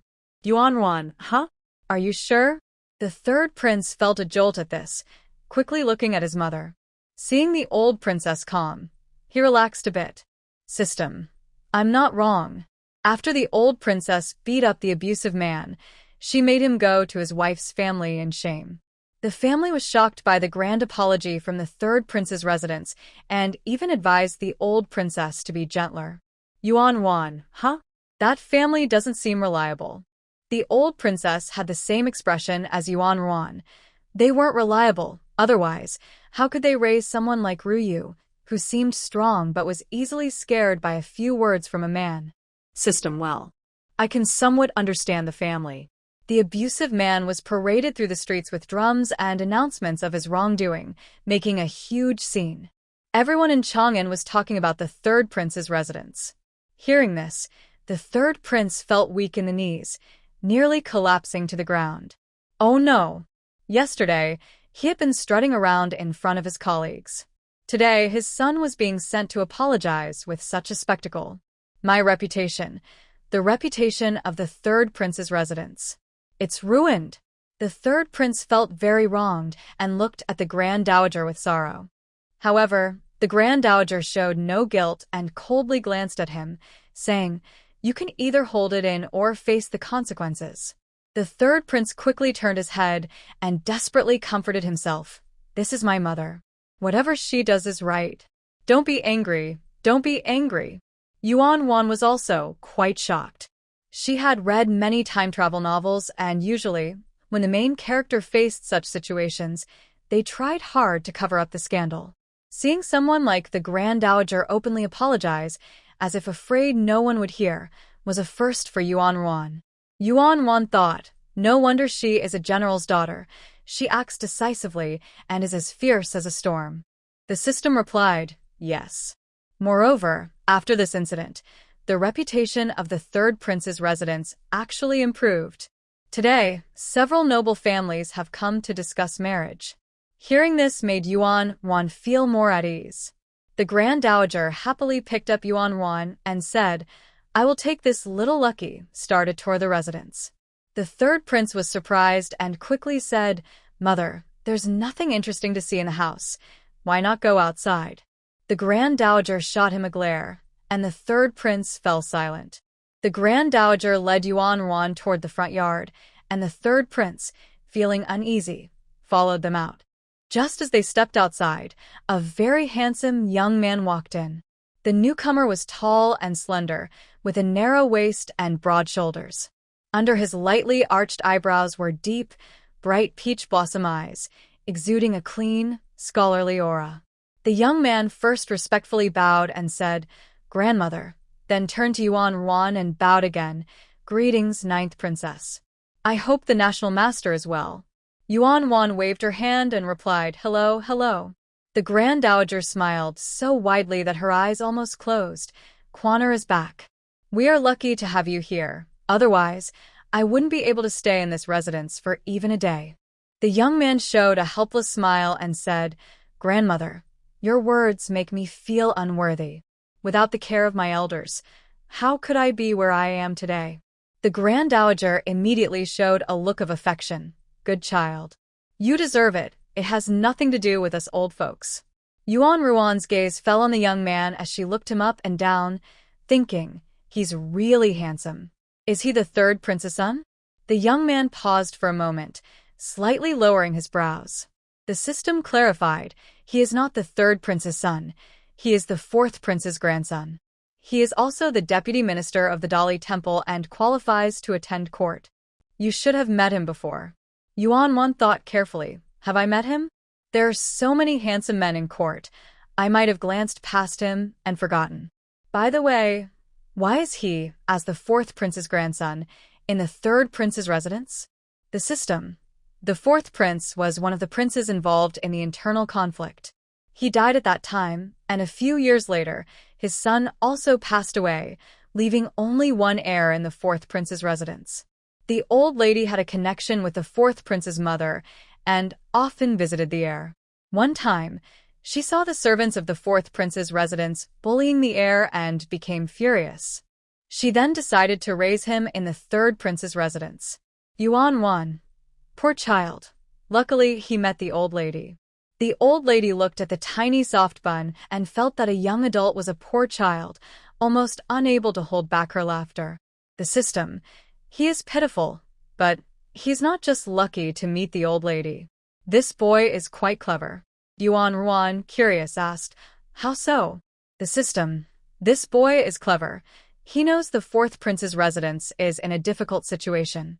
As a young child, he couldn't resist the management of the fourth prince's residence, so he carefully observed the old lady's visiting times and routes. He then seized the opportunity to play the victim, which is how he got the old lady's help. Yuan Wan. Wow, I didn't expect the old lady to be tricked. The system. The old lady wasn't tricked. A few days later, she realized that the boy had been waiting for her. However, after realizing this, she admired him even more. It is noted that the old lady thinks the men of the third prince's residence are useless and hopes the young man can handle both residences. Chi Quan's usually gentle expression changed, and disbelief flashed in his eyes. The third prince's pupils shook. What? Handle both households? Mother, you actually think this way? But I have a son. You have a grandson. At that moment, a voice from outside called, Grandmother. Yuan Wan peeked out and saw a young man who looked tired, with dark circles under his eyes, walking in. He greeted the old lady and the third prince, but ignored Yuan Wan. At that moment, Chi Quan whispered, Brother, this is the national master of the great Xia kingdom, the ninth princess. Even the king treats her with great respect. However, the young man seemed somewhat displeased and said, The vice minister of the Dali Temple is only a fifth rank, and he is acting all high and mighty. Bang! You reckless fool. The old lady suddenly struck her cane and glared. You hid your brother's matters, and now dare to look down on Quaner. Who gave you the right? The young man quickly became nervous and said, Grandmother, I didn't know about my brother's matters. Didn't know? Your brother said he received no less than 5,000 gold in hush money. Is your sister-in-law's safety worth only 5,000 gold?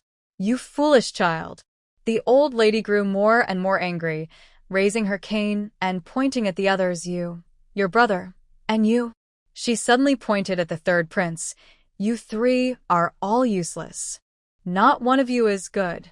The third prince didn't dare to say a word and nodded obediently. The man with dark circles under his eyes complained, Grandmother, you favor him. That's why we.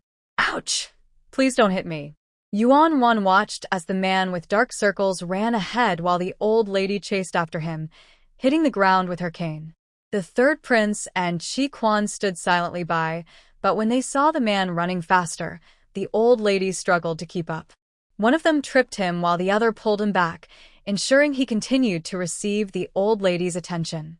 Eventually, the man with dark circles apologized, looking bruised, and bowed as he left.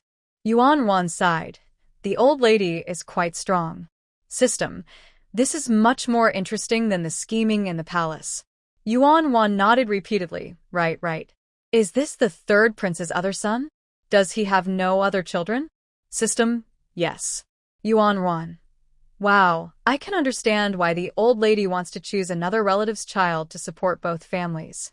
System. Haha, yes. The old lady thinks the third prince's two sons are not reliable and may cause trouble instead of helping him, so she wants the dependable Chi Quan to support both families and keep the third prince's household safe, allowing her son to live happily. The third prince was choked up, almost in tears. Chi Quan showed a hint of understanding and envy on his face. Yuan Wan felt envious too. I really admire the third prince. He must have had such good luck in his past life to have such a wonderful mother. System. Indeed. The old lady truly cares for the third prince. Hearing this, the old lady felt a bit awkward and hurried forward with Yuan Wan. The third prince and Chi Quan struggled to keep up. The old lady took Yuan Wan around the inner courtyard, running 2 laps. After a while, she turned, puzzled, and asked, "Where have those little monkeys gone? Why is it so quiet today?" The trusted maid quickly replied, "Back to you, my lady. The eldest and second princess have invited the young ladies and talented young men to the second princess's residence for a lotus viewing by the lake. Several young princesses have gone." Yuan Wan. Wow, young ladies and talented young men. This sounds like a matchmaking event. System, most likely. The old princess noticed Yuan Ruan's eyes brighten and said to Chi Quan, "Quana, has the princess invited you?" Chi Quan looked a bit helpless and replied, "Grandmother, I already got engaged to Miss Li last month.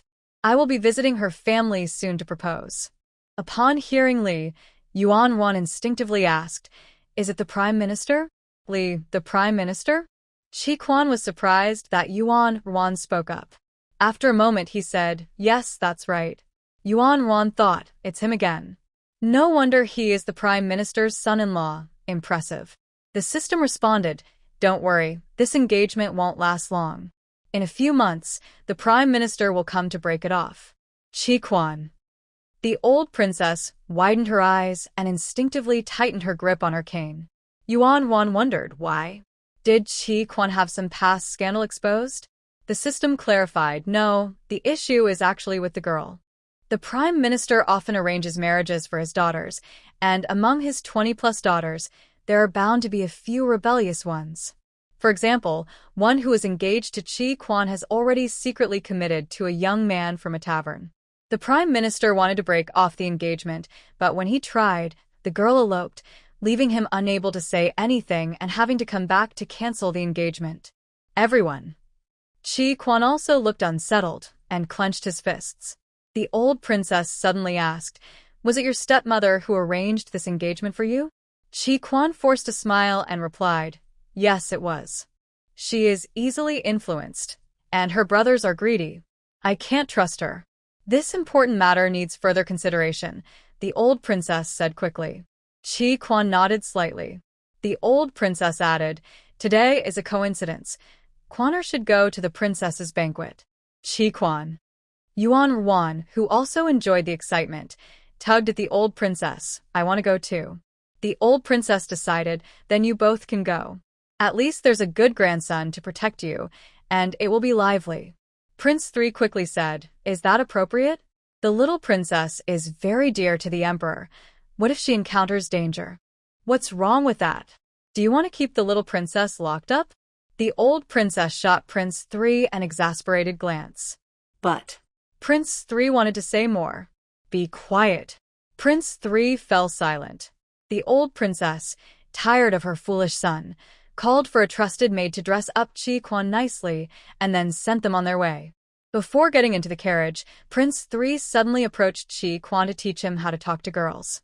The old princess did not stop him and occasionally nodded in agreement, saying, "Quan, in every profession, there are talented people.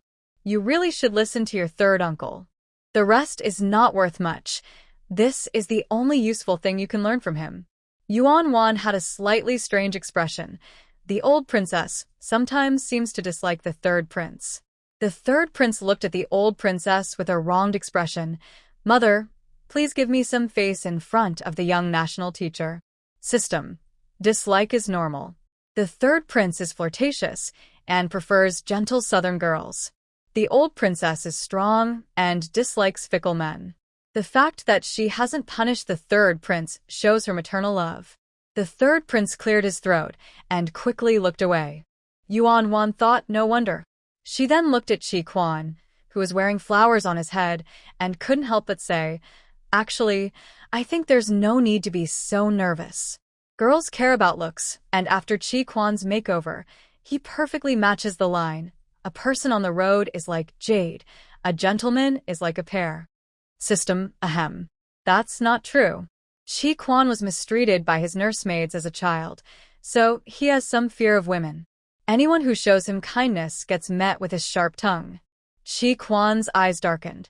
The third prince, who was just criticizing Chi Quan for not caring for women and being thick-headed, suddenly froze. What? That's so tragic? I shouldn't have said that last line. I really should be careful. The old princess affectionately patted Chi Quan and said, well, in the end, you have to live your own life. Just take your time to find someone you like. Let's get on the carriage. Chi Quan's expression softened a bit as he nodded and said, Grandmother, I understand. Then he and Yuan Wan got into the carriage together. Today, they were going to the lakeside garden in the second princess's backyard.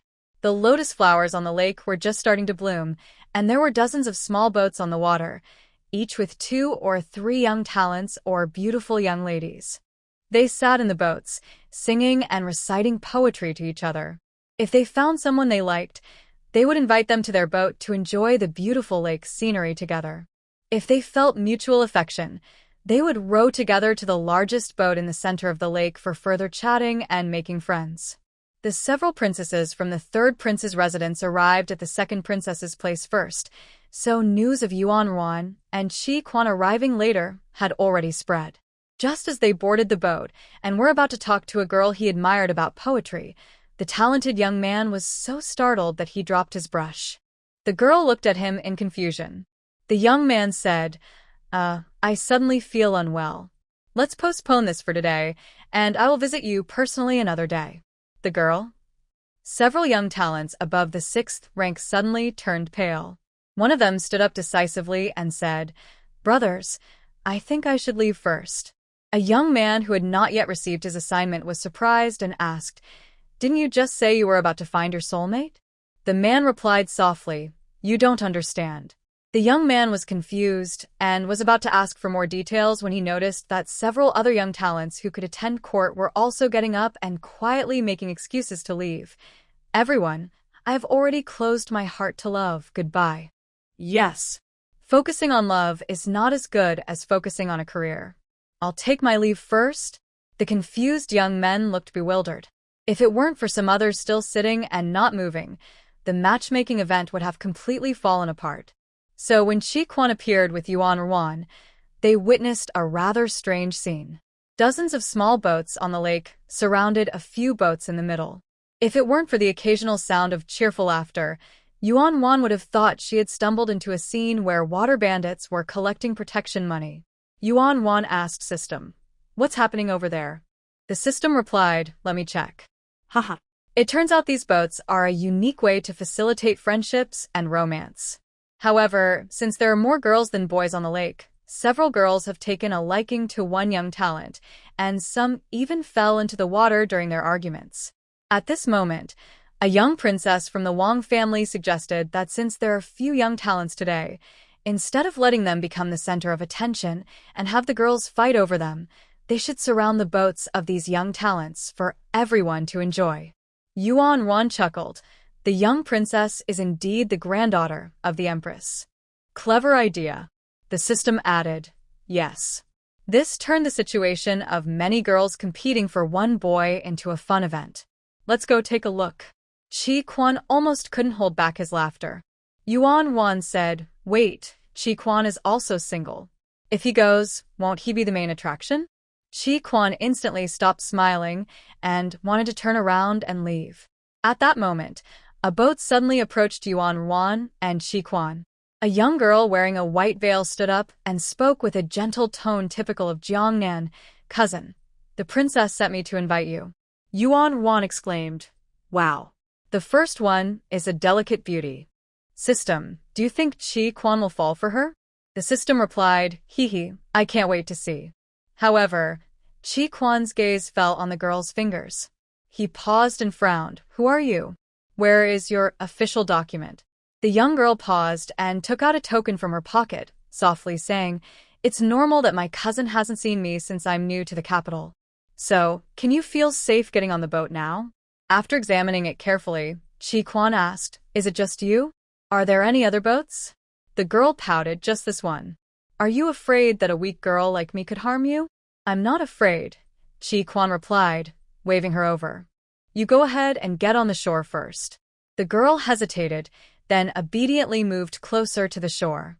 Just before stepping up, she swayed a bit, and Chi Quan gentlemanly helped her onto the land. Yuan Wan felt energized. I thought he wouldn't be interested in this kind of thing, but seeing him help her up shows more physical contact. Maybe he listened to the third prince's advice. The system replied, "That's right. After all, he is looking for a partner." Hee hee. The girl elegantly played with her hair and sweetly said, "Thank you, cousin. Is there anything for letting me get on the shore?" She froze in place when Chi Quan completely ignored her and took a big step onto the boat, asking the boatman, "Are there any other boats nearby?" The boatman smiled and said, "There are, but please go ahead." Chi Quan nodded and pointed to the shore. The boatman instinctively followed the command. Then, Chi Quan quickly grabbed the boatman's oar and, with both hands, powerfully swung it, propelling the boat at an incredible speed toward the large ship in the middle of the lake. The boatman and the girl in the hat were left speechless. Yuan Wan, who was ready for a romantic scene, was stunned. The system, expecting a romantic moment, thought. Both had the same thought. "You seem a bit destined to be single." Chi Quan rowed with all his might. Yuan Wan was truly amazed. She had never seen someone so indifferent to a delicate girl. After trying to get his attention a few times and seeing Chi Quan avoid her gaze, she figured there was no danger and decided to point at the area surrounded by boats. "Look over there," she said. Thinking of the word top, Chi Quan cleared his throat and replied, "It's windy on the lake. It's best to take the little princess to the big ship to rest." With that, Chi Quan suddenly increased his rowing speed. Yuan Wan got splashed with refreshing lake water and, after spitting it out, playfully gave Chi Quan a big splash on his face. Chi Quan let her do it, then docked the boat near the large ship. When they arrived, the news reached the big princess, the second princess, and the second prince-in-law, Cheng Wei-ning, who all came out to greet them. The second princess excitedly stepped forward and reached out to Yuan Wan, happily saying, "Ninth sister, I missed you so much." Prince Cheng Wei-ning quickly supported the princess and gently said, "The boat is unsteady, be careful." The eldest princess nearby clicked her tongue and teasingly glanced at the second princess. Yuan Wan noticed the second princess's face suddenly turned red. She instinctively looked at the second princess's abdomen and asked, "Baby?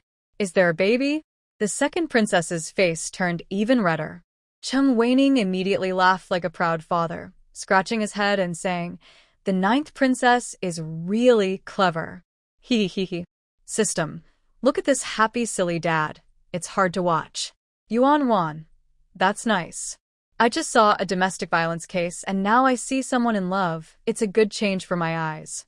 Wishing the baby a healthy growth." Cheng Wei-ning and the second princess were even happier to hear this. It was a blessing for the nation's fortune. In excitement, Cheng Wei-ning picked up Yuan Wan and brought her closer to the second princess. Yuan Wan tried to get closer, saying, "Second sister, sister, I missed you." She caught a glimpse of the eldest princess and naturally said, "Eldest sister, sister, I missed you." The eldest princess smiled and hugged Yuan Wan, saying, "Little rascal, you seem a bit thinner than before." The second princess showed a worried expression, saying, "Poor thing. Come on, eat something good to make up for it. You look thin." Chi Quan paused at this, cleared his throat, and explained, the third prince's residence would never neglect. Before he could finish, Cheng Wei-ning pulled his sleeve to stop him. "Young prince." "Hey, don't call me young prince." Chi Quan waved his hand. "I haven't received a title yet. We are both officials in the court. Just call me by my name. Otherwise, I would have to call you prince consort." Cheng Wei-ning smiled helplessly, but didn't directly address him by name, just cupping his hands and saying, Your Highness. The second princess doesn't think the royal residence has neglected the little princess. It's just that elders see her as thin. No need to explain. After saying this, Chung Weining chased after the second princess. Chi Quan suddenly remembered the extra meal the old princess had given him, understood immediately, and followed along. The boat was decorated very elegantly. The five of them walked through about 7 or 8 corridors and stairs before arriving at a spacious reception room. At that moment, many young men and women were seated in the reception room, some reading poetry, some singing songs over drinks, and others quietly debating about the politics of the Great Xia. When the 3 princesses entered, everyone stood up, bowed, and greeted them. The eldest princess hugged Yuan Ruan and smiled, saying, "Today, there's no need to be formal. Everyone can speak freely, but it's best not to drink too much." The young people immediately showed shy smiles. Yuan Ruan, system. Does the princess's words have a deeper meaning? Some of them are laughing in a rather awkward way. System. Haha, yes. Ancient people were quite elegant and subtle. Look, there are wine jars and cups on both the men's and women's tables. Anyone interested can pick up a cup and toast with the other person. If the other person drinks, it means they are somewhat attracted to you. And then, Yuan Ruan. Then they decide to be together for life? System. Oh, Ruan, you're more old-fashioned than ancient people. It's just a drink. It doesn't mean they have to get married. They're just chatting. They can still meet others later. Yuan Ruan. Oh, I see. So the princess is joking about not finding too many partners at once. At that moment, a girl who looked as cute as a peach shyly approached Chi Quan with 2 cups of wine and said, "Young master, would you like to share a drink with me?" Yuan Ruan instantly had a gleam in her eyes. Wow. The system was also excited. Huh? The eldest princess, the second princess, and Chung Weining quickly stepped aside to give the 2 unmarried people some space. Unexpectedly, Chi Quan also quickly stepped aside and said stiffly, "I don't like drinking." The beautiful girl froze but persisted. "How about tea instead?" Chi Quan replied, "I don't like tea either." "Young master, if you don't like drinking, would you like to exchange sachets?" "I don't have a sachet." "Then I will give you one." Chi Quan coldly refused. "No, I am sensitive to fragrance." After a series of rejections, even the most optimistic person would feel defeated. The beautiful girl bit her lip and turned away in tears. Yuan Ruan. So heartless. System. So heartless. After the peach girl left, several other beautiful girls approached with wine cups, but they were all driven away by Chi Quan's stiff tone. Yuan Ruan came here to ship a couple, but now she felt completely deflated. Yuan Ruan. System. I think Chi Quan is destined to be single. System. I think so too. It feels like even with strong matchmaking, they won't become a couple. But there's another possibility. He might prefer men, which is why he naturally resists women. Chung Weining, who had been chatting happily with Chi Quan, instinctively took a step back. Chi Quan looked speechless and mouthed, "I'm not." Yuan Ruan. Oh right, I forgot about his orientation. He isn't, right? System. Let me check. He doesn't like men. Oh, his path to marriage is surprisingly difficult. Chung Weining looked at Chi Quan with concern. Chi Quan remained calm, even appearing indifferent. Just then, a graceful woman dressed in crescent white approached with a wine glass, saying sadly, "Cousin, you took my boat and left me alone on the shore. You should at least have a drink with me." The eldest and second princesses were taken aback. The second princess walked toward the woman and whispered, "Left you alone on the shore? Are you all right?" The woman bit her lip in distress, saying, "I'm fine, but my cousin treats me like a dangerous beast, which is really upsetting. Am I really so unlikable?" The second princess quickly comforted her. The eldest princess looked at Chi Quan disapprovingly, saying, "How could you leave a delicate woman alone outside and make her hold that wine glass for so long?" Chi Quan coldly glanced at the woman's hand, took the wine glass, and said, "I'll hold it for you." The woman leaned against the eldest princess, silently shedding tears. System. Delicate woman? This one from the Huainan royal family could take on 10 eldest princesses. The eldest princess looked at the sorrowful woman leaning on her, confused. Cheng Weinim quickly stood in front of the second princess, discreetly signaling with his fingers behind his back. The second princess nervously looked at the eldest princess. Qi Quan quietly positioned himself to take action. Yuan Ruan's small face was filled with confusion. What? A spy from the Huainan prince? Did we poke the Huainan prince's nest recently? What's going on? System, it's normal. You chose the Guowang family of the Great Xia. The Great Xia will definitely face internal strife among the princes and invasions by the three kingdoms, so the Guowang family will be involved in some way.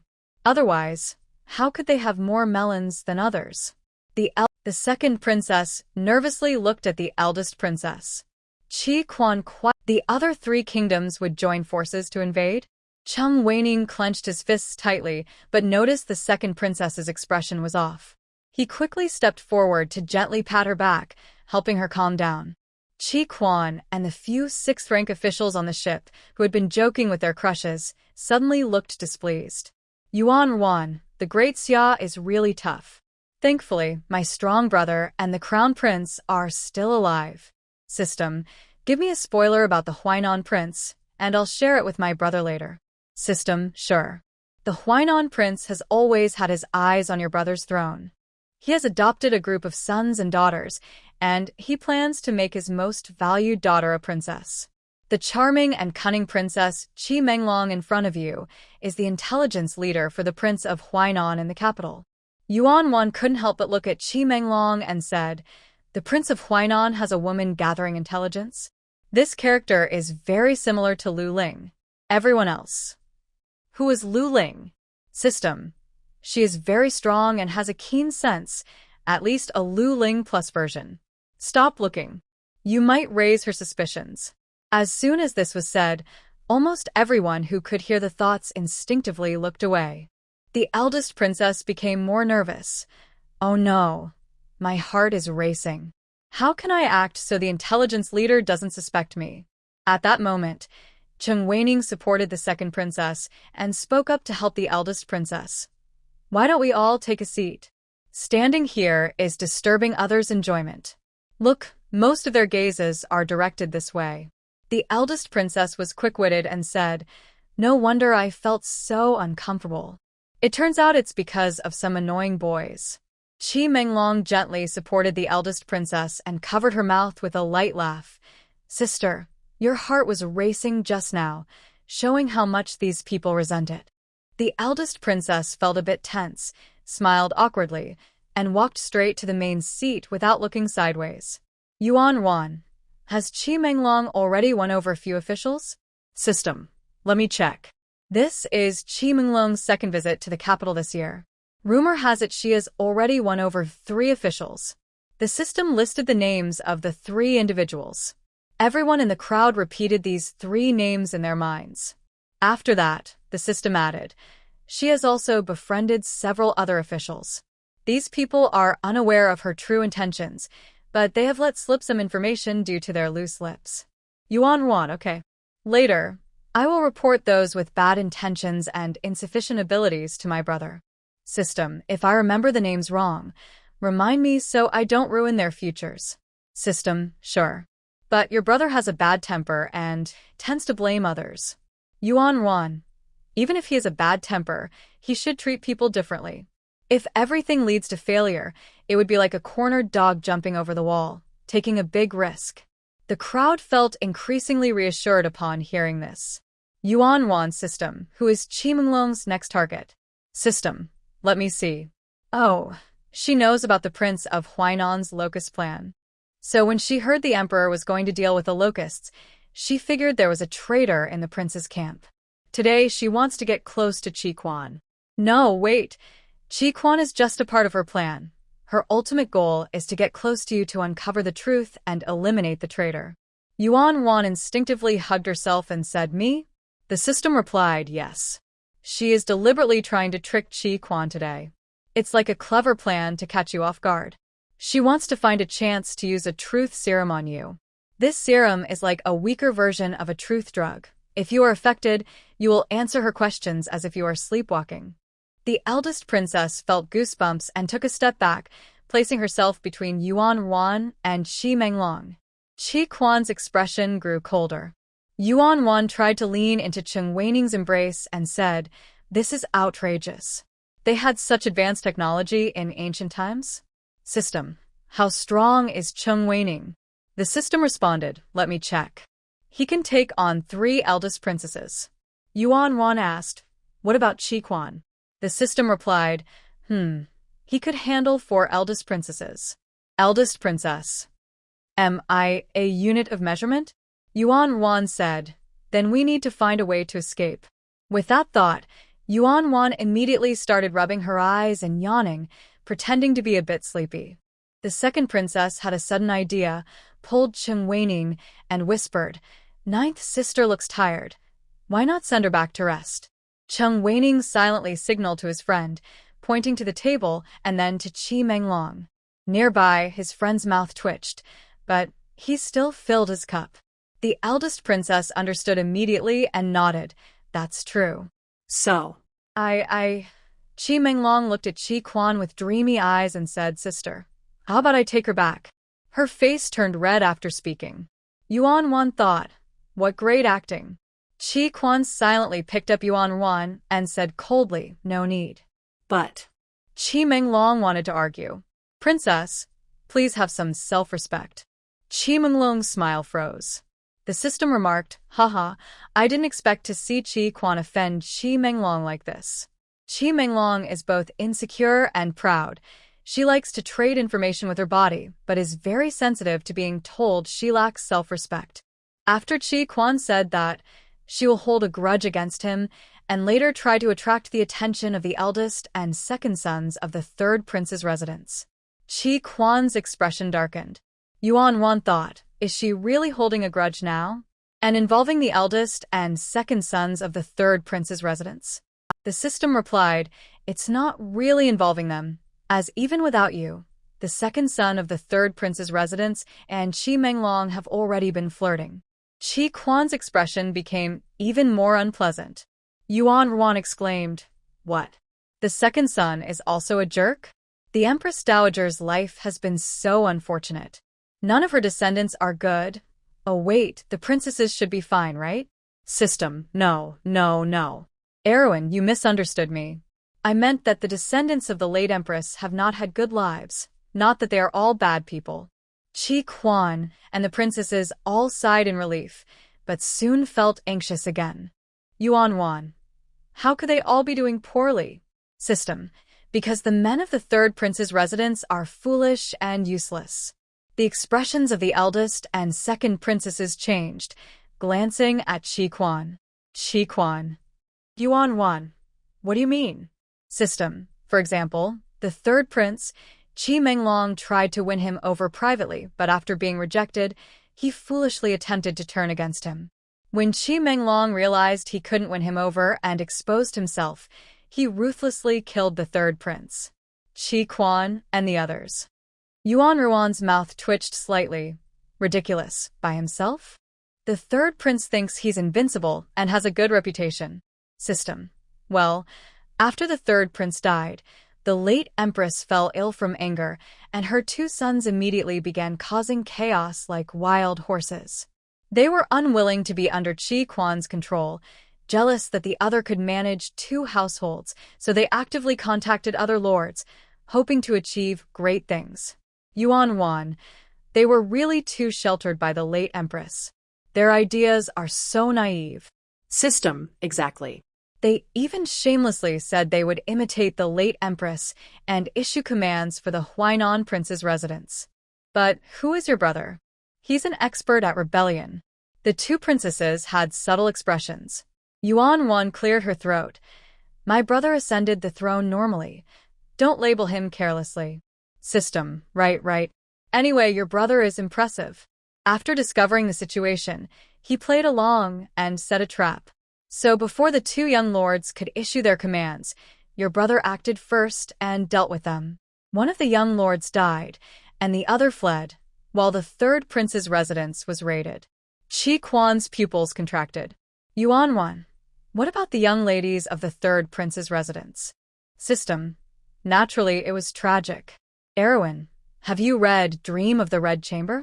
When the tree falls, the monkeys scatter. When the men make mistakes, the women suffer. Fortunately, Chi Quan is grateful and can handle things.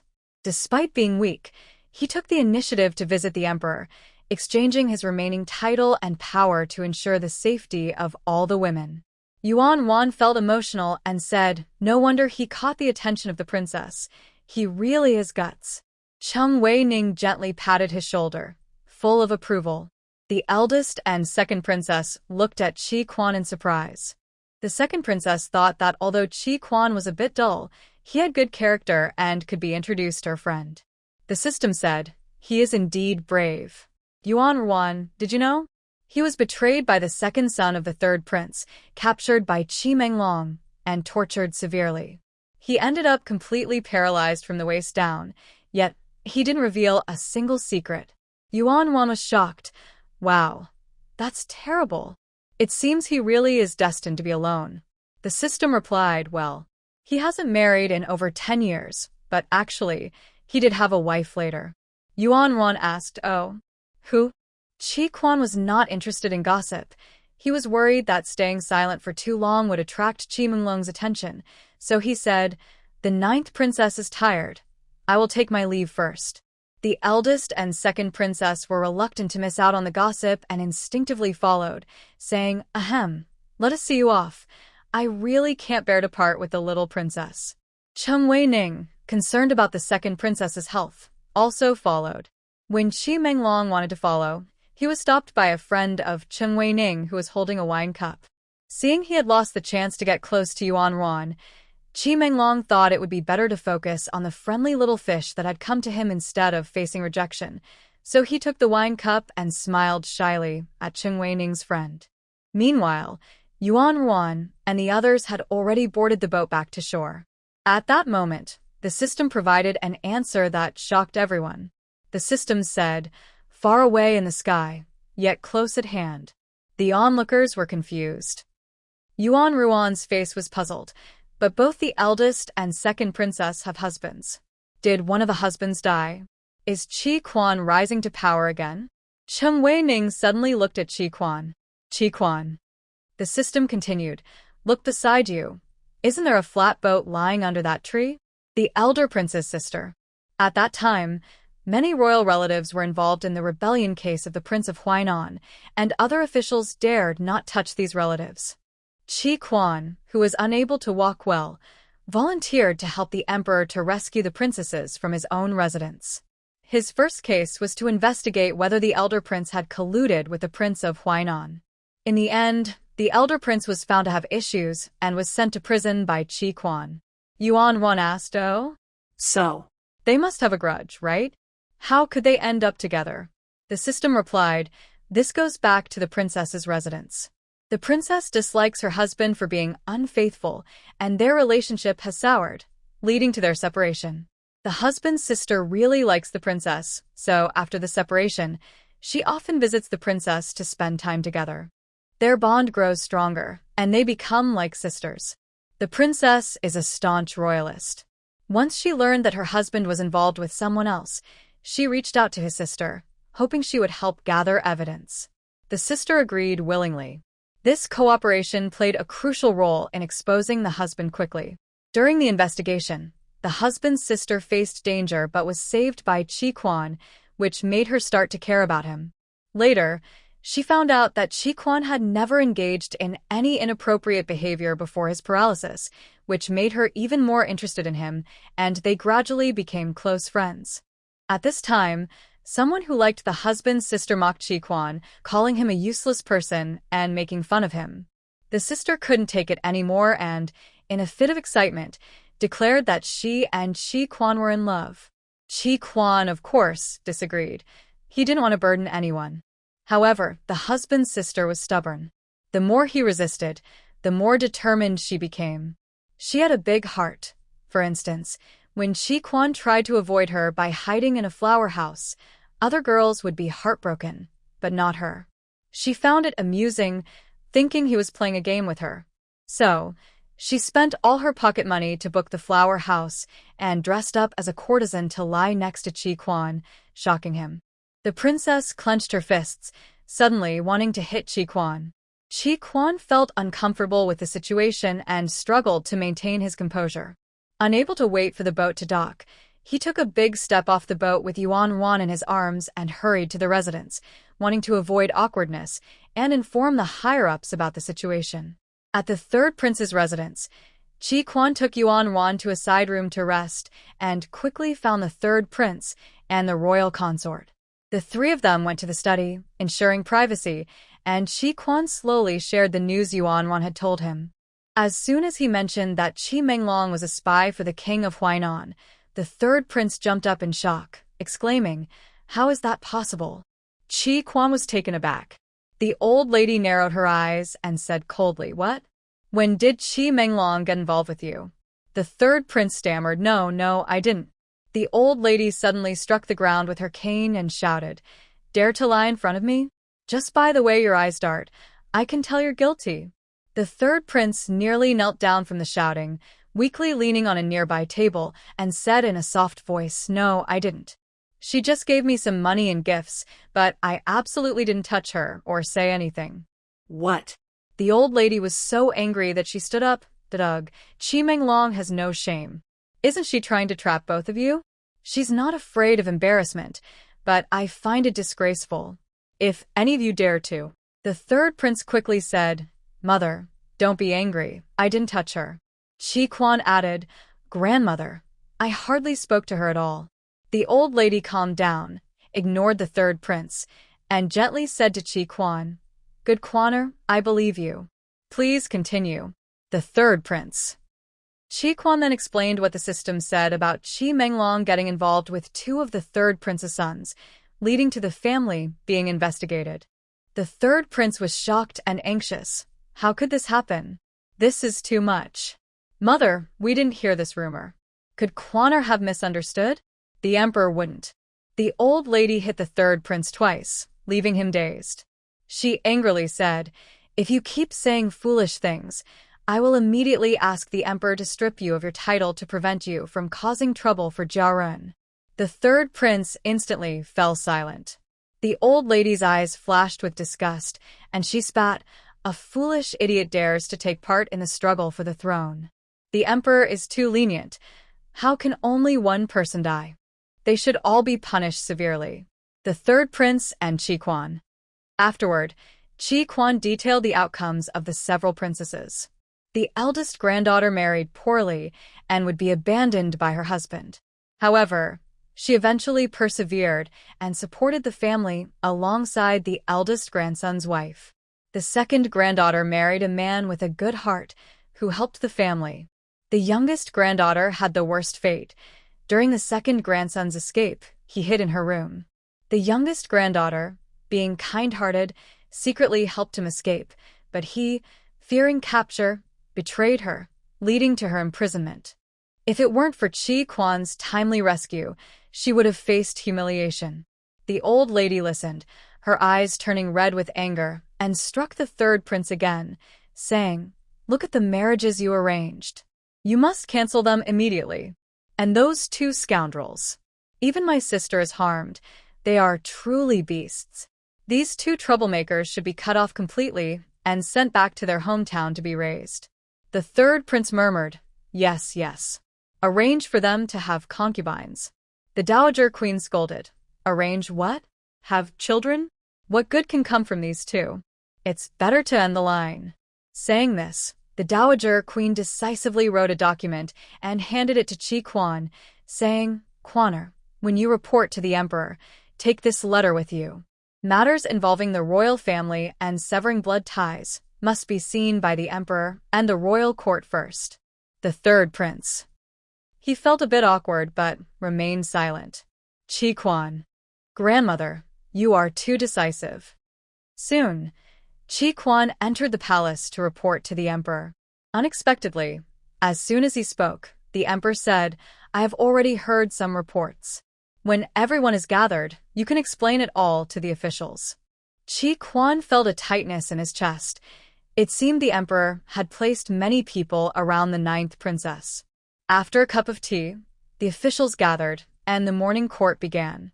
Chi Quan initially wanted to save some face for the third prince's residence, but thinking of the emperor's extensive information network, he steeled himself and shared everything, including the scandalous details.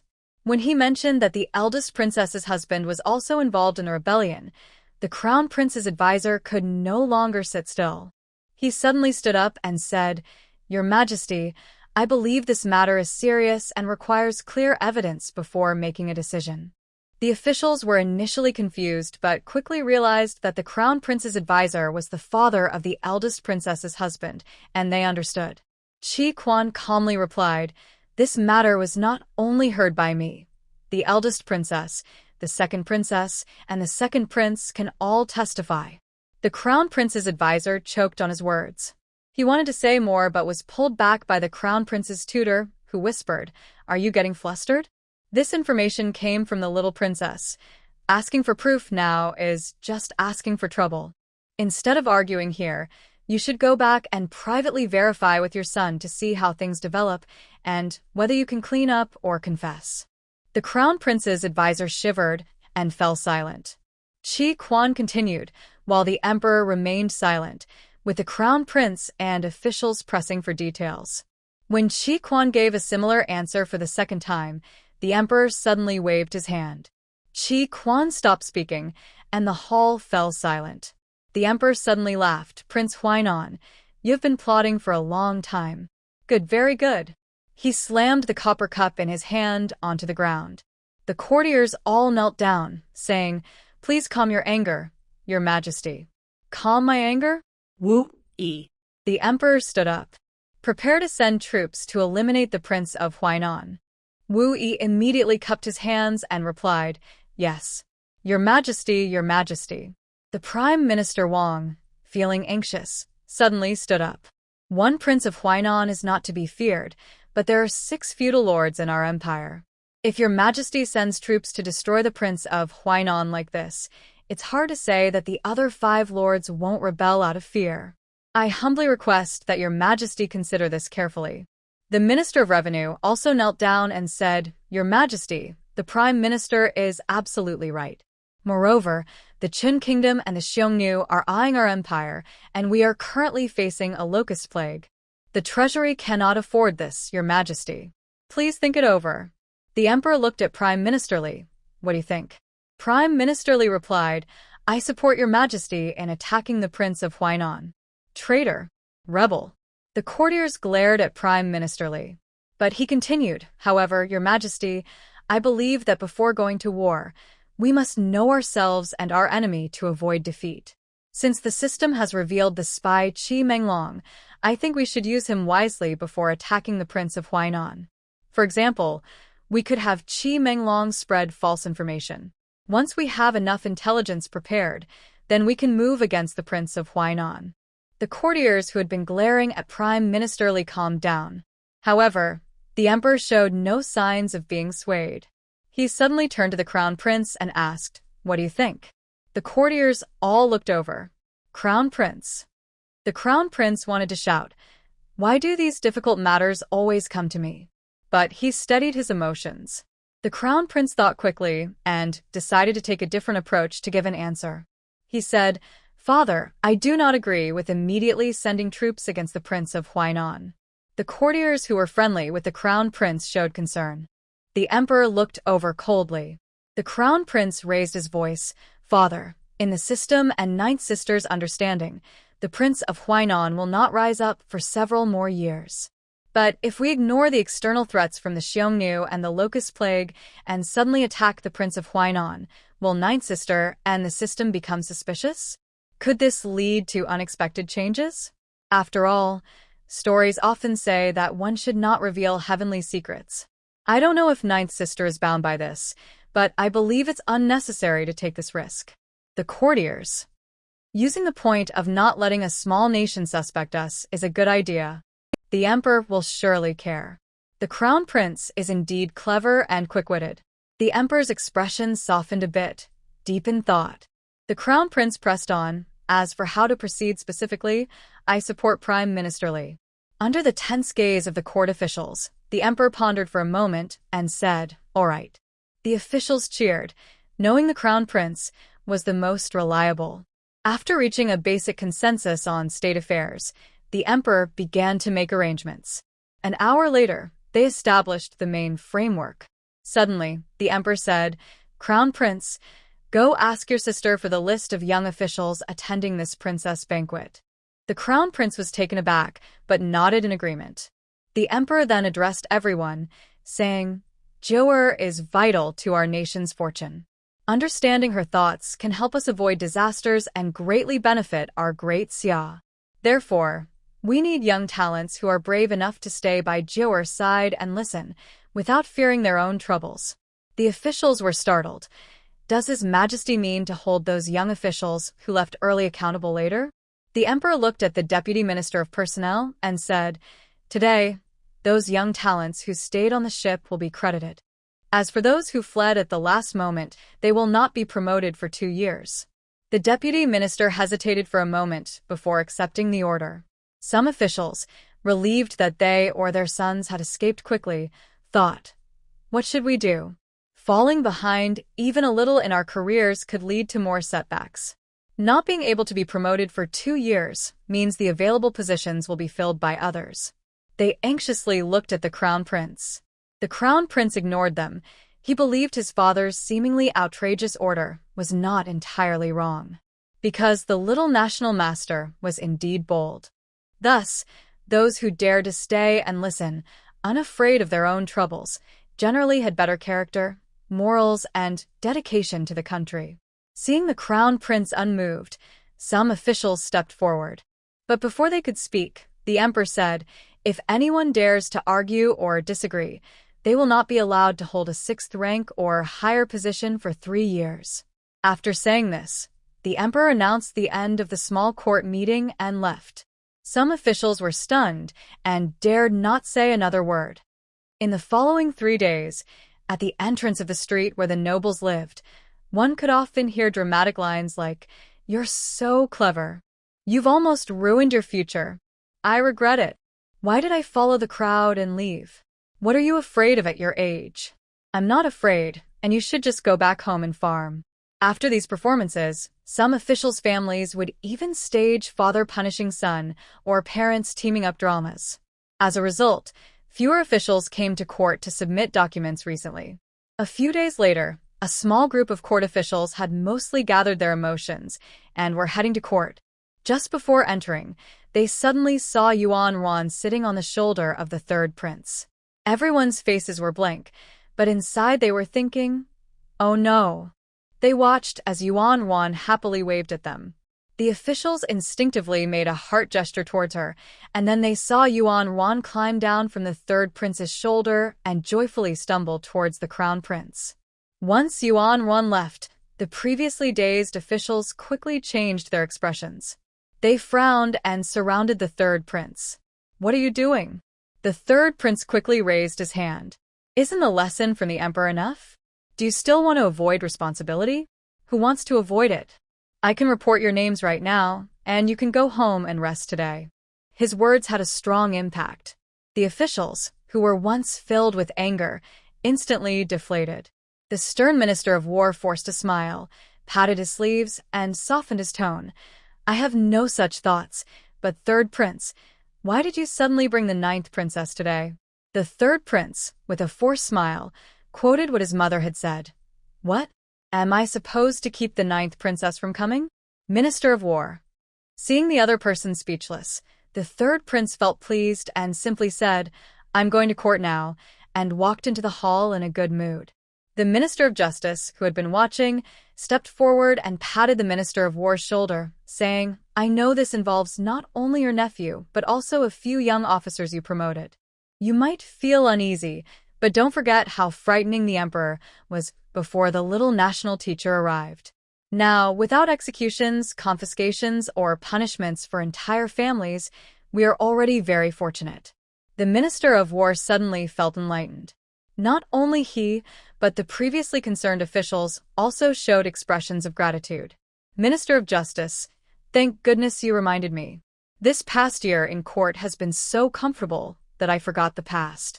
Yes, compared to losing a position or life is more important. Yuan Wan was unaware of the dramatic emotional shifts of the officials outside the hall. She was happily cuddling with the crown prince and Wu Yi, whom she hadn't seen for several days. The emperor, who was waiting, saw this and directly lifted the curtain to walk over, picking up the lively Yuan Wan and ordering the chief eunuch to bring some fruit and milk pudding. The emperor said, last time, Wan mentioned it wasn't very sweet. This is a new flavor made by the kitchen. Give it a try. Yuan Wan tried the taste and found it sweet but not too rich. Her eyes lit up instantly. It's delicious, father. You should try it too. The emperor smiled knowingly and said if Wan thinks it's good, it should be nice to mix with other dishes. Yuan Wan paused. The emperor wiped her mouth and then picked her up. Just then, a voice outside called out, His Majesty has arrived. The emperor stepped out confidently, and the officials bowed, shouting, Long live the emperor. The emperor gestured for everyone to rise and said, If you have matters to discuss, speak up. If not, you may leave. Prime Minister Li was the first to bow and say, Your Majesty, the ceremony for the locust disaster is set for 10 days from now. The princes Jing and Yan have confirmed their attendance, but the other 4 have not yet replied. The emperor responded indifferently with a hum. The Minister of War then stepped forward. Your Majesty, I have something to report. In less than 20 days, the Great Xia will officially march against the Xiongnu, but we currently have fewer than 10,000 saddles and gear. I request that the Ministry of Works speed up production. The Minister of Works added, Your Majesty, it's not that we are not trying.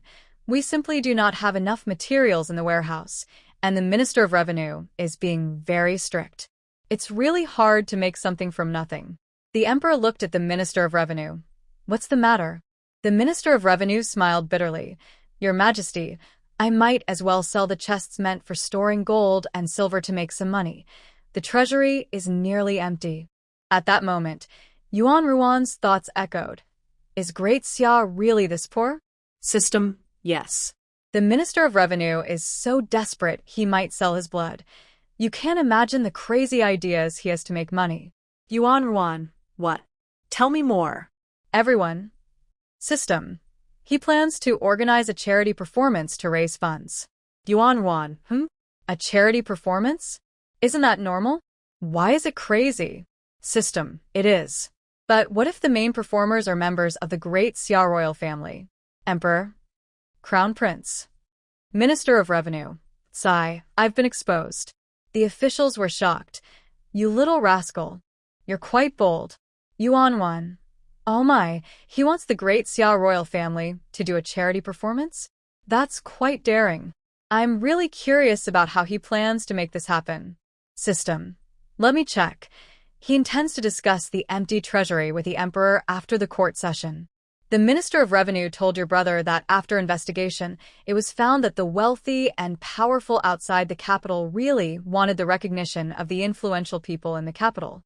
These wealthy merchants knew that officials looked down on them, so they would spend money to befriend the royal family. Instead of letting this money benefit private individuals, it would be better for it to go into the national treasury. Emperor, Crown Prince. The court officials felt a bit awkward. It makes sense, but it seems a bit stingy to rely on the money from some wealthy merchants as a stepping stone. What can such a small amount do? Yuan Wan. Haha, that's ridiculous. But how much can a little bit of tribute money be? System. Let me check. In the past year, wealthy merchants visiting the royal family have contributed nearly 100 million in funds. Everyone. How much? Clatter. Clatter. Ouch. Before Yuan Wan could finish being shocked, he saw the court officials falling over in a heap. Yuan Wan, what happened? System. Let me see. The Minister of War immediately perked up, gritted his teeth, and shouted, Who just secretly pinched my backside? Step forward. Was it you, the Minister of Personnel? Everyone. The court officials all looked at the Minister of Personnel. Noticing the shocked expressions of his colleagues, the Minister of Personnel nearly lost his temper and jumped up to shout, How could I be that kind of person? What nonsense are you talking about? The Minister of War, while making faces at the Minister of Personnel, said, "Then why did so many people fall on me? Suspicious." At this point, the nearby officials understood immediately. The Minister of War was using a more explosive piece of news to divert Yuan Wan and the system's attention. The Minister of Personnel understood but was still speechless, questioning, "Then why guess about me? If you suspect me, you might as well suspect the deputy censor." The officials' gazes shifted to the deputy censor. The deputy censor calmly replied, "Nonsense. I am dedicated. Everyone." Yu Hongyu looked righteous, as if he hadn't heard anything. Yuan Wan found it amusing. The officials are quite humorous. They probably touched a nerve. System. It is funny. The great Xia is impressive. The emperor twitched his mouth. There's no need to think the great Xia is impressive because of this. Yuan Wan, all right, system, continue telling how the Minister of Revenue got them to perform charity. Did they take the stage? Everyone's attention instantly focused. Yes. The royal family spends money from the treasury every year to support themselves. They should create some value for the great Xia. System. It's simple. We rented a storytelling hall and invited wealthy merchants to come and listen to the royal family tell stories. The merchants will give generous gifts, and the one who spends the most can get a special badge for future visits. Emperor and Crown Prince. This 100 million coins in a year is not impossible to gather. Court officials. How is this different from a brothel? Turning the royal family into top entertainers seems inappropriate. Yuan Wan. This shows some business sense. Using celebrity appeal to raise 100 million. System. Wait, Yuan Wan, you misunderstood. The 100 million is the cost for wealthy merchants to visit for a year. This charity event will have an auction, and those merchants are willing to spend 10 times that to attend. In the end, the Minister of Revenue collected 1 billion. 10 times. Everyone. The court officials gasped, clenching their fists to steady themselves and avoid embarrassing falls. At the same time, they looked eagerly at the Emperor and Crown Prince, almost shouting, "Your Majesty, it's worth it." Please agree. The Emperor clearly struggled to remain composed and nodded slightly to the Crown Prince. The Crown Prince returned a glance and began to think about which young nobles to invite to the hall. Yuan Wan covered her cheeks. The Minister of Revenue is impressive, raising 1 billion on his own. Truly helping the nation. The Minister of Revenue proudly stroked his beard. System, yes. If it weren't for the large deficit in the national treasury, the minister's efforts would have balanced it out. The minister's previously raised smile faded. Yuan Wan. In the end, we still need to make money. System, do you have any tasks related to earning money? System, let me check. Yes, there is a reward for a silver mine map. Court officials. What? A silver mine? Such a great opportunity. Yuan Wan. Wow, this is great. This task is excellent. System, but it's a bit difficult to complete. Yuan Wan. You say that, but I completed the task of spanking the prince. System. Daily task.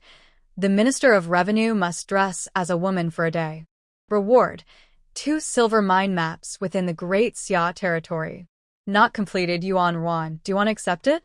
Yuan Wan. Ugh. This task is too much for the minister. Court officials. They all raised their hands. Come on. It's just dressing as a woman. Let's do it. Among them, only the Minister of Revenue's mouth began to twitch slightly. System. So, will you accept it? After the update, I can now take on 2 daily tasks at the same time. If I can't complete one, it won't delay you from continuing with your tasks. Yuan Wan. Since you say so, I will definitely take it on. I'll find a way. System. All right then.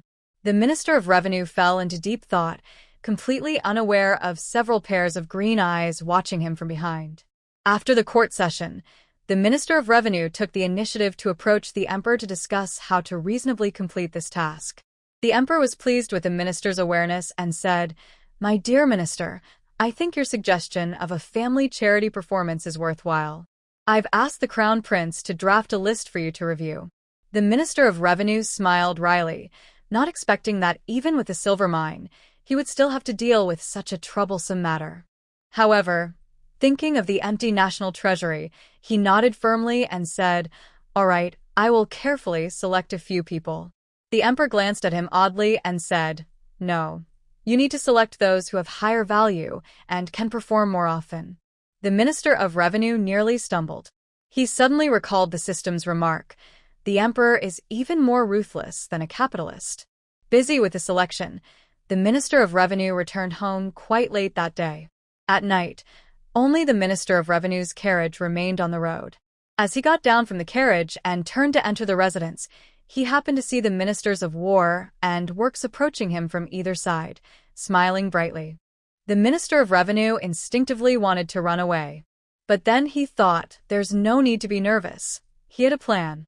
Clearing his throat, the Minister of Revenue cupped his hands and said, "Gentlemen, what brings you here at this late hour?" The Ministers of War and Works smiled gently at him. They flanked the Minister of Revenue and said almost simultaneously, "Hee, we have a small matter that needs your assistance, Minister. It's all for the greater good of the nation. You understand, right?" A sense of foreboding rose in the Minister of Revenue's heart as he said, "Wait, I have a plan." He saw a swirl of bluish-white smoke appear before him, and the next moment, he collapsed. The Minister of War caught him just in time. The Minister of Works made a gesture for protection and suddenly said, "Wait. Did you hear him just now?" It seemed like he wanted to explain some plan. The Minister of War clicked his tongue and replied, "What plan?" He just realized something was off and wanted to calm us down. "Come on, are you getting soft-hearted? Think about your empty warehouse and the mountain of orders. Can you handle it?" The Minister of Works suddenly shivered and wiped his sweat. "I can't handle it. We finally got the prince's support, and we're going all in." The Minister of War laughed, poured himself some wine, and helped the Minister of Revenue with his arm. "That's the spirit. We're not harming anyone. Let's just say he got drunk." The Minister of Works nodded, helped the Minister of Revenue with his other arm, poured himself some wine, and splashed a bit on the three of them. The Minister of War's face started to turn slightly red as he began to sing loudly. The Minister of Works was overwhelmed by the noise. "I told you to pretend to be drunk and sing, not to sing like that." The three of them leaned on each other, with the Minister of War singing, the Minister of Works feeling sick, and the Minister of Revenue fainting. They looked like three drunken brothers, at least that's what the Minister of Revenue's family thought. The next day, when the Minister of Revenue opened his eyes again, he found himself surrounded by many curious eyes. The Minister of Revenue exclaimed, "What is this place? Huh. Why is it already morning?" The Minister of Justice looked at him strangely. "You were so drunk you forgot how to get to the court?" What? The Minister of Revenue was confused. "Back to court again?" The Minister of Rights nodded. "Yes, the Emperor is almost here." The Minister of Revenue felt even more lost. He thought hard but could only remember the faces of the Ministers of War and Works. He shook himself awake, burped, and angrily asked, "Where are the Ministers of War and Works?" The Minister of Rights looked even more puzzled and pointed to a spot in front of him. When the Minister of Revenue looked, he was stunned. The Minister of War was covering his ears, his face flushed from wine, while the Minister of Works was still singing. A circle of space surrounded them, and the most ridiculous part was that both were dressed in women's clothing. "Wait, if they are both in women's clothing." The Minister of Revenue suddenly looked down and saw that he was also wearing a woman's outfit. His face turned red, and he immediately began to take it off. The still tipsy Ministers of Works and War rushed over. No. Keep it on. Other officials chimed in. "Since you're here, you might as well wear it." "Sir, why not just go with it?" "Exactly, don't waste it." The Minister of Revenue rolled his eyes and shouted, "Think before you act. This is too obvious. I discussed the plan with His Majesty yesterday, and he said there's no need to rush. We can wait." The Minister of War shouted, somewhat tongue-tied, "What do you mean, wait?" "My war horse." The Minister of Revenue interrupted impatiently. "The little princess can already speak. She's still a baby. She can take the initiative. She can be willful." Minister of Works. Minister of War. Other court officials. "That's right. The little princess can already say 2 words. If she asks for something and they pamper her by agreeing, isn't that reasonable and proper? Wow. The Minister of Works immediately began to take off his women's clothing and said to the Minister of Works assistant beside him, "Quick, give me one of your outer robes. It's hot," and the assistant was only wearing one outer robe. Darn it. I'm really confused, the Minister of War realized too, taking off his women's clothing while rushing to pull the assistant's pants. "Hurry, take off your pants." The assistant, only wearing pants, shivered in the heat. The Minister of Revenue was the fastest to undress. He had just thrown his dress on the ground and was about to continue taking off his pink undergarments when a chubby little hand suddenly grabbed his. Looking down, he saw Yuan Wan with a delighted expression saying, "So pretty." Minister of Revenue. Just then, Yuan Ruan's inner voice echoed, "Oh my. Oh my. Oh my. The smell of alcohol is so strong. I didn't expect them to play so wildly while drunk, running around naked in court. And their undergarments are pink. Oh my." The Ministers of Works, War, and Revenue. Victims of slander. They couldn't explain anything. Other officials who heard the inner voice nearly laughed to death. System. R1, this is a great opportunity. You were just thinking about how to make them wear women's clothing, and now they're running around naked. What a chance. Yuan Wan, right? Luckily, I brought a few extra sets of women's clothing. I can't let them escape. They must be stuck in them. System, go for it. But how will you make them wear it? Yuan Ruan. Ah. Let it be. The Emperor, who had just walked in. Court officials. Yuan Wan was now trying hard to waddle toward the Emperor, saying, "Father, they are running around naked. It's so cold." The Emperor looked at them with a stern expression. "Joer, don't look. It's improper to be undressed. It could be seen as beastly." Ministers of Works, War, and Revenue. Beastly? The three men were moved to tears. Yuan Wan said, "Father, I have beautiful clothes to share with them." The Emperor knew that Yuan Wan was taking the initiative and gently said, "Joer is truly kind." Then he coldly looked at the other three. "Aren't you going to thank the National Master for his grace?" The Minister of Works, the Minister of War, and the Minister of Revenue all bowed in unison. "Thank you, National Master." Yuan Wan smiled sheepishly, feeling a bit guilty. "I hope they don't hate me." System. Having clothes to wear is better than running around without any. Yuan Wan still felt a bit uneasy and grabbed the Emperor's sleeve. "I wonder if they are willing to wear them." The Emperor comfortingly patted Yuan Ruan's small hand. At that moment, a palace maid following Yuan Wan brought a stack of clothes, all oversized skirts. The Minister of War quickly stepped forward to try on a skirt, but was sharply pulled back by the Minister of Works. Just as the Minister of War was about to ask what was wrong, he heard Yuan Ruan's surprised thoughts. Yuan Wan, he wears women's clothing so skillfully. The Minister of War's heart sank. It was too obvious. System. I knew that the right assistant censor was not an exception. It's definitely due to the environment. Right assistant censor. Other officials lost their smiles. The Minister of War's fingers trembled slightly. It felt like the skirt wouldn't fit. The Emperor said, "Hurry up and put it on." The Minister of Works wanted to say something. The Emperor coldly replied, "If you talk back, you'll wear it for 3 days." The three officials instantly fell silent and obediently began to put on the skirts. System. This is hilarious. Whether for 1 day or 3 days, there were no other options given. It's clear your brother is a bit displeased with these officials' lack of decorum. And he really dotes on you. Yuan Wan, I didn't expect him to be so indulgent. I'm going to float away. System. You deserve it. You should be treated this way. It will make future tasks easier. You just need to make suggestions, and I feel your brother will follow your lead. Yuan Wan. Won't that make me too spoiled? System. No. The system even thinks it's not enough. It has seen stories where everyone does various things to make the little cutie happy, like having children to play with them and earning money for them when they grow up. Your brother has even sent several princes to play with you. He has the qualifications. The Emperor's lips twitched slightly. The officials lowered their heads to suppress their laughter. Yuan Ruan's lips twitched slightly.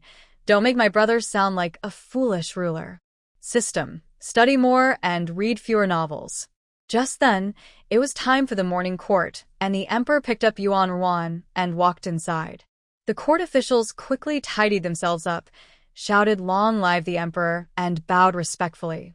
The emperor avoided the three who were hard to look at and said, "If you have matters to report, do so. If not, you may leave." Several officials reported urgent military and political matters, but soon no one else dared to step forward. To be precise, under the watchful eyes of the Minister of War, the Minister of Works, and the Minister of Revenue, who were eager to leave, anyone with less urgent business hesitated to approach. The emperor understood this well. He looked at the chief eunuch and said, "It's almost time to leave. Go and bring it here." A hint of sympathy flashed in the eunuch's eyes as he quickly left. Soon, several palace maids appeared with bowls of milk porridge, fruit, and cooked locusts. The emperor picked up a locust and said, "There's no time like the present. The ceremony will be held tomorrow. You should try these now to avoid embarrassment in front of the people. If you really can't eat them, you can have them with fruit." After saying this, he popped one into his mouth and chewed expressionlessly. Since the emperor was eating, even if the officials looked uncomfortable, they had no choice but to reach for the locusts in front of them. Several of them turned green but insisted, "It's good. I can eat another plate." Yuan turned to see the officials bursting the locusts and thought about how hard it would be to swallow the soft, cooked protein. Yuan system. The officials have a strong taste. They think the cooked ones are delicious. I can only accept them roasted or fried.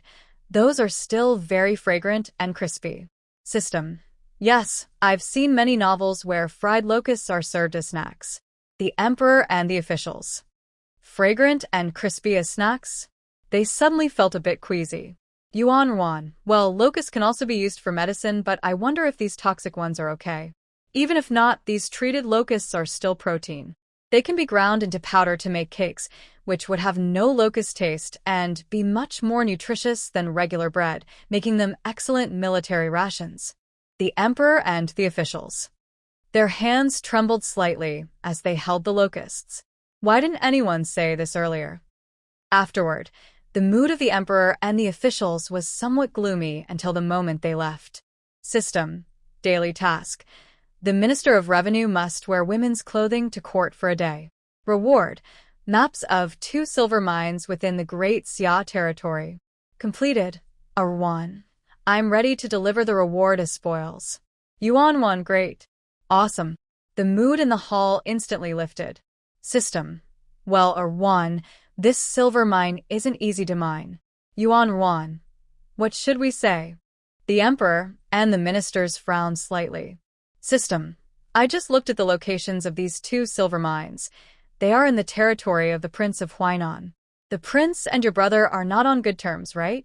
Once these mines are exploited, I estimate most of the silver will end up in the prince's hands. The emperor sneered. Absolutely impossible. The Minister of Revenue, the Minister of War, and the Minister of Works all turned pale, as if a fierce fire was burning behind them. Yuan. I suddenly realized that my brother's situation is quite similar to that of Emperor Wu of Han. I wonder when my brother's advisor will appear to implement a decree that could peacefully reduce the power of the feudal lords. The emperor and the crown prince. The previously calm Minister of Rights suddenly perked up, looking intently at Yuan. Other ministers also perked up their ears. Who is this advisor? And a peaceful reduction of power? Please explain. System. Yes. The decree has been remembered for over 1,000 years mainly because it perfectly captures the human nature of not fearing scarcity, but fearing inequality. As the feudal states are divided more and more, the threat naturally diminishes. The emperor and the ministers were shaken. Please explain in detail how to make the feudal states smaller. Yuan. However, to implement this decree, it depends on how strong my brother's army is. If the central military power is weak, this decree won't work. There have been many dynasties troubled by feudal lords in later times, but they couldn't replicate the success due to their weak central authority. System. Yuan, I think it's fine. Your brother is a tyrant, and tyrants are usually backed by strong military power. Without military support, that's impossible. Plus, there's the matter of the twin stars, so it should be fine. Or 1. Just casually use a minister's name and put the decree in their name. Ministers. Such a good thing exists? Yuan. Did you forget the fate of that advisor? He ended up dead. Whoever I write for will be signing their own death warrant. Ministers. I can't see. System, so you don't recommend it? Ruan, no. I have an idea. Instead of sending it as a formal document, let my brother discover it himself. For example, when you send the silver mines, include a storybook in the box. You can have the characters in the story use the decree to resolve issues with the feudal lords. How about that as a hint for my brother? System. A storybook? But I've only read dramatic stories. I can't write one. Yuan. What's wrong with dramatic? Dramatic stories keep people engaged. They will have the chance to discover the decree inside. Go ahead, give this world a little dramatic shock. System. Wow, let me give it a try. Onlookers. Let's do it. It's worth it. Yuan yawned. You go ahead, I'm sleepy, and we'll take a nap first. The crown prince quickly picked up Yuan and left the court first. The emperor ordered the grand eunuch to go out and wait for a bronze box that was being delivered. The grand eunuch hurried out, and after about half an hour, the officials stood with sore legs until the grand eunuch finally came back carrying a large bronze box. The emperor personally came down to open the box. Inside were 2 silver mine maps and a book. The emperor opened the book and paused, looking puzzled. Other officials curiously leaned in. What is the system making you read? Help. I became an emperor disguised as a man. The emperor read the title carefully twice, confirming there were no hidden messages, then rubbed his forehead. He suddenly looked up at the crown prince who had just entered. You're back. Is Jiu asleep? The crown prince nodded slightly. Already asleep.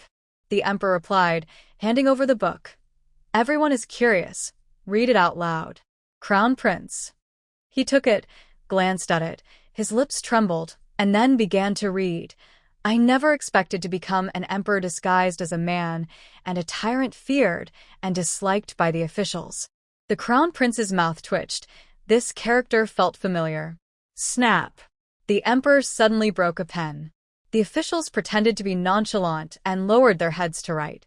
The crown prince paused and continued reading. Moreover, I am a tyrant who has been sidelined.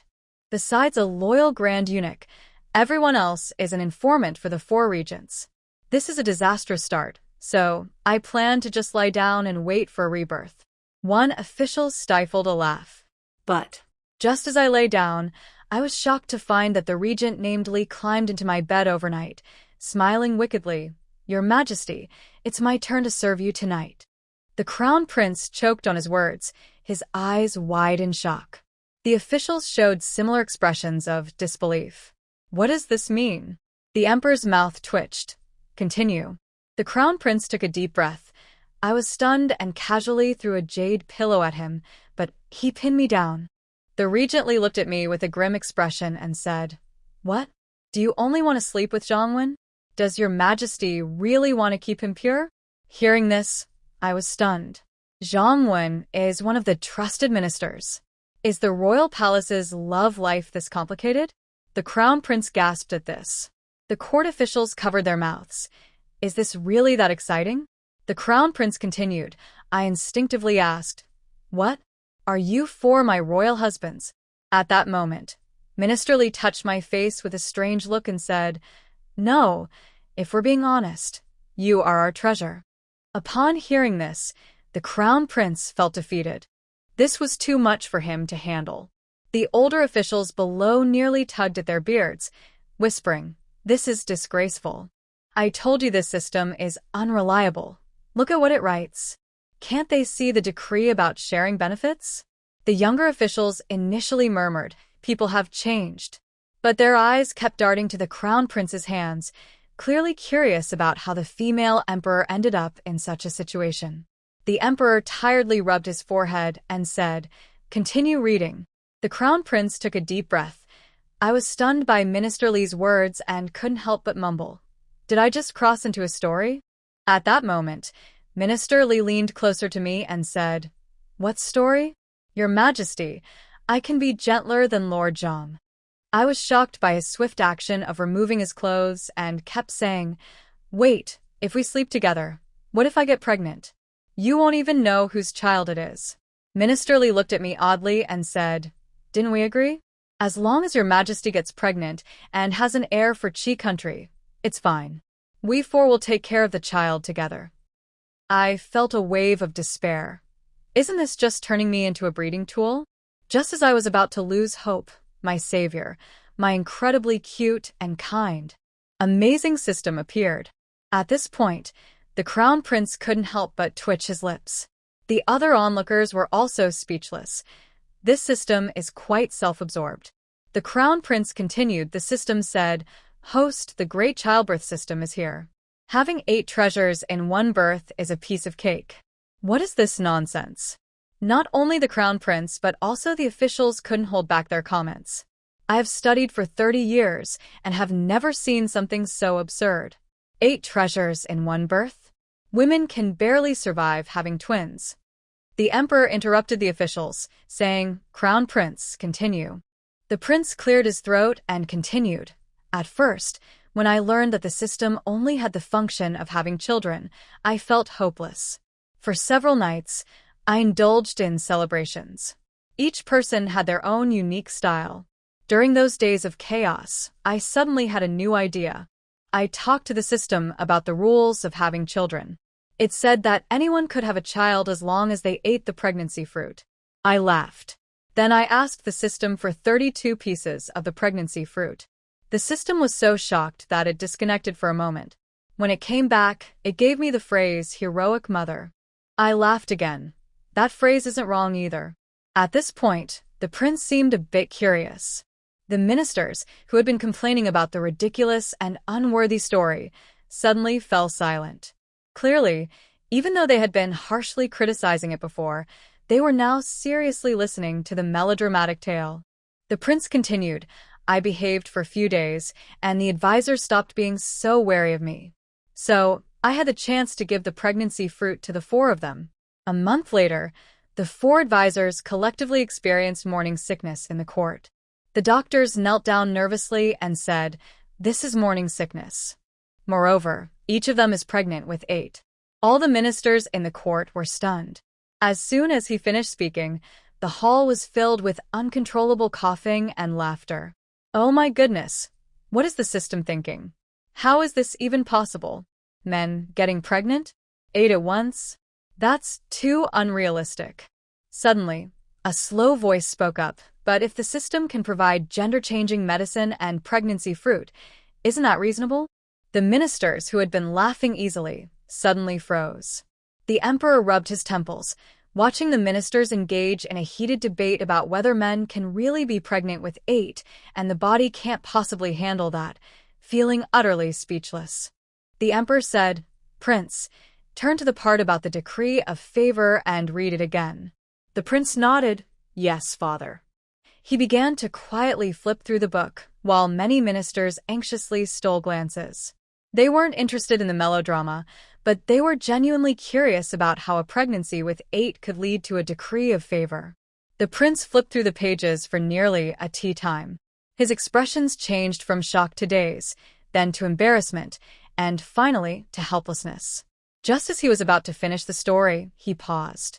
He read the pages 3 times and then said, "Father, I have seen the specific implementation plan for the decree."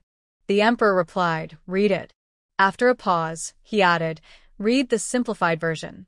The crown prince said, "The decree allows the princes to inherit rights, so besides the eldest son inheriting the throne, other sons can also be granted titles within their original territories, with a status equivalent to that of a county. This aims to reduce the power of the nobles. Before implementation, we need strong military deterrence, etc." The officials began to take notes. Not only was there content about the implementation, but also potential issues that might arise after the decree is enacted. At this moment, Prime Minister Li said, "Your Majesty, Should we suppress the Prince of Huainan before sending troops against the Xiongnu? Prime Minister Wang replied, I oppose this. By this winter, the coalition of Qin State and the Xiongnu will certainly march south. The Prince of Huainan is clearly not prepared for war, and the silver mine will still be there. The emperor pondered for a moment and said, let's see if Mingwei can force the Prince of Huainan to come, and we will discuss the rest later. Everyone bowed and said yes. The emperor gave a few more instructions and then stood up to leave. The officials all bowed, saying, we respectfully send you off, Your Majesty. As the crown prince prepared to leave, he was suddenly discreetly stopped by a few officials. They cleared their throats and said, Your Highness, we have a question that we are unsure whether to ask. The crown prince replied, go ahead. The young officials exchanged glances, and the deputy minister of war spoke first. How does the concept of 8 treasures in one birth relate to the decree? As soon as he said this, the ministers who had been walking away returned like sharks sensing blood. Seeing this, the crown prince's mouth twitched, and he said, the system did not directly link 8 treasures in one birth to the decree. It states that the female emperor took advantage of the special situation of 4 men being pregnant.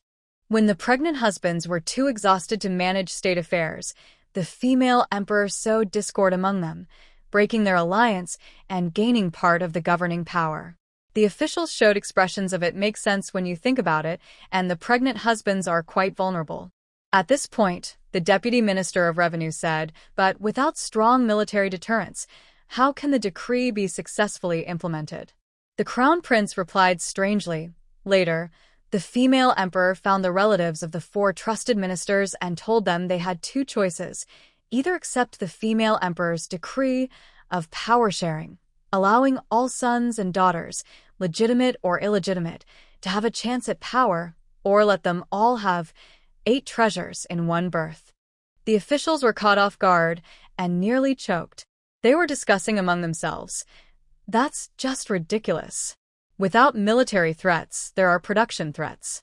That's scary. I suddenly think production threats are scarier. At that moment, someone sighed. If the system really has a child elixir, do you think the Prince of Huainan would dare to resist? Someone chimed in, yeah. If it really exists, how could the system propose a task for a child elixir reward? Then the deputy minister of war said, what if a man wants to have a child? Everyone. Then they all turned to look at the crown prince. The crown prince could no longer hold back and shouted, why are you looking at me? I'm not taking the blame for this. The deputy minister of war quickly replied, Your Highness, we're not looking at you, but at the person behind you. Right, assistant minister. Go away.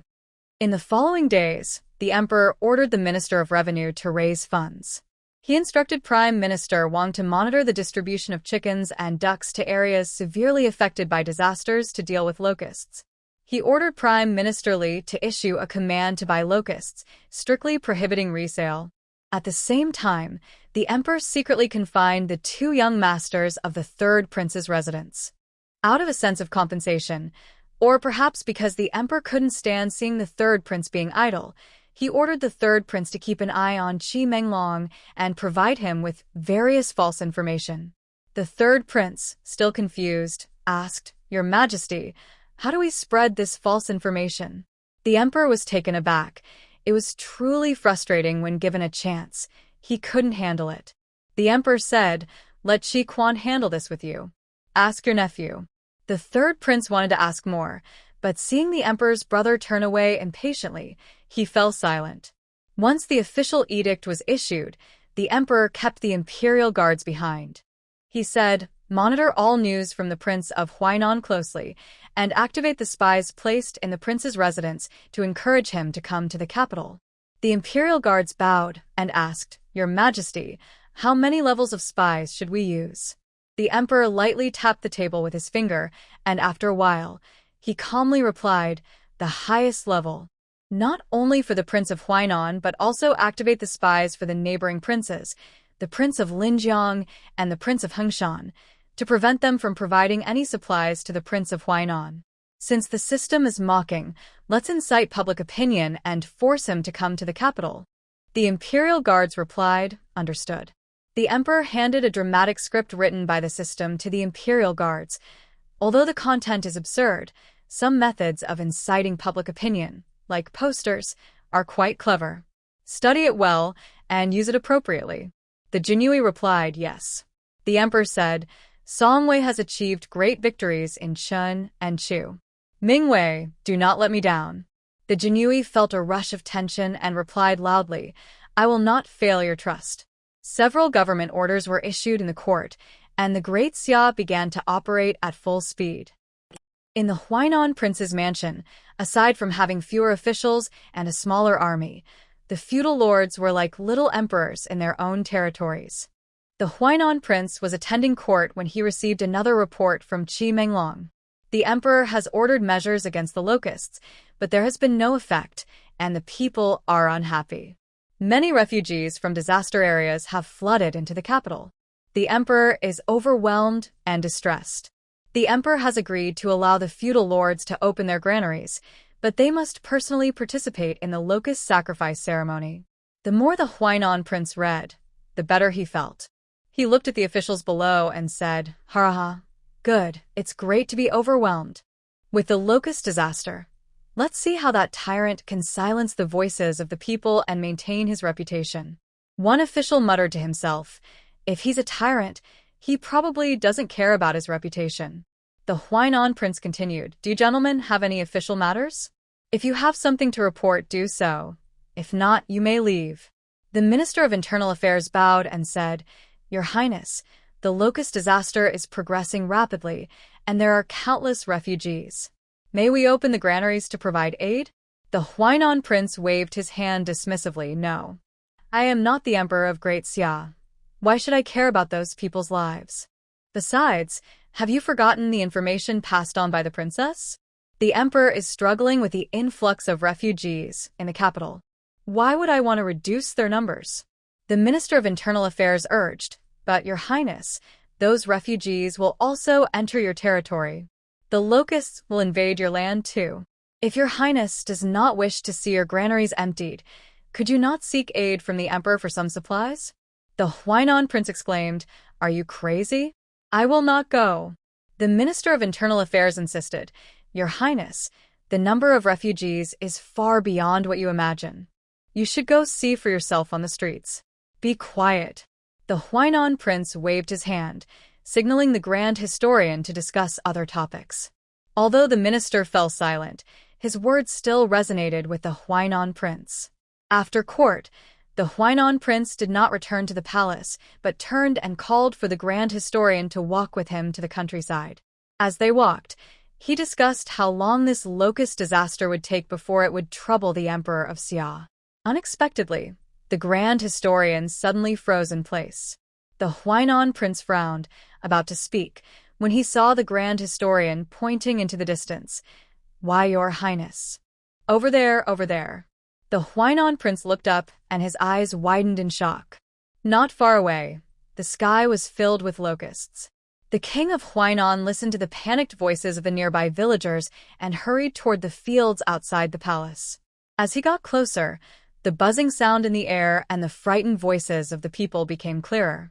When he finally reached a field nearest to the palace, he saw countless farmers rushing out, regardless of age or gender, desperately trying to harvest their crops.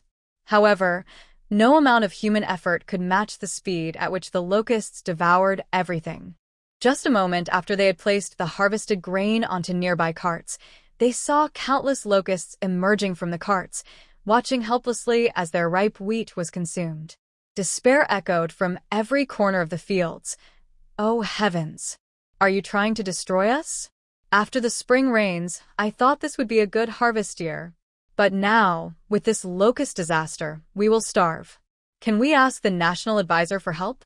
Please, let him offer sacrifices to the locust god and save us. The king of Huainan watched for a while and suddenly said to the chief minister, Do you think if I suggest that the emperor's injustice has caused this locust disaster, it will make them hate the Great Xia even more? The chief minister nearly stumbled, looking at the king in disbelief.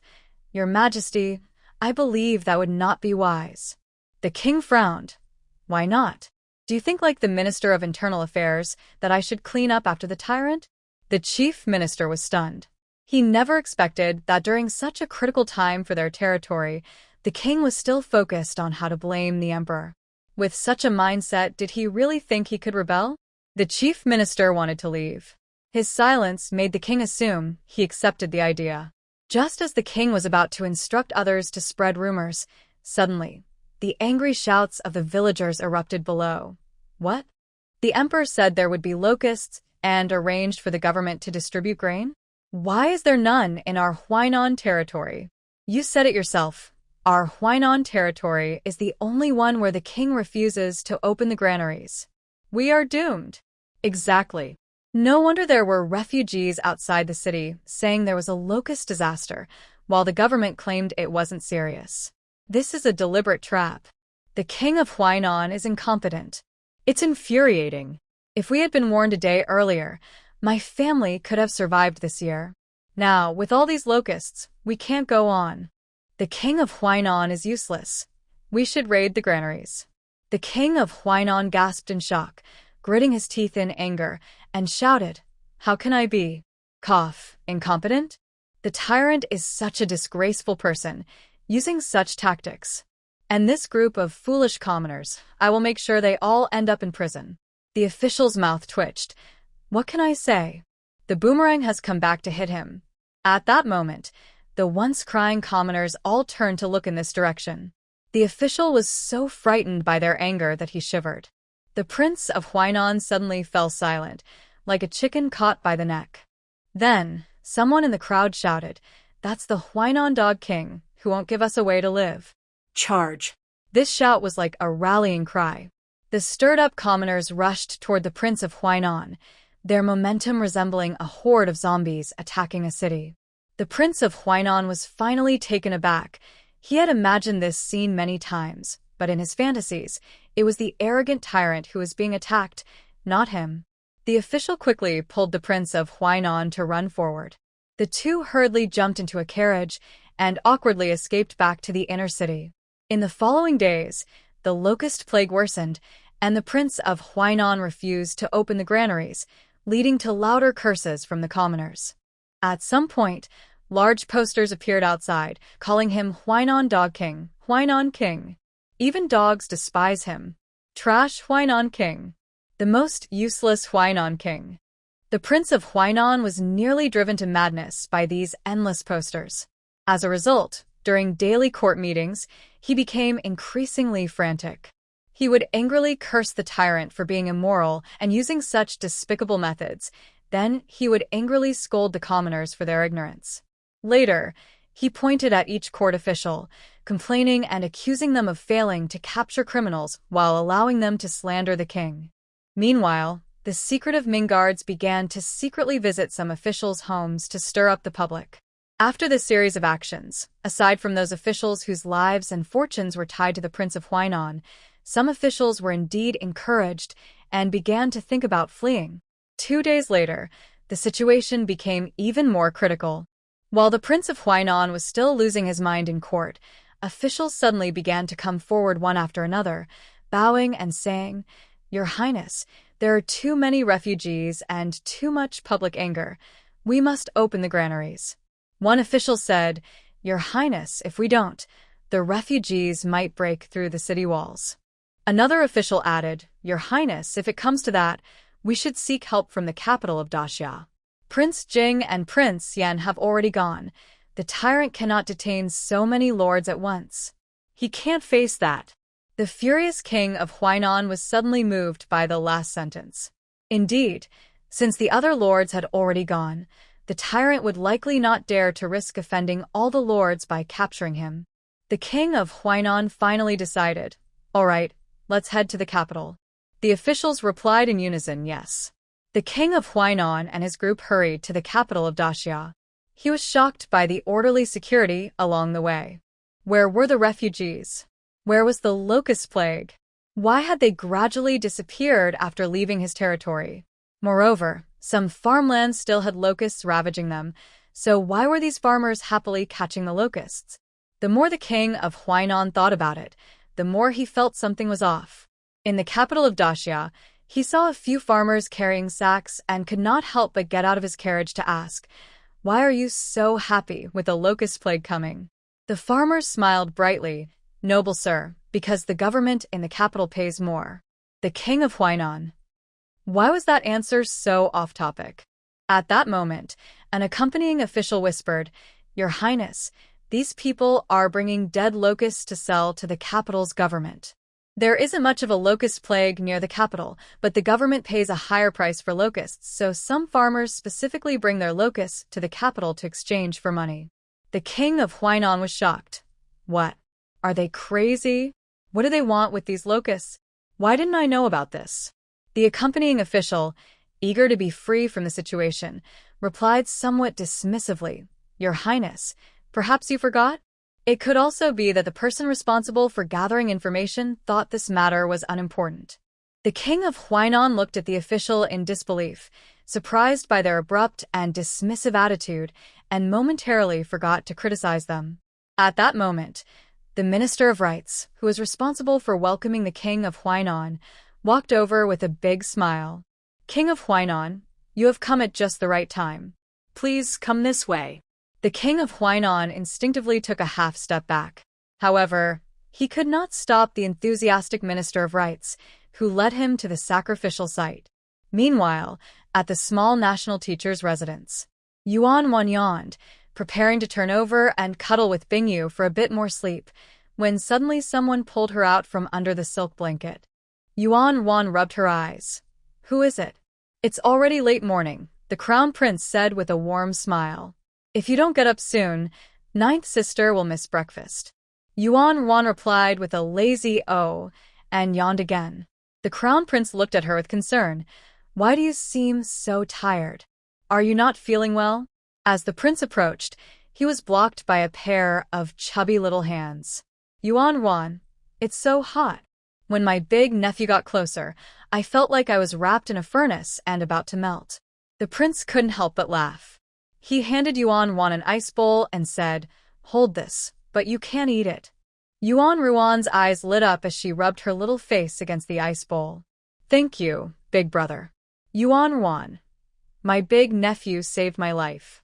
The prince didn't let her enjoy the coolness for too long. After a short while, he smiled and took the ice bowl from her arms, then carried her outside. Yuan Wan asked, "Big brother, where are we going?" The prince replied, "Several lords have come to the capital for help. Father is preparing to hold a large-scale ceremony to deal with." He paused and then changed his words, "A ceremony to deal with locusts. Ninth sister, as the national advisor, you just need to light some incense." Yuan Wan nodded repeatedly and whispered to the system, "I thought this ceremony had already taken place." System. Maybe they're waiting for those lords to arrive. Yuan Wan. That makes sense. I can see what these lords who trouble my big brother are like, so I can give him more hints. System Wu. The prince smiled gently and couldn't help but hug Yuan Wan closer, but just a few seconds later, she was pushed away again by those chubby hands. When Yuan Wan arrived at the sacrificial site, the people from the Astronomical Bureau had already arranged for the priests to come forward.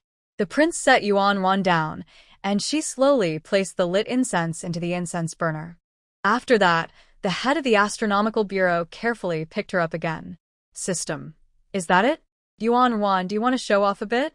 The head of the Bureau stumbled and quickly steadied himself to hold Yuan Wan securely. Yuan Wan, no need. If I show off, it would take away from the main event. System. Huh? Why? You're the national advisor. It's only natural for you to be at the Great Xia altar. How would that take away from the main event? Yuan Wan. System. Today's altar theme is different. In the past, Great Xia held ceremonies to worship the locust god, asking for fewer locusts. But this time, the theme is humans must conquer locusts, emphasizing that humans can overcome nature. If I show off too much, people might think the locust god is appearing, which would weaken my brother's theme of humans can conquer nature. It's unnecessary. The emperor, just stepping onto the stage, felt warm inside. Ninth daughter has truly grown up. She is my caring little cotton-padded jacket. The emperor looked at the crowd in front of the altar, then suddenly drew his sword and pointed it towards the sky. By the decree of heaven, I shall eliminate the locust plague from the world, to comfort the heavens and the spirits of the four directions. The emperor angrily condemned the locusts for the disaster they brought to the great Xia, then declared he would capture them by heavenly command, assuring both heaven and earth of peace. Then the emperor proclaimed loudly, I swear with the people to eat locusts and must eradicate the locust plague from the world. After saying this, he tossed aside his long sword. Holding a fried locust in one hand and a wine jug in the other, he began to eat, casually chatting with the common people about which parts of the fried locust were the tastiest. Seeing her brother perform so enthusiastically, Yuan felt she should help out too. She lightly flicked her finger. A few faint rumbles of thunder echoed in the air, and soon, a gap in the dark clouds opened up in the sky. In an instant, a beam of sunlight fell directly on the emperor. This beam of sunlight left everyone near the altar stunned, as they all looked up in unison at the sunlight, some even instinctively reaching out to touch it. The court officials were the first to react, all turning to look at the smiling Yuan. They hadn't expected this. But the young national master was truly impressive. The effect was fantastic. Suddenly, Prime Minister Li bowed deeply and exclaimed, Your Majesty is the Son of Heaven, commanding respect throughout the land. With thunder and bright sun, you will surely defeat the locust plague and ensure the great Xia's safety. I am in awe. The officials were first startled awake by Prime Minister Li's flattery. Ugh, what a sycophant. Then they all followed suit, bowing, Your Majesty commands respect throughout the land, ensuring the great Xia's safety. We are in awe. The common people also imitated them, kneeling down and cheering loudly, paying their respects to the emperor. After the bowing, the officials stood up and boldly stuffed fried locusts into their mouths. Meanwhile, some of the more outgoing officials walked among the common people, eating and promoting the locusts to the startled crowd. The emperor and the officials set a strong example, and seeing this, the common people no longer hesitated and began to taste the locusts themselves. The fried locusts actually tasted quite good, especially for those who rarely had meat. Delicious. I didn't expect locusts to be this tasty. Long live the emperor. And the national master too. Previously, we only offered locusts in sacrifice, but the national master helps us eliminate them so we won't go hungry. Long live the national master. It's so good. I regret trading all my locusts for silver. Hey, I heard that the Prince of Huainan is causing trouble with the locusts. The emperor plans to gather people to head south and deal with the plague. Should we go together? The emperor and his group were very pleased. The people from the Huainan king's side stood in shock in the corner. When the Minister of Rites cheerfully brought over fried locusts, the Huainan king's group, still dazed, instinctively reached out and put them in their mouths. While eating, the Huainan king jealously stared at the kneeling crowd, saying, How is this possible? How could he earn the love of so many people? The Jing king mechanically refused and pointed to the beam of sunlight above the emperor's head, saying, Not only the people, but he has also gained the favor of heaven. The Yen king patted the Huainan king on the shoulder. Give it up. It's better to stay calm. Rebellion was an obsession for the Huainan king. Suddenly, he snapped back to reality, exclaiming, What are you talking about? I would never. Yen king, what are you eating? Why do you have bug legs? The Yen king paused, as if coming to his senses, and pointed at the Huainan king. You have 3 locust legs stuck to your mouth. The Jing king took another one and put it in his mouth. I didn't expect the emperor to have so many ways to deal with the locust plague, government purchases, chickens and ducks, and even people eating them. They taste so good and crunchy. I don't think this locust disaster will cause much trouble. The Yen king and Jing king flanked the Huainan king, both praising the emperor's wisdom. The Huainan king thought about the anger of his people and then looked at the peace and stability here. He felt even more frustrated. Why should that killer be the emperor? He refused to accept it. At that moment, the sacrificial ceremony ended and the crowd gradually dispersed. The Huainan king stood there with a dark expression, just as he was about to stir up more trouble when he suddenly overheard a conversation. Is this the Huainan king, destined for tragedy? Yes. Look at his fate. Used his whole life. TSK, TSK. The Huainan king shouted, "Who's there?" Just as he jumped up to angrily shout, he was suddenly captured by the Jing king and Yen king working together.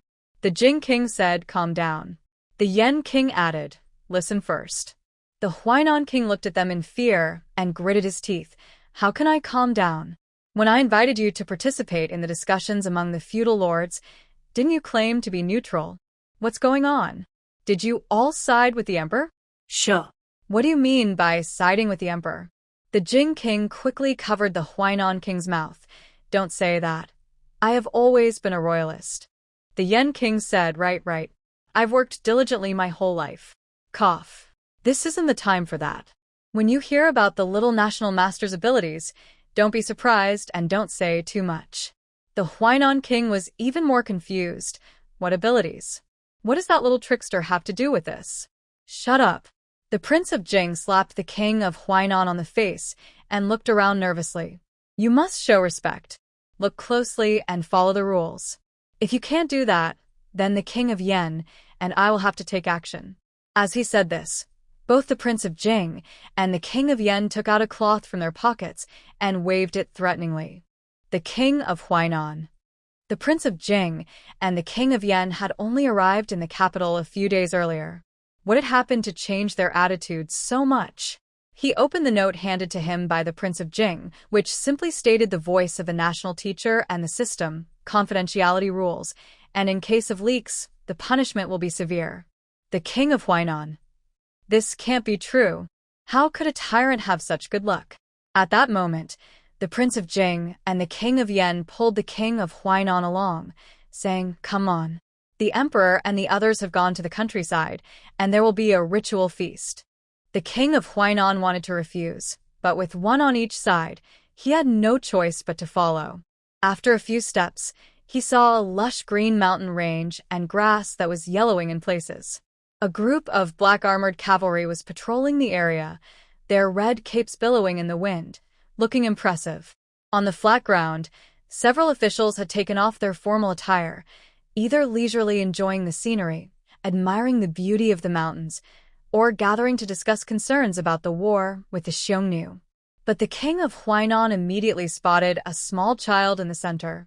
A little one dressed in black with pink was leaning on the emperor's shoulder, looking around curiously. The king of Huainan was shocked. How could a tyrant like the emperor allow a child to rest on his shoulder? Was this child really that special? In the next moment, he saw the child smile at him, looking a bit silly and naive. The king of Huainan smiled back, but he was puzzled, thinking that this might be a trick. Then he heard a voice in his mind. "System. This person's smile is so silly, they look a bit foolish. No wonder they keep getting tricked." The king of Huainan nearly jumped up and shouted, "Who's foolish?" But he quickly realized, wait, whose voice was that? The child. Ahem. We shouldn't say the victim is at fault. System. You didn't finish explaining how he was used throughout his life. System. Oh. For example, his desire to rebel was initially stirred up by others. The king of Huainan. Nonsense. He just wanted to be emperor. How could that be someone else's doing? He instinctively walked towards Yuan Ruan to argue, but was once again stopped by King Jing and King Yen. Don't be too obvious. Just listen. Right, listening is fine. The king of Huainan wanted to move, but was startled into silence by a cold glance from the emperor nearby. Yuan Wan, what did you say? System. Actually, when the king of Huainan was first granted his title, he didn't want to rebel. He had a decent relationship with your brother. But as you know, the Empress Dowager wanted to hide that your brother's mother was a dancer, causing all sorts of troubles in the palace. This led to your brother having a poor chance of having children. Either they died at birth or were sickly and often bedridden. King of Huainan. What? His brother's real mother is a dancer? Not the Empress Dowager? He suddenly wanted to ask a few questions, but seeing King Jing and King Yen calm, along with the other officials appearing indifferent, he silently closed his mouth and pretended to already know. Yuan Ruan, oh? My nephew, the second prince, was also in poor health before? System. Yes, very poor. Your nephew had several older brothers and sisters who all died young. Otherwise, why do you think the emperor sends his children away to be raised outside the palace before they turn 3? Yuan Ruan. And then? System. One year, the king of Huainan came to the capital to visit your brother. Prime Minister Li told him, the emperor has few children, and the Empress Dowager only has the emperor as her child. You are the son of the Empress Dowager's sister, so you are like her own son. Everyone in Daxia knows you are virtuous, and the emperor will surely pass the throne to you in the future. Emperor. He shot a sharp look at Prime Minister Li. The officials were also surprised, looking at Prime Minister Li. Big brother. You're a traitor. You're in trouble. Prime Minister Li was going crazy. Wait, I didn't say that. The previous prime minister was also named Li. Yuan Ruan. I remember this setting. Did the king of Huainan take it to heart? Thinking the throne should be his. System. You're very clever. The king of Huainan initially kept his composure, but when he went to visit the Empress Dowager, he found she said the same thing, and her guests often echoed it. The more he heard, the happier he became, often demanding to be treated like the next emperor. Later, when your brother named your nephew as the crown prince, the king of Huainan became furious, feeling betrayed, and started thinking about rebellion. Yuan Ruan. He has quite the imagination. Not to mention, he and my brother are not full siblings. Even if they were, which emperor would give the throne to a brother instead of a son? Jing Wang and Yan Wang looked at Huainan Wang in surprise, not expecting that his reason for rebellion was so absurd. Huainan Wang felt uncomfortable under their gaze. System. Yes, but there is another reason that firmly drives him to rebel, and it's also quite ridiculous. Yuan Ruan. What is it? System. Huainan Wang particularly enjoys collecting ancient rituals, music, and other cultural elements that are about to be lost. Of course, his favorite is collecting ancient delicacies. When Huainan Wang first became a feudal lord, every year when he visited the capital to pay respects, he would recreate these items, especially the food, to present to your brother, and he often cooked for him personally. Yuan Ruan. He even cooks himself? Then your brother must have had a good relationship with him at first. System. Yes.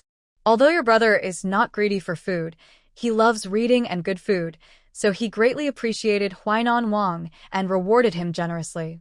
At that time, Huainan Wang's territory and power were unique among the feudal lords, which might also be one of the reasons the Empress Dowager wanted to use him. The emperor narrowed his eyes.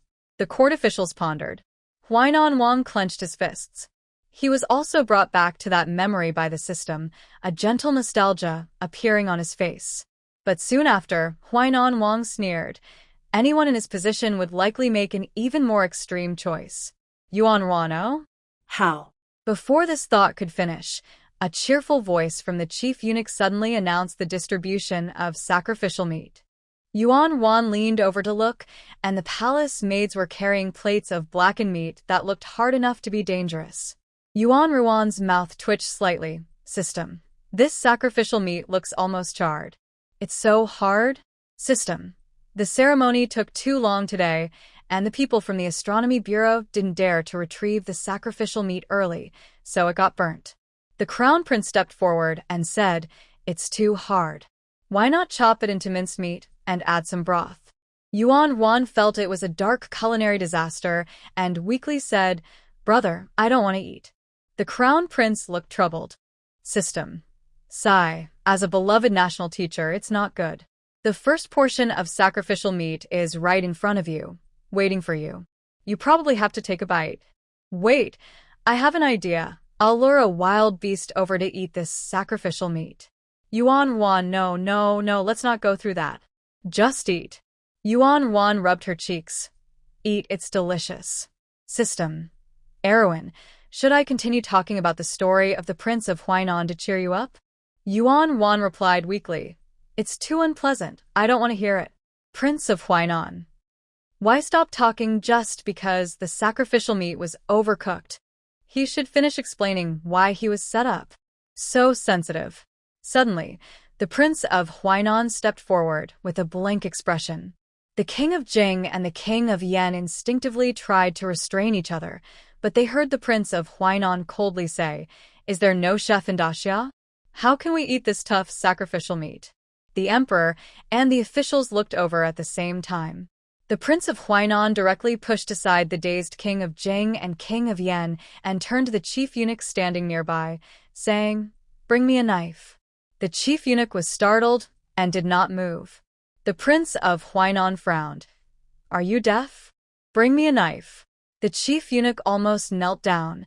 It wasn't about being deaf, but with the emperor present, how could he dare to bring a knife to the Prince of Huainan? "Give it to him," the emperor said suddenly. The officials were shocked.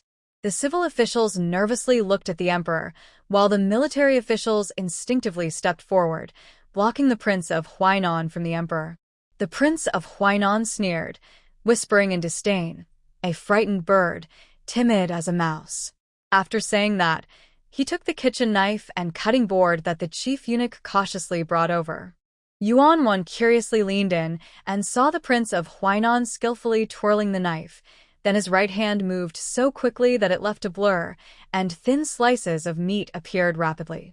Soon, he also prepared a few bowls of egg mixture and side ingredients. He used chopsticks to pick up a slice of meat coated in egg and placed it in the hot oil. Instantly, it sizzled and released a tempting aroma that filled the air, making people involuntarily take a deep breath. Yuan suddenly felt the prince brush her mouth.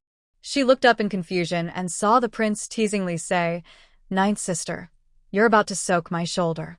Yuan was startled and opened her eyes, noticing the meaty hand wiping around her mouth. "Eat," the Prince of Huainan said, placing 2 bowls down, one in front of the prince and one in front of the emperor, then crossed his arms and stood still. The prince picked up a piece of meat and placed it in Yuan's mouth. When she bit down, it made a crunchy sound. System. Wow. "I didn't expect it to be so delicious." Yuan. System. "When did you activate taste sharing?" System. "When you were about to eat the sacrificial meat, I thought we should share both blessings and difficulties." Yuan felt a sense of comfort in her heart. Yuan, "I love you, system. This is really delicious. Come on, bring out the melon from Huainan Wang. I want to dip it in something." Huainan Wang turned to the side, fully focused. In that moment, everyone understood that preparing the meal was just to enjoy their own melon quickly. System. All right. One year, Huainan Wang found the imperial jade seal from a previous dynasty and a genuine work from a famous writer of that time. Because the seal was slightly damaged, Huainan Wang ordered craftsmen to repair it with gold. He then took both items to the capital. At that time, everyone was happy, and your brother remarked while holding the seal, "I am not as good as this." Huainan Wang felt uneasy. Hearing this, Huainan Wang immediately glanced at the emperor, only to be surprised to see the emperor stroking his chin, seemingly not recalling what it was about. Huainan Wang felt frustrated. Yuan, huh? Does Huainan Wang think the emperor is referring to him because he repaired the imperial jade seal? System. Yes. Actually, your brother was just casually expressing his thoughts. He was comparing himself to the founder of the dynasty who created the seal. But Huainan Wang misunderstood, thinking that his actions of retrieving and repairing the seal made the emperor feel concerned. Yuan's lips twitched slightly. Being an emperor is not easy. Even a casual remark can be analyzed in detail. For the first time, the emperor turned to look at Huainan Wang. Huainan Wang bit his lip, realizing it was more than just one remark. System. Of course, it wasn't just that one line. The Empress Dowager noticed Huainan Wang's caution and sent someone to tell him, "You should be worried, Huainan Wang." After the emperor quoted a line from the Book of Songs, "Tang traveled 70 miles, when Wang 100 miles, he added, "Huainan Wang should strive harder." Everyone. No way. If the emperor was truly wary of someone, he would just eliminate them outright. Why would he hint at it? Yuan. Wow. Did my brother really say that? Is the Empress Dowager's messenger just making things up? System, your brother did say that. The court officials were stunned. What? The emperor actually compared Huainan Wang to the rebellious King Tang and King Wen of Zhou. If Huainan Wang felt resentment, he might have some reason for it. System continued. However, when the Empress Dowager relayed the message, she omitted hundreds of words your brother said in between. He was reading ancient texts and then shifted the conversation to praise Huainan Wang for retrieving the recipe, encouraging him to keep up the good work. But the Empress Dowager's omission completely changed the meaning. Court officials. Huainan Wang. Wow, so there's such a thing as omitting details. Yuan Wan looked speechless. Playing politics really takes a strong heart. System, yeah. Actually, the Prince of Huainan's talent isn't in politics at all. It's all in cooking and culture. For example, in the last side story, when your brother and the others were gone, the seventh princess became a rebel leader. I checked the names of the rebel leaders and found that the Prince of Huainan wasn't on the list. Instead, it was the name of his minister. This means that even if the great talents of the Great Xia are gone, the Prince of Huainan still can't rise to power. The emperor glanced at the Prince of Huainan with some disdain. The court officials looked at the Prince of Huainan. Is he really that useless? Should we advise the emperor to stabilize the situation and take control? The Prince of Huainan looked as if he had been struck by lightning, completely deflated. The Jing Prince and the Yen Prince didn't know whether to feel sympathy or find it funny. The Yen Prince gently patted the Prince of Huainan's shoulder to comfort him. Yuan Wan, I see. Otherwise, he wouldn't have caused a locust disaster with such foolish actions. By the way, have any other princes become rebel leaders? Like the Jing Prince and the Yen Prince? System, let me check. There is indeed one. The Jing Prince and the Yen Prince's eyes widened. It can't be me. They exchanged glances, both thinking, it must be you. Yuan Wan. Huh? Really? Who is it? System, let me see. It's the Yen Prince. The emperor and the court officials glanced over. The Yen Prince's legs went weak, and he almost sat down, nearly shouting, System, how can you say that? Fortunately, the Minister of War standing behind him gently nudged him, preventing him from making a scene. Yuan Wan, poor brother. Only 3 princes participated in the locust extermination ceremony, and 2 of them have rebel intentions. The Prince of Huainan frowned and clenched his fist. The Yen Prince desperately winked at the emperor, signaling that he had no rebellious thoughts. The emperor gave him a reassuring look. System, haha no. The Yen Prince doesn't actually want to rebel. He's a super homebody who loves farming. He prefers to stay in his residence and tend to his fields rather than travel far. The Yen Prince was moved to tears. Yes, yes. The system understands me. Yuan Wan loves farming? Then, how did he become a prince? System. Didn't your brother die in that storyline? The capital of Great Xia became chaotic, with battles breaking out everywhere. Some even declared themselves kings. At that time, while other princes sent many spies to gather information, only the Yen Prince stayed home to cultivate seedlings from the western regions. Yuan Wan, haha, no matter how chaotic it is outside, I remain steady and focus on farming. Farming is true love. And then, System. At that time, the second prince was in power. He is someone who often takes unconventional paths. When he realized there was serious infighting in the Great Xia, instead of balancing power, he decided to create an external enemy to shift attention, and this enemy should be someone easy to deal with. Yuan Wan. Huh? That's quite unconventional. Is he out of his mind? No, he must be. Otherwise, he wouldn't come up with such ridiculous ways to gather intelligence. So, the King of Yen was chosen? System, exactly. He is the only one who diligently farms, which makes him appear to be an honest person, right? The officials looked at him with sympathy. The King of Yen was momentarily speechless. System. But seriously, the King of Yen loves farming and is honest, which doesn't mean his territory is weak. He has never liked causing trouble and enjoys farming, so the local people and officials support him. Suddenly being labeled a rebel left the King of Yen confused, while the people and officials in his territory were angry. They felt the higher-ups were being unreasonable. If the Great Xia doesn't let them eat, they will take up their tools and fight back. These locals managed to give the Great Xia expeditionary forces a tough time. After that, the king of Yen was forced to take action and became the rebel leader. Yuan Wan. Forced to take action. I get it. The king of Yen and his people love farming, and if you don't let them farm, they will turn the tables on you, right? System. Exactly, that's the contrast. Everyone was taken aback by Yuan Ruan's comment.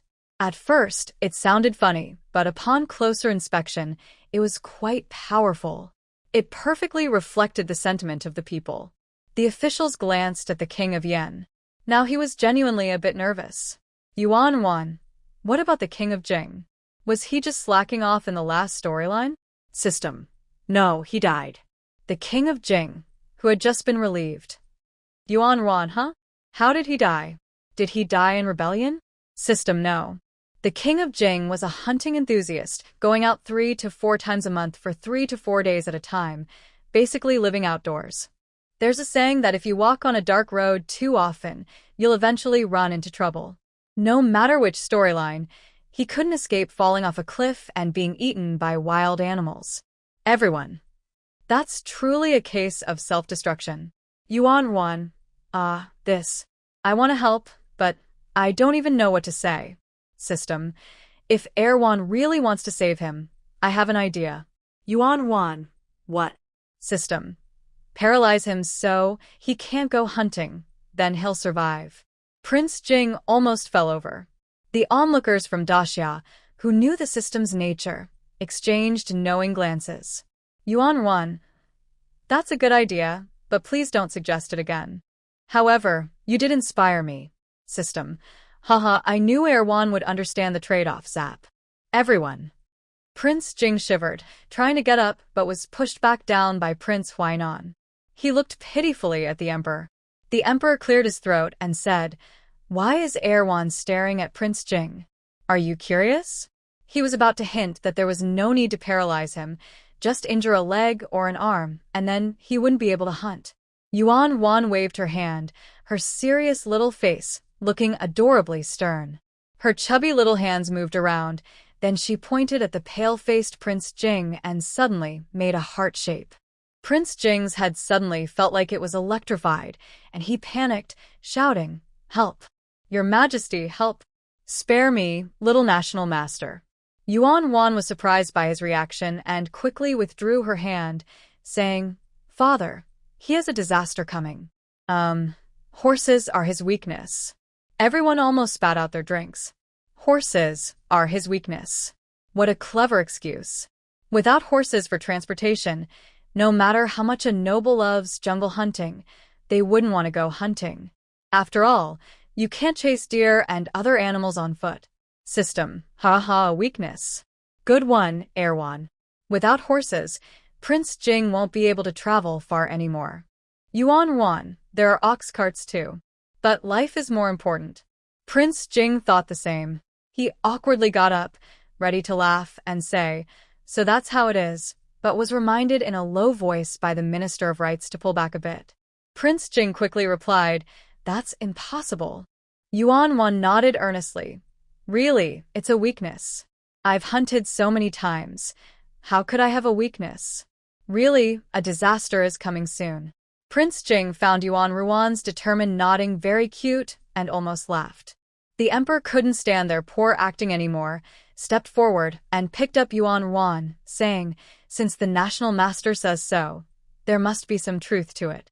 Crown Prince, go find the officials to gather all the horses and beasts from Prince Jing's territory and take them away. The Crown Prince bowed and replied, Yes. After that, the emperor picked up Yuan Ruan and left. The Prince of Huainan, who had been nervously waiting for his fate, was a bit confused. Wait, why did the emperor just leave like that? Not only was the Prince of Huainan feeling awkward, but the Prince of Yen was also a bit anxious, as he was also considered a rebel prince. At that moment, the third prince suddenly approached with a silly smile and said, You all come with me. He then took the Prince of Huainan and the Prince of Yen away. The remaining court officials were puzzled and whispered, Why did the emperor leave? Why didn't he detain the Prince of Huainan? Was it all just for show? Is the emperor not pursuing this anymore? The Minister of Revenue turned around and said, "Are you foolish? The little princess is here. The emperor must maintain a kind image. Didn't you see the third prince take them away afterward? That person." The Minister of Revenue squinted and said, "You're foolish. The emperor is not foolish. The emperor is wise. Just wait and see." In the following 2 months, several shocking news stories emerged that astonished the four nations. First, the Great Xia called on its citizens to join Wu Yi's army to go deep into the Prince of Huainan's territory to catch locusts in exchange for money. Second, the gates of the Prince of Huainan's territory were opened wide, and the citizens welcomed the army, showing unity as the locust disaster was quickly suppressed. Third, the Prince of Huainan voluntarily admitted that he had previously concealed the locust disaster due to rebellious intentions, which harmed the people of Great Xia. The emperor issued a decree, demoting the entire Prince of Huainan's faction to commoners, with the prince and his immediate family being exiled to the north. Fourth, before leaving, the Prince of Huainan criticized the policies of the feudal lords, voluntarily offering the decree of favor and urging the lords to implement it. Fifth, the Prince of Yen and the Prince of Jing stood up to support the decree of favor and sent troops to help maintain order. After these news stories emerged, anyone with a voice in the four nations had something to say. Those in high positions related to these matters were in a state of shock and chaos. For example, the remaining 3 feudal lords of the Xia kingdom, the Prince of Linjiang, the Prince of Hengshan, and the Prince of Shiping, were terrified by this news. The Prince of Huainan actually admitted his mistakes and offered a strategy, like the decree of favor. Was the sun rising from the west? Or was it going to rain red? The 3 lords didn't even dare to use carrier pigeons to communicate. They urgently arranged a meeting place and set off without delay. Upon gathering, they all exclaimed in unison, "Is the Prince of Huainan crazy? Is the Prince of Huainan dead? The Prince of Huainan is gone." Then they all fell silent at the same time. They quickly exchanged information with each other. However, no matter how they studied it, there were no signs of the Huainan king's sudden madness. At that moment, the Linjiang king slammed his fist on the table and exclaimed, "Could it be that the Huainan king was just pretending? Acting like he wanted to rebel? In reality, he's a tyrant's man, trying to lure us into a trap and catch us all at once?" The calm Shiping king waved his hand, saying, "That's impossible. What would he gain from that? Being targeted himself? Having his descendants become commoners?" The Linjiang king looked frustrated and replied, "Maybe the targeting is part of the act too? He came up with that favor redistribution scheme which is quite underhanded. Would he dare return to his territory? Doesn't he fear being attacked by us?" Thankfully, I never expressed my dissatisfaction with a tyrant in front of him. Otherwise, I might have been targeted too. The Hengshan king also looked upset, saying, "We are all feudal lords, so how did such a traitor emerge? It's ridiculous. What benefit does backstabbing us bring him? Luckily, I'm afraid of death, so I didn't complain." The composed Shiping king twitched his lips slightly and waved his fan. "Calm down, brothers. Do you really think the Huainan king has the intelligence to deceive all 3 of us? It's impossible for the Huainan king. But don't forget about the tyrant," Hengshan and Linjiang kings said in unison. Why did the 2 kings suddenly fight among themselves back then? How did he rise to power? Have you forgotten, brother? And the Yen king and Jing king also willingly acted as checkpoints. Thinking of the Yen king and Jing king, Shiping king paused his fan movement and said, "True." Seeing that his clever brother shared this suspicion, Hengshan king's imagination began to run wild. He said, "Brother, the more I think about it, the more I believe that targeting is a scheme by the tyrant to protect the Huainan king. For example, if he targets here, he could secretly give the Huainan king a new title and let him enjoy life in the northern lands." Linjiang king became even angrier. "That infuriates me. Just when the Xiongnu are fighting in the north, he has the perfect excuse to gain military merit and be reappointed as a king." Shiping king stroked his chin thoughtfully and finally said, "It's outrageous, but this theory does have some merit." He then looked at his 2 brothers and suggested, "Let's do this. The situation is unclear, and it's better to stay calm. Let's accept the favor redistribution for now. After all, its weakening effect will take time to show. Hengshan King and Linjiang King nodded in agreement. Hengshan King then asked, should we discuss this with the Empress Dowager? Shiping King shook his fan steadily. The Empress Dowager has been practicing Buddhism for nearly a year and will soon return. All right, let's just test the waters. In the court of the Chu kingdom, the old emperor of Chu coughed twice and said, arrest the king of Huainan and take his land. The emperor of Xia has made a clever move. The crown prince of Chu asked, Father, I don't understand. Why did the king of Huainan give in? His officials also willingly handed over the land. The old emperor of Chu glanced at him in disbelief and replied, the emperor of Xia sent troops south under the pretense of disaster relief and helping the people earn money. Which official would dare refuse the king of Huainan? They would be killed by the starving locals. Moreover, the human butcher of Xia is personally leading the troops, and the king of Huainan is not there to command. Without leadership, who would dare to resist? The crown prince blushed and said, I understand, father.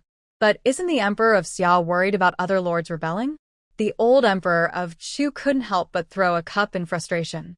You, who keep claiming you want to be a great general, only see things one-sidedly and can't even analyze a basic map. Think about where the territories of the Jing and Yan princes are. Their lands not only separate the other three lords' territories, but also serve as a natural barrier protecting the capital, making it easy to defend. Unless the other three lords become 3 times stronger, they can't defeat the capital. How can they rebel when they can't win? Would they just commit suicide? The crown prince nodded repeatedly, not daring to speak. The old emperor of Chu stopped looking at him and frowned. What I find puzzling is that the emperor didn't first confront the Jing and Yan princes and still trusts them to guard such a crucial area. Why? Isn't he afraid they will rebel? Fourth son, what do you think? The fourth prince suddenly recalled something about the great master and said, Father, perhaps the excellent intelligence system of Xia makes the emperor confident that the Jing and Yan princes won't rebel in the short term. The Chu emperor, who had never witnessed the power of the Yuan family, scoffed, naive. He then coughed again. Well, regardless, it seems this tyrant will indeed overcome this hurdle. What a pity. In the court of Shu, officials only discussed Xia during their leisure time, then returned to covering up the royal family's scandals. The old emperor of Shu had not been attending court lately, spending all his time in the palace around a man, engaging in various acts of pursuit. Meanwhile, the Shu prince was also distracted in court, constantly thinking about eliminating his beloved's noble suitor from Qin, but was hindered by his legitimate wife. Even more embarrassingly, the prince's beloved woman and his wife were publicly fighting over the noble suitor, leaving the Shu prince in a state of helpless rage. The officials of Shu kingdom spend their days either trying to cheer up the old emperor or favoring the Shu prince. If they weren't afraid of becoming the laughingstock of the 4 kingdoms or facing backlash, they wouldn't want to come to work at all. Their frustration is immense. Even if a meteor fell, they would only say, why didn't it hit the Shu royal palace? And then continue to keep quiet. In the Qin kingdom's court, there has been a lot of secretive glances exchanged with the Xiongnu. The past 2 months have felt like a roller coaster ride, leaving everyone exhausted. The Xia kingdom has been hit by locusts. The Qin court was overjoyed, celebrating with 3 days of court banquets. When the Xia kingdom managed to control the locusts, the emperor even led the way in eating them, boosting his popularity among the people. However, the Qin court began to worry, and discussions became much quieter. General Wu Yi from the Xia kingdom led troops and civilians into the Huainan prince's territory. The Qin court was once again ecstatic, not only celebrating but also proposing to support the Huainan prince. But before they could decide how much aid to send, news arrived that the Huainan prince had slipped and fallen. The Qin court was nearly driven mad, using even harsher words against the Huainan prince than the people of the Xia kingdom. When the Qin court learned that the Huainan prince had issued the promoting kindness decree, their enthusiasm returned. They eagerly sought out the other 5 feudal lords, vowing to incite internal conflict within the Xia kingdom. Then, Even more outrageous events unfolded. The Jing prince and Yan prince executed envoys, while the Linjiang prince, Hengshan prince, and Shiping prince secretly gathered, making them impossible to find. Upon learning of the situation, the Qin court was furious. One official couldn't hold back and shouted, "What is the Xia kingdom doing? Are they treating us like pets?" The other officials' faces darkened further, as the statement, though harsh, held some truth. Finally, the Emperor of Qin declared, "We cannot fall into the Xia kingdom's rhythm any longer. There's no need for internal strife. We just need to unite with the Xiongnu." The other officials agreed, saying they would focus on themselves and no longer pay attention to Xia kingdom's news. As for the center of the public opinion storm, the Xia court was calm and peaceful. In the Yangxin Hall of the Great Xia, Prime Minister Li was reporting on various diplomatic incidents caused by the Huainan prince. At that moment, a high-ranking eunuch suddenly announced that the Minister of War urgently requested an audience. The emperor waved his hand.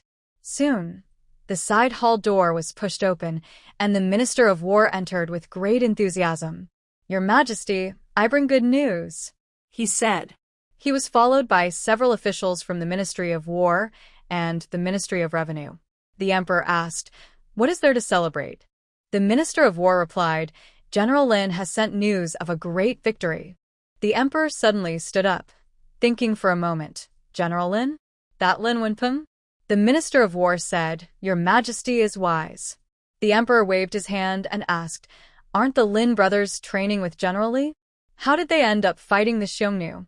The Minister of War responded, "General Lin is more ambitious than his brother. He believes that mock battles do not train real soldiers." After a few attempts, he made a bet with General Li and led 1,500 cavalry to attack the Xiongnu border, surprisingly defeating a medium-sized tribe. A glimmer of excitement flashed in the emperor's eyes as he began to move around. Defeated? Such a big victory? The Minister of War followed closely, excitedly saying, "Indeed, Your Majesty." After the victory, General Lin pursued the fleeing Xiongnu into the outskirts of the capital. "Otherwise, I wouldn't have received the news so quickly." The emperor exclaimed, "Good, good. He should be rewarded." At that moment, a Minister of War whispered from behind, "Your Majesty, but General Lin has disobeyed military orders, clashed with General Li, and even took 500 war horses from the vanguard. These are serious offenses." Before he could finish, the Minister of War kicked him sharply. The emperor laughed heartily. "If losing 500 war horses leads to the defeat of 5,000 enemies, I accept it." "Where is he now?" The Minister of Revenue, who had come to report on the army supplies, gave a subtle look and quietly said, to quote the young national advisor, "In battle, the winner is justified. The losing side is at fault." The Minister of War's face turned dark red instantly. The Minister of War caught up with the emperor again and whispered, "General Lin is on the outskirts of the city, very close to the Shangling Garden." The emperor perked up. "Shangling Garden? Is that where Xiao Zhou often stays?" Suddenly, he looked at the Minister of War. Was this arranged on purpose? The Minister of War knelt down with a clatter, seriously saying, "I dare not scheme against Your Majesty. General Lin is stationed by the river, and it is closest to reach Shangling Garden by boat. Additionally, I have a personal wish. General Lin does not believe in spirits and is eager to leave, but I hope that after he sees the National Advisor's abilities, he will stay for 7 days until the advisor completes the military ceremony for blessings." Upon hearing this, the emperor paused and helped the Minister of War up, saying, "What personal wish? You care for the country and the general. I am ashamed to compare myself." The Minister of War was deeply grateful. "I dare not." The emperor patted the Minister of War on the shoulder. "Let's go to the Shangling Garden." The officials replied, "Yes." In the Shangling Garden, 2 large banana leaves brought a gentle breeze. Yuan Wan leaned back on a soft couch, her chubby little feet crossed at the ankles. She enjoyed a bowl of ice milk and some dried fruit while watching Chi Yu and a group of young boys and girls around her age practicing martial arts, playing polo, hunting, and competing. These young people were all tall and good-looking. When they mounted their horses, they wore red capes and galloped past her, less than 100 meters away, gracefully drawing their bows and shooting arrows, looking more impressive than any martial arts movie Yuan had seen. Dismounting, they displayed exceptional skills, wielding swords and staffs expertly, their thin clothing unable to hide their muscular forms during combat. While practicing, they also performed various formations and conducted military drills in different teams. During polo, they executed various difficult maneuvers on horseback. As for hunting, not only were they full of energy, but their grilling skills were also top-notch. To say something a bit bold, Yuan felt a sense of joy watching them grow, similar to watching a martial arts training camp, wanting to cheer for every young person making progress. That day, Yuan lamented the elimination of a few young riders. System. Arwan, if you feel it's such a pity, why not tell Princess Seven to keep them all? Yuan, no, no. This is about going to battle, not performing on stage. System. True. Look, your brother and the others are coming over. Yuan immediately turned around and waved to the emperor, the crown prince, and more than 10 officials striding toward her. The emperor came over, picked up Yuan and wiped her sweat. What weapon do you like, Arwan? Father will arrange a master for you, and I promise you'll enjoy learning. Yuan's face scrunched up like a flower bun, and her chubby little hands shook vigorously. No, I don't want to practice martial arts. System. Ha. Arwan only likes to watch, not to sweat. Yuan. Yes, that's right. The emperor pinched Yuan's cheek. At that moment, the sound of galloping hooves echoed. A group of cavalry in red capes burst out from the forest, led by the impressive Chiyu. Chiyu's originally fair skin had now tanned to a healthy wheat color. She had grown taller, her limbs slender but showing some muscle. She dismounted her horse about 100 meters away from the emperor. Chiyu hurried over to pay her respects, and the cavalry behind her also dismounted to bow deeply. The emperor raised his hand and said, "No need for formalities. Little Seven, you've worked hard." Chiyu first reached out to support Yuan, who almost fell, and then replied calmly, reporting to Father Emperor, "It wasn't hard." System. R1. Today's comparison is so clear. A group of weak scholars is nowhere near as interesting as a sunny young man. Court meetings are boring. Yuan, exactly. The officials standing behind the crown prince. System. Don't lead the little national master astray. The Minister of War snorted and stepped forward, but was stopped by the oldest scholar among the civil officials, the crown prince's tutor. The old tutor swayed a bit as he stepped forward, patted the war horse, and suddenly said, "Good horse, good horse. If I could ride such a horse, I would dare to charge into battle." System. That's an exaggeration. This old man with white hair probably can't even draw a bow. The emperor paused, realizing that the old tutor was responding to the system's earlier comments about weakness.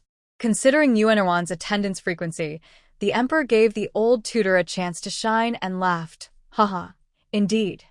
An old steed still aspires to gallop 1,000 miles. Little Seven, give the tutor a bow and arrow. The tutor took the bow and arrow, mounted the horse without hesitation, and galloped away. Not far into his ride, the tutor suddenly stopped and pointed an arrow upward. Whoosh, whoosh, whoosh. Thud, thud.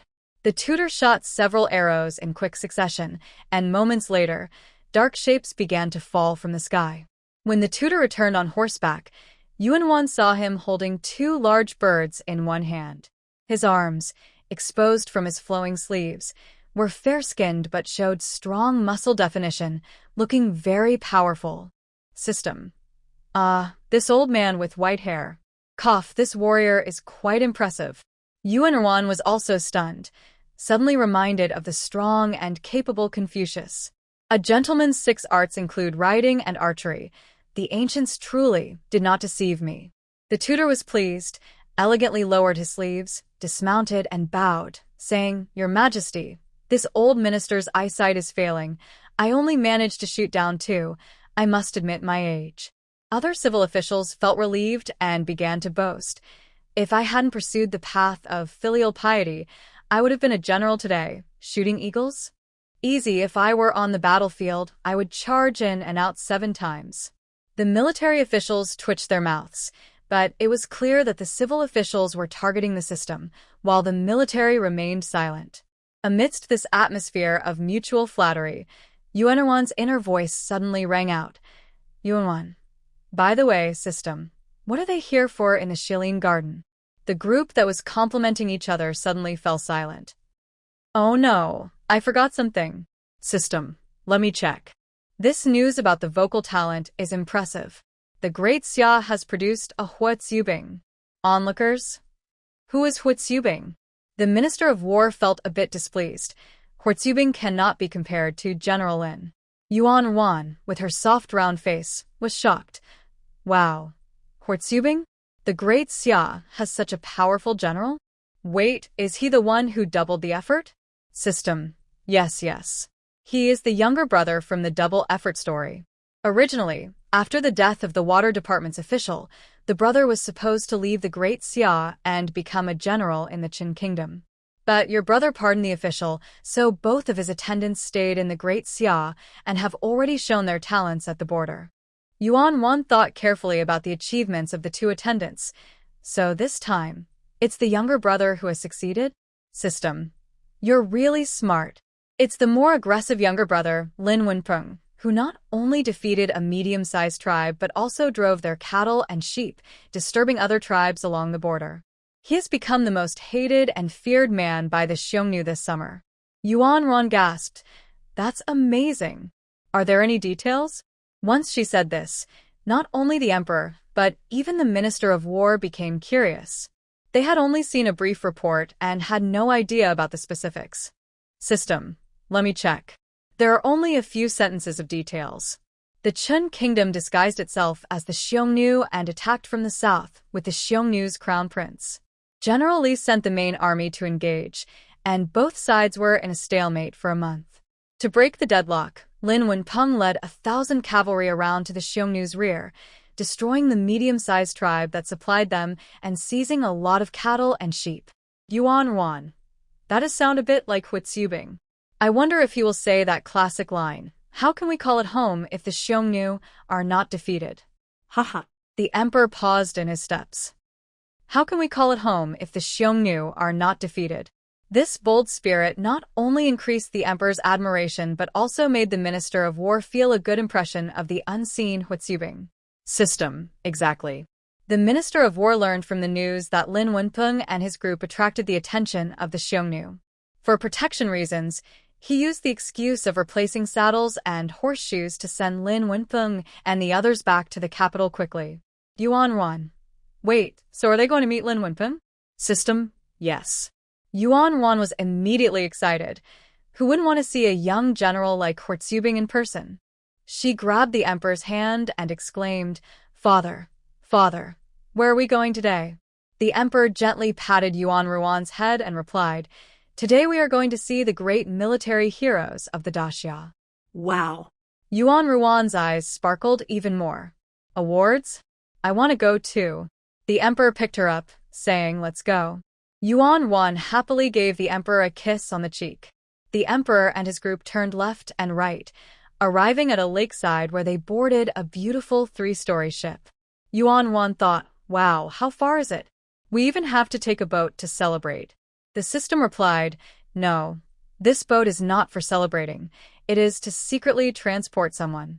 Yuan Wan asked, Oh, who is it? The system chuckled. It's the second prince's wife and daughter, who've been forming an alliance with your nephew. Yuan Wan gasped, What? The second prince sent his wife and daughter as hostages? I don't support this, but it's clear he is determined to ally with my nephew. The system replied, Well, it's a bit different from what you think. Just then, the large ship rocked as it reached the shore. Soon, heavy footsteps echoed from outside the cabin. Yuan Wan put a finger to her lips, signaling the system to be quiet, and focused on the approaching sounds. The cabin door creaked open, revealing a worn black helmet and a somewhat shabby black and red cloak. Next, a young man in armor stopped a few dozen meters from the emperor, removed his helmet with one hand, revealing a strikingly handsome face with a strong jawline and captivating features. His sharp eyes and overall presence resembled a bloodthirsty sword, making others instinctively avoid his intensity. The system exclaimed, "Wow. So handsome. Absolutely stunning." Yuan Wan was about to agree when she noticed the handsome young man suddenly looked up, his sharp gaze cutting towards her. Yuan Ruan's heart skipped a beat. Why is he looking at me like that? In the next moment, she felt the Emperor lift her up. Good. The Emperor said appreciatively, "What sharp eyes. Truly, heroes emerge in youth." The young general knelt on one knee and saluted. "I greet your majesty. May you have long life." Yuan Ruan sighed in relief. "Oh," he was looking at my brother. System. "No, I still feel like watching you." The onlookers' hearts raced. System. "Why are you so clever today?" Yuan Ruan, huh? System.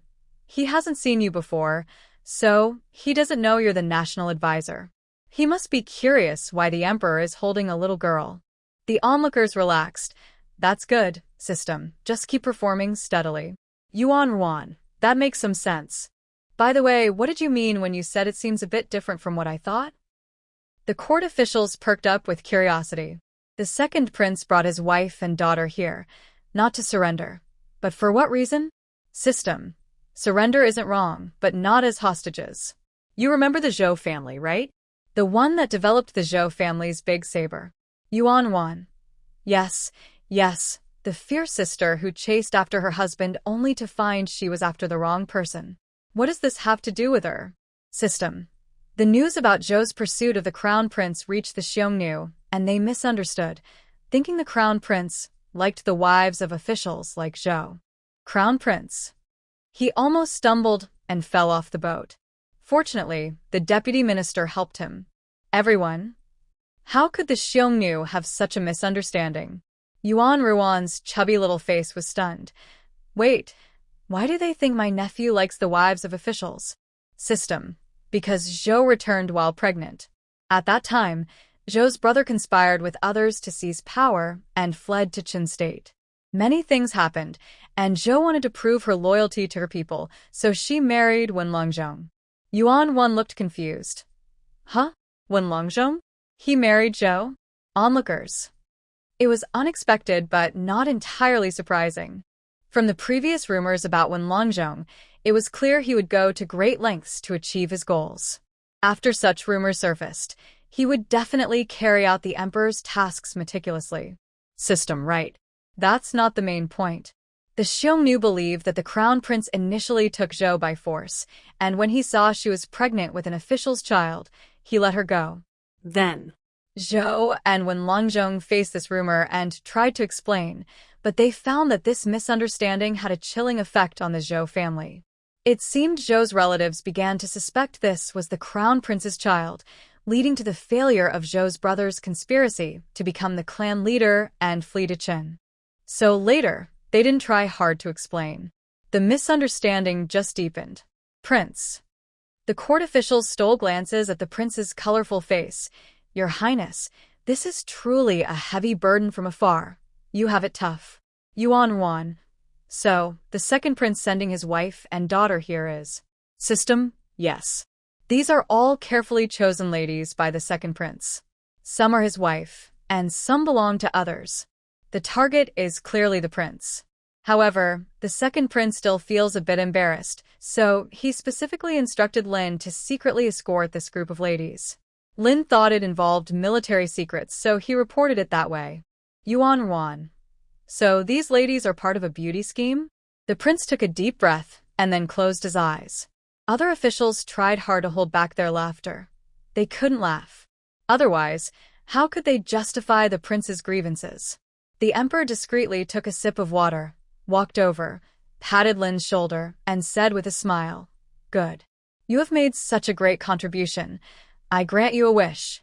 Lin remained silent for a moment and then said, "Your Majesty, I have received great favor from you and do not desire anything.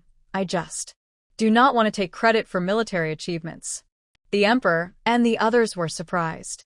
The emperor frowned slightly, taking credit for military achievements. He looked at the Minister of War with a stern gaze. The Minister of War was confused and quickly stood up, saying, General Lin, is there a possibility that your achievements have been exaggerated? L'indipleid, no. The Minister of War breathed a sigh of relief. At least the report of defeating the Xiongnu was accurate. He continued, then did someone else fight in your place? Not at all. Now the Minister of War found it strange, and asked, then why do you say you are taking credit for military achievements? Lin stepped forward and clasped his hands. I believe that whether they are from the Death Squad, the Vanguard, or the personal guard on the battlefield, they all share one identity, my comrades. As their commander, I do not wish to, nor do I need to, take credit for the enemies they have slain. The court officials changed their expressions in unison. The Minister of War frowned. Are you referring to those slaves? They have military merit. Killing 3 enemies can save their own lives, or those of their family. They go to battle to redeem themselves. Lin replied, but they cannot rely on military merit to continue rising through the ranks. Extra achievements will be credited to me. Upon hearing this, the nearby officials were in an uproar. The Deputy Minister of War spoke up. How can you speak for these slaves? Giving them a chance to fight for their lives is already the Emperor's grace. How can they continue to rise in the military? Lin calmly replied, I am not speaking for the slave army. For example, the commander received 300 brave soldiers. They train hard and fight fiercely, but once they have killed 3 enemies, most of them stop listening to orders. Yuan Ruan, I understand. They've met their goals, so why would they push themselves further? The Minister of War sneered. That's because you're not tough enough. If you eliminate a few lazy ones, they will start to obey. Lin Xiaojun paused and continued. While we could bring in a new batch of soldiers, they would need retraining, which is a waste of time. Also, I have learned that many of these soldiers are not criminals. I believe that while true criminals shouldn't be promoted, those who are innocent or the children of criminals deserve a chance. The Emperor pondered this and suddenly said, You have some valued soldiers, right? Lin Xiaojun replied, Yes, Your Majesty.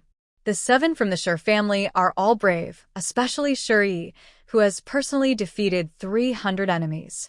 I don't want to waste such talent. The Emperor's interest was piqued. However, the Minister of War and his assistant frowned, thinking Lin Xiaojun was being naive.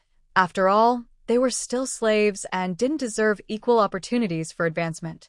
At that moment, the system's voice chimed in. System. Wow. The Shi family's 7 sons. The eldest is Shi Yi, a fierce warrior. Could they be from the Mama's Boys family? Yuan Wan. What do you mean by Mama's Boys? Everyone. They didn't understand this statement. System.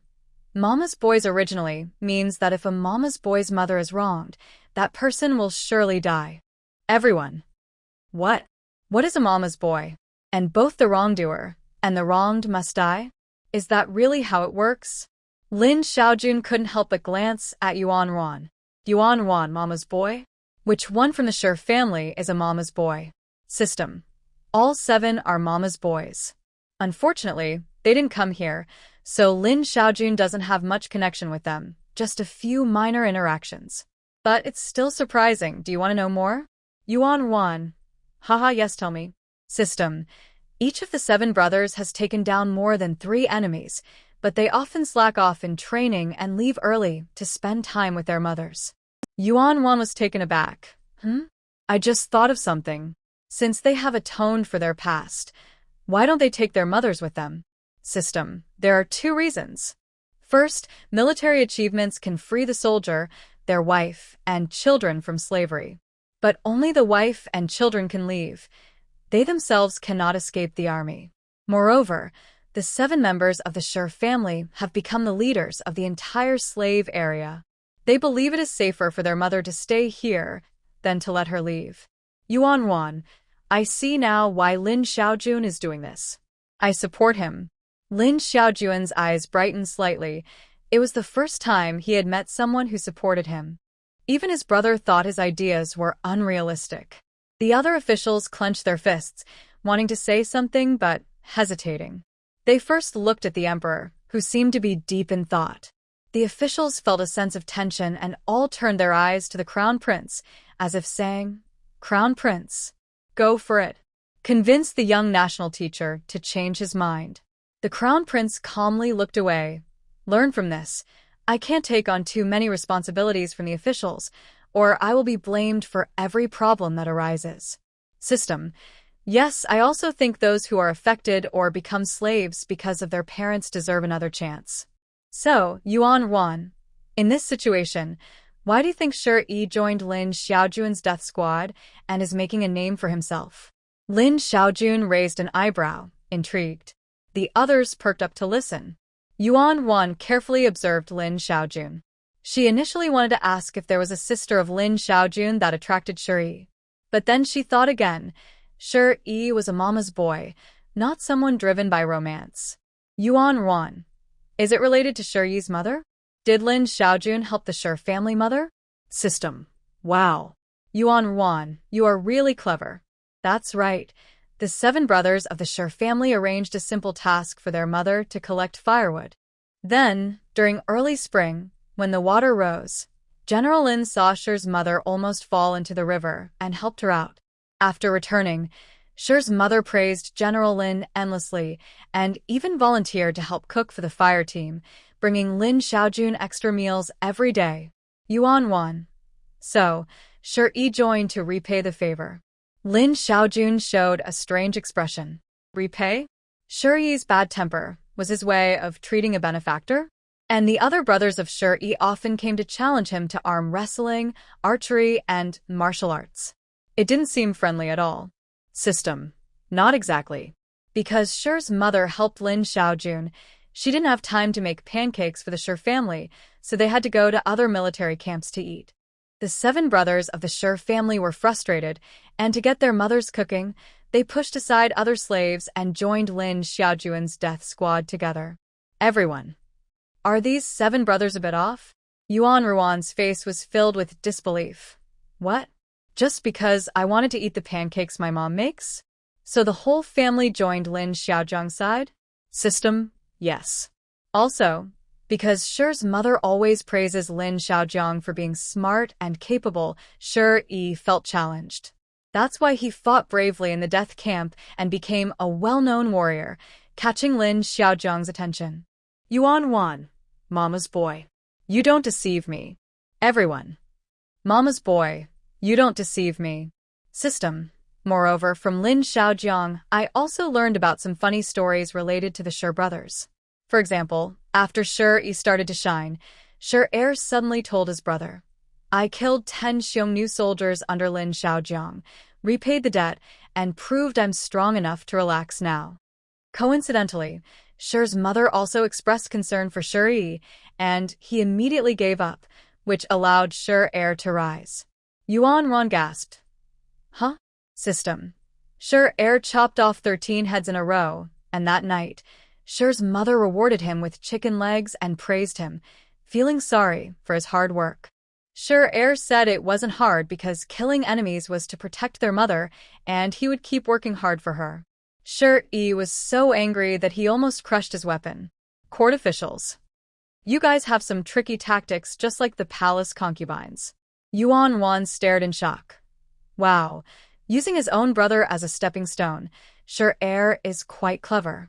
Lin Xiaojung's death camp has become their competition arena. Lin Xiaojung.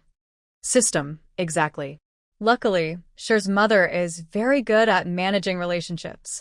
She says each finger has its strengths. No matter what, she loves both of you the most, which is why Shi and Shi were calmed down. This is also why they didn't give up and kept fighting on the battlefield, mainly to compete for their mother's favor. Yuan Wan, haha. This mama's boy is interesting. I should note down Shi mama's wise words to use later with my brother and nephew. Emperor. Crown Prince. System. Haha, if you're interested, Yuan Wan, when you meet him, I'll help you collect some of Shi mama's wise sayings. Yuan Wan giggled, covering her mouth. I'm looking forward to meeting him. The emperor paused and asked Lin Xiaojung, Are the 7 sons of the Shi family you mentioned here? Lin Xiaojung was taken aback. The emperor really favored the national teacher. Was he planning to summon them? But he still cupped his hands and replied, Your Majesty, They are all pursuing the remaining Xiongnu soldiers and have not returned yet. The emperor waved his hand. In the future, when you have time, let me see how brave the soldiers are who can capture your interest. After that, the chief eunuch cleverly clapped his hands. More than 10 beautiful dancers, dressed in elegant clothes and barefoot, slowly approached to the sound of bells. As the music played, they danced gracefully on the deck. However, aside from the emperor, Yuan Ruan and Lin Xiao, the officials in the back were quietly discussing among themselves. The deputy minister of war whispered, "Sir, those slave soldiers have blood of criminals. How can we allow them to return to the capital?" The deputy minister of revenue adjusted his abacus and said, "I think Lin Xiao has a point. It costs a lot to train a soldier from scratch. Instead of letting them waste away, we should motivate them with some rewards." The deputy minister of war frowned. The issue isn't just bravery. It's about dignity. A slave is still a slave. The deputy minister of revenue replied, "So by your logic, if a slave kills more than 3 people, their achievements should be disregarded and they can't receive any rewards? Isn't that right, deputy minister of war? Did you ever count the achievements of slave soldiers?" The deputy minister of war was infuriated and nearly fell over. That's a fallacy. Slaves are private property. How can that not count? It is still valuable. The minister of war's face also darkened, and he turned to the minister of revenue. "Is that your opinion?" The minister of revenue shot him a glance. "What? Can't there be differing opinions?" Just as the two sides were about to argue, Yuan Ruan's inner voice suddenly rang out. "Yuan Ruan, system, you mentioned there was something you forgot to tell me. What was it?" System. "Oh, I almost forgot. The national fortune task regarding Xie Yulong has been completed. You can draw a new divine ability now." The officials, who were about to argue, were suddenly taken aback. "What? A new divine ability is coming?" Everyone instantly calmed down and looked at Yuan Ruan with anticipation. Yuan Ruan nearly choked on a piece of dried fruit. The crown prince gently patted his back, and the emperor handed him a cup of milk. After drinking a large bowl, Yuan Ruan finally felt better. Yuan Ruan, what? "There is a national fortune task completed?" "What task?" "I don't remember." "System. It's okay, I'll pull it up for you. National fortune task. Make Xie Yulong focus on being a playboy. Completed, national fortune points +1. Yuan Ruan suddenly realized. Oh, so it was him. System. Yes, who would have thought Xie Yulong was so ambitious? Despite being targeted by the 5th prince and facing so many challenges, he still refused to accept being just a playboy.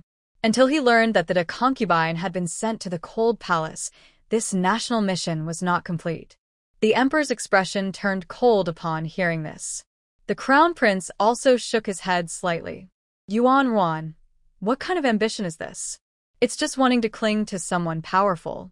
I guess he thinks that with the concubine's downfall, the 2 princes have no chance of rising, so he just wants to relax and be a playboy. System. That could be true. Anyway, he's not important. Ruan, you have enough points to unlock a new ability. Go ahead and poke. Yuan Ruan immediately laughed, placing her soft little hands on the emperor's and the crown prince's cheeks, then rubbing back and forth. System. What were you just doing, Ruan? Yuan Ruan. I'm hoping to absorb some good energy from my brother and my nephew. Upon hearing this, the emperor and the crown prince unconsciously leaned closer to Yuan Ruan. The officials behind them twitched their mouths. If someone else said they wanted to absorb energy, they would have been punished long ago. It's not like now, where they are willingly offering it. System. Go for it. Yuan Ruan. Alright, I've unlocked it. Why are there only 2 words? This is a bit unclear. System. Can you check if there's a detailed introduction? Everyone's hearts raced a little. System. Let me see. The ability is called Rebound. The method of use is to silently think Rebound, which can reflect all damage, up to 100,000 times a day. Wow, that's amazing, Ruan. With this ability, no one can harm you, and you can reflect the damage back. The emperor and the crown prince smiled with satisfaction. The officials were also pleased. But only Yuan Ruan was not satisfied. Yuan Ruan, It's useful, although silently activating it is a bit troublesome, but it can defend against most attacks. However, System. Do you think something is wrong? Yuan, sigh. In 7 days, there will be a sacrificial ceremony before the army goes to battle. How am I supposed to make a grand entrance with this rebound ability? System. It's still possible. How about performing a scene where you fight with other soldiers and remain unhurt? Or you could stand in the middle of the army while they shoot arrows at you, and you still won't get hurt. The onlookers were shocked. System, what are you saying? How can you let the national teacher do something so dangerous? Yuan pondered. That's interesting, but if I get shot by 100 arrows, will I look like a porcupine? That might be quite ugly. Onlookers gasped.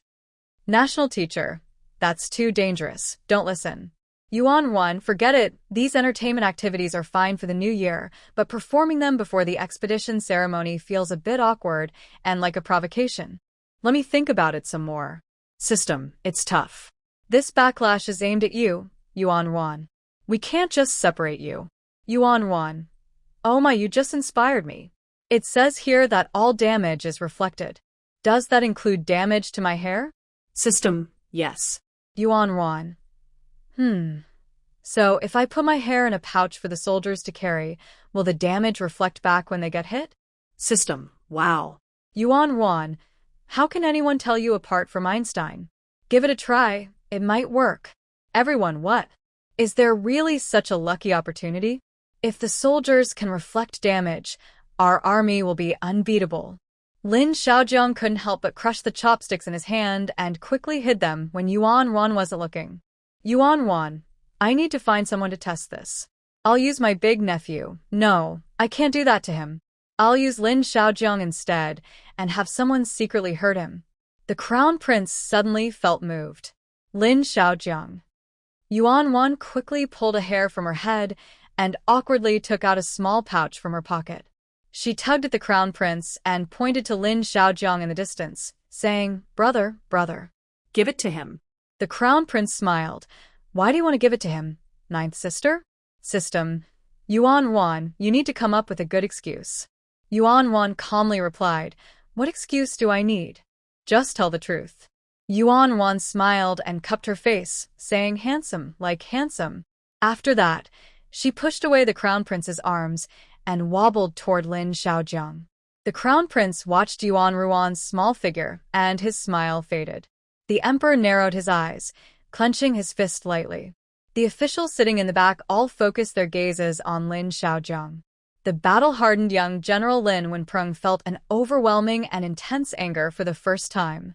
In that moment of distraction, when Yuan stumbled and fell, Lin Wenprung reacted a beat too late and failed to catch her. Everyone. The emperor and the crown prince rushed over, with the emperor being the first to pick up Yuan. At first, Yuan was a bit dazed when helped up, but after a moment, she couldn't hold back and cried out, even spitting out a bit of blood. The system was in a panic. Oh no. Are you okay, Erwan? Oh no, you're bleeding and one of your teeth is loose. What kind of undefeated General Lin are you if you can't handle such a big target? Useless. Yuan. Ouch, it hurts. I'm fine. I was just worried that the opponent would take the pouch and put it away, so I tried to slip another one into his waistband when I fell. It's my fault. Thankfully, I managed to place it properly. I hope it doesn't fall out. The emperor and the prince felt even more concerned upon hearing this. The prince glanced at Lin Xiaojiang's waistband. Lin Xiaojiang quickly secured the pouch that was about to fall out into his belt. Then he looked at the chopsticks he had broken earlier and discreetly pressed the sharp end down with his palm. After applying pressure, Lin Xiaojiang examined his smooth palm and the more broken half of the chopsticks, deep in thought. Then he targeted the sharp part again and pressed down hard. System. Erwan, wow. You lost some of your chances. Did you just get attacked? Yuan, huh? I don't think so. I didn't even chant rebounce. System. That shouldn't happen. Could there be an assassin targeting you? The emperor quietly shielded Yuan in his arms. The prince scanned the surroundings cautiously. Yuan, don't worry. Check if the lucky pouch has activated. Maybe Lin Xiaojun got hurt by something. System. Let me see. It really is true. Lin Xiaojun was hurt by a sharp chopstick? He probably didn't notice because it didn't hurt much and the sharp chopstick kept poking him. Since it didn't hurt him, it affected your protective shield data. Incredible. Lin Xiaojun. He discreetly stopped pressing the chopsticks and pretended not to know, resting his hand on them. System. Erwan, did you help him chant Rebounce? Duan, jeje, no. I thought it was for someone else. I can't chant Rebounce every day. You've said before that abilities are conceptual and even based on national fortune and personal intent. In the end, it's still the power of national fortune. So, I just dipped my finger in ink and wrote Rebounce on a piece of paper to send with the lucky pouch. I didn't expect it to work. The system had already started a digital celebration. Erwan, you're amazing. Respect. Yuan Ruan's chubby little face showed a proud expression. Of course. With this wave of blessings, thousands of soldiers will go out to fight, all rebounding. Wow. Won't that make me worshipped? The emperor and his group were also stunned by this news. Especially in the Ministry of War, it feels like gaining an extra life. The Minister of War was the first to grab the sleeve of the Minister of Works and the Minister of Rights, lowering his voice. Great news. We need as many sacrificial good luck bags as possible. Old styles are fine too. We can refresh them a bit. Do we need more hands? I have plenty here. The Ministers of Works and Rights pulled away from each other in annoyance but nodded. System. But Erwan, I suddenly thought of two questions. Yuan Ruan, what? System. You are only a little over a year old, and your hair isn't very thick. Can you pull out thousands of strands? Yuan Ruan's smile froze on her face. Others. Yuan Ruan regained her composure. It's fine. The hair can be cut into sections. If not, I can just be a bald national teacher for a few months. I never had my baby hair shaved, so this works out. System. But hair is a gift from your parents. Will your brother agree? Yuan Ruan calmly replied, System. My previous miracles weren't for nothing. If the national teacher wants to perform a ritual, who in the great Xia would dare to stop me?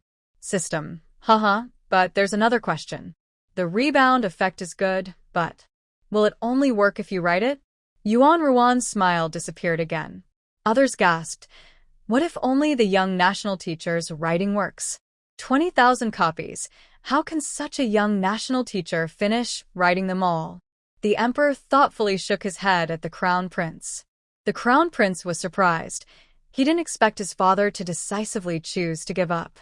But thinking about Yuan Ruan's contributions and status, it wasn't so strange. System. Erwan, don't panic. I'll ask the main system for a better solution. Otherwise, it will be too exhausting for you. We won't take on such a tiring task. Yuan Ruan. Okay. Thank you for your hard work. Before long, as everyone silently hoped, the system returned cheerfully. System. Erwan, I didn't expect the main system was just praising you. Very impressive. Omitted the system's lengthy praises. System. Erwan, the main system said that the words rebound can be triggered by others. You can write it, or someone related to you within 3 generations can write rebound, and then you just need to touch it to make a wish. Yuan Ruan slowly sighed in relief. That's good. The emperor and the crown prince. They began to silently calculate how many people, including themselves, could help share the burden of the 20,000 rebounds. Yuan Ruan suddenly felt a bit worried, but, my lord, your reminder made me think of something. If the bag containing my hair is taken by soldiers from other countries, wouldn't that be like harming myself? The Minister of War abruptly stood up. He wanted to swear to the heavens. Don't worry, young master. I will order that as long as the bag is with your head, no achievements will count without it. However, in the next moment, he noticed the cold gazes of the emperor and the crown prince. His enthusiasm was doused like cold water, and he calmed down again. Yuan Ruan looked over curiously and saw the Minister of War slumping back down. System. Don't pay attention to him. It's normal for a man his age to have hemorrhoids and struggle to get up. The officials of similar age. Yuan. That makes sense. My lord, let's return to my earlier concern. System. You don't need to worry about that at all. You are the fortune of the Xia kingdom. Sharing it with your own people is a blessing. Within the rules of divine power, if foreign soldiers pick it up, it's just a hair, which is completely useless. Yuan felt completely at ease. Great. Now the only issue is to make the fragrance pouches. Let's go find my brother. System. Let's go. With a plan in mind, Yuan happily resumed watching the performances, occasionally chatting with the system about which dancer was the best. The Minister of Revenue lowered his head to calculate, and from the smile that didn't leave his lips, it was clear that this would save a lot of money. The Minister of War was restless, eager to grab the Minister of Works and go make the pouches right away. Even the Emperor became curious about the specific effects of the pouches. If it weren't for the Crown Prince holding him back, he would have taken Lin Xiaozhang's pouch and made a cut with his finger. As the celebration ceremony ended amidst various complex emotions, the Emperor stood up and praised Lin Xiaozhang a few times, awarded him some gold and silver, and agreed to Lin Xiaozhang's proposal about promoting slave soldiers based on their achievements, but emphasized that for now, only the slave army under his command could accumulate military merits. Lin Xiaozhang cupped his hands and said, "Yes, Your Majesty." After the Emperor left, the Minister of War first approached Lin Xiaozhang. "Will you come to the sacrificial ceremony for the expedition in 7 days?" Lin Xiaozhang replied, "I wouldn't dare refuse." "Oh, now you say you wouldn't dare refuse." The Minister of War rolled his eyes and then smiled. "If you want to help your soldiers get benefits, just say so. Come on, bring your men, and follow me to the Ministry of Works." Lin Xiaozhang looked troubled. "Sir, I have been chasing the remaining Xiongnu troops all this way. Those few Xiongnu soldiers have entered the Great Xia territory. They can't cause much trouble." The Minister of War waved his hand. Seeing that Lieutenant Lin wanted to say more, he glared. "Let me tell you, this lucky bag is made by whoever uses it." Upon hearing this, Lieutenant Lin immediately clenched his fists and eagerly expressed that every cavalryman under his command enjoyed making crafts. The Minister of War rolled his eyes. Yuan let out a big burp and tugged at the Emperor's arm, saying, "Father, let's go to the National Master's residence." The Emperor replied, All right. The Emperor, the Crown Prince, and Yuan walked into the National Master's residence together. Yuan pulled the Emperor to a place in the side hall where there was a bagua diagram, along with statues of the 3 Pure Ones and some ritual tools.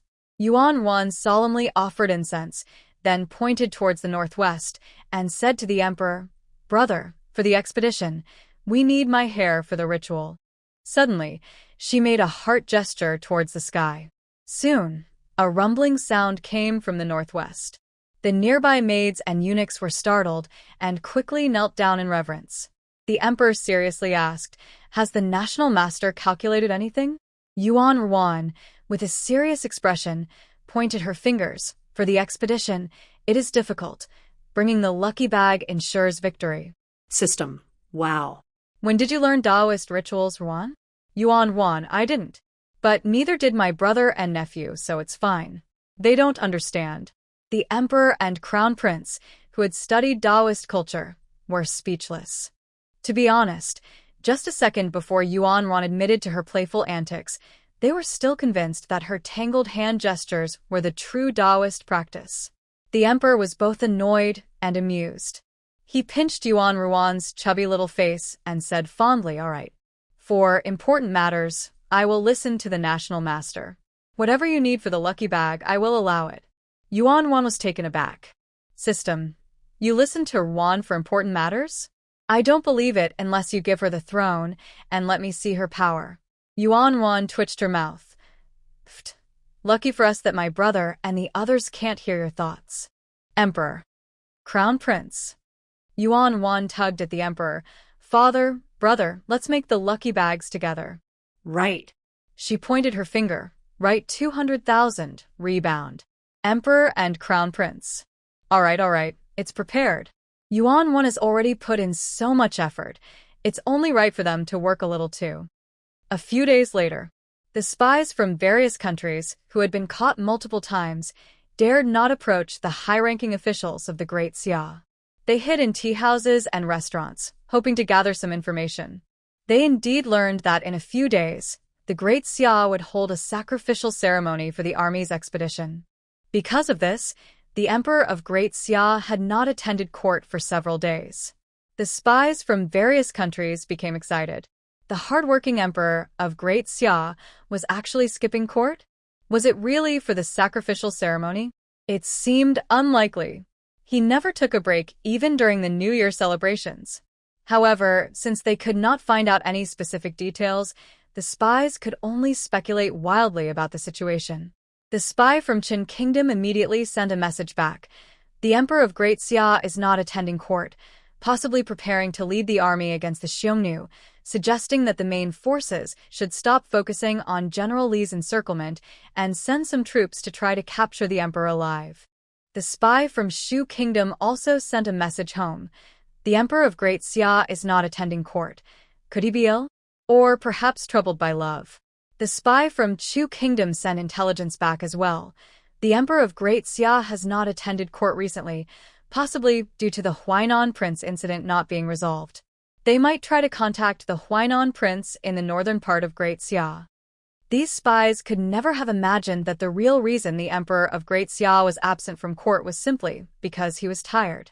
In the Qianqing Palace, the Emperor, Qiyu, and the third prince were all busy.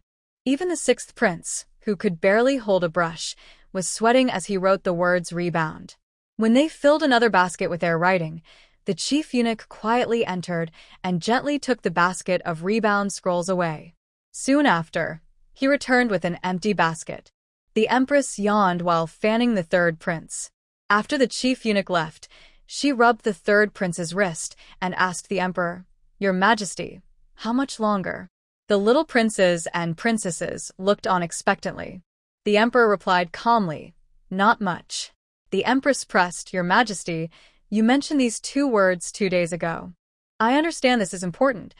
I just ask for a clear answer." Seeing the empress's insistence, the emperor rubbed his forehead and said, "There are about 100 more baskets." The little princes and princesses were on the verge of tears, and someone was about to say they couldn't write anymore. Qiyu shot a flat look in their direction. The little prince instantly fell silent. Qiyu returned to writing and said slowly, "Compared to Ninth Sister's efforts, my contribution is nothing." The emperor added, "Every additional page written can save a soldier's life. This is accumulating merit." The blood relatives with vacant eyes picked up their pens again and continued to write furiously. It wasn't just the Qianqing Palace. The scenes in the Golden Throne Hall were even more astonishing. The officials of the 6th rank and above arrived on time for court, but did not actually attend. Instead of bringing memorials, they brought handmade tools for making lucky bags. The floor of the hall was covered with tools for creating these bags. Each official had their hands wrapped in bandages, expressionless, yet they worked quickly on the bags. The Deputy Minister of War, after tearing another bag, couldn't help but sigh and whispered to the Minister of Works, "Is there really such a shortage of craftsmen? Do we have to do this ourselves?"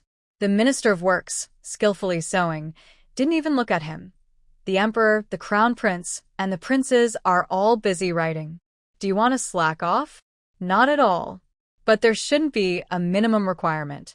"I still need 300 more, the Deputy Minister of War said, looking at his bandaged fingers. "A man should fight strong enemies, not hold a needle." Bah. "Look at General Wu. He's already made double the minimum." The Minister of Works replied, biting off a tangled thread and switching to new fabric. The Deputy Minister of War glanced at General Wu, who had quickly embroidered a cat paw on his bag, and his mouth twitched. "He's different." "You can leave," the Minister of War said with a flat tone, glancing at him. "But remember, if you don't meet the minimum, your army won't get any lucky bags. Anything beyond the minimum is for you to keep." Deputy Minister of War. Why didn't anyone say this important thing earlier? He quickly picked up the needle and focused on his work. 2 days later, in the early morning of the military parade, the emperor and his group set aside their crafts, washed up, and after a short nap, they all dressed energetically. The crown prince looked at Yuan Ruan, who was wearing a headscarf, and hugged her with some concern. You've worked hard, Ruan. Yuan Ruan also hugged the crown prince. It's not hard. Brother, you've worked harder. System. The crown prince has indeed worked hard. He has been writing day and night for the past few days. Out of 20,000, he has written at least 7 or 8,000. Your brother has only written 5,000, right? His stamina is quite lacking. Yuan Ruan, don't say that. My brother is practically an old man over 50 now. It's normal for him to tire easily. System. Emperor. The officials looked around nervously, avoiding eye contact with the emperor. The prince held back a laugh, embracing Yuan Ruan, and followed the emperor outside. Soon, the group mounted their horses and galloped away. The sound of hooves echoed as they quickly exited the city gates, heading towards the endless mountains. After riding for about half an hour, the horsemen approached a rushing river. Just as Yuan Ruan thought they would take a boat to cross, the emperor suddenly pulled the reins to the left and continued galloping for about 15 minutes. They entered a canyon, and soon, an expansive plain and a silent army formation with fluttering banners appeared before them. 7 generals of the Great Xia, clad in armor, charged out of the military formation in a V-shape. When they were 300 meters from the emperor, they dismounted in unison. The leader was Wu Yi. He stepped forward and cupped his hands, saying, "Your Majesty, I have been ordered to lead the troops in a military drill. Please give your instructions." Yuan Ruan was a bit taken aback and murmured to the system, "Isn't today for the departure blessing ceremony? Why are they doing a military drill?" The system replied, "Let me check. Oh, they know you're going to distribute good luck bags, but there aren't enough. So they set up a winning formation to earn more good luck bags. They really value you, Ruan." Yuan Ruan's face showed a hint of pride. Of course, they won't be disappointed. They will achieve great results. The officials from the Ministry of War straightened their backs, their eyes filled with anticipation. The emperor waved his hand. "This drill is to showcase the might of our Great Xia army and strengthen its morale. Generals, you may act as if in real combat." The 7 generals bowed in unison, "Yes." Wu Yi turned and waved a flag to the commanders on the training ground. The previously silent army formation split to the left and right, creating a clear space in the middle. The black cavalry on the left mounted their horses, brandishing long swords, rhythmically striking their shields. Suddenly, a loud rumble came from the right as a massive war chariot moved back, quickly followed by vehicles carrying thick iron shields that formed a front line, creating a barrier. Next, chariots with gleaming white blades and large crossbow vehicles filled the gaps, with cavalry on the chariots drawing their swords, while the crossbow riders prepared their bows. Both sides stood ready for confrontation. Just watching, Yuan Ruan felt the tension in the air. She couldn't help but clench her fingers, and soon, she felt a gentle pulling sensation on the back of her hand. Yuan Ruan was taken aback and looked down to see the prince gently squeezing her small hand. System. Yuan Ruan, you actually made the prince's hand bleed. Yuan Ruan quickly loosened her grip and whispered, "Brother, your hand. Does it hurt?" I'm sorry. The prince gently stroked Yuan Ruan's cheek. "How strong can you be? It's my fault for not covering Jiao Mei's eyes in time and scaring you." Yuan Ruan noticed the deep purple crescent mark on his hand. System. Even with a swollen hand, the prince is still worried about you. He really cares for you. Yuan Ruan felt her heart soften and immediately went to comfort him. At that moment, the sound of a horn echoed, and the drums began to beat loudly. On the left, the black cavalry suddenly pulled on their reins and quickly surged forward like a black tide. On the right, a synchronized buzzing sound arose, and in an instant, thousands of long arrows flew out, sweeping across the ground like a storm. Any black iron cavalry that was slow to raise their shields was knocked off their horses by the arrows.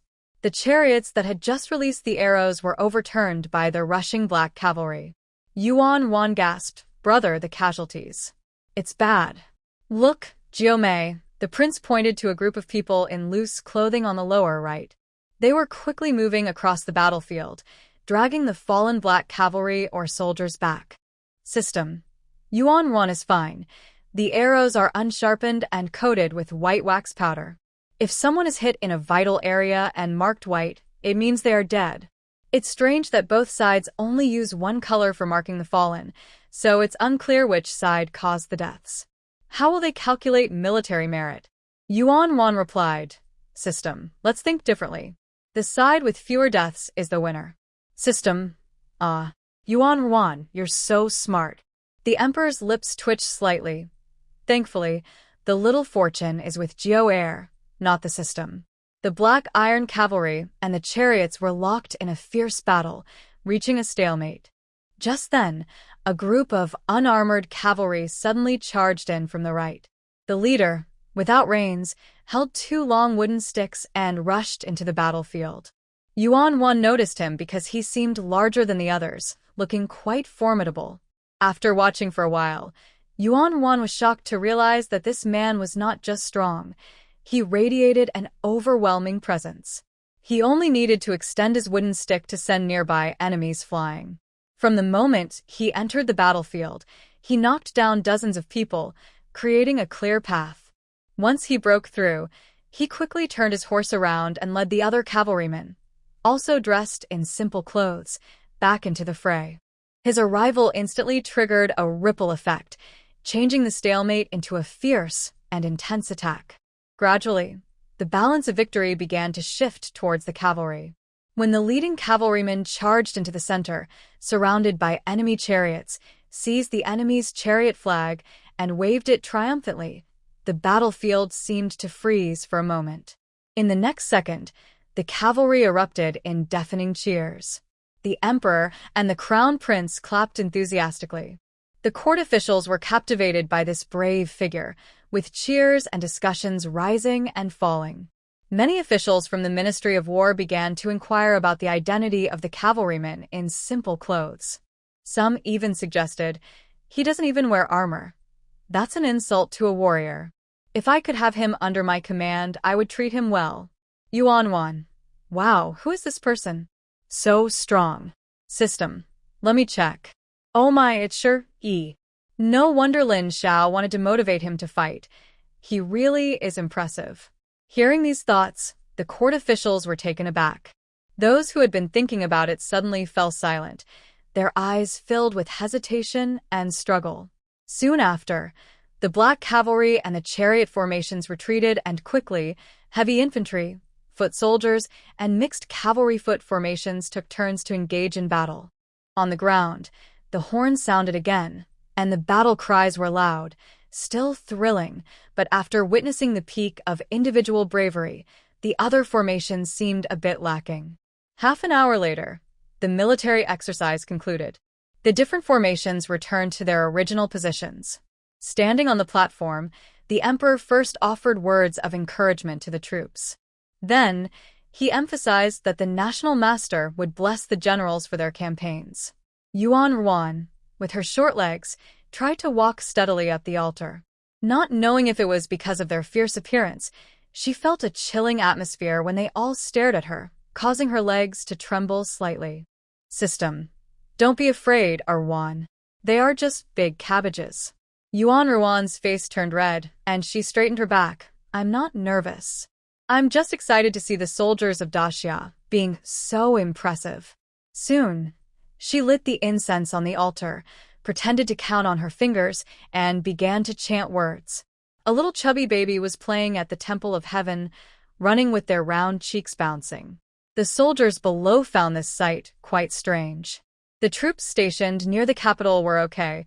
They could still remember the excitement of the spring festival and feel a sense of solemnity. However, the brave soldiers from the front line struggled to keep a straight face. San stepped forward and poked Er's shoulder. Big brother, did we fight so hard just to see a baby dance? Er frowned and whispered, Be quiet. It's for our mother. San rolled his eyes. True, but if mother is here, I have to say she shouldn't believe. Bang! Yi silently punched San, leaving him dazed, and Si helped him up. Er whispered, Big brother, if you keep hitting San, mother will be upset. Yi expressionlessly raised his fist. Are you going to speak? Sher looked at Yi's large fist, thinking, does he want to seriously hurt his brother? But considering Yi's care for their mother, Sher made a gesture for absolute secrecy. Yi turned back to watch the chubby baby moving around in front of the temple. After a moment, Sher leaned in and whispered, Big brother, why are you staring? When did you start liking kids? Yi remained silent, still watching. Sher crossed his arms. Honestly, I think the officials in the capital are silly for making a fuss over a child. Bang. Hey, why did you hit me? Yi shot him a cold glance. Mother believes in her. Sher was confused. Yi continued to look at Yuan and said, Mother admires her, even bought her portrait and made a doll to change clothes every day. Sher's eyes widened in shock. Wait, Mother made a doll for someone other than us, 7 brothers? Aren't you upset about that? Ouch! Why did you hit me again? Protect what Mother likes, Yi said without looking at Sher, still focused on Yuan. You remember the national teacher's hair accessories to replicate, and I'll make the clothes. We'll give them to Mother. She'll be happy. Hearing this, Sher felt jealous and clenched his fists. Why should I remember the accessories? I make the best clothes. I'll do the clothes. Si and Wu, the twins, exchanged glances and quietly said, Big brother and second brother are still so childish. Exactly. Mother admires the young master, not just his clothes. That's right. If we could sneak the young master back, Mother would be even happier. Shut up and stop being so childish. Why not send her more lucky bags? Among the 10-member team, only 3 were not slaves of the Sher family, looking speechless. You big guys still dare to call each other childish? You are the most childish and ridiculous ones. If they weren't aware of the Sher family's behavior and hadn't been beaten a few times, these 3 would probably be rolling their eyes. At this moment, the little one, who had been sweating at the altar, stopped. The official announced loudly, The master has prayed to the gods of heaven and earth. Anyone who wears a lucky bag will receive divine protection, and there will be a chance to avoid fatal injuries 3 to 4 times a day. Upon hearing this, the soldiers below were stunned. Most of them had over 5 years of military experience and had participated in many blessing ceremonies. They had heard too many prayers for protection from the gods. The names of the practitioners were grand, but the effects of their blessings were often invisible. In other words, they were even less likely to believe in gods than ordinary people. So when the official spoke so seriously about avoiding danger through chanting, the soldiers of the Great Xia couldn't help but laugh. If they hadn't heard of the miraculous spring festival, they would probably be scoffing instead of laughing. The official began to distribute the lucky bags. The soldiers casually placed them in their pockets or tied them around their wrists. When Yi walked up, he suddenly felt an unusually intense gaze. He looked up to find the little one staring at him in surprise. Not just the little one, others seemed to be looking at him as well. Yi felt a bit confused, but what did the nobles think of him matter? He withdrew his gaze, picked up the lucky bag, and returned to his spot. On the platform, everyone heard their thoughts. System. Wow, no wonder he's the leader of the Marisi family. He looks even more intimidating up close. Yuan, yeah. His arms are 3 times thicker than an average man's. I felt nervous when he looked over. System, right? Let me see his profile. Wow. A national fortune mission has been triggered. Everyone. What?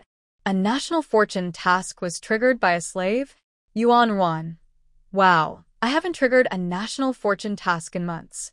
Let's see what it is. System. National fortune task. Help the mother of the Sher family marry a reliable man. Incomplete. Points plus 5. Wow, 1. This is quite impressive.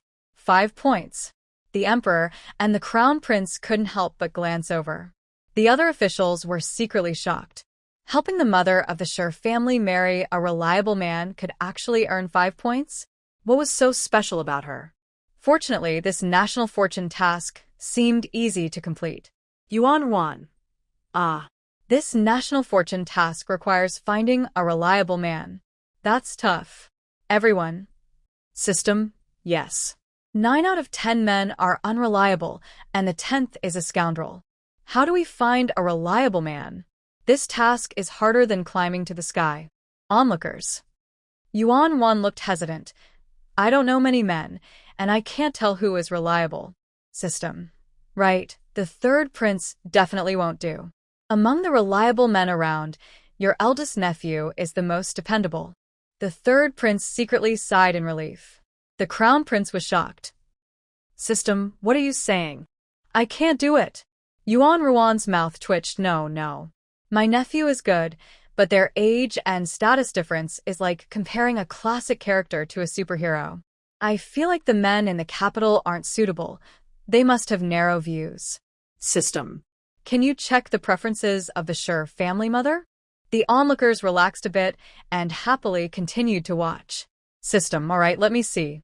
In another storyline, the Shur family mother did end up getting married. Yuan Ruan, great. With such a devoted son, she should have a happy marriage. System, well. She did live safely in another timeline, but whether she was happy is hard to say. Yuan Wan looked surprised. Why? Is Mama's boy also a rebel? Did she have a hard life? The onlookers shifted their attention slightly. Lin, who wanted to make use of the Shur family, felt a bit nervous. System. Not exactly. The Shur family is not a rebel family. Lin sighed in relief, but soon his heart raced again. System continued. The Shur family eventually achieved, well, a position similar to that of the Xiongnu chieftain. Everyone. How could a member of the Shur family sit in the position of the Xiongnu Chanyu? Doesn't that sound a bit strange? The Xiongnu are very exclusive. How could a Shur family member gain the recognition of the major tribes? Or is he not a pure Han Chinese? In that moment, some court officials who already disliked the slave army looked mockingly at Lin Xiaojiang. Lin Xiaojiang's expression was tense. Yuan Wan was also surprised. Huh? The Chanyu position? Could it be that Shi Yi's father was Xiongnu? System, no. Shi Yi is a true Han Chinese. This story is quite long. Should I give some background? Upon hearing this, even the emperor couldn't help but look over. It was just too unbelievable. It was like hearing that a Chinese person became the Queen of England. Who wouldn't be curious about how that happened? Yuan Ruan's chubby little face was filled with anticipation. Oh, don't give background. Just reveal the answer. System. All right. It's actually quite simple. Shi Yi's mother was with a Xiongnu prince, and that's how a member of the Shur family rose to power. Everyone? That answer seemed too simple. The Xiongnu abduct many women each year to become wives and have many mixed-race children, most of whom live at the bottom of society, not to mention burdens like the Shur brothers. Yuan Ruan's mouth twitched slightly. After you revealed the answer, I'm even more confused. Maybe you should provide some background. The onlookers nodded in agreement. The Minister of Rights even pulled out a blank bamboo slip from his sleeve, thinking about recording this to see if it could be replicated. System, okay. First, let's talk about Shi Yi's mother. She was a very beautiful female slave. Before Shi Yi came of age, she had been with about 4 different men. After escaping her slave status, she didn't stop dating and was someone who enjoyed being in love. Yuan Wan? So many? That's quite unique. System. Actually, the relationships among slaves are often a bit chaotic. Slaves are poor, and their own possessions and even children belong to their masters, so any relationships or partnerships are kept secret and not reported. Yuan Ruan nodded. System. Shi Yi and the other members of the Shur family really disliked these stepfathers.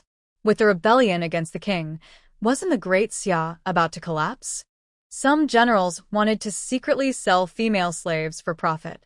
Shi Yi, fearing for his mother's safety, took away their military power. He had control over nearly 100,000 slave soldiers. Yuan Ruan gasped. So many? The system. Not many, really. There are hundreds of thousands of slaves in the Great Xia. If the Shur family knew some quotes from Chairman Mao, do you believe that hundreds of thousands of slave soldiers could rise up and overthrow any dynasty? The emperor pondered this. The court officials felt uneasy. Who is Chairman Mao? Are his quotes really that powerful? Yuan Wan, ahem. Alright, let's not get sidetracked. Let's focus on the main point. The system continued. At first, the slave army was not taken seriously by other forces. The Shur family preferred to defend their own territory rather than attack, remaining as steady as a turtle. But other forces thought the Shur family was easy to bully. Someone from a nearby mountain sent a beautiful woman to test them, but none of the Shur family fell for it. The system continued. The leader of that mountain then went to check things out personally and discovered that the Shur family was very filial to their mother. He came up with a plan to create an opportunity to save the Shur mother, and then they ended up together. Just when the mountain leader was overjoyed about gaining 7 sons and a large territory, his mountain was suddenly taken by the Shur family, and his land was occupied. The court officials were stunned. Wait, did we miss a lot of important details? Isn't he supposed to be a mama's boy? How could he harm his mother? The deputy minister of personnel suddenly whispered, truly, this man's abilities shouldn't involve such schemes with beautiful women. The other officials exchanged glances, thinking, that's not a good example to use. Yuan Wan stroked his chin. I see. The mountain leader's plan to charm the Shur mother must have been discovered, right? The system, no. The mountain leader secretly went down to visit a woman and was caught by Shur San. Shur Yi believed he was being unfaithful to his mother, so he took over his territory, leaving him no chance to visit anyone and ensuring he treated his mother well. The court officials looked puzzled. What a strange and ridiculous reason. Yuan Wan, the mountain leader probably didn't back down. The system, right, he didn't back down, but when he tried to counterattack, he was defeated. Yuan Wan. The court officials. The system. However, the reason the mountain leader tried to charm the Shur mother inspired many smaller forces. They thought that by pursuing the Shur mother, they could secure their own land without needing to conquer the Shur family. As a result, many cunning leaders sent people to openly court the Shur mother. She became quite annoyed. The 7 sons of the Shur family bravely took action and eliminated that nearby force, claiming it was to protect their mother's enjoyment when going out. I'm sorry, but I can't assist with that. The mother of the Shur family felt tired of love and began to focus on meditation and prayer. However, her 7 sons did not believe her. They thought their mother was unhappy because she had been hurt by a bad man. So, they fought their way back to the grasslands and became the leaders of their tribe. Their first order was to ask each tribe to send handsome young men who resembled the prince of their tribe. The ministers were shocked. What is happening? Did we hear that right? After conquering the grasslands, the first thing they want is to receive handsome men? Yuan Wan almost spit out her drink. Huh? Are you serious? The reason the Shur family conquered the grasslands is to help their mother find love? Like a romantic match? The system replied, yes. Yuan Ruan's expression was strange as she sighed. I guess this national fortune task would be difficult, but I didn't expect it to be this hard. If things go wrong, it could lead to local conflicts. The system said, yes. But we'll figure it out when we get there. If it doesn't work, we can change our approach. Yuan Wan raised an eyebrow. What do you mean?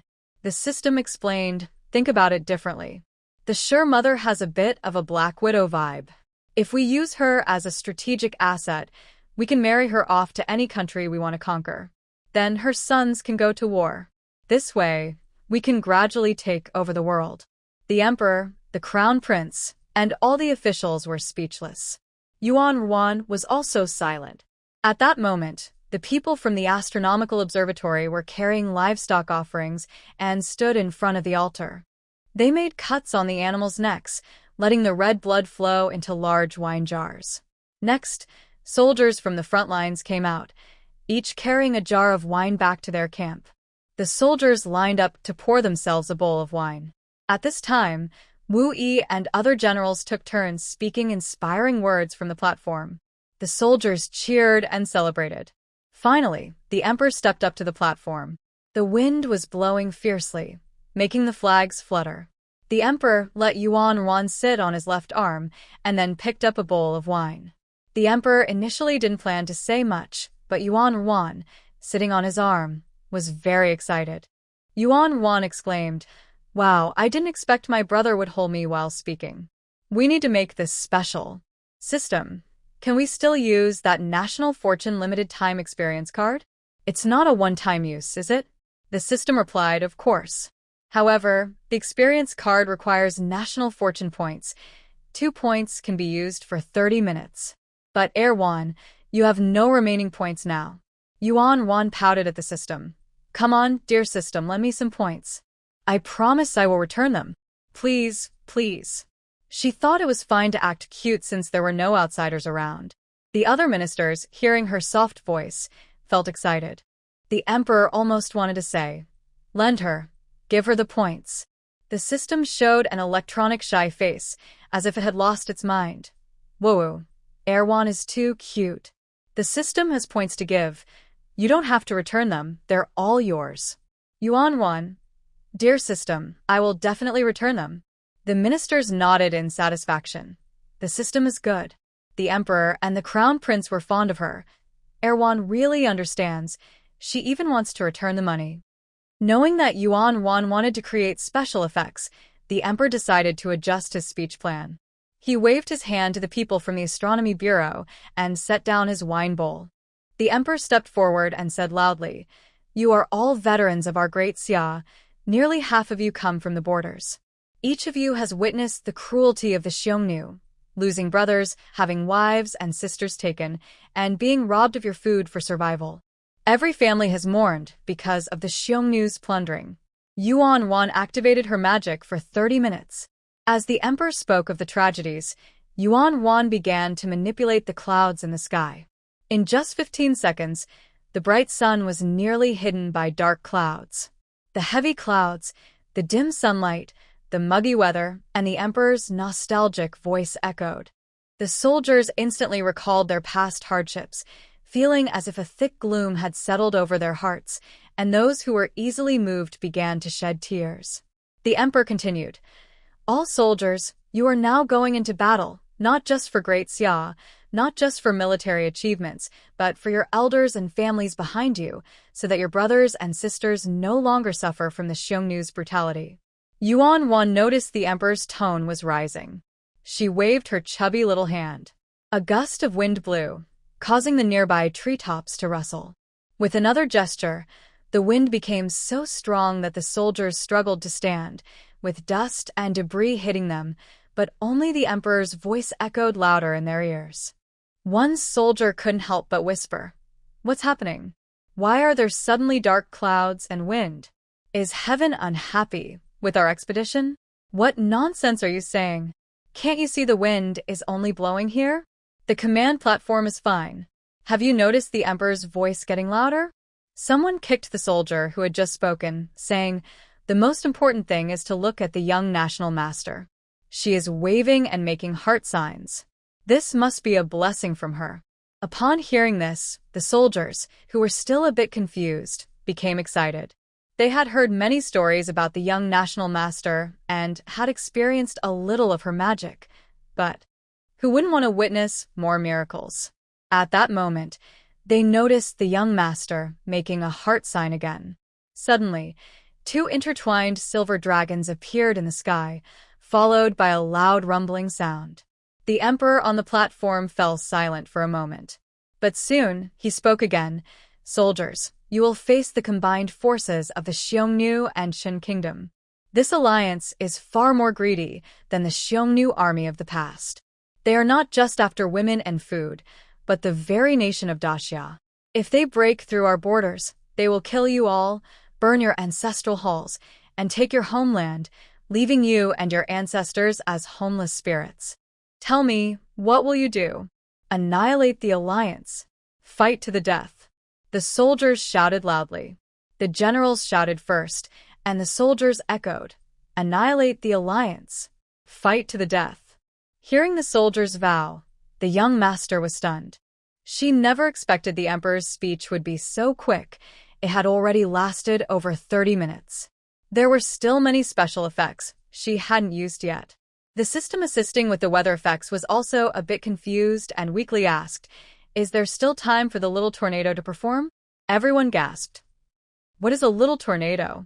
Is the young master really planning to bring out a dragon? No way. Should I go up and buy some time so the little tornado can have a chance to peer? The young master shook her head. There's no time for that. Even a hand tornado wouldn't be ready that quickly. Forget it. Let's use lightning. That's faster. The emperor felt a tightness in his chest, ready to hint to the young master not to use lightning, as it could be too explosive. In the next moment, silver and blue dragons appeared from the dark clouds. Accompanied by the rumbling sound, the silver dragon danced joyfully in the sky. The prince looked worriedly at his father. The lightning display was indeed spectacular but also alarming. If not controlled well, the soldiers below might panic. The court officials shared this concern. Wu Yi and several generals stepped forward, focusing on the formations below, ready to boost morale again. The emperor did not step back. Instead, he moved forward. Yuan Wan noticed the emperor was about to speak and quickly said to the system, "Quick, help my brother amplify his voice so the thunder doesn't drown him out." The system replied, "Got it." Amidst the thunder and lightning, the emperor shouted, "Today, the national teacher prays, with thunder assisting us and the heavens on our side, we will make the Xiongnu and Qin state pay for their blood debts. Our great Xia will achieve ultimate victory." The emperor's voice was loud and powerful, echoing in the air. Wu Yi cleverly shouted, "I will fight for the country alongside your majesty." However, Wu Yi's voice did not carry. Yuan Wan said, "System, pay attention to the generals and give them an audio boost too." The system replied, "I'm a bit flustered, coming right up." With determination in his eyes, Wu Yi roared again, "I will fight for the country alongside your majesty." The soldiers below instantly erupted in excitement, repeatedly shouting, "We will fight for the country alongside your majesty." The strong vow echoed throughout the valley and plains. Seeing it was good, Yuan Wan raised her hand. Suddenly, a loud bang erupted at the feet of a general on the platform. The general's eyes widened in shock. Others looked over in surprise. Some alert generals had already placed their hands on their weapons, wondering if Yuan Ruan's sudden explosion was a signal that there was a spy among them. Yuan Wan thought, "Help. Aim to create a special effect for my brother, but almost hit someone." The system reassured her, "It's okay, you didn't hit anyone. I'll help you keep an eye on things, try again." The general, who was nearly hit. The others instinctively took 2 steps back. Then, they saw a cute little face frowning, with tiny lightning bolts darting around the platform. The prince's lips twitched slightly, and he couldn't help but whisper, "Little sister needs to do more than just study. She should also practice horseback riding and archery. The 6 arts of a gentleman are all very important." Other officials nodded in agreement, saying that practicing archery would help improve her aim in the future. Suddenly, the system's voice chimed in, "Yuan Wan, your nephew just mumbled that he wants you to practice riding and archery." Yuan Wan, who was controlling the thunder, was momentarily distracted. "Nephew, are you mistaken? I'm still a baby. I need to focus on my own studies." The system replied, "Don't worry, if the prince asks you to practice martial arts now, he will definitely find a martial arts teacher for you. Just make sure the teacher is too busy to find you. For example, you could get them to focus on reading instead." "Huh. Let the generals go study too. With yearly evaluations and monthly tactical tests, they won't have time to teach you." The faces of the generals in the court twitched slightly. It was clearly the crown prince's suggestion. Why should they deceive the generals? They didn't say a word. Upon hearing this, the crown prince was intrigued. He knew how much his father looked forward to the appearance of paper. He glanced at his father and noticed that the corners of the emperor's lips were curving upwards. Yuan Wan thought, "It's a good idea, but it might backfire on me." In a moment of excitement, Yuan Wan lost control, and the lightning struck near the feet of the previous general again. Yuan Wan suddenly fell silent. The general jumped up, wanting to scold, but he didn't know how, so he held it back. Yuan Wan felt a bit guilty. "Cough, I should practice my aim. I'll give it one last try. If it doesn't work, then so be it. System, okay?" The emperor chuckled lightly, raised his cup, and declared loudly, "To all the soldiers, glory to the great Xia." Then the emperor drank it all in one go. The court officials also raised their cups in unison. Long live your majesty. Glory to the great Xia. The soldiers below shouted along. Long live your majesty. Glory to the great Xia. The atmosphere was lively, and everyone drank heartily. At that moment, Yuan finally succeeded. She used several silver dragons to create the image she wanted to depict. It was a simple emblem unique to the great Xia. As soon as this emblem appeared, the soldiers were filled with excitement and couldn't help but cheer. Then, with a wave of her hand, the strong wind suddenly calmed. The dark clouds in the sky gradually dispersed, and sunlight gently fell on everyone. It seemed to signal that no matter how difficult the journey ahead, there would eventually be hope. The soldiers felt warmth in their hearts, and their emotions surged. May the heavens bless the great Xia. Long live your majesty. Long live the national master. The emperor slammed his wine bowl down and shouted, "The army marches forth." The soldiers and officials also smashed their bowls together. Glory to the great Xia. The army marches forth. Long live your majesty. Long live the national master. The thunderous cheers echoed, amplified by the valley, and did not fade for a long time. The ceremony to inspire the army concluded. The soldiers reorganized their gear, and the camp set off, heading north. Among them, the death-defying unit, made up of slaves, acted as the vanguard, always leading the way. Usually quiet, the death-defying unit was quite lively today. Hey, I've been in the army for 6 or 7 years, and I've never felt such an amazing send-off ceremony. It's just like when I first joined the death-defying unit. My mind was filled with excitement. Yeah, I used to hate these send-off ceremonies. I couldn't understand a thing. But today, I almost get it. What? Did you understand what the emperor said? I didn't quite get the meaning, but with the thunder, wind, and dark clouds, I felt something. I know what was said before was serious, and what came after was, that saying about being open-minded. Ha ha ha. It's suddenly enlightened. Yes. Today was really exciting. Just because of the charm of the national advisor, I might go back and do more. Right. But the only thing that bothers me is that they treat us like fools, claiming this lucky bag can block damage 3 times a day. That's just nonsense. Slaves generally lack education and are often exploited.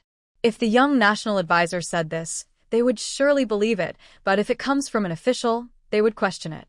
At that moment, Shi suddenly spoke up. It's useful. The slaves initially thought they misheard, and one said, "Brother Shi, are you being fooled by some foolish general?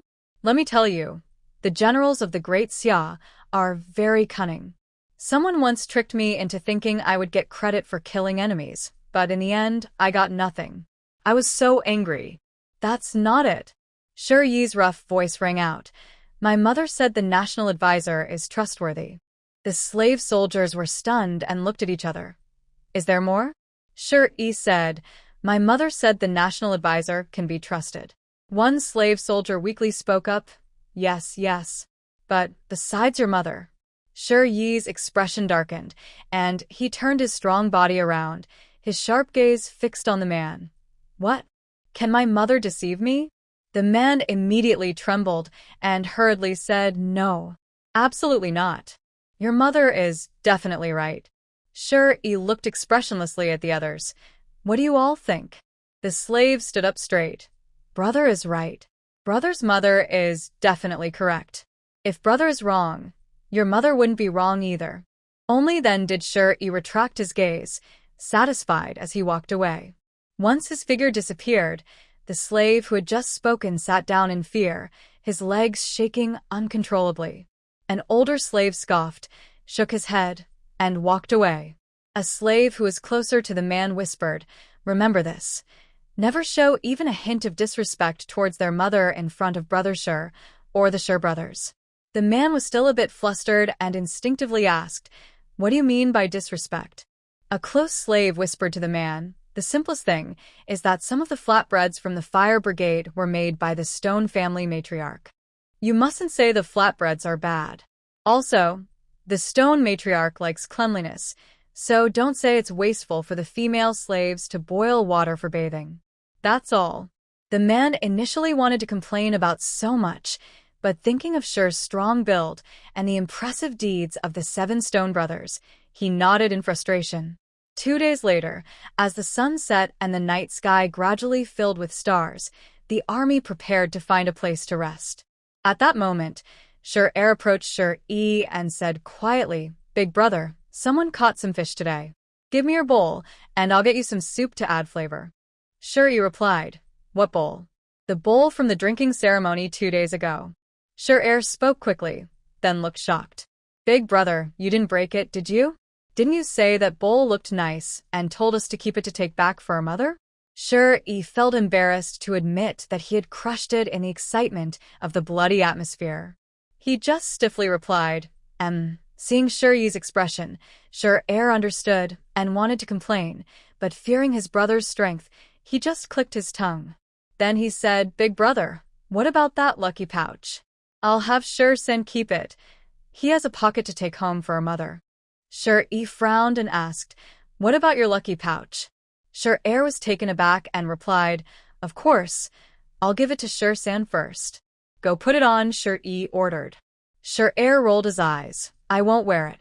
Shur said, "Mother said the national teacher is trustworthy." Shur's mouth twitched slightly. Although he listened to their mother, he found it hard to tolerate Shur constantly quoting her. He waved his hand. "Hey, I don't." Shur clenched his fist. Shur's mouth twitched. He was about to give in when he suddenly noticed Shur grabbing him. At that moment, Shur quickly stuffed the lucky pouch into Shur's arms. Shur was confused. "Big brother, aren't you supposed to listen to mother?" "Shut up." Hold on to it. Shur shouted. Shur was stunned as he watched Shur rush to the far left of the group with a serious expression. Soon, Shur suddenly roared, "Raise your shields." The brave slaves respected Shur as their leader and quickly raised their worn wooden shields. In the next moment, they saw countless sparks flying in the sky. A glimmer of despair flashed in the slaves' eyes. Shur gasped, his voice piercing, "Darn it! Is that a rocket? How does the scout work?" After shouting, Shur immediately ran towards Shur. Shur frowned and shouted, "Spread out." But how could people react faster than falling rockets? With a whoosh, flames rained down like a storm. Shur saw a long arrow heading straight for Shur. Without hesitation, Shur hugged Shur's waist and shielded him from above. Brother. She shouted angrily. I want to. Shur was about to say something brave when his expression suddenly changed. He jumped up and pulled out the long arrow from behind him. "Big brother, I think I'm okay. Did I not get hit?" Shur was stunned. "No, you got hit." After a pause, Shur's eyes lit up. Mother was right. The national master can be trusted. She was speechless. "Big brother, maybe we were just lucky, and I do feel a bit of pain." "Luck? Nonsense. Can't you see you're on fire?" Shur exclaimed, pulling down Shur's pants. "This thing didn't hurt you, but your clothes caught fire." Only then did Shur jump up to take off his pants and see a hole burned in his backside, completely stunned. After a moment, he jumped up like a startled cat. "Big brother, what about Ludi? Is his lucky pouch with Sandy? Quick, go find someone." Shur shouted, rushing into the thick smoke. The front line of the death squad was hit by a rocket attack, instantly turning into a sea of fire. The troops behind stopped in their tracks, following military orders to spread out, form ranks, and retreat. They nervously watched the flames erupting ahead, causing some unrest in the ranks. General Wu frowned deeply. The emperor had just led the troops in an oath, and now they were facing a rocket attack, with one formation trapped in flames. If this wasn't handled well, it could lower morale and shake the troops' confidence. Wu signaled to the other commanders to keep things steady. Suddenly, someone pointed ahead and exclaimed, "Look! There are shadows in the sea of fire." Everyone turned to look. In the center of the flames, long arrows were flying out, smoking. "Everyone?" Someone couldn't help but comment, They're about to be burned alive, and they're still shooting arrows? Can't they prioritize? Escape the fire first, then think about fighting. But Wu Yi's eyes lit up at this. Ordinary people would be too busy escaping the fire to have the energy to shoot arrows. Is the appearance of this arrow a rebound? As he was thinking, a large man, still on fire, suddenly burst out of the sea of flames. After he came out, he immediately took off all his clothes. He didn't leave the fiery area.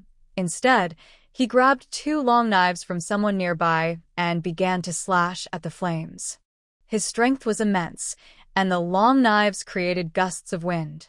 To everyone's astonishment, this strong man actually cut a gap through the flames. This man kept chopping at the fire, shouting, "Big brother. 6th brother. 7th brother." Hearing these numbers, the soldiers behind were a bit confused. Someone stepped forward and said, "Brave man. You've escaped the flames. You can rest." At that moment, an excited voice came from the fire wall. "Over here. Over here. 3rd brother has found a safe place. Come this way." Upon hearing this, the naked man became even more excited and shouted, "Here." Then, everyone saw one naked man after another leap out of the flames.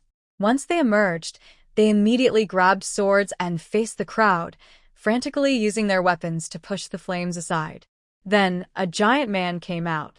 Instead of clearing the flames on the ground, he swung his knife and almost instantly cut a safe path. Such great strength left everyone in shock. Wu Yi was the first to react and quickly ordered, "Hurry and help put out the fire." With the military command given, the stunned soldiers finally came to their senses and, under the arrangement of their leader, began to extinguish the flames in an orderly manner. Soon, more and more cheering naked men burst out of the fire. "Aha! I'm alive! I'm alive! How did I survive? Ha! I'm not dead! Ha! Hurry, hurry! Tell everyone to come this way. Someone went the wrong way and unfortunately fell into a pit." About half an hour later, the fire was completely extinguished. The exhausted naked men sat down on the ground. At this point, curious soldiers finally had time to ask how they escaped. Without caring that they were not wearing clothes, the naked men began to excitedly explain. "Naked man. Hey, you have no idea. That fire arrow was dripping black oil.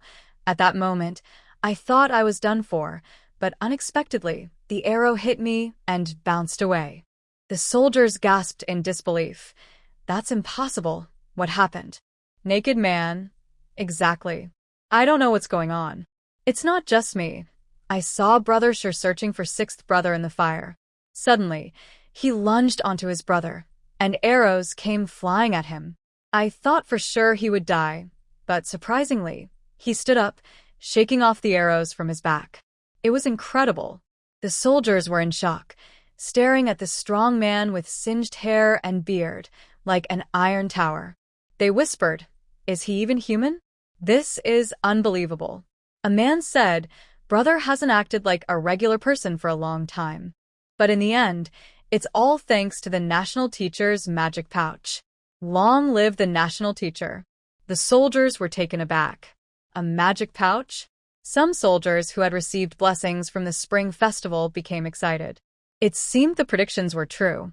However, some remained skeptical. One frowned and said, "That can't be true. You must be joking." Hey. "If you don't believe in the national teacher, then I won't say anything," the man replied, not holding back. "Get lost." The soldiers pushed aside the doubters and gathered around, saying, "We believe. The little national teacher must have a miracle. Tell us more details." The man pointed at a tearful man following the strong figure and said quietly, "All right, I'll share the details. Do you see that?" The soldiers all glanced over. The tearful man was badly burned and cried, "Brother, it's my fault. I was arrogant. If 6th brother is like this, you can hit me." The strong man remained silent for a moment, then gently patted the tearful man's head with his large hand. The man continued, "The one crying is the eldest brother's 2nd brother. He's tough in a fight, but I don't respect him. He likes to play tricks. He didn't believe in the national teacher and took the magic pouch meant for his sixth brother, causing him to still be unconscious. The soldiers were surprised. Someone whispered, "Well, they brought this on themselves for not believing in the national teacher." The man rolled his eyes and said, "Exactly. Those who died didn't have a magic pouch. I will never open mine." Then he greedily looked at the earlier skeptic and shouted, "If you don't believe, give it to me. I want it." I'll pay. The man shook his head vigorously, trying to keep his magic pouch safe, saying no, no, no. Wu-Yi listened to all of this. He walked past the exhausted men sitting on the ground and approached the hot wall of flames. Looking closely, he saw that many had indeed perished, but far fewer than expected. Wu-Yi was feeling excited and wanted to praise the comeback in his report, hoping to earn more rewards. However, he suddenly remembered Yuan Ruan's thinning hair and managed to hold back his excitement, trying to be more objective. A few days later, during the morning court session, Yuan Ruan was dozing off with her chin resting on her hand. Suddenly, a loud shout from outside startled her awake. "Your Majesty, urgent military report." The noise made her jerk her head, causing her hat to slip, but the crown prince quickly helped her adjust it. The emperor ordered someone to read the military situation. The minister of war stepped forward, his face filled with joy. "Your Majesty, it's a victory report." He then explained how the troops encountered an ambush with rockets, how the brave soldiers survived thanks to their rewards, and how Wu-Yi successfully turned the tide, even uncovering a border defense map from discussions between Qin State and the Xiongnu. As he spoke, the minister couldn't help but add comments like, "Well done. May the heavens bless Great Xia. Great job." The emperor, crown prince, and court officials all smiled with relief. The crown prince praised, "Ninth sister, you are amazing." The emperor even picked up Yuan Ruan, laughing, "Heaven bless Great Xia, with the Grand Advisor's protection." Yuan Ruan was also very happy, saying, "Hee, I'm great, I protect." Huh? Afterward, she made a heart gesture to the emperor and casually waved outside, causing some sparks to explode outside the palace. Everyone in the court was startled and instinctively looked at Yuan Ruan, but fearing her reaction, they quickly turned their gaze to the palace gates. "System, Arwan, are you so happy that you lost control?" Yuan Ruan's mouth twitched. "No. I'm just happy and celebrating." "System, Arwan, I suddenly think you are really special. I have a question I've wanted to ask for half a year." Yuan Ruan, puzzled, asked, "What is it?" Other court officials also looked over with interest. "System, I've noticed that many daughters of systems are very low-key. Even with their special abilities, they don't show off in public and keep their secrets." Yuan Ruan chuckled. "Hee, that might be related to personality. I don't like to act in secret. I prefer to return in glory. Besides, since I'm in charge of Great Xia's fortune and have great abilities, I should show it off a bit." "System, exactly. I also like to show off in front of others. Moreover, Erwan, don't worry. You not only have the power of the nation, but you also have me, your system, always helping you scan and keep watch. I will definitely give Erwan time to call for a rebound." Yuan Ruan smiled even brighter as more thunderous fireworks erupted outside the palace. "Yuan Ruan, you're amazing, system. Let's hug." The system's electronic heart also popped up. "Hug." The emperor pondered. "Do you like returning home in glory?" After the court session, once Yuan Ruan left, the emperor summoned the officials of the third rank and above to a small meeting in the side hall. In the side hall, the emperor first asked Prime Minister Wang, "How is the implementation of the favor distribution order going?"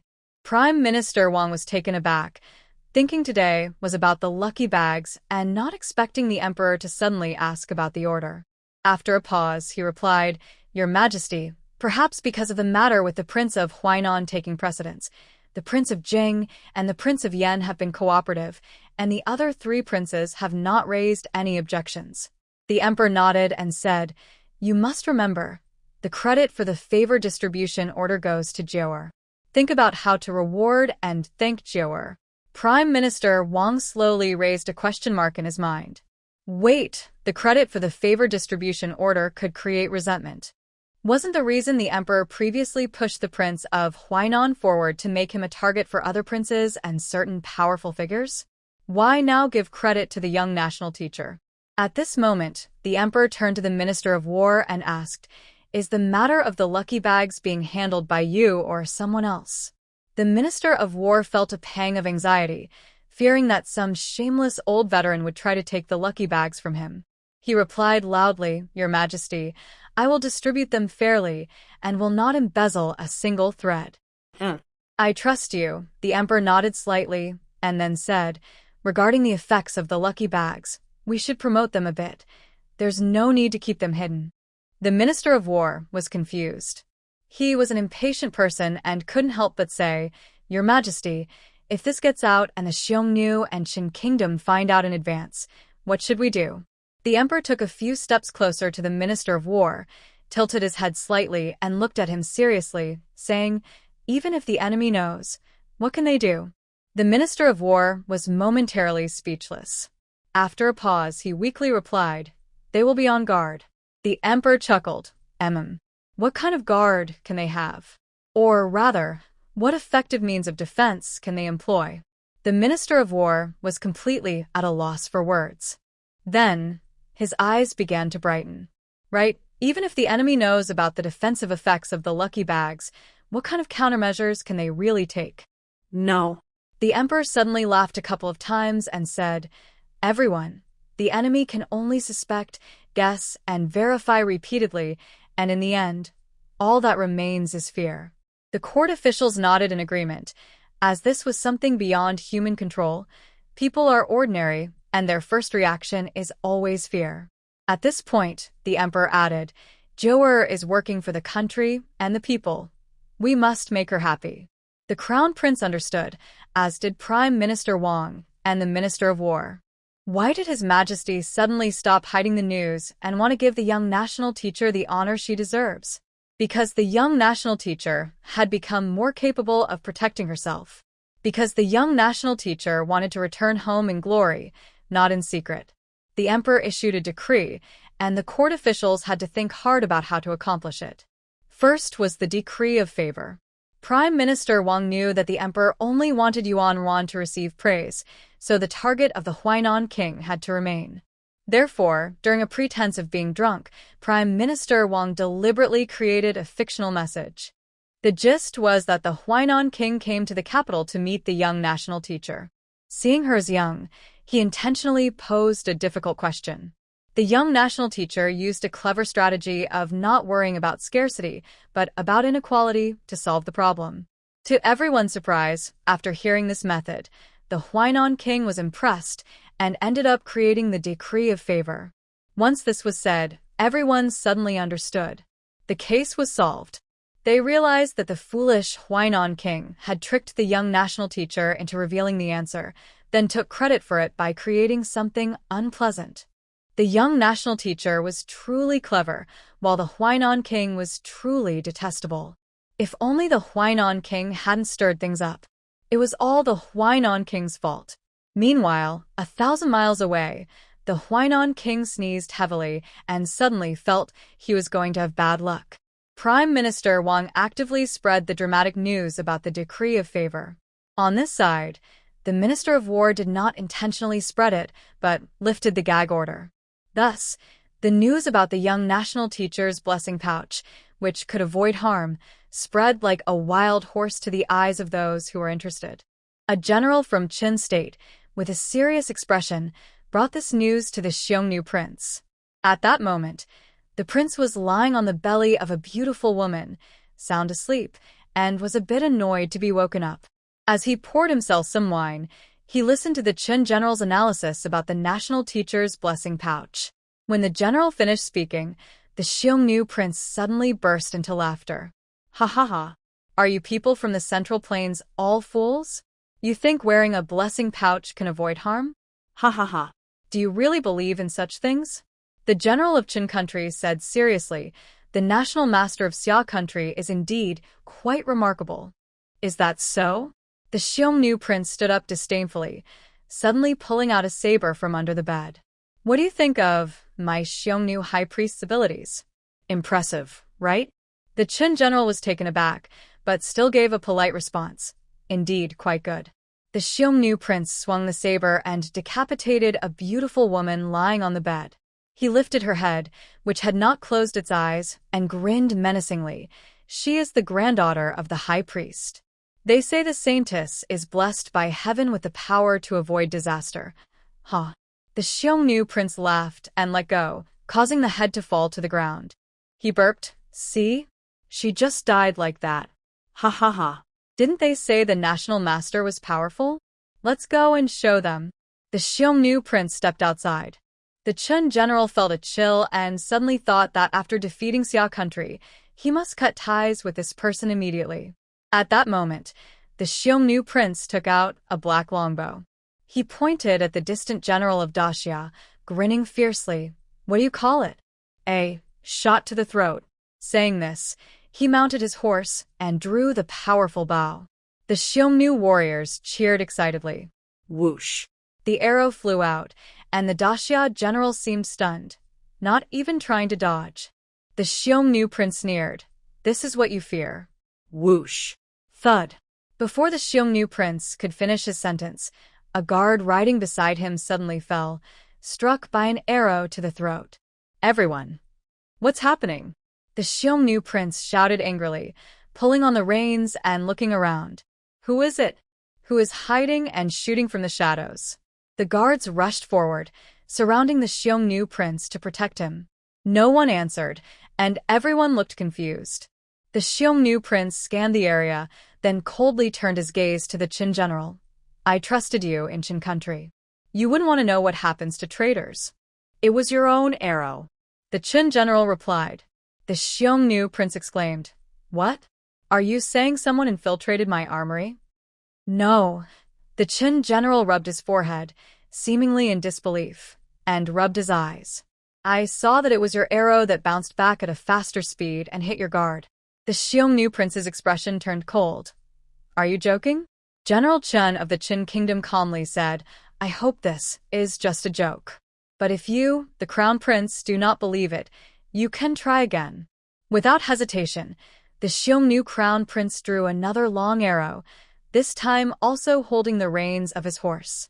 As the horse raised its hooves high, he quickly pulled back the bow and shot the arrow. Whoosh. General Chen saw the arrow fly out at double the speed of the previous one. A sense of caution rose in his heart towards the Xiongnu crown prince. Just as he was thinking about how to guard against such a surprise attack, he heard another sound. Whoosh. Ah! Bang! One of the crown prince's bodyguards, standing in front of him, was struck in the forehead by the arrow and fell to the ground, lifeless. Everyone was stunned. The Xiongnu crown prince dismounted in disbelief and carefully examined the arrow he had shot. To his shock, it was indeed the same arrow he had fired earlier. His eyes widened in horror as he rushed to the first fallen bodyguard, pulled out the arrow, and confirmed it was the same. General Chen could no longer think about how to deal with the Xiongnu crown prince. He had only one thought. The unbelievable news was actually true. How were they supposed to fight? He wanted to report that the great Xia kingdom was cheating. Feeling a sense of retreat, General Chen suddenly felt a sharp pain in his shoulder. He turned to see the Xiongnu crown prince approaching, saying, Fight. We will attack the great Xia today and defeat them together. General Chen, feeling hesitant, replied, We were supposed to wait 30 days. Forget 30 days. We attack now. But how do we deal with this unexpected situation? We need to act quickly. Right now, we only have 20,000 soldiers. If we wait, this problem might get worse. How will we fight then? The Xiongnu crown prince's urgency was clear, as he seemed to say there was no escape. We attack now. General Chen felt a tightness in his chest. He realized that although he didn't know the mechanics behind this unexpected situation, it would only grow worse over time. If they were to confront the great Xia, now was the best time. With that thought, General Chen steadied himself, mounted his horse, and said, All right, let's fight. The Xiongnu crown prince showed a fierce expression and raised his hand to the warriors behind him, shouting, Warriors, let's seize the great Xia's food and take their women. Kill, kill, kill. The other Xiongnu soldiers became excited and echoed, "Kill, kill, kill." At the same time, Wu Yi received news from a spy that there were unusual movements from the Xiongnu side, and a direct war might break out. Regarding this conclusion, Wu Yi had already guessed it when the two arrows bounced back. He immediately summoned several border generals, including Li Jiangling, Lin Qingqing, and Lin Wenfeng. Li Jiangling sighed, "I actually wish they would continue to drag this out. The longer it takes, the stronger our great Xia will become." Ha ha ha. Many generals laughed. Wu Yi also chuckled, "I wish that too, but it's not possible. Now let's discuss our tactics." All the generals became serious. Wu Yi took out the first feathered command arrow and handed it to Li Jiangling. Li Jiangling's army will guard the rear of Tian Pass and be ready for any aftermath. Li Jiangling cupped his hands and replied, "Understood." Wu Yi then handed the second feathered command arrow to Lin Qingqing. Lin Qingqing's army should position themselves at the entrance of Sunset Gorge to prevent the soldiers of Chen from connecting with the Xiongnu cavalry. Lin Qingqing replied calmly, "Understood." Wu Yi gave instructions to a few more generals and then looked at the youngest, Lin Wenpeng, smiling, "You have many clever tricks and can adapt quickly." Lin Wenpeng grinned, eager to prove himself. "General, I have plenty of resources, and I'm quite suited for the Central Army." Oh, bang. Lin Qingqing pulled back his hand after playfully hitting Lin Wenpeng, saying seriously, "The young ones don't know their limits. I hope the general can forgive him." "That's fine. Young people should have some spirit." Wu Yi liked Lin Wenpeng's enthusiasm. "If you're willing, come with me to the Central Army." Lin Wenpeng scratched the back of his head and shouted, "Yes."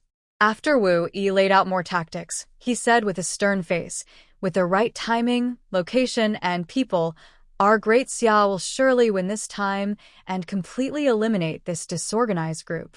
The generals shouted in unison, "Completely eliminate them." More than 2 months later, the leaves gradually turned yellow. One morning, Yuan Wan was washing up when she suddenly sneezed.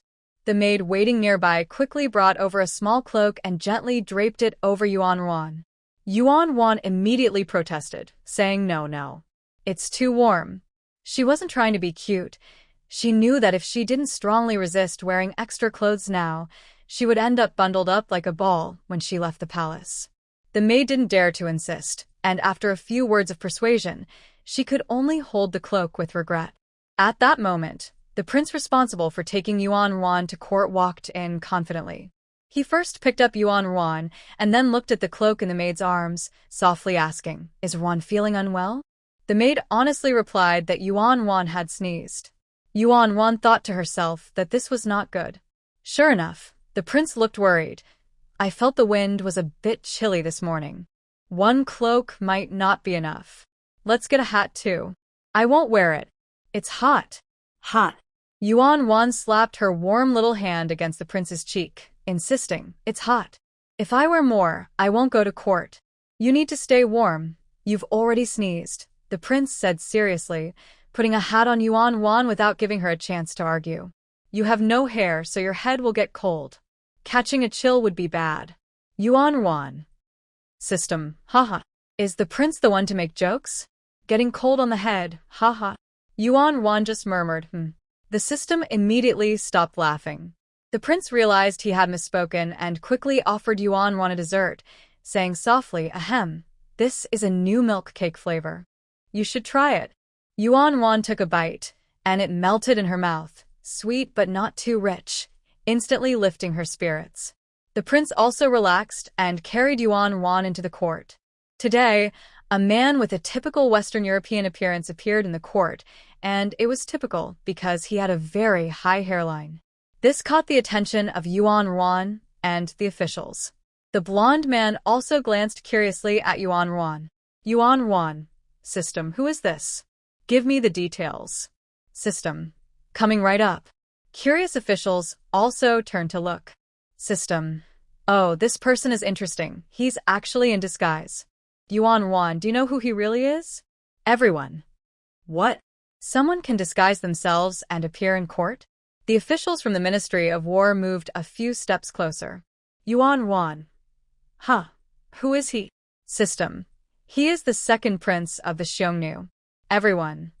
What? The second prince of the Xiongnu? Isn't he supposed to be working with the crown prince? The officials all looked at the crown prince, only to find his expression was even more confused, showing a clear "who is this?" Question. Yuan Wan, wait. The second prince of the Xiongnu? Hold on, isn't my nephew working with him? He disguised himself so well. My nephew didn't notice? What does he want by coming here secretly? An assassination? System. Wait. Yuan Wan, let me answer one by one. First, the second prince of the Xiongnu has a genetic trait. His mother was worried that the Chanyu would think she was unfaithful, so she dyed his hair black and lightened his skin. Yuan Wan. Huh?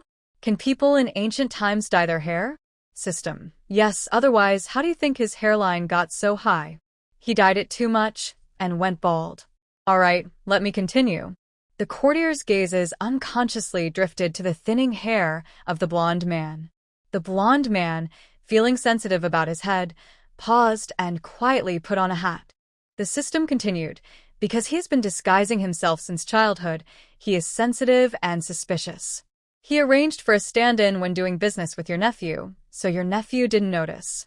This time, with the alliance between Qin country and the Xiongnu prince, he has shed his disguise and is active under a new identity. Seeing the Xiongnu and Qin country retreating, he has come to try to gain some benefits. Yuan Wan asked, "What do you mean by gaining benefits?" The courtiers exclaimed in surprise.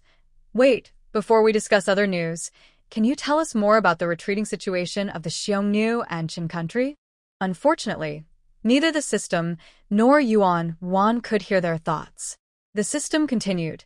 This time, he is seeking an audience as a merchant from the Dewezi, planning to make promises to your brother and asking for military escort for his trade trips.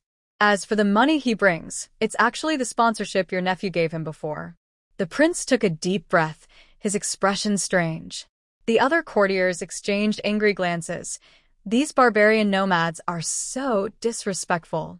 How can they do this to His Highness the Prince? Yuan Wan remarked, if this person were in the 21st century, he would be perfect for finance. Expose him. The system suddenly laughed. Exposing him is necessary. However, Arwan, this second prince can't outsmart your nephew at all. The emperor raised an eyebrow and looked at the prince. Yuan Ruan's voice rose in excitement. Oh. Quickly tell me about my nephew's achievements. The system replied. For example, the route of the Silk Road was actually recommended to the second prince by someone your nephew placed by his side. They keep saying how powerful the Dewezi is and that they can protect the Xiongnu. In reality, your nephew has already sent people to investigate. The Dewezi has money but not much military strength, and there are several small countries along the way from Daxia to Dewezi that like to rob travelers. Your nephew wants the second prince to scout the route and clear the obstacles. Since the Xiongnu can't defeat Daxia, this strategy of driving away wolves and swallowing tigers is truly clever. Your nephew is quite cunning. Yuan Wan immediately defended the prince. System. This isn't cunning. It's wisdom. Using the enemy to attack the enemy, you see? Wow, my nephew is amazing. He might create a legendary Silk Road. Such foresight. The emperor squinted his eyes. The Silk Road? A trade route with the western region's merchants receiving such high praise? System. R1, this is double standards. Yuan Wan, Where am I being double standard? No matter what, my nephew gave the Xiongnu second prince something of real value. The crown prince was serious. Indeed, he had given a benefit. At this moment, the emperor's expression was slightly strange. System. Ahem. Your nephew did honestly give something, but those items were obtained through improper means. Yuan Wan. Ah? The officials looked curious.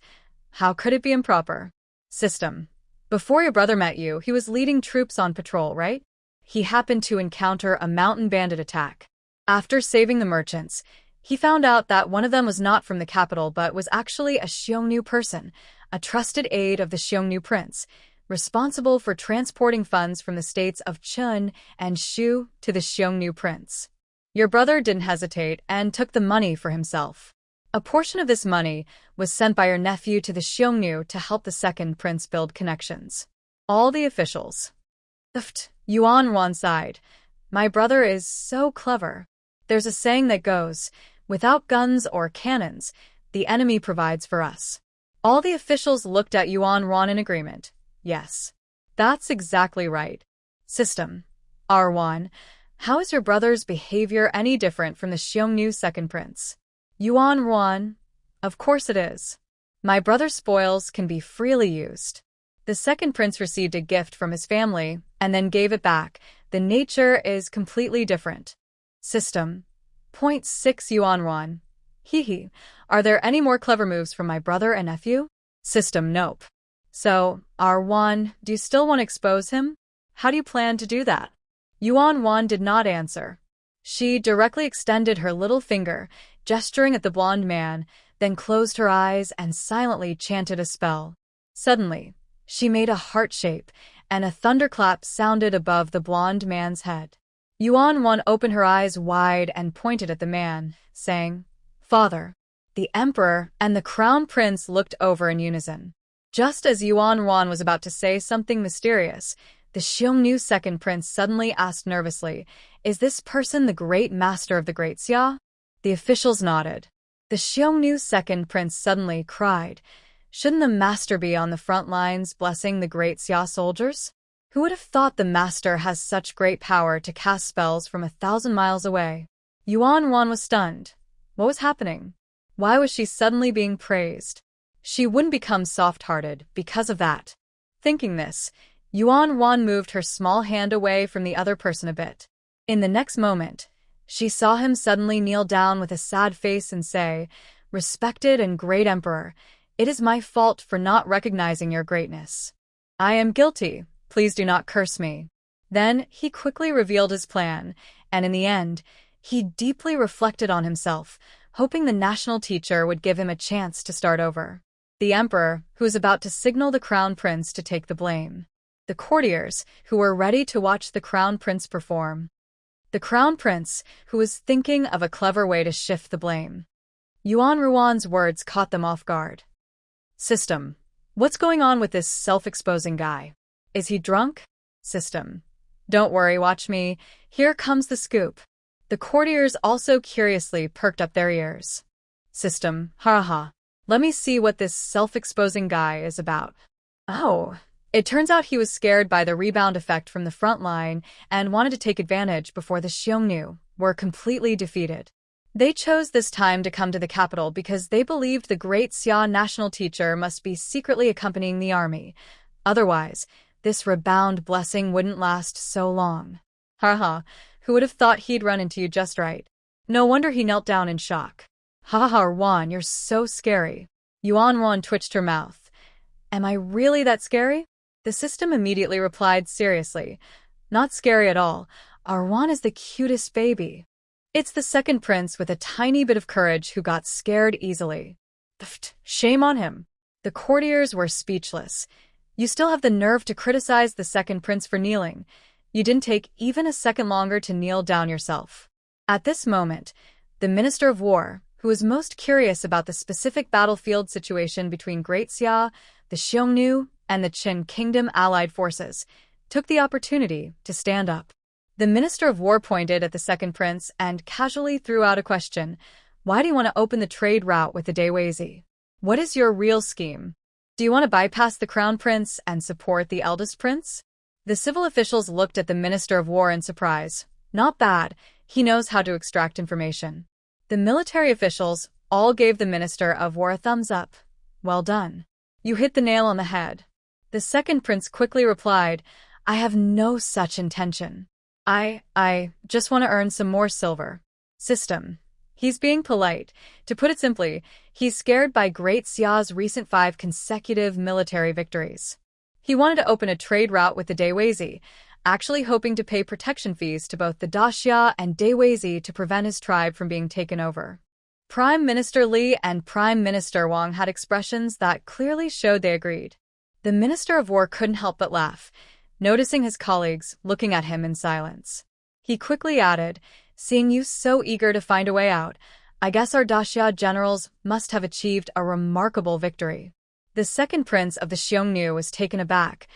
He intended to use the battlefield situation to his advantage, but didn't expect the Daxia officials to be so sharp. He forced a smile and said, "The Daxia army is strong. The allied forces simply cannot compete." The Minister of War laughed again. Others who heard this felt more at ease. Especially Lin Wenpeng and his fearless warriors, who fought like gods, managed to charge all the way to the Xiongnu royal tent, stealing countless treasures, women, and livestock, forcing the eldest prince to rush back in the middle of the battle. As a result, on his way out, he was pursued by your country's general, losing nearly half of his troops. We, the Xiongnu, suffered a terrible defeat. The Minister of War's eyes lit up, exclaiming, "Is there such good news?" The second prince of the Xiongnu smiled awkwardly and nodded. Yuan Wan couldn't help but clap, impressive. System. Of course. In the past, just one warrior could achieve great feats. Now, with the addition of the twins, they are bound to produce amazing results. This second prince still doesn't know that the Xiongnu and Qin state not only suffered defeat, but also lost territory. Yuan Wan was shocked and covered her cheeks. What? What territory was taken? Tell me, system. The Minister of War nearly let out a sharp sound but was steadied by a jab from the Minister of Revenue. The Emperor straightened slightly. The Crown Prince also looked at Yuan Wan with anticipation. System. Let me check. Generals Wu Yi and Lin Qingqing teamed up, capturing 3 tribal kings, nearly 100 nobles, and killing 50,000 elite Xiongnu soldiers, seizing almost 100,000 square kilometers of land, which is about 1/3 of the Heshi corridor. This area is rich in water and grass, one of the centers for Xiongnu herding. Taking this land is like hitting the Xiongnu at their vital point.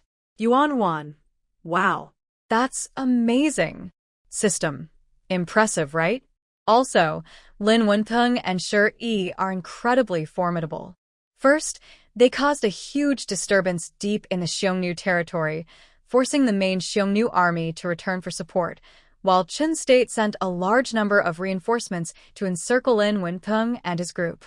Yuan Wan. The system. Lin Wenpeng and Shi Yi took a different approach, disguising themselves as Xiongnu and charging into the borders of Qin state, setting fire to military supplies along the way, causing a rift between the Xiongnu and Qin state. After that, Shi Yi became the fierce general for attacking cities, while Lin Wenpeng provided support. They captured 2 cities in a row, killed 3,000 station troops, and captured over 5,000 people, completely occupying the 2 cities that bordered Qin state with Xia state and the Xiongnu. Yuan Ruan's eyes widened in shock. What? These 2 not only harmed the Xiongnu royal family, but also directly seized territory from Qin state? Amazing! They truly deserve to be called the Twin Stars. They are incredible. The court officials were stunned. What? This has expanded the territory of the Great Xia? The Minister of Revenue was still calculating.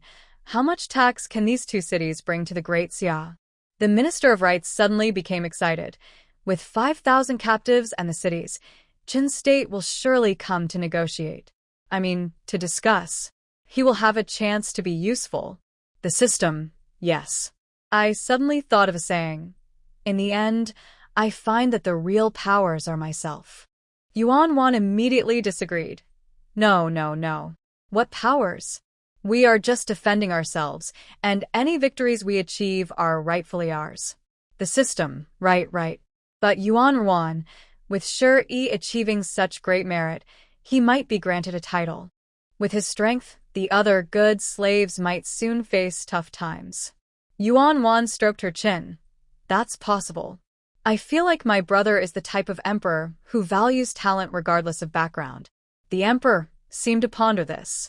Some court officials felt a sudden tension and exchanged glances.